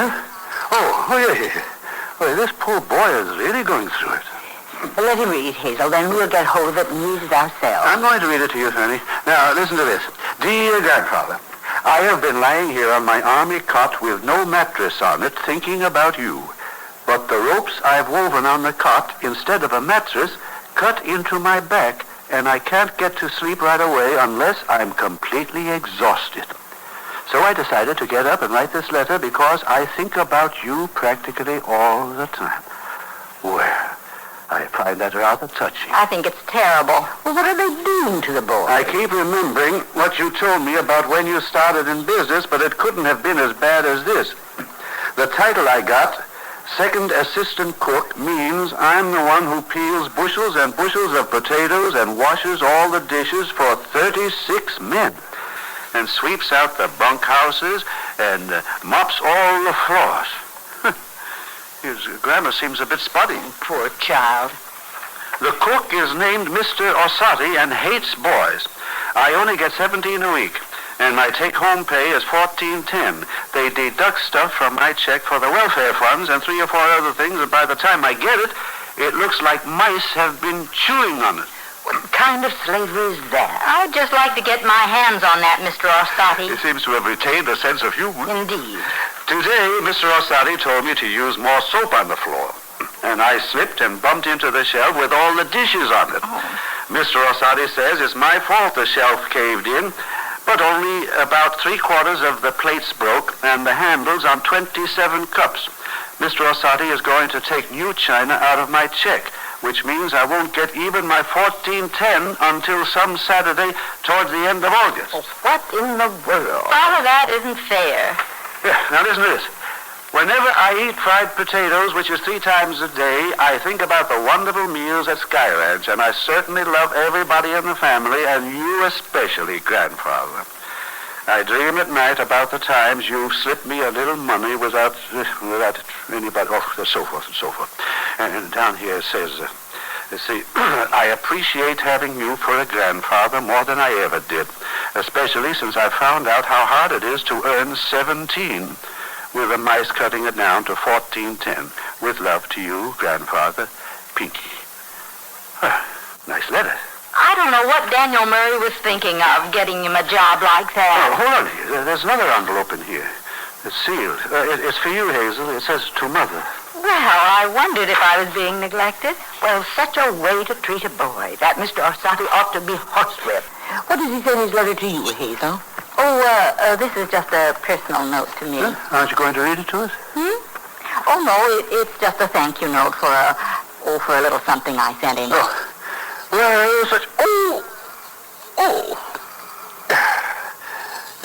such a nice letter deserves a good long answer. I think I'll go in there. Now, Henry, Bobby, you listen to me. You're to go home this afternoon, sign in at the hospital, have x-rays from head to toe. Annie, I'm all right. I'm sore, but I'm all right. I'm not so sure. Well, I am, and I'll make a deal with you. What kind of a deal? You stop hammering at me, and I'll apologize for what I said. Huh? Come, Eddie. I was an old fool to ride that scooter. A silly, ridiculous old fool. Huh? Well, show me any other wife who's had a confession like that from her husband. Huh? Yes, Benny. You've hit the jackpot. What was that took Clifford off in such a hurry? Where did he say he was going? He said he hadn't seen Skippy this morning. Said he wanted to have a little talk with him. Oh, hello, Andy. Here you are, parked along by the back door. Hi, Dad. Just keeping out of the way of the little kids. Look at her gleam. Oh, it's wonderful, fella. Looks great. Gosh. Guy doesn't realize what he misses when he lives with relatives instead of with his own father. Oh. Oh, there's a little smudge of dust there under the fender. Where? Oh. You know another thing I'm glad about? I'm glad you've given me a regular name. I'd rather be called Andy if people could remember. Well, thank you, Andy. Say, did you happen to see Miss Evans just before she left here so suddenly the other day? Yep. You were alone with her? Sure. I see. Nice girl, don't you think? Pretty nice, yeah. You didn't have any disagreement with her or anything, did you, Andy? Oh, no. We got along okay. That's good. You see, we all expected to stay for several more days. It was kind of surprising when she left so suddenly. I just wondered if maybe, Andy, do you mind telling me what you talked about? Why, you mostly, I guess. But what about me? Oh, I just told her how it used to be when you were too busy to pay any attention to me and how swell it is now. All I said was I sure hoped you wouldn't get married again. You said that, huh? Just mentioned it. I see. I said I like things fine the way they were right now. Well, that's how it is. Andy? Yeah? Did you say anything else? No, not very much. Yeah, but what? What'd you talk about after that? House guests. House guests? Yeah. House guests and grandfather. What? You know how he doesn't like house guests, but only our regular family and nobody else? That sort of slipped out. Hey, Dad, where are you going? I gotta make a long-distance phone call. I didn't say anything wrong, did I? Oh, forget it. We'll talk about it later. Oh, there you are, Cliff. Nicky and Claudia are looking for you. Oh, thanks, Hazel. I gotta make a phone call first.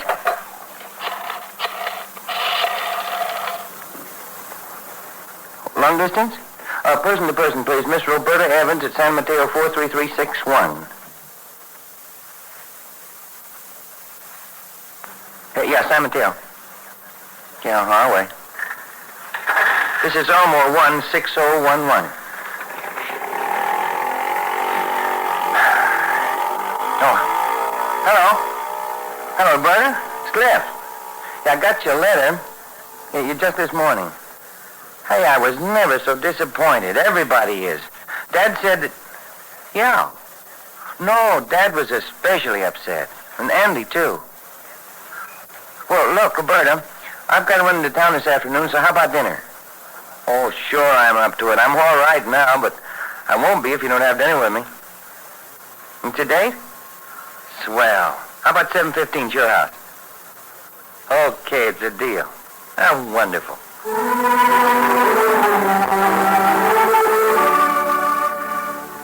And now we turn from the Sky Ranch to the family home in Seacliff, where Joan is just getting home from her daily stint of work at the San Francisco airport. Paul! I'm in here, Joan. Oh, the library? Yeah. Okay, coming. Well, you got home all right, huh? Ken bring you? Uh-huh. I got your message that you were leaving the airport early. Well, sit down, rest your bones.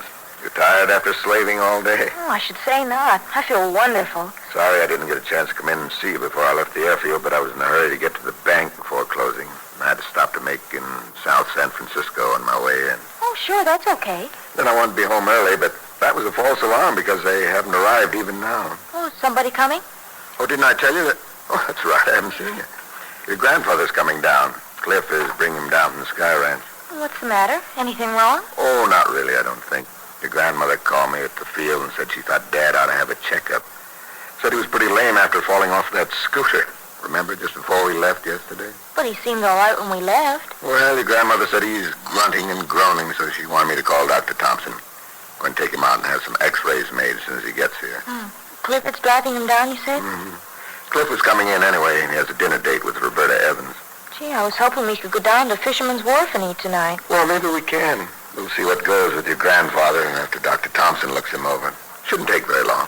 Is it all right if I go with you? Certainly. You haven't got a date tonight, huh? No, I told Ken you and I were going out. Oh, that would have been fine. Sorry this came up. Oh, that's okay. I didn't feel like a movie tonight anyway. Besides, I think a couple of nights out a week is enough when I'm working, even though it is only going to an early movie. Why are you looking at me in that funny way? You're beginning to read my mind, aren't you? Oh, not exactly. You kind of hinted something like that to me the other day. Remember? Did I? That's why I like you so much, Paul. You don't say, now you can't do this or you can't do that. You just kind of suggest something. I find myself wanting to do it. I didn't used to be that way. You're growing up, that's why. It's always much more satisfying to make your own decisions and feel that they're the right ones. It really is. Gosh, I just don't know how I'm ever going to be able to... I hear the front door. Oh, I guess that's Grandfather and Clifford. Claire? Yeah. Oh, we're in the library. Okay, Dad's here too. Hi, Dad. How are you feeling? Good. Thought you'd be here sooner than this. Well, we expected to, but I had to talk to Andy, and Mom was giving all sorts of instructions, and, you know. Hi, Joan. Oh, hello, Clifford. Oh, here, don't you want to sit down, Grandfather? This is fine, right here. Oh, what is it? Your leg that hurts, Dan? Oh, a lot of nonsense. It's just a little stiff, and your mother's trying to make an invalid of me. Oh, she just wanted to make sure there were no bones broken, that's all, Dad. I wouldn't be up and walking around if there were any bones broken, would I? Ridiculous. Did you make an appointment with Dr. Thompson, Paul? Oh, yeah. I better phone him right now. He said to call him since you got here. Yeah, that old pill peddler want to put me in the hospital sure as fate. Hand me the phone there, Joan, please. Oh, yeah, here, Paul. Either that or amputate. Go to him. He wants to start a major project. Two. Dad, you admitted you were miserable all the way down in the car. Hello, may I speak to Dr. Thompson, please? Thank you. I admitted nothing, Clifford. I simply said I felt a little cramped from riding. Always feel that way in an automobile. Hello, Doctor. It's Paul Barber. Yeah, he just got here. Tell him I refused to go to the hospital. Well, he says he feels all right. A little stiff, but otherwise... Well, I think so, too. Fine. Okay, Doctor. See you in about half an hour, then. Bye. Huh? What did he say? We're to be down at the X-ray laboratory in half an hour. The falter of. See, that means I'll leave him about 10 minutes or so. Well, I think I'll go up and take a shower. You'll take care of running Dad down and everything, huh, Paul? Oh, sure. You go ahead and make yourself pretty for Roberta. Where are you going to eat dinner, Clifford? Oh, I wanted to ask you about that, Paul. Have you been to Pierre's lately? Where? You know, that French restaurant on Pine Street, Pierre's? Oh, Pierre's hasn't been open for at least 5 years, Claire. Oh, hey, my 11-year blank's causing me up again. Back in 1938, Pierre's was the place to go. There's a new restaurant there now called Camille's. Oh, but by the way, there's an excellent French place out at the beach, Madame Romaine. Good spot to take Roberta for dinner this evening? Oh, perfect. Very romantic. You can eat and look at the ocean. She'll love it. And there'll be moonlight, too, if the fog doesn't roll in. Well, Madame Romaine's it is. Yes. I'll probably end up without any dinner. Be down there in that laboratory half the night with that quack medic, Fred Thompson, thumping me around, trying to find something extra to put in the bill. You don't think we're going to take you down there and leave you, do you? Huh? Dr. Thompson doesn't find anything wrong, doesn't think you have to go to bed or to the hospital. Why? I told you I was not going to any hospital, Fred Thompson, to the contrary, notwithstanding. But, Dad, if there's a... You go ahead, Cliff. You're in a hurry. We'll make out with Dad. Okay. Hope everything's all right, Dad. Yes. I'll see you tonight when I get in. I won't be late. Okay, Cliff. Well, good luck, Dad. Huh? He said good luck. What I started to say, Dad, was that if everything's okay, you and Joe and I could go out to dinner. That is, if you feel up to it. You're as bad as your mother, Paul. Is this a conspiracy to get me flat on my back or something? Well, certainly I feel up to it. I only came in because Clifford was coming anyway. Everyone kept asking me how I felt until I took this way out to avoid further persecution. Poor Grandfather. Huh? Would you like to go down to Fisherman's Wharf, Grandfather? Oh, it'd be fun to eat down there. Oh, immaterial to me. Probably won't be able to eat anything anyway when that sawbones gets through with me. Well, we're about to leave. You want to go in and wash up before we go? Yes. Oh. Hurts when you get up, huh? One leg's a little stiff. Oh, can I help you, Grandfather? Oh, thank you. Perfectly all right. Gosh, he seems cross, doesn't he? Do you think there's something awful wrong with him, Paul? I don't think so. Well, why are you smiling? Something funny? I've been watching my father about 50 years now, and I've come to learn that the more he gripes, the less we have to worry about his physical condition. I'll start to be concerned when he becomes very quiet and easy to handle.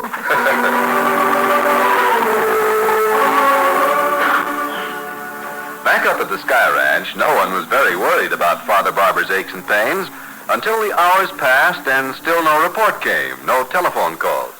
Hazel, I'm really beginning to worry. It's after 9 o'clock. But if everything wasn't all right, Mother, Paul would have called you. Well, I can't understand why somebody hasn't called. If your father is all right, seems to me they'd realize I'd fret if I didn't get word. Well, it is thoughtless, of course. Do you think we should call home again? Maybe they've come in by now. Well, it's only been 5 minutes since I tried, Mother. Let's wait a bit.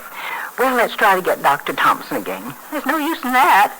We left word with his exchange to have him call the minute they locate him, and you know he will. Oh, dear, I suppose so. I'll be reasonable, Mother. You know perfectly well there can't be anything seriously wrong with Father. He wouldn't have been up and around today if there had been. I know, but he's not a young man, Hazel, and he took a nasty fall. That can be dangerous when you get along in years and your bones are brittle. And the way he was huffing and puffing around here before he left. I think a lot of that was because at the last minute he didn't want to go off without you. Well, I wouldn't be surprised.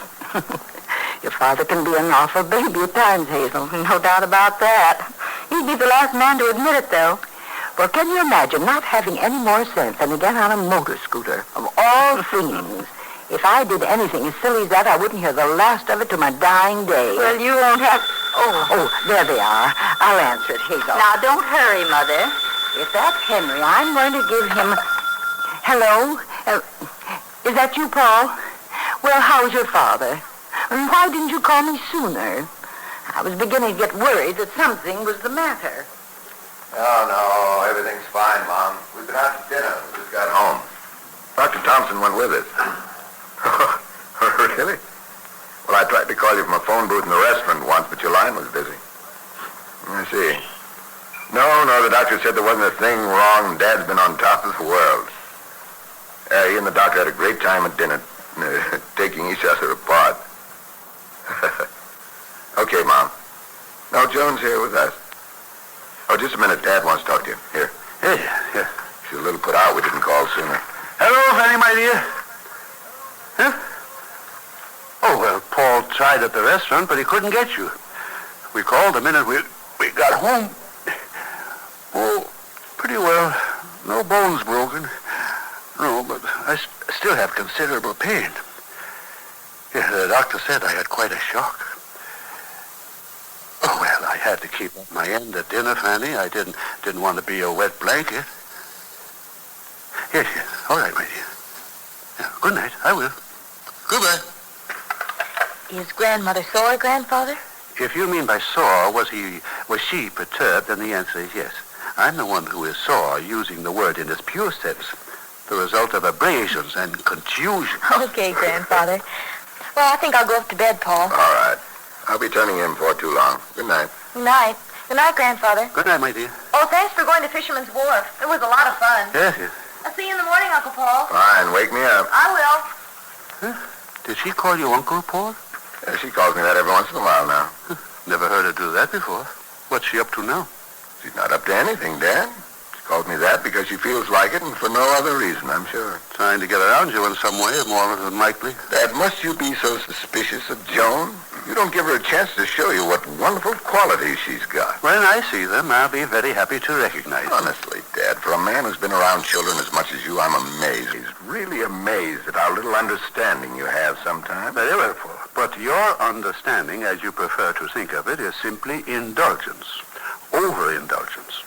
And I warrant you'll see it my way before this summer is over. But, Dad, can't you see the change in her? Everybody else is noticing.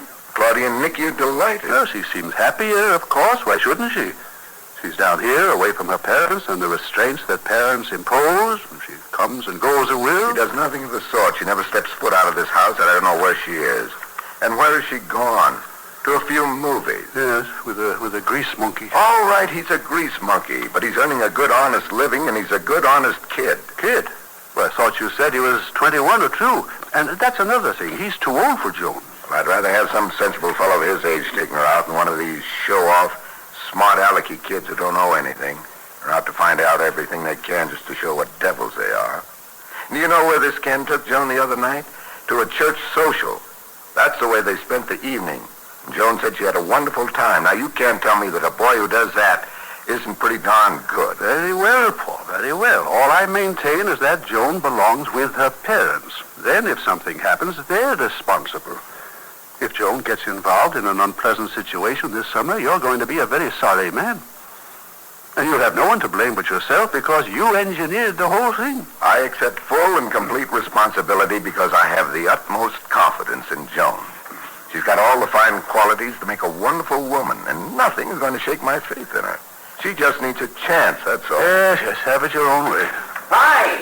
Clifford, you home? That's right. Latch the front door, Cliff. We left it open for you. Yeah, I did, Paul. What's the report from the doctor? Just what I said it would be. Nothing at all but a few bruises. Well, good for you, Dad. Aren't you home a little early? Yeah, a little bit. Roberta had to get up at the crack of dawn, so I took her home. Oh, had a swell dinner. Good we. Dr. Thompson went with us. He and Dad had some great laughs. We called Mom. She was a little miffed that we hadn't called sooner, but I think we squared ourselves. Yeah, you might have. I'm not so sure I did. Dad had a marvelous time all through dinner, and the minute he got on the phone to Mom, you'd have thought he'd broken every bone in his body. Very funny, indeed. Well, did you patch up everything with Roberta? Oh, I got a great idea. She's keen about it. I'm going to bring Skippy down, and the three of us are going to have a picnic at the beach. Oh. Huh? What's the matter with that? See, the big trouble is that Skippy doesn't really know her. When he sees what a swell person she is, he'll forget all this feeling he's had against her. I think that's an excellent idea, Clifford. What they need is to get acquainted. Sure, and a picnic at the beach, guys, kids love that. What's the matter? You look skeptical, Paul. Paul's in an argumentative mood tonight. Don't tell me you two have been going around again. No, just a little forensic tilt, that's all. Well, how about it, Paul? Don't you think the picnic's okay? Look, Cliff, if you think a picnic will bring you and Roberta together, then I'd have a picnic. For a girl like that, you should be willing to move mountains.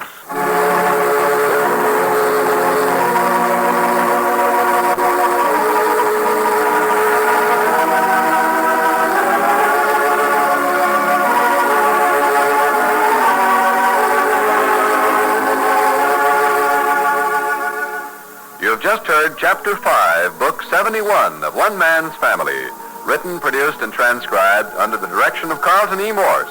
Chapter 6, entitled Father Barber Predicts the Worst, will come to you next week at this same hour.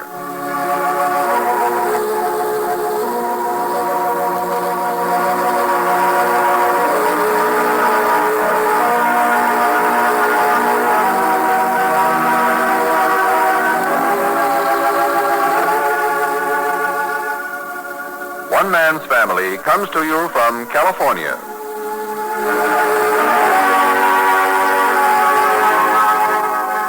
This is NBC, the National Broadcasting Company.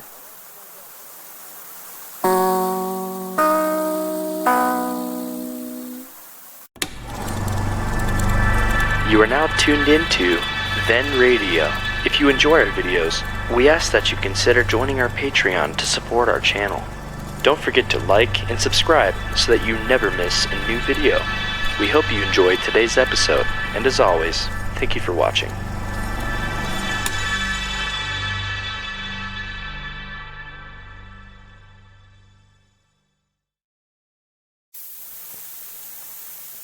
This is One Man's Family.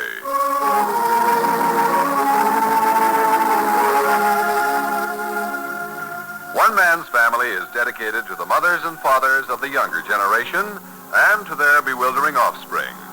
Today, transcribed, we present Chapter 6, Book 71, entitled Father Barber Predicts the Worst. All the barbers are at the Sky Ranch for the summer, except for Pinky working in a lumber camp, Joan working at the airfield with Paul, and at the moment, Father Barber, who came down to have his bones x-rayed by Dr. Thompson after he fell off Skippy's new motor scooter. And now, here's Clifford and his 11-year-old son, Skippy, Andy, that is, also back from the Sky Ranch for a day at the beach with Roberta Evans. The boy, jealous of his father's interest in the lovely Miss Evans, hadn't been exactly cordial, and Clifford, an amateur child psychologist, if there ever was one, conceived the idea of bringing them together on a picnic. Now, it's 8 o'clock in the evening. Cliff and the boy have returned to the family home at Seacliff, and Cliff, less buoyant than usual, has just joined Paul and Father Barber on the terrace. Yeah, we had quite a day. Where's Joan this evening? Having dinner with a girlfriend. Come on, sit down. Thanks. Are you looking down your nose, Dad? Huh? I said, are you... I heard you. Joan's girlfriend has the improbable name of Mary Smith, if you must know. No one has ever met her. We don't even know where she lives. Okay, Dad, have it your way.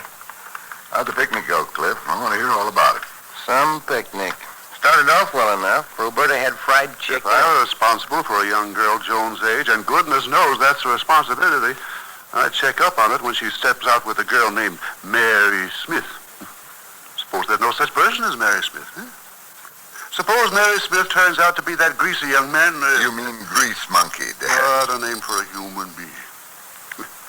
Paul is taking frightful chances this summer, Clifford. I wouldn't give Joan her head for 5 minutes. Nicky and Claudia tried restraints, Dad, and that didn't work. She's headstrong and willful, like Claudia at the same age. I kept a sharp rein on Claudia. We had to. And she eloped with Johnny Roberts right under your nose. She might have done worse. Of course, Dad. Please, now, I want to hear about the picnic. I can't have an easy moment with Joan out at night with people like Mary Smith. Are you warm enough, Dad? Huh? Don't you think you'd better get a sweater? Paul, I know whether I'm warm or cold. I'll get a sweater when I need one. Mary Smith. As soon as I heard the name, I knew Joan was dissembling. It's the sort of name you'll make up.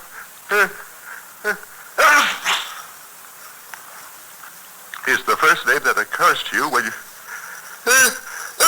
Hey, Dad, I think you should get it. It's just an allergy. Hey, Dad, may I come down and say goodnight? Huh, Skippy? Yeah, but where is he? Front porch window upstairs. Oh, sure, come on. Oh, hey, Andy. Yes, Dad? Bring a jacket for your grandfather on the way. Okay. I'd have gone back to the Sky Ranch this morning, except that at breakfast, where Joan said she was having dinner with an improbable Mary Smith, I knew I'd worry about it until she was safe at home again. I don't like having the family scattered, some here and some at the Sky Ranch. I like to have everybody in one place so I know what's happening. I'll get it. If it's for me, that cord will reach out here, Skippy. Okay. Only my real name is Andy. Sorry, I'll try to remember. Here's your jacket, Grandfather. Oh, hey, fella, don't throw it. Here you are, Dad. That isn't my jacket at all. I couldn't begin to get into it. It's your... Well, put it around your shoulders. It's for you, Uncle Paul.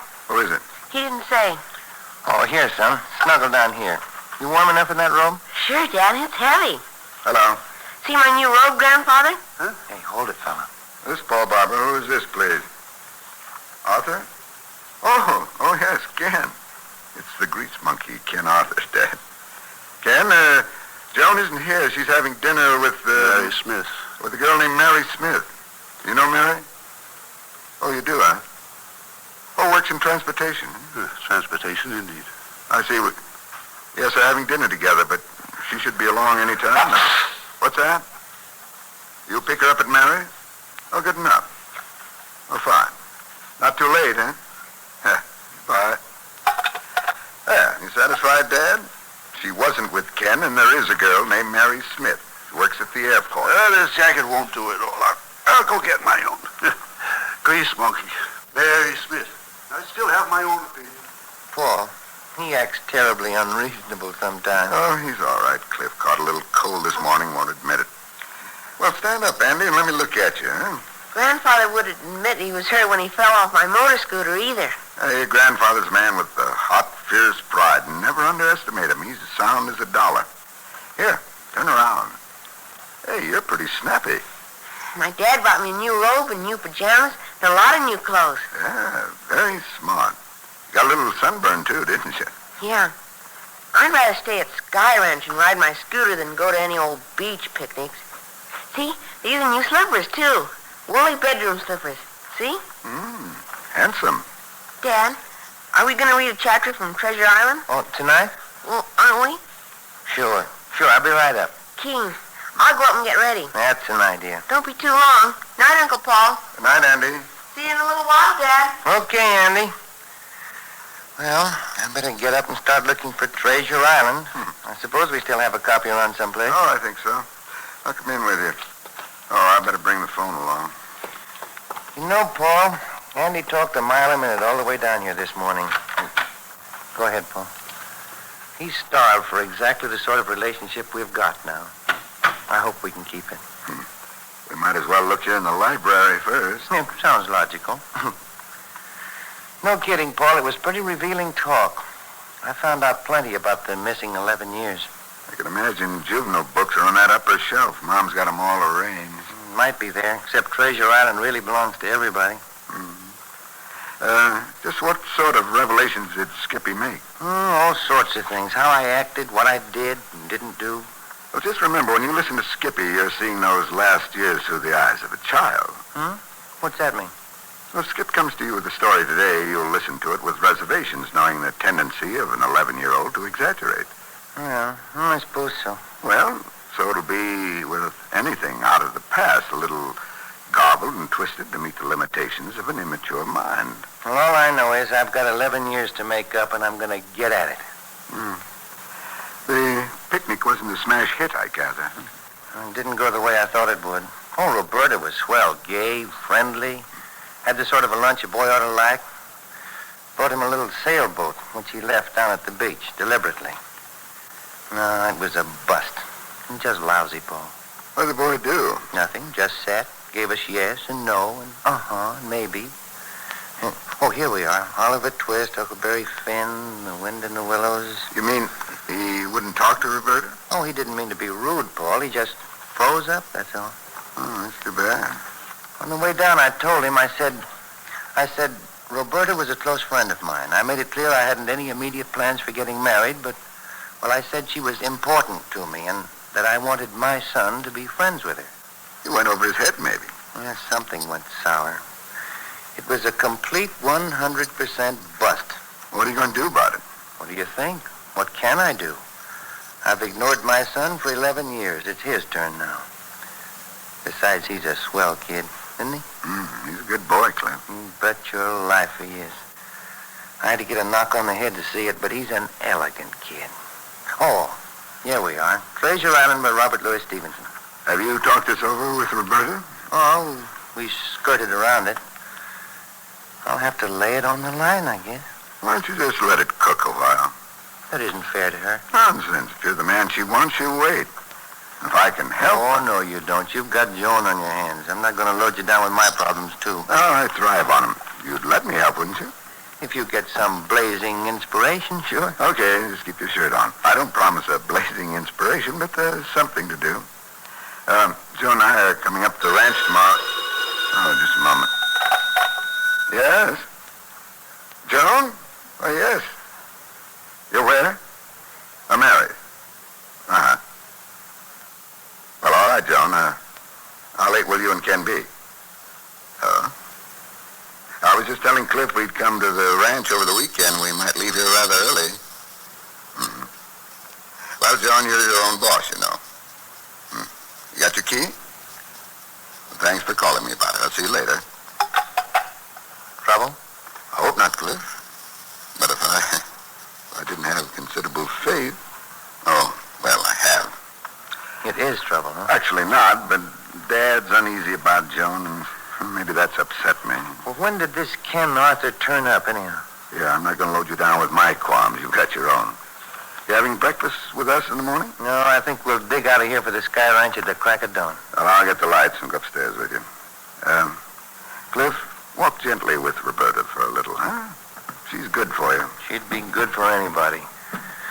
But you can't carry water on both shoulders. Who says you can't? Everybody does it all the time. Some people manage to balance a bucket on top of their heads this size. Hey, Dad, I'm ready to listen. And I'm ready to read, Andy. I'll be right there. Hi, Paul. All right. Good night, Clifford. I'm here. I'm in bed. Good night, Dad. We'll be leaving early in the morning. Are you coming up to the Sky Ranch with us? I don't think so, Clifford. I've got this allergy, and your mother would put me in bed with a hot mustard plaster. I'll stay here until I get over it. Shut my door there, will you? Night. Well, here I come, fella. And you're going to hear one of the finest books a boy ever read. Yeah, finally. That's right, finally. Treasure Island by Robert Louis Stevenson, Chapter 1. And just one chapter tonight because we're getting up with the birds tomorrow morning.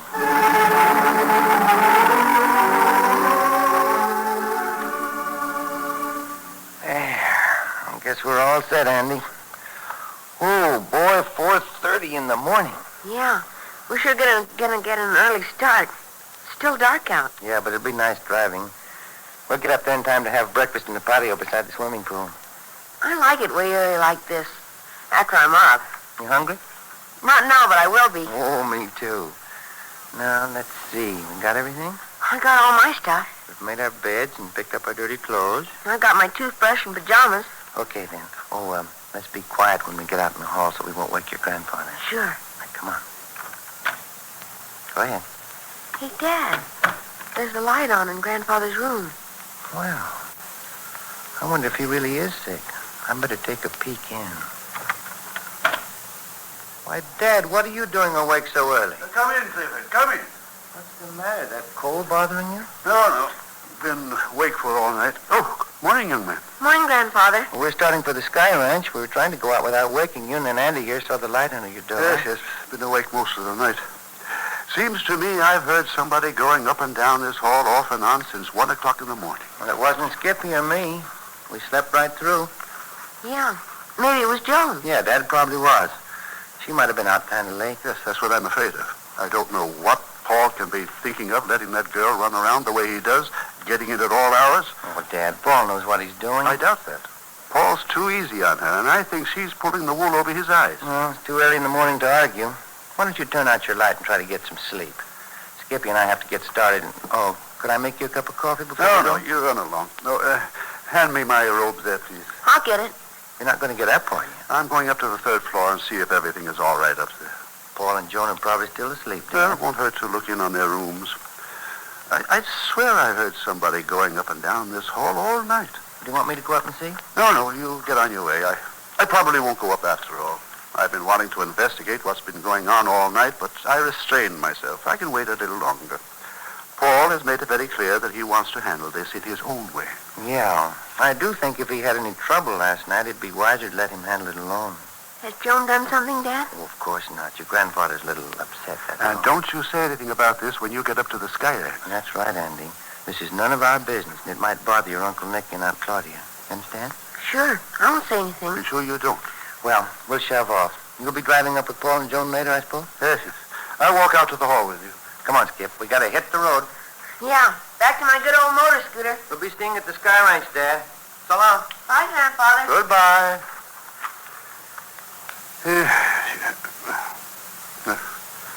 Go up to that studio and see if everything's all right.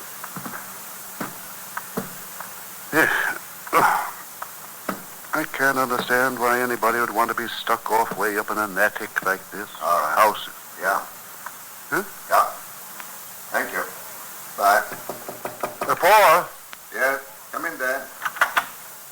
Well, you're up and dressed already? Well, what's the matter, Paul? You look distraught. I've had a rough night, Dad. Joan? Yeah. Where is she? I don't know. You don't know? You mean she didn't come home last night? No. Good grief.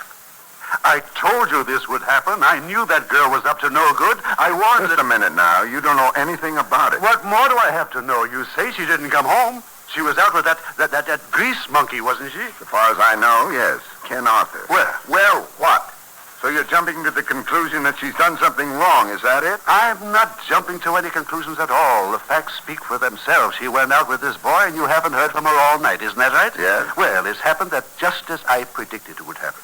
You take this girl in hand, a willful, headstrong girl who needs the strong reins of her parents, and now she's in a mess. How do you know she's in a mess? I think something's happened, making it impossible for her to get in touch with me. Have you called this Ken boy's home? Yes. Mother said he hadn't come home. No word from him either. And the blame falls directly on you. A girl of Joan's age out all night. And the only thing that comes to your mind is that she's done something to be ashamed of. Is that it? It hasn't entered your mind, I suppose. No, it hasn't. I believe in that girl completely, and I'm going to continue to believe in her until I find good, solid proof that she isn't worthy of my confidence. Very well, Paul, but you've got her parents to answer to. You must know that. I've already called Nicky at the Sky Ranch. She and Claudia are coming down. What did you tell them? I told them the truth, that Joan hasn't come home. But I also told them what I've told you, that I'm positive we'll find this has happened because of something over which Joan had no control. Huh? An accident? Well, that's my greatest concern. I've checked with Lieutenant Greer down at police headquarters, and so far we found nothing at any of the emergency hospitals around the bay. He's checking the emergencies down the peninsula and over in Marin County for me. Were you talking to him when I came in? No, I've been trying to get the phone number of that Mary Smith. Yeah, Mary Smith. Yeah. Ken picked Joan up over at her house, the way I understood it. Did you get her number? There are a million Smiths in the phone book. Yeah. Well, don't they have her number at the airport where she works? Dad, it's 5 o'clock in the morning. The girl at the switchboard didn't have it, and the transportation office isn't open till 8. They're going to call me as soon as the Smith girl comes in. Yeah, she might have been out all night, too. Well, we'll just have to... Hello. Yeah. Oh, yes, Lieutenant. Yes, I see. What is it for? Please, Dad. Where was that again, Lieutenant? Yeah. Well, I'll be right down. Thank you very much. Goodbye. At the police station? Yes, Dad. Is she in jail? I haven't time to talk now, Dad. I've got to get out of here. Is anything wrong? What's it about? All I can say is I don't know anything more than I did, but this call may lead to something. But Claudia and Nicholas will be here. They'll want to know. I'll call here the very moment I have anything definite. Tell them to wait here till they hear from me. Tell me this before you leave. Was this phone call good news or bad? I don't know. It could be either. That's what I'm going to find out now.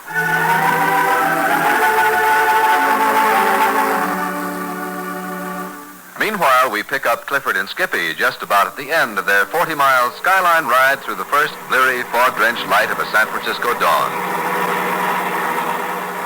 I like mountains better than the beach, don't you, Dad? No. I guess Miss Evans thought I was pretty young. Anybody old enough to have a motor scooter is too old to play with sailboats. Oh, is that so? Women don't know much about boys. She wanted to be friends with you, Andy. Say, Dad. Yeah? I'd like to try yesterday all over again. How do you mean, fella? Oh, it was kind of hard to talk much yesterday. I don't know. It was just kind of hard to talk. You like Miss Evans? That was pretty good fried chicken she cooked. Say, are you getting hungry? Oh, you're a good boy, Andy. Huh? What do you mean? We'll get along all right, you and I. I can like the girl and you can like her fried chicken. We'll get along. You're laughing at me. No, I'm not, Andy. We'll have another date with Roberta. Take her to a show or something. How about that? Yeah, a show would be better, Dad. Then I wouldn't have to think of stuff to talk about. Hey, don't you want to stop at the Sky Ranch mailbox? This early? Maybe they didn't pick the mail up yesterday afternoon. I bet they did. But we'll see. I'll get it. Yeah, look, lots of it. Hey, you dropped a couple. Lots of letters again. Oh, boy.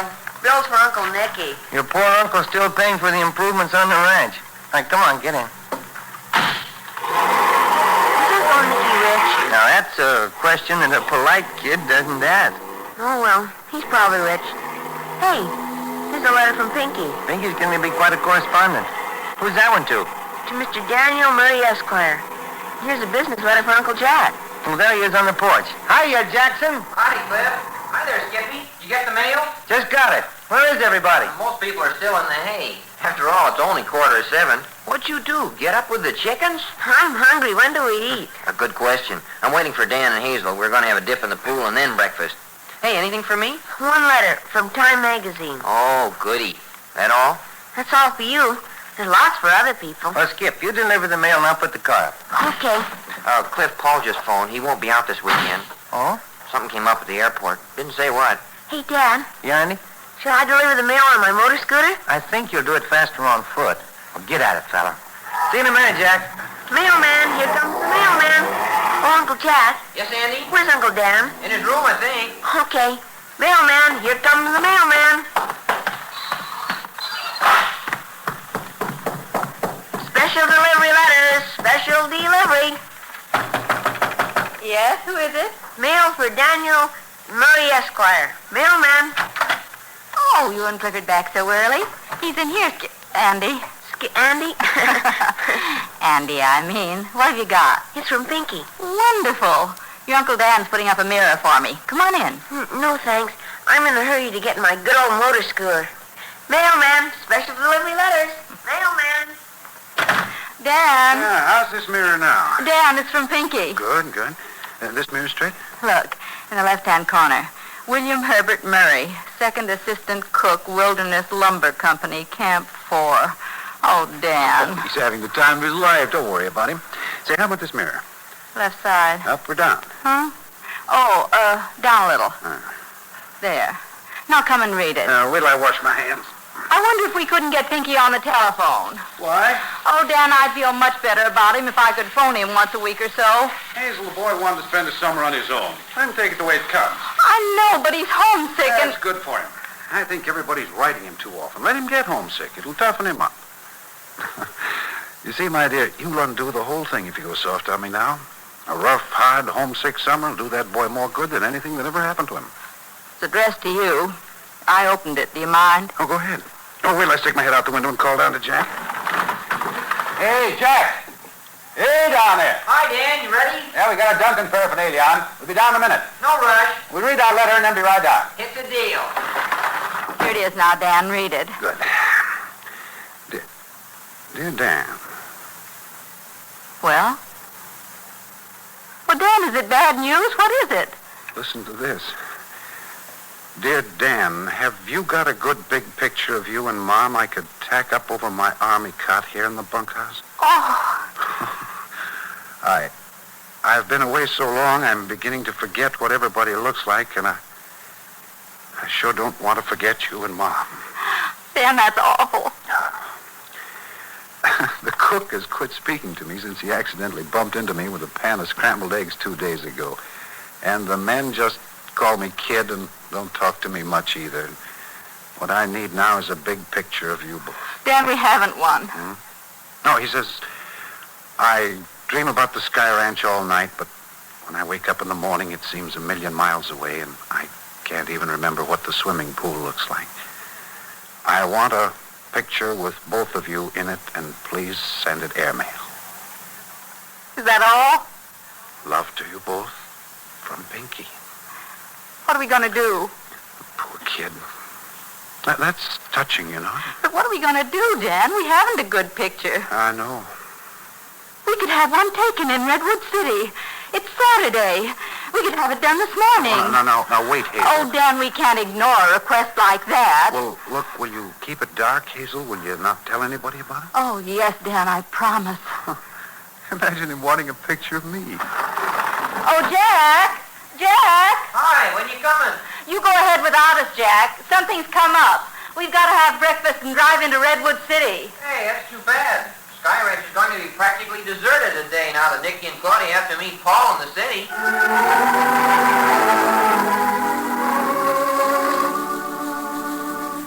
Oh, what a trip into town. They've left the door open, fellas. Go ahead, Claudia. Claudia! Yes, Dad? I'm in here, in the library. Coming, sir. We practically flew down from the Sky Ranch. No word from John? Nothing. Oh, dear. Charles. Where's Paul? He's gone out. He said for you to wait here until we heard from him. Something about Joan? I assume so. Paul didn't tell us a great deal on the telephone, other than to say that she went out with his Ken lad and hadn't come home. That's about all the information we have. Where's Paul I gone? don't know. He didn't want to tell me, apparently. He got a call from someone he called Lieutenant, so I presumed it must have been the police. Police? What could that mean? What does the whole thing mean? That's what I'd like to know. I hope this will teach Paul a lesson not to meddle in other people's affairs. Well, that's being a bit hard on him, isn't it? We haven't felt he's been meddling, Father Barber. He took Joan with our full consent. And it was very foolish of you to give it. What has taken place is eloquent proof of that. This is no time to begin fixing blame. The important thing is to find out about Joan. There must be something we could do. It's horrible to be just sitting here. Take it easy, my dear. No point in letting ourselves get overwrought. This being gone all night could only mean an accident. You think so? Oh, see here, of course. Isn't that what Paul thinks has happened? Paul said he had checked with the emergency hospitals. Yes, I'm sure Paul's doing everything he can, but what I meant was... It's all right, old girl. The boy hasn't shown up at home either, Paul said. Yeah, might have known what would happen. I warned Paul about that fellow. But Paul told us he was a fine, clean lad. He's a grease monkey, Nicholas, a grease monkey. What could you expect? Why Paul ever permitted Joan ever to step foot out the door with him is beyond me. But Paul gave us the impression that he went to church and was very nice. He even took Joan to his church. Didn't Paul tell you that, Nicky? Exactly. The fellow did that to throw you off, no doubt. A subterfuge on his part. And Joan's, too, probably, to pave the way for this present escapade. Oh, look here, sir. You don't think Joan would let us down that way, do you? Oh, Paul. Besides, she's been so happy. Why would she want to do anything to spoil this relationship that she wanted to bring about so much? Quite. I've never seen Joan when she seems so well-adjusted, so completely in harmony with people and her surroundings. I gave Paul the answer to that. She's had freedom from parental restraint. Don't you feel that Paul has been looking after her properly? Do you, after what's happened? Well, that's not quite fair to Paul. Regardless of how upset we are over this, and whatever might be the outcome, neither Claudia nor myself will ever feel that it happened through any fault of Paul's. Oh, no. Why, he's looked after Joan like a mothering hen. How do you know? You haven't been down here. Dad, how can you talk like that? When Paul had Joan up at the ranch, I could see the pride he had in her. Every time she did something that showed her improvement, his eyes lighted up with pure joy. No, you'll never make me believe that he hasn't been conscientious. I don't mean to imply that he didn't do everything with the best of intentions. I'm sure he did. All I say is that he had no right to assume the responsibility for a girl of her age. But he's been so good for her. We've seen that with our own eyes. Whatever has happened last night hasn't been good for her. That's beside the point. Very well, my dear. She's your child. But I tell you this. If she were mine, I would get her back under my wing as soon as possible. That would be a terrible slap at Paul, and would probably break Joan's heart. Well, there's time enough to settle that after we've found her. Just one more thing, and I'll have done with my say on the matter. Yes, Dad. Paul has a lot of theories about children. People without children usually do. But they're not crazy theories, and Paul's got a wonderful mind. You didn't hear me out. I'm sorry, Dad. What I want to say is that when he gets an idea, he never rests until he explores the idea to the limit. Now, he's had some theory about Joan for a long time, and he couldn't contain himself until he experimented with it. Now, that's all well and good, but I don't believe in experimenting with other people's children. A child belongs with his parents, and if they want to make mistakes, that's something between the parent and child. But he's transformed Joan from a petulant girl into a happy, loving one. That isn't an experiment. That's an accomplished fact.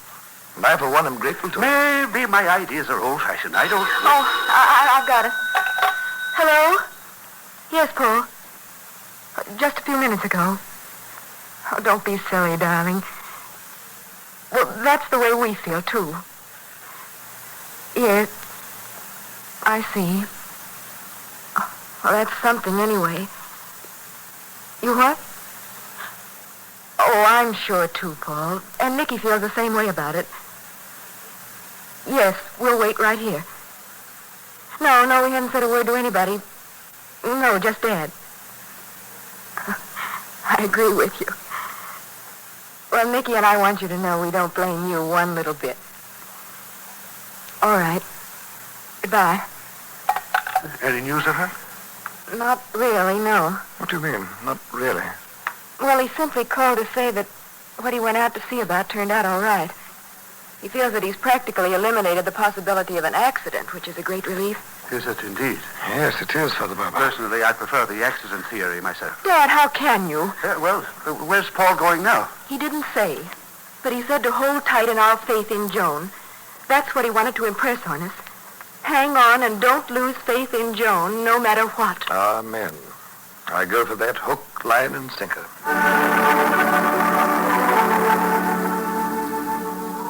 You've just heard Chapter 6, Book 71 of One Man's Family, written, produced, and transcribed under the direction of Carlton E. Morse.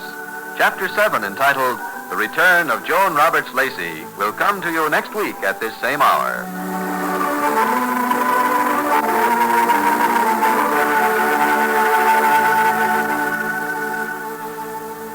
One Man's Family comes to you from California.